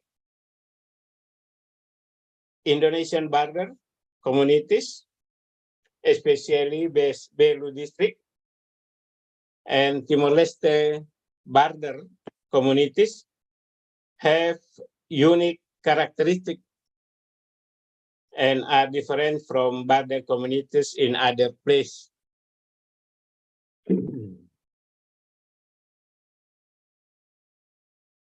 This is my agenda, that introduction, finding and discussion, literature review, methodology, and conclusion.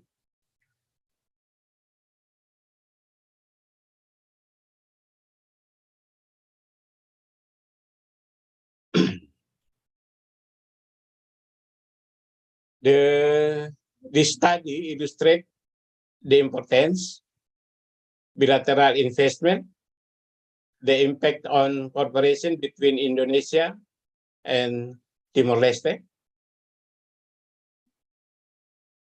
and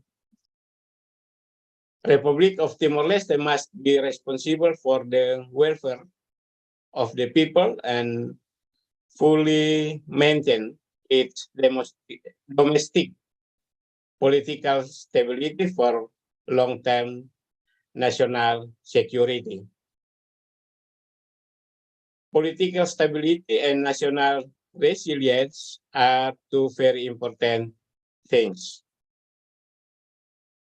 The border community relation of Belu and Timor-Leste, like two sides of coin that cannot be separated.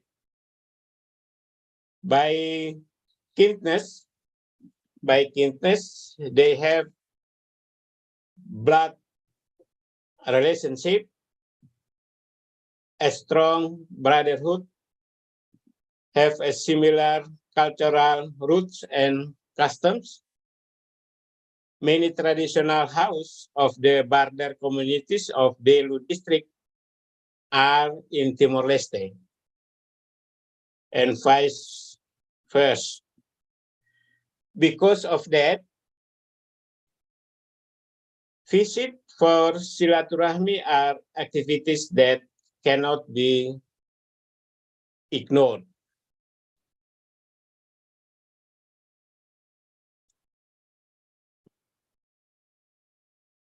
There have been many studies conducted on bilateral relations between the two countries and the impact of these relations.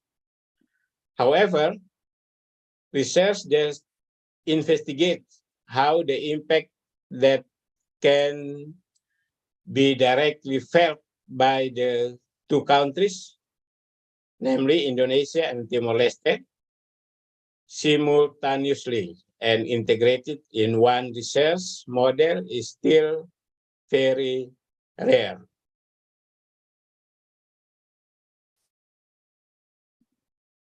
Literature review.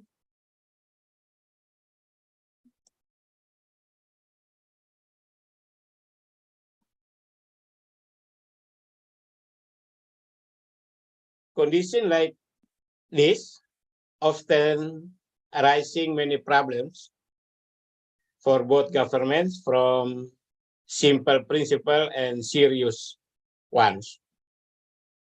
The problem of red road, illegal markers, human trafficking, illegal logging, stuffing such as fuel, humans, and others. That is a problem. Communication in daily association, border communities using the same language, Tetun and Indonesian.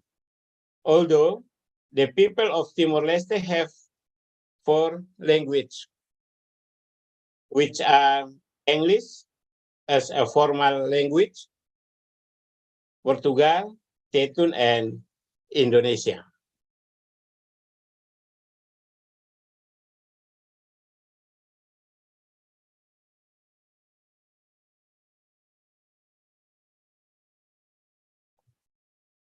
Literature review.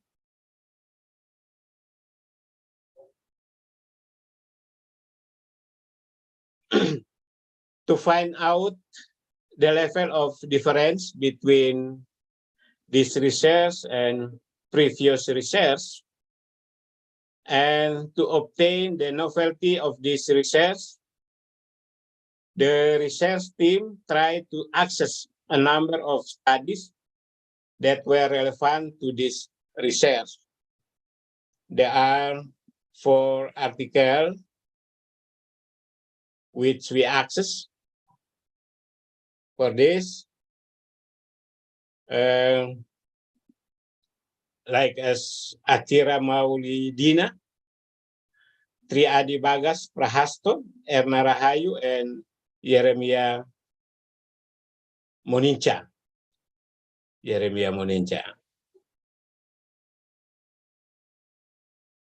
Theoretical basic and concept. Analysis of bilateral investment agreements and their impact on cooperation relations between Indonesia and Timor-Leste. There are a few concepts and theory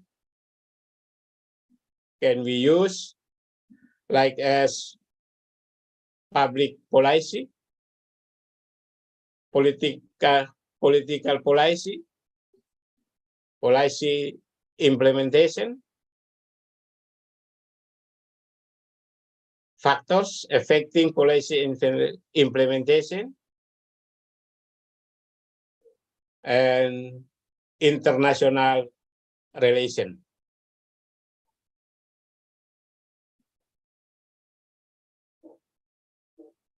Indonesian citizens.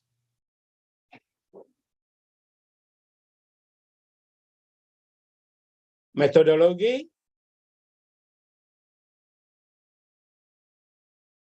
To doing the research, the methodology, the study use a qualitative approach.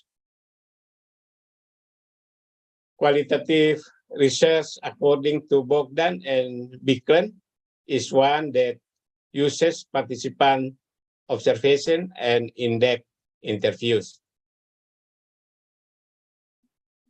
The type of the research, this type of research is descriptive, namely problem-solving procedures that are investigated by describing the meaning of the topic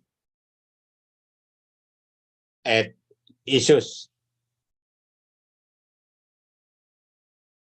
Informant and research informant determination technique. In determining the informant, the research use purposive sampling, namely taking data sources with certain considerations. For example, the informant who is considered to know that most about what the research expect, or informant is one of the policy makers, making it easy for researchers to explore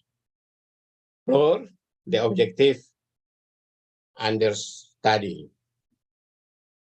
Informant from research on the implementation of the Timor-Leste governmental political policy regarding visa-free visas for Indonesian citizens in 2019. The source of informant for researchers are: the informant is head of the Mota Ain State Cross-Border Post, head of TPI Class 2 Immigration Office in Atambua, head of the Timor-Leste Consultant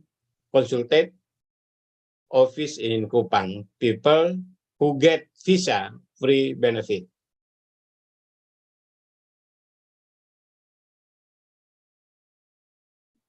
Data collection technique.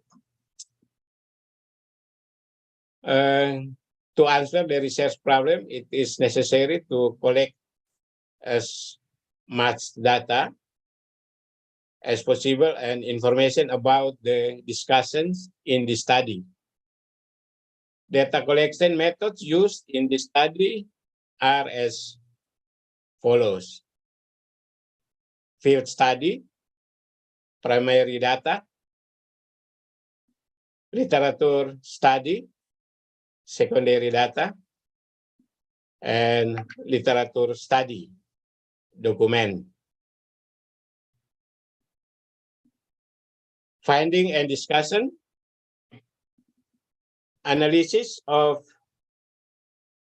research result, implementation of the policy of the government of Timor-Leste regarding visa exemption for Indonesian citizens, supporting and inhibiting factors in the implementation of the Timor-Leste government's political policy regarding visa exemption for Indonesian citizens in 2019, and the obstacle factors like economic, culture, and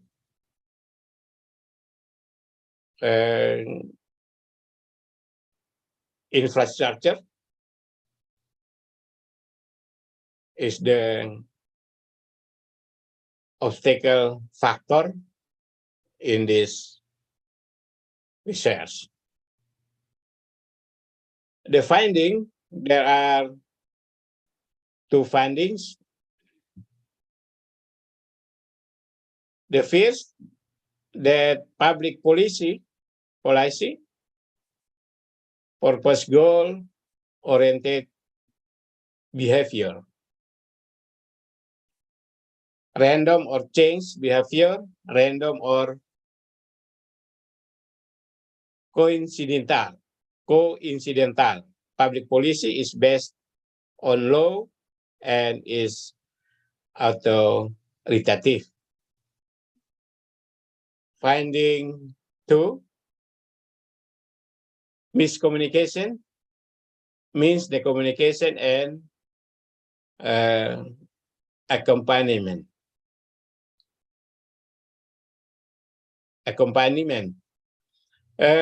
Human factors, freedom, person freedom and movement. be creative in terms of his political preference. Conclusion and recommendation. This study,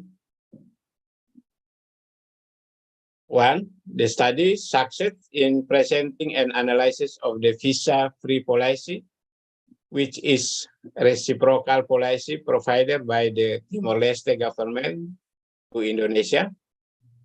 And the purpose of this policy is to build good relation between countries and, of course, to bring prosperity to society. 2, the first and most major restrictions is that the model established in the study is primarily based on literature investigation.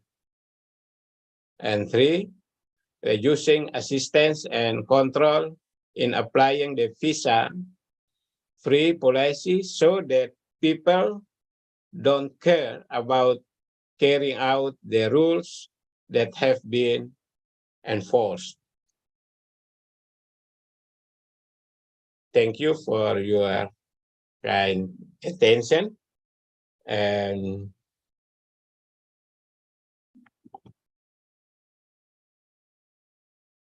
thank you. Thank you, dear Professor. Thank you very much. Is there a question? As I know, you are Dean of the faculty, dear Professor. Am I right?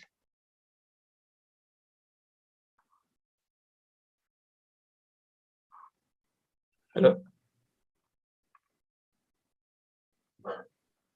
Melchizedek, as I know, you are Dean of the faculty. Am I right?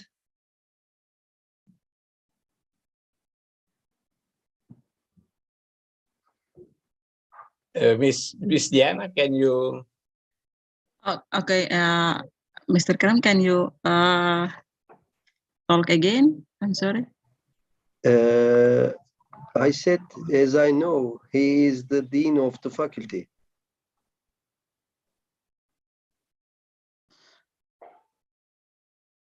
Okay, maybe it's the question about the materials. I'm not here clear. I'm sorry, I'm not here clear. Okay, no problem. Don't worry. Is there a question from participants to the professor? Professor? Mr. Kerry, maybe I can help. Yes. Si Ibu Diana, beliau bertanya apakah Mr. Rashid adalah dekan dari sekolah tersebut. Dekan dari... Ya, terima kasih Bu Wiwik. Langsung saja Bapak Dekan, silakan. Thank you. Yes, I am Dean for the Faculty of Social and Political Science. We will be happy to host you as a guest speaker for the next Congress. Our next Congress, 6th Congress. If you wish, you can be a guest speaker of our 6th Congress. This is an invitation.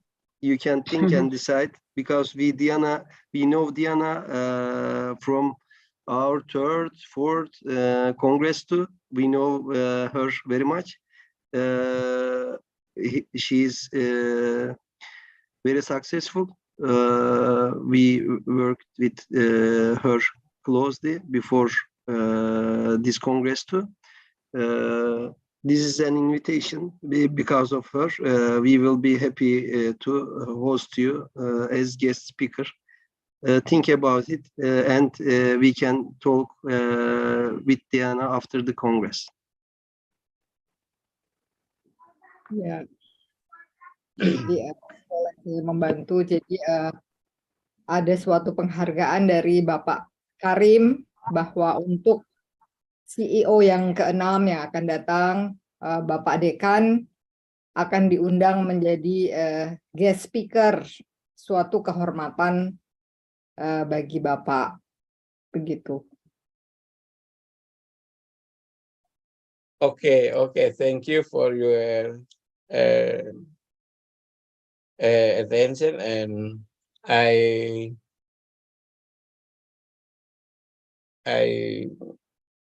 sangat berterima kasih. Thank you for your trust for me, and but I was ended my JATI for next year, but I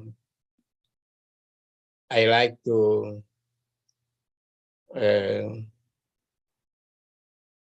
mengikuti this Congress, and the next year saya akan mengikuti lagi. Ya, oke. Saya izin untuk It's first experience for me.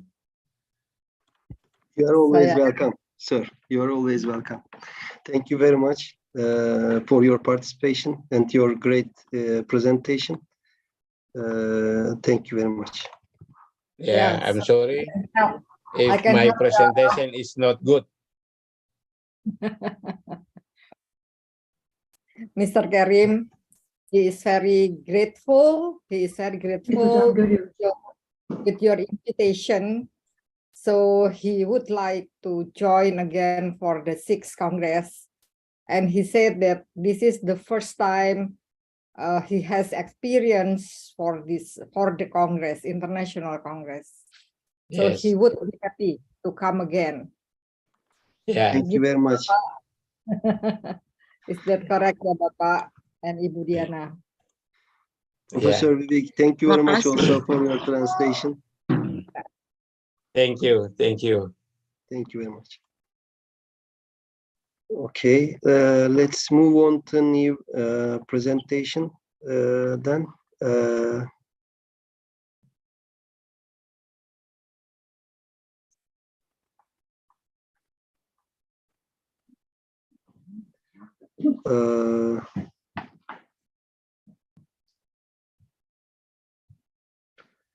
Arthur, dear Arthur, are you there? Because I want to invite your friend, but it's very hard for me to pronounce it. Gawkowski. Maybe I can pronounce it wrong. Yes, exactly. It's Krzysztof Gawkowski. Okay, Yeah. Krzysztof Gawkowski. Digital Society as a simulator of e-government implementation. Yes, exactly. Dr. Gawkowski will present this title. Hello. Yes. Floor is yours, sir. But I have a little problem with my presentation, and I will only give a lecture orally. Okay. Okay. How you want? It is a great pleasure for me to take part in conference, and the title of my speech is the Digital Association, a stimulator of the implementation of a government. The modern world is moving towards digitalization, and digital revolution in the area of public administration is getting wider and wider. For years, the demand for internet service has been growing, which is reflected in the interesting availability of administrative service on the web. Today, the operation of this mechanism is facilitated by the ease of information, the low cost of disseminating internet service, and unlimited range. It also resulted in a decrease in transaction cost, ease of searching and comparing service, and the ability to communication quickly. Today, the network has become an impulse for the creation of the various platforms which the millions of users have easier contact with the administration. This does not mean, however, that the state should be from more monitoring network security contract should be stranger. This is my idea.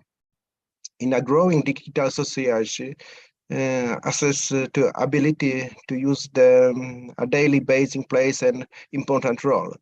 The digital society is based communication that usually private and public service administration. This area also includes of this use of cultural goods and online entertainment, books, films, music, you know, which as available education materials, online learning, online teaching, communication with others using instant meeting, social meeting, emails.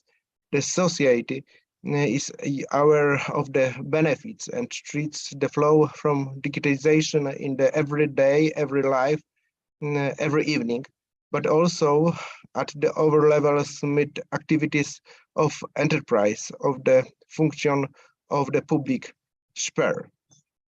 The digital society development in the 21st century offers enormous opportunities for the development of administration process and their accessibility of citizens, but I can also give rise to huge security problems. The digitalization process reform recently and rapidly monitoring of the progress of computerization and administrative process. This applies to both the information and IT side. The way information is recorded and transferred become the most important need to know the network and should be left unprotected. Only the development of administration understand in this way will really serve the citizen and to grant film full rights. An important element of the development of digital administration, which by its nature is meant to serve people, is the use creating condition and laws regulating information security. Expecting digital tools are increasingly available to life of the communication, and then we, thanks of the your activity, purpose, the social, economic, political, and culture, life of your communication and develop, create social ties. Social ties can involve specific groups, learners using digital technologies. Societies can be built between all resin visit of local media transmitting content intended of them. Digital rights activism can be an important element of civil society involvement in state governments. The digitalization of society means the use of information and communication technologies, ICT, in all areas of life, every world. The effect of this foster the personal development of citizens and their participation in social life, as well as the dynamic of the development of the public space and the creation of space for economic growth. Unfortunately, development results meet that too often attention is paid to social economic benefits of digitalization, ignoring the risk. Today, digitalization brings both opportunity and threats. The digitalization process screenly change to the current pattern of footing of society and economy, often again will affect by negative effects. In the 21st century, the respect of potential opportunity, which should be both in ultimate access of information, which is currently a form of capital, and in the freedom of social communication, facilitating it should therefore be noted that digitalization content by many processes that the place in global association and economic system. Retail, it should be regarded as being of driving force behind this process, for which it sits specific framework. Of this framework, security strategies should be development. And finally, broadly understand digitalization process always start with the human being, and most often and also concern him a special role by man in the area of digitalization, because member of public administration due to professional and social position are now the basic sources on information about social life. In addition, they show the participation of communication and methods of dealing with administration matters, enable active participation in social life by providing access to the last technology and education the public about the digital technologies. Educated members of communication which support in information and communication technologies used not only a government administration service, but also create new about social life comments of the activities created of discussion makers, information and current problems, their recession of them. This is idea of the new stimulator of administration and I think security problem of administration today. Thank you for my speeches. Thank you very much, Gawkowski. Is there any question to him about his title?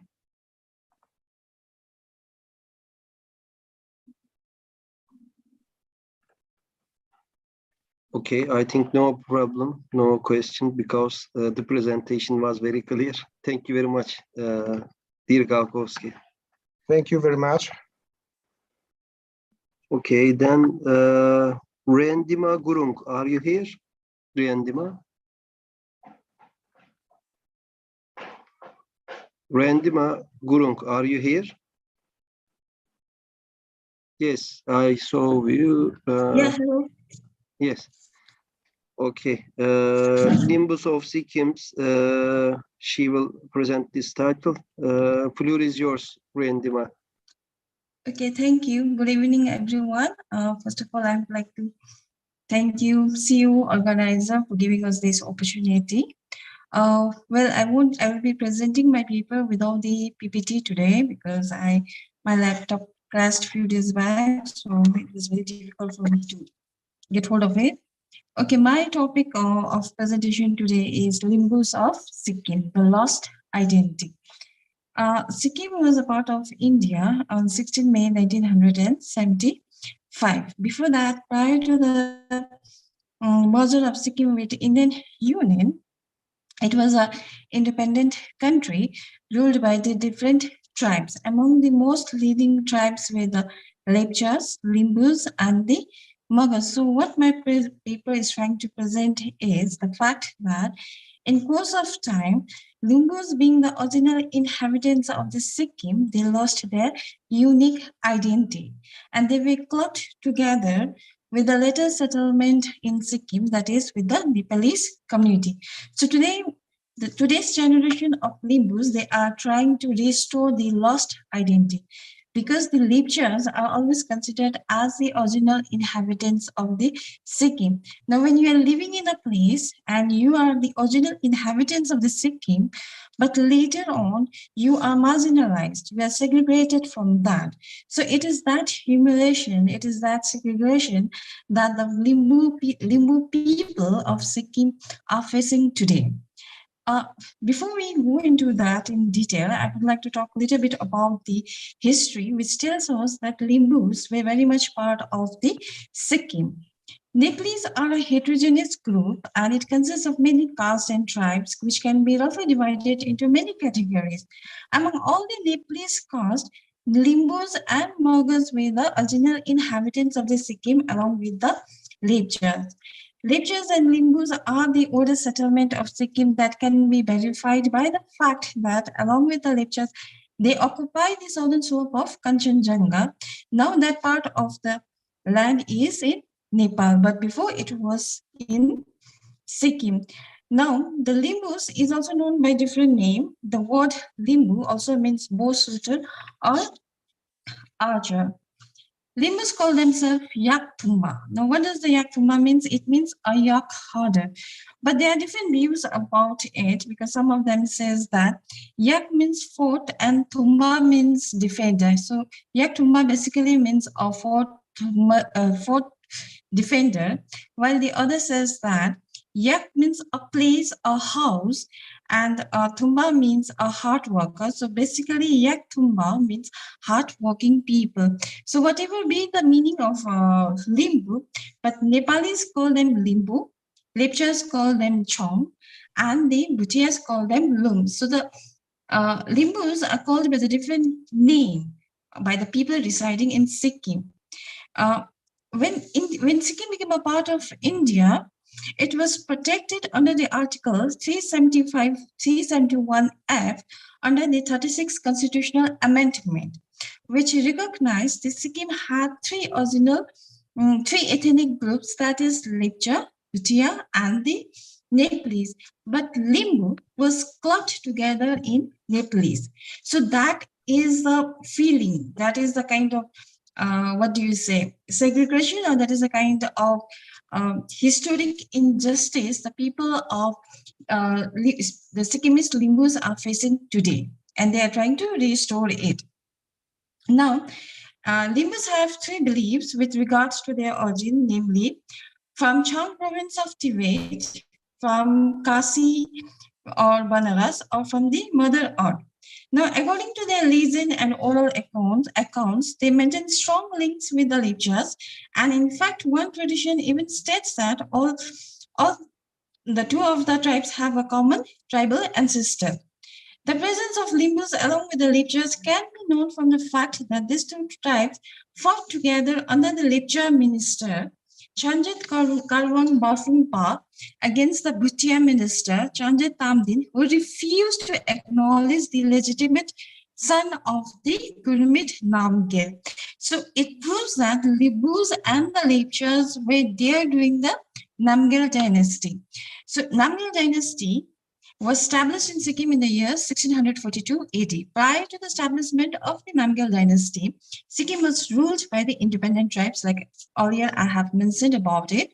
It was ruled by Lepcha, Bhutia, and Mughal. So when the coronation of the first king, that is first Chogal, took place in Sikkim in the year 1642, Limbu was very much present in that coronation. Now, if we look at the population of the Limbu today, according to the first census, which was taken in Sikkim, was during the British rule, that was in the year 1891. It records that the total population, the population of Limbu was 3,356, and according to the 1911 census, their population in Sikkim was 8,566. The last state socio-economic census, which was undertaken, was in the year 2005 and 2006. It states that their population was 56,959. Now, when Phunchok Namgyal became the first king, he appointed Limbus, Lepchas, and Bhutias as the governors, because he had divided the whole country into 12 districts, 12 jongs. So he had appointed 12 ministers. So it was during this time, Limbus were given the honorary title of Subba. Actually, Subba, in a way, it means chief. The Limbu language, they speak Lingui language, and in order to protect their language, because in order to protect their language, the state government in 1995 1995, the state government recognized Limbu as one of the official language. Now, one of the most important fact that the Limbus were the original inhabitants, or you can say the earlier settlers of the Sikkim, along with the Lepcha, comes from the fact that when Phunchok Namgyal was first met the king, he had signed a tripartite treaty. He had signed a treaty, which in Sikkim is known as Lo Men Song Sam. Lo means Bhutia, Men means Lepcha, and Sang means Limbu in the 14th century, or you can say water horse here in Sikkim. Now, this agreement was signed between these three communities to live together in peace and brotherhood, and altogether 24 leaders had signed this treaty, out of which 12 was Limbu, 8 Bhutias, and 4 Lepchas. So we can see that Limbus were in majority, but in course of time, this treaty lost its value in course of Chugil's rule, and ultimately this treaty did not hold any kind of significance when Sikkim became a part of India. When we talk about the name Sikkim, second Namgyal ruler, Tenzing Namgyal, had married a Limbuana princess. Her name was Mukti Hangma. She was the daughter of the Limbu Raja Yo-Yo Hang, and with her came the 7 Median who had settled down who had married the 7 leading families of Sikkim. It was the Limbuana princess who had given the name Sukkim to them, because a new palace was constructed for her.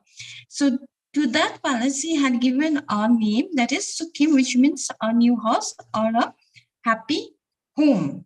And in later phase, this name got corrupted and it came to be known as Sikkim. Now, these are the facts that proves that Limbus were a part and very much part of Sikkim, and they were the earlier settlers of Sikkim.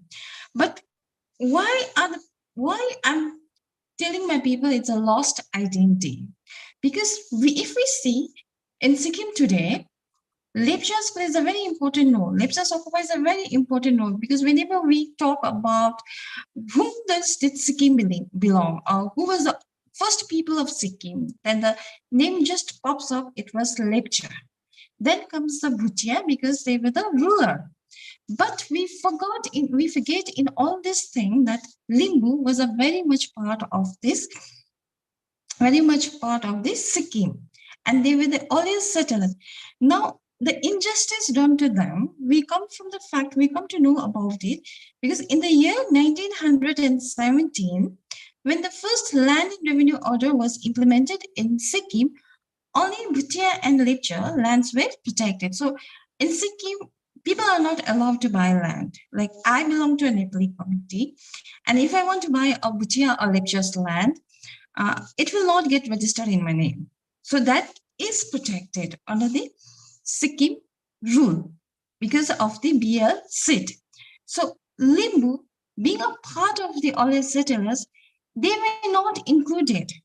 They were made a part of a bigger community, that is Gorkha community, that is Nepali communities. So their contribution towards building a Sikkim, their contribution of being the earlier inhabitants were getting sidelined, were segregated, because when the land revenue order was passed in 1917, only Lepcha and Bhutia land was secure. So if the land was to be purchased between Lepcha and Bhutia, their name will be registered. It can get registered in the court, but if we need to buy the land even today, it will not get registered in our name. Now in 1961, when Sikkim subject was issued to Bhutia, Lepcha and Chong.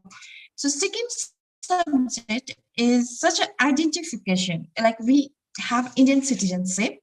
Then when Sikkim became a part of India, under Article 371 Act, to protect the right and property of the Sikkim, then the king had made an agreement with the Indian government to protect the rights of the Sikkimese people under the Article 371 F.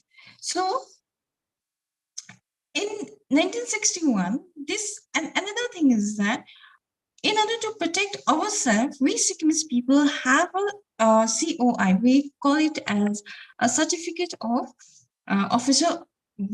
certificate of birth certificate or something like that.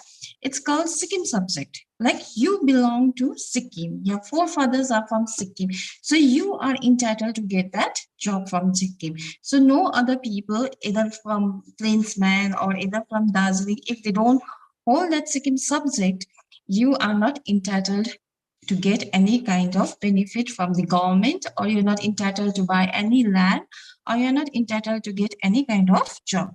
So in 1961, when Sikkim subject was issued to Bhutia Lepcha, initially Limbu was mentioned as a 3 ethnic groups instead of Nepalese.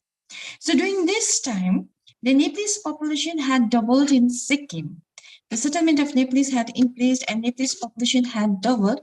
So what happened was the 11th king of Sikkim, Sir Tashi Namgyal, when he became the ruler, in 1962, he issued Sikkim subject to protect the interest of the Sikkimese people from the outside immigration.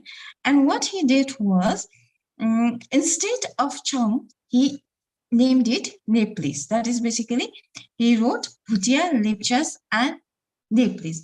Initially, in 1961, the Sikkim subject regulation which issued, it had Limbus included.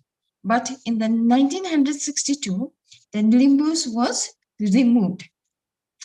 In 1966, one Chong seat was protected by the Sikkim Chogyal to protect the interest and identity of Limbus in Sikkim. But in the year 1974, this seat was merged with the Nepalese community. Now, in 1973, the tripartite agreement which was made between the government of India, the Chogyal of Sikkim, the last Chogyal of Sikkim. The Chogyal means basically the king, the leader of all political parties of Sikkim. Here, the agreement was made, or one of the clauses of the agreement was to protect the indigenous tribe. And when we talk about the indigenous tribe here, it was only mentioned Bhutia and Lepcha. So Limbu was not included. And in fact, Limbu was clubbed together with the Nepali community, and it was given a general category. So as we all know, India is a caste-based country. So caste reservation, job reservation plays a very important role in India. So if you are categorized in general category, means your job prospect will reduce, your job reservation will be reduced. So Limbus, initially who were the original earlier settlers with the Lepchas, they were now made a part of the bigger community. They were just now reduced to be one of the subcaste of the Nepali community. Then when the final merger took place in the years 1975 on 16th May, and the Sikkim right was protected under the Article 371 Act under the 36th Constitutional Amendment.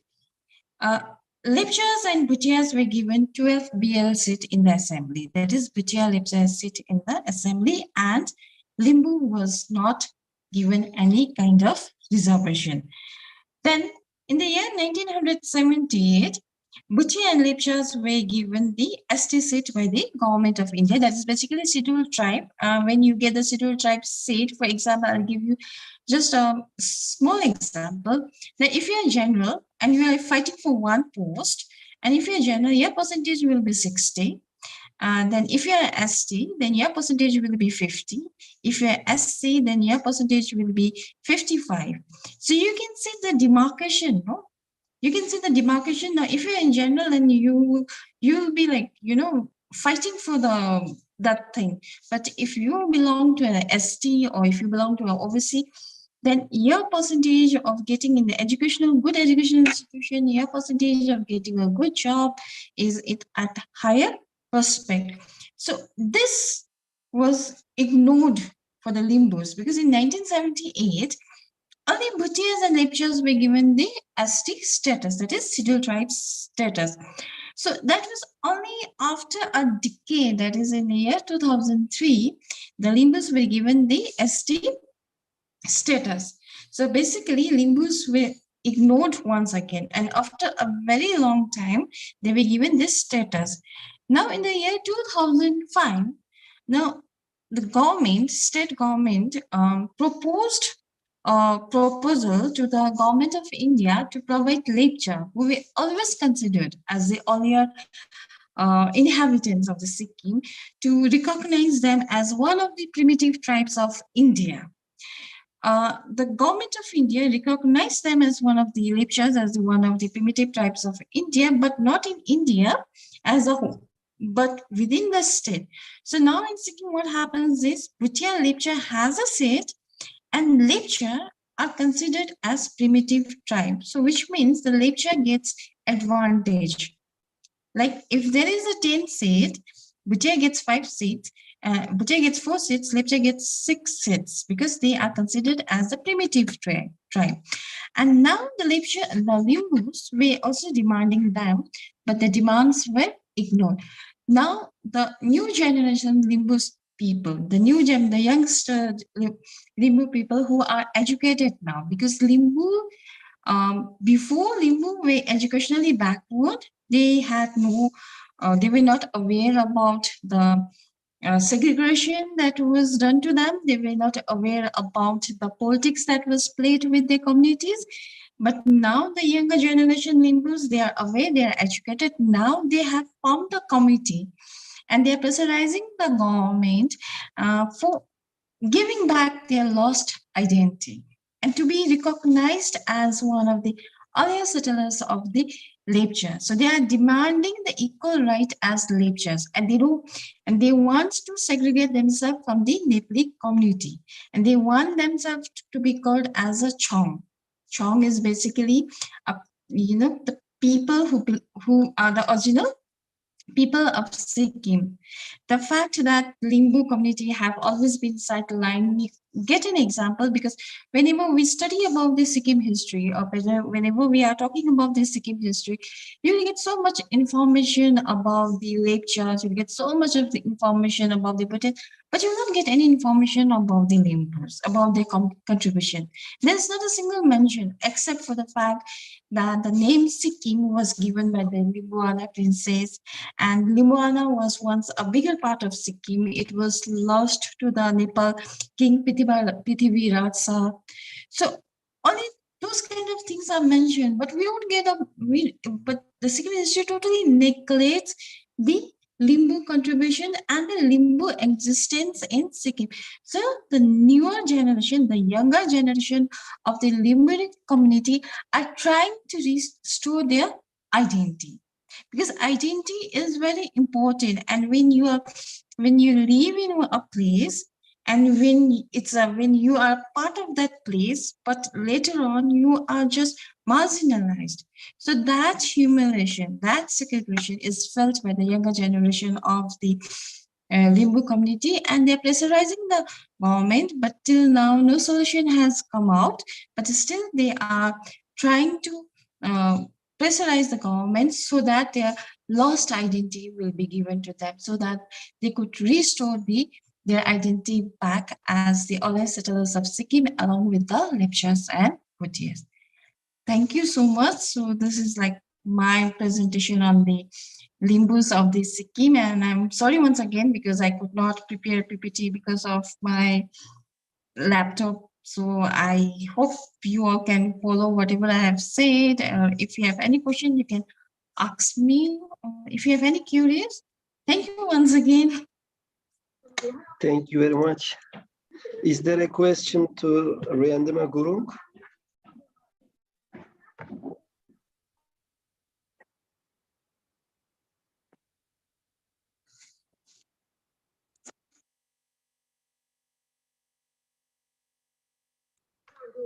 Thank you, dear Riandima Gurung. Thank you very much.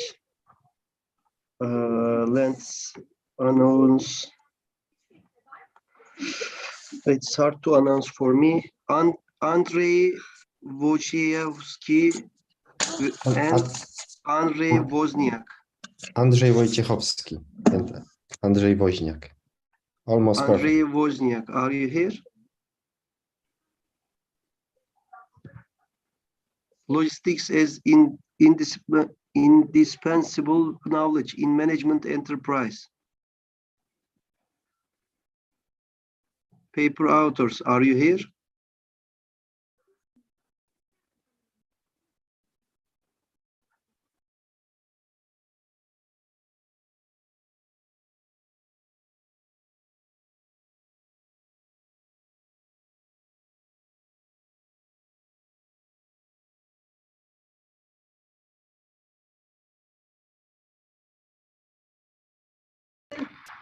I want to announce it again, but maybe I pronounced wrong their names.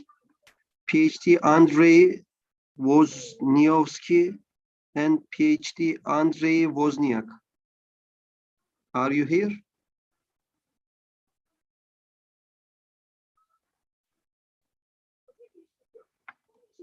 Okay. The last paper.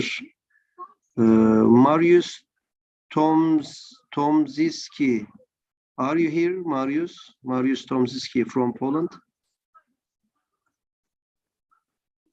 CBDS Future Central Bank Digital Currency title. Okay.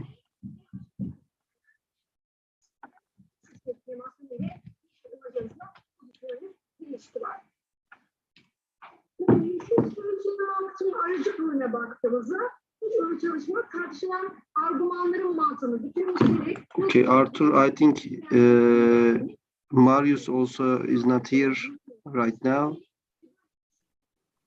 Okay, let's go further at that moment. When they contact me, I will tell you, maybe tomorrow they will make a short speech on this situation. Okay, that was the last paper of the session. Okay.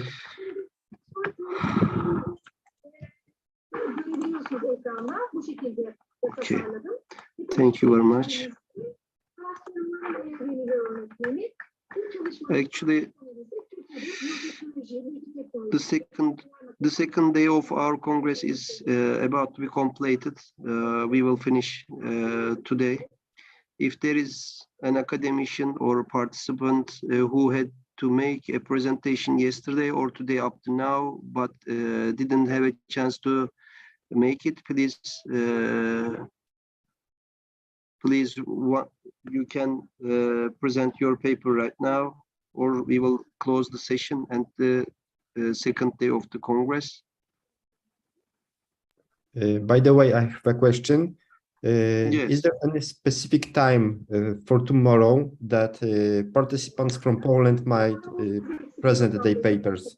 Do you have some proposal on that matter? Actually, Arthur, some idea. 1, 2, 3. Yes, 1, 2, 3.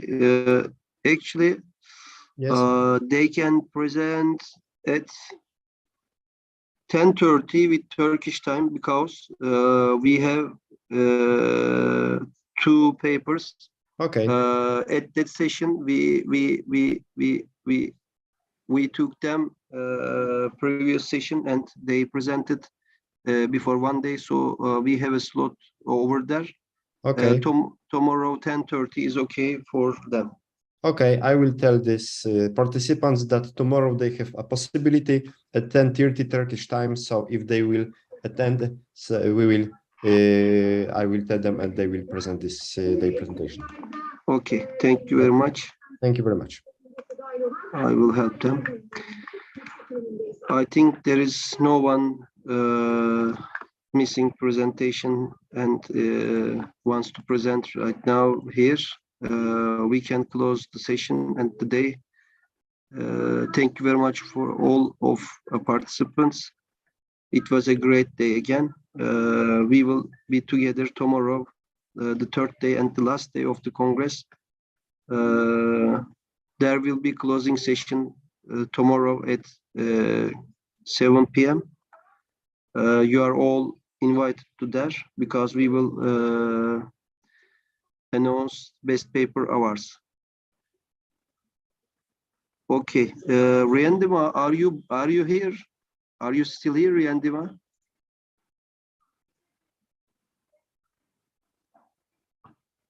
Riandima, do you hear me?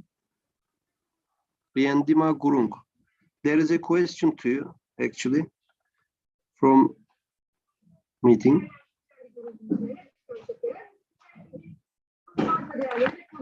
Riendima, do you hear me?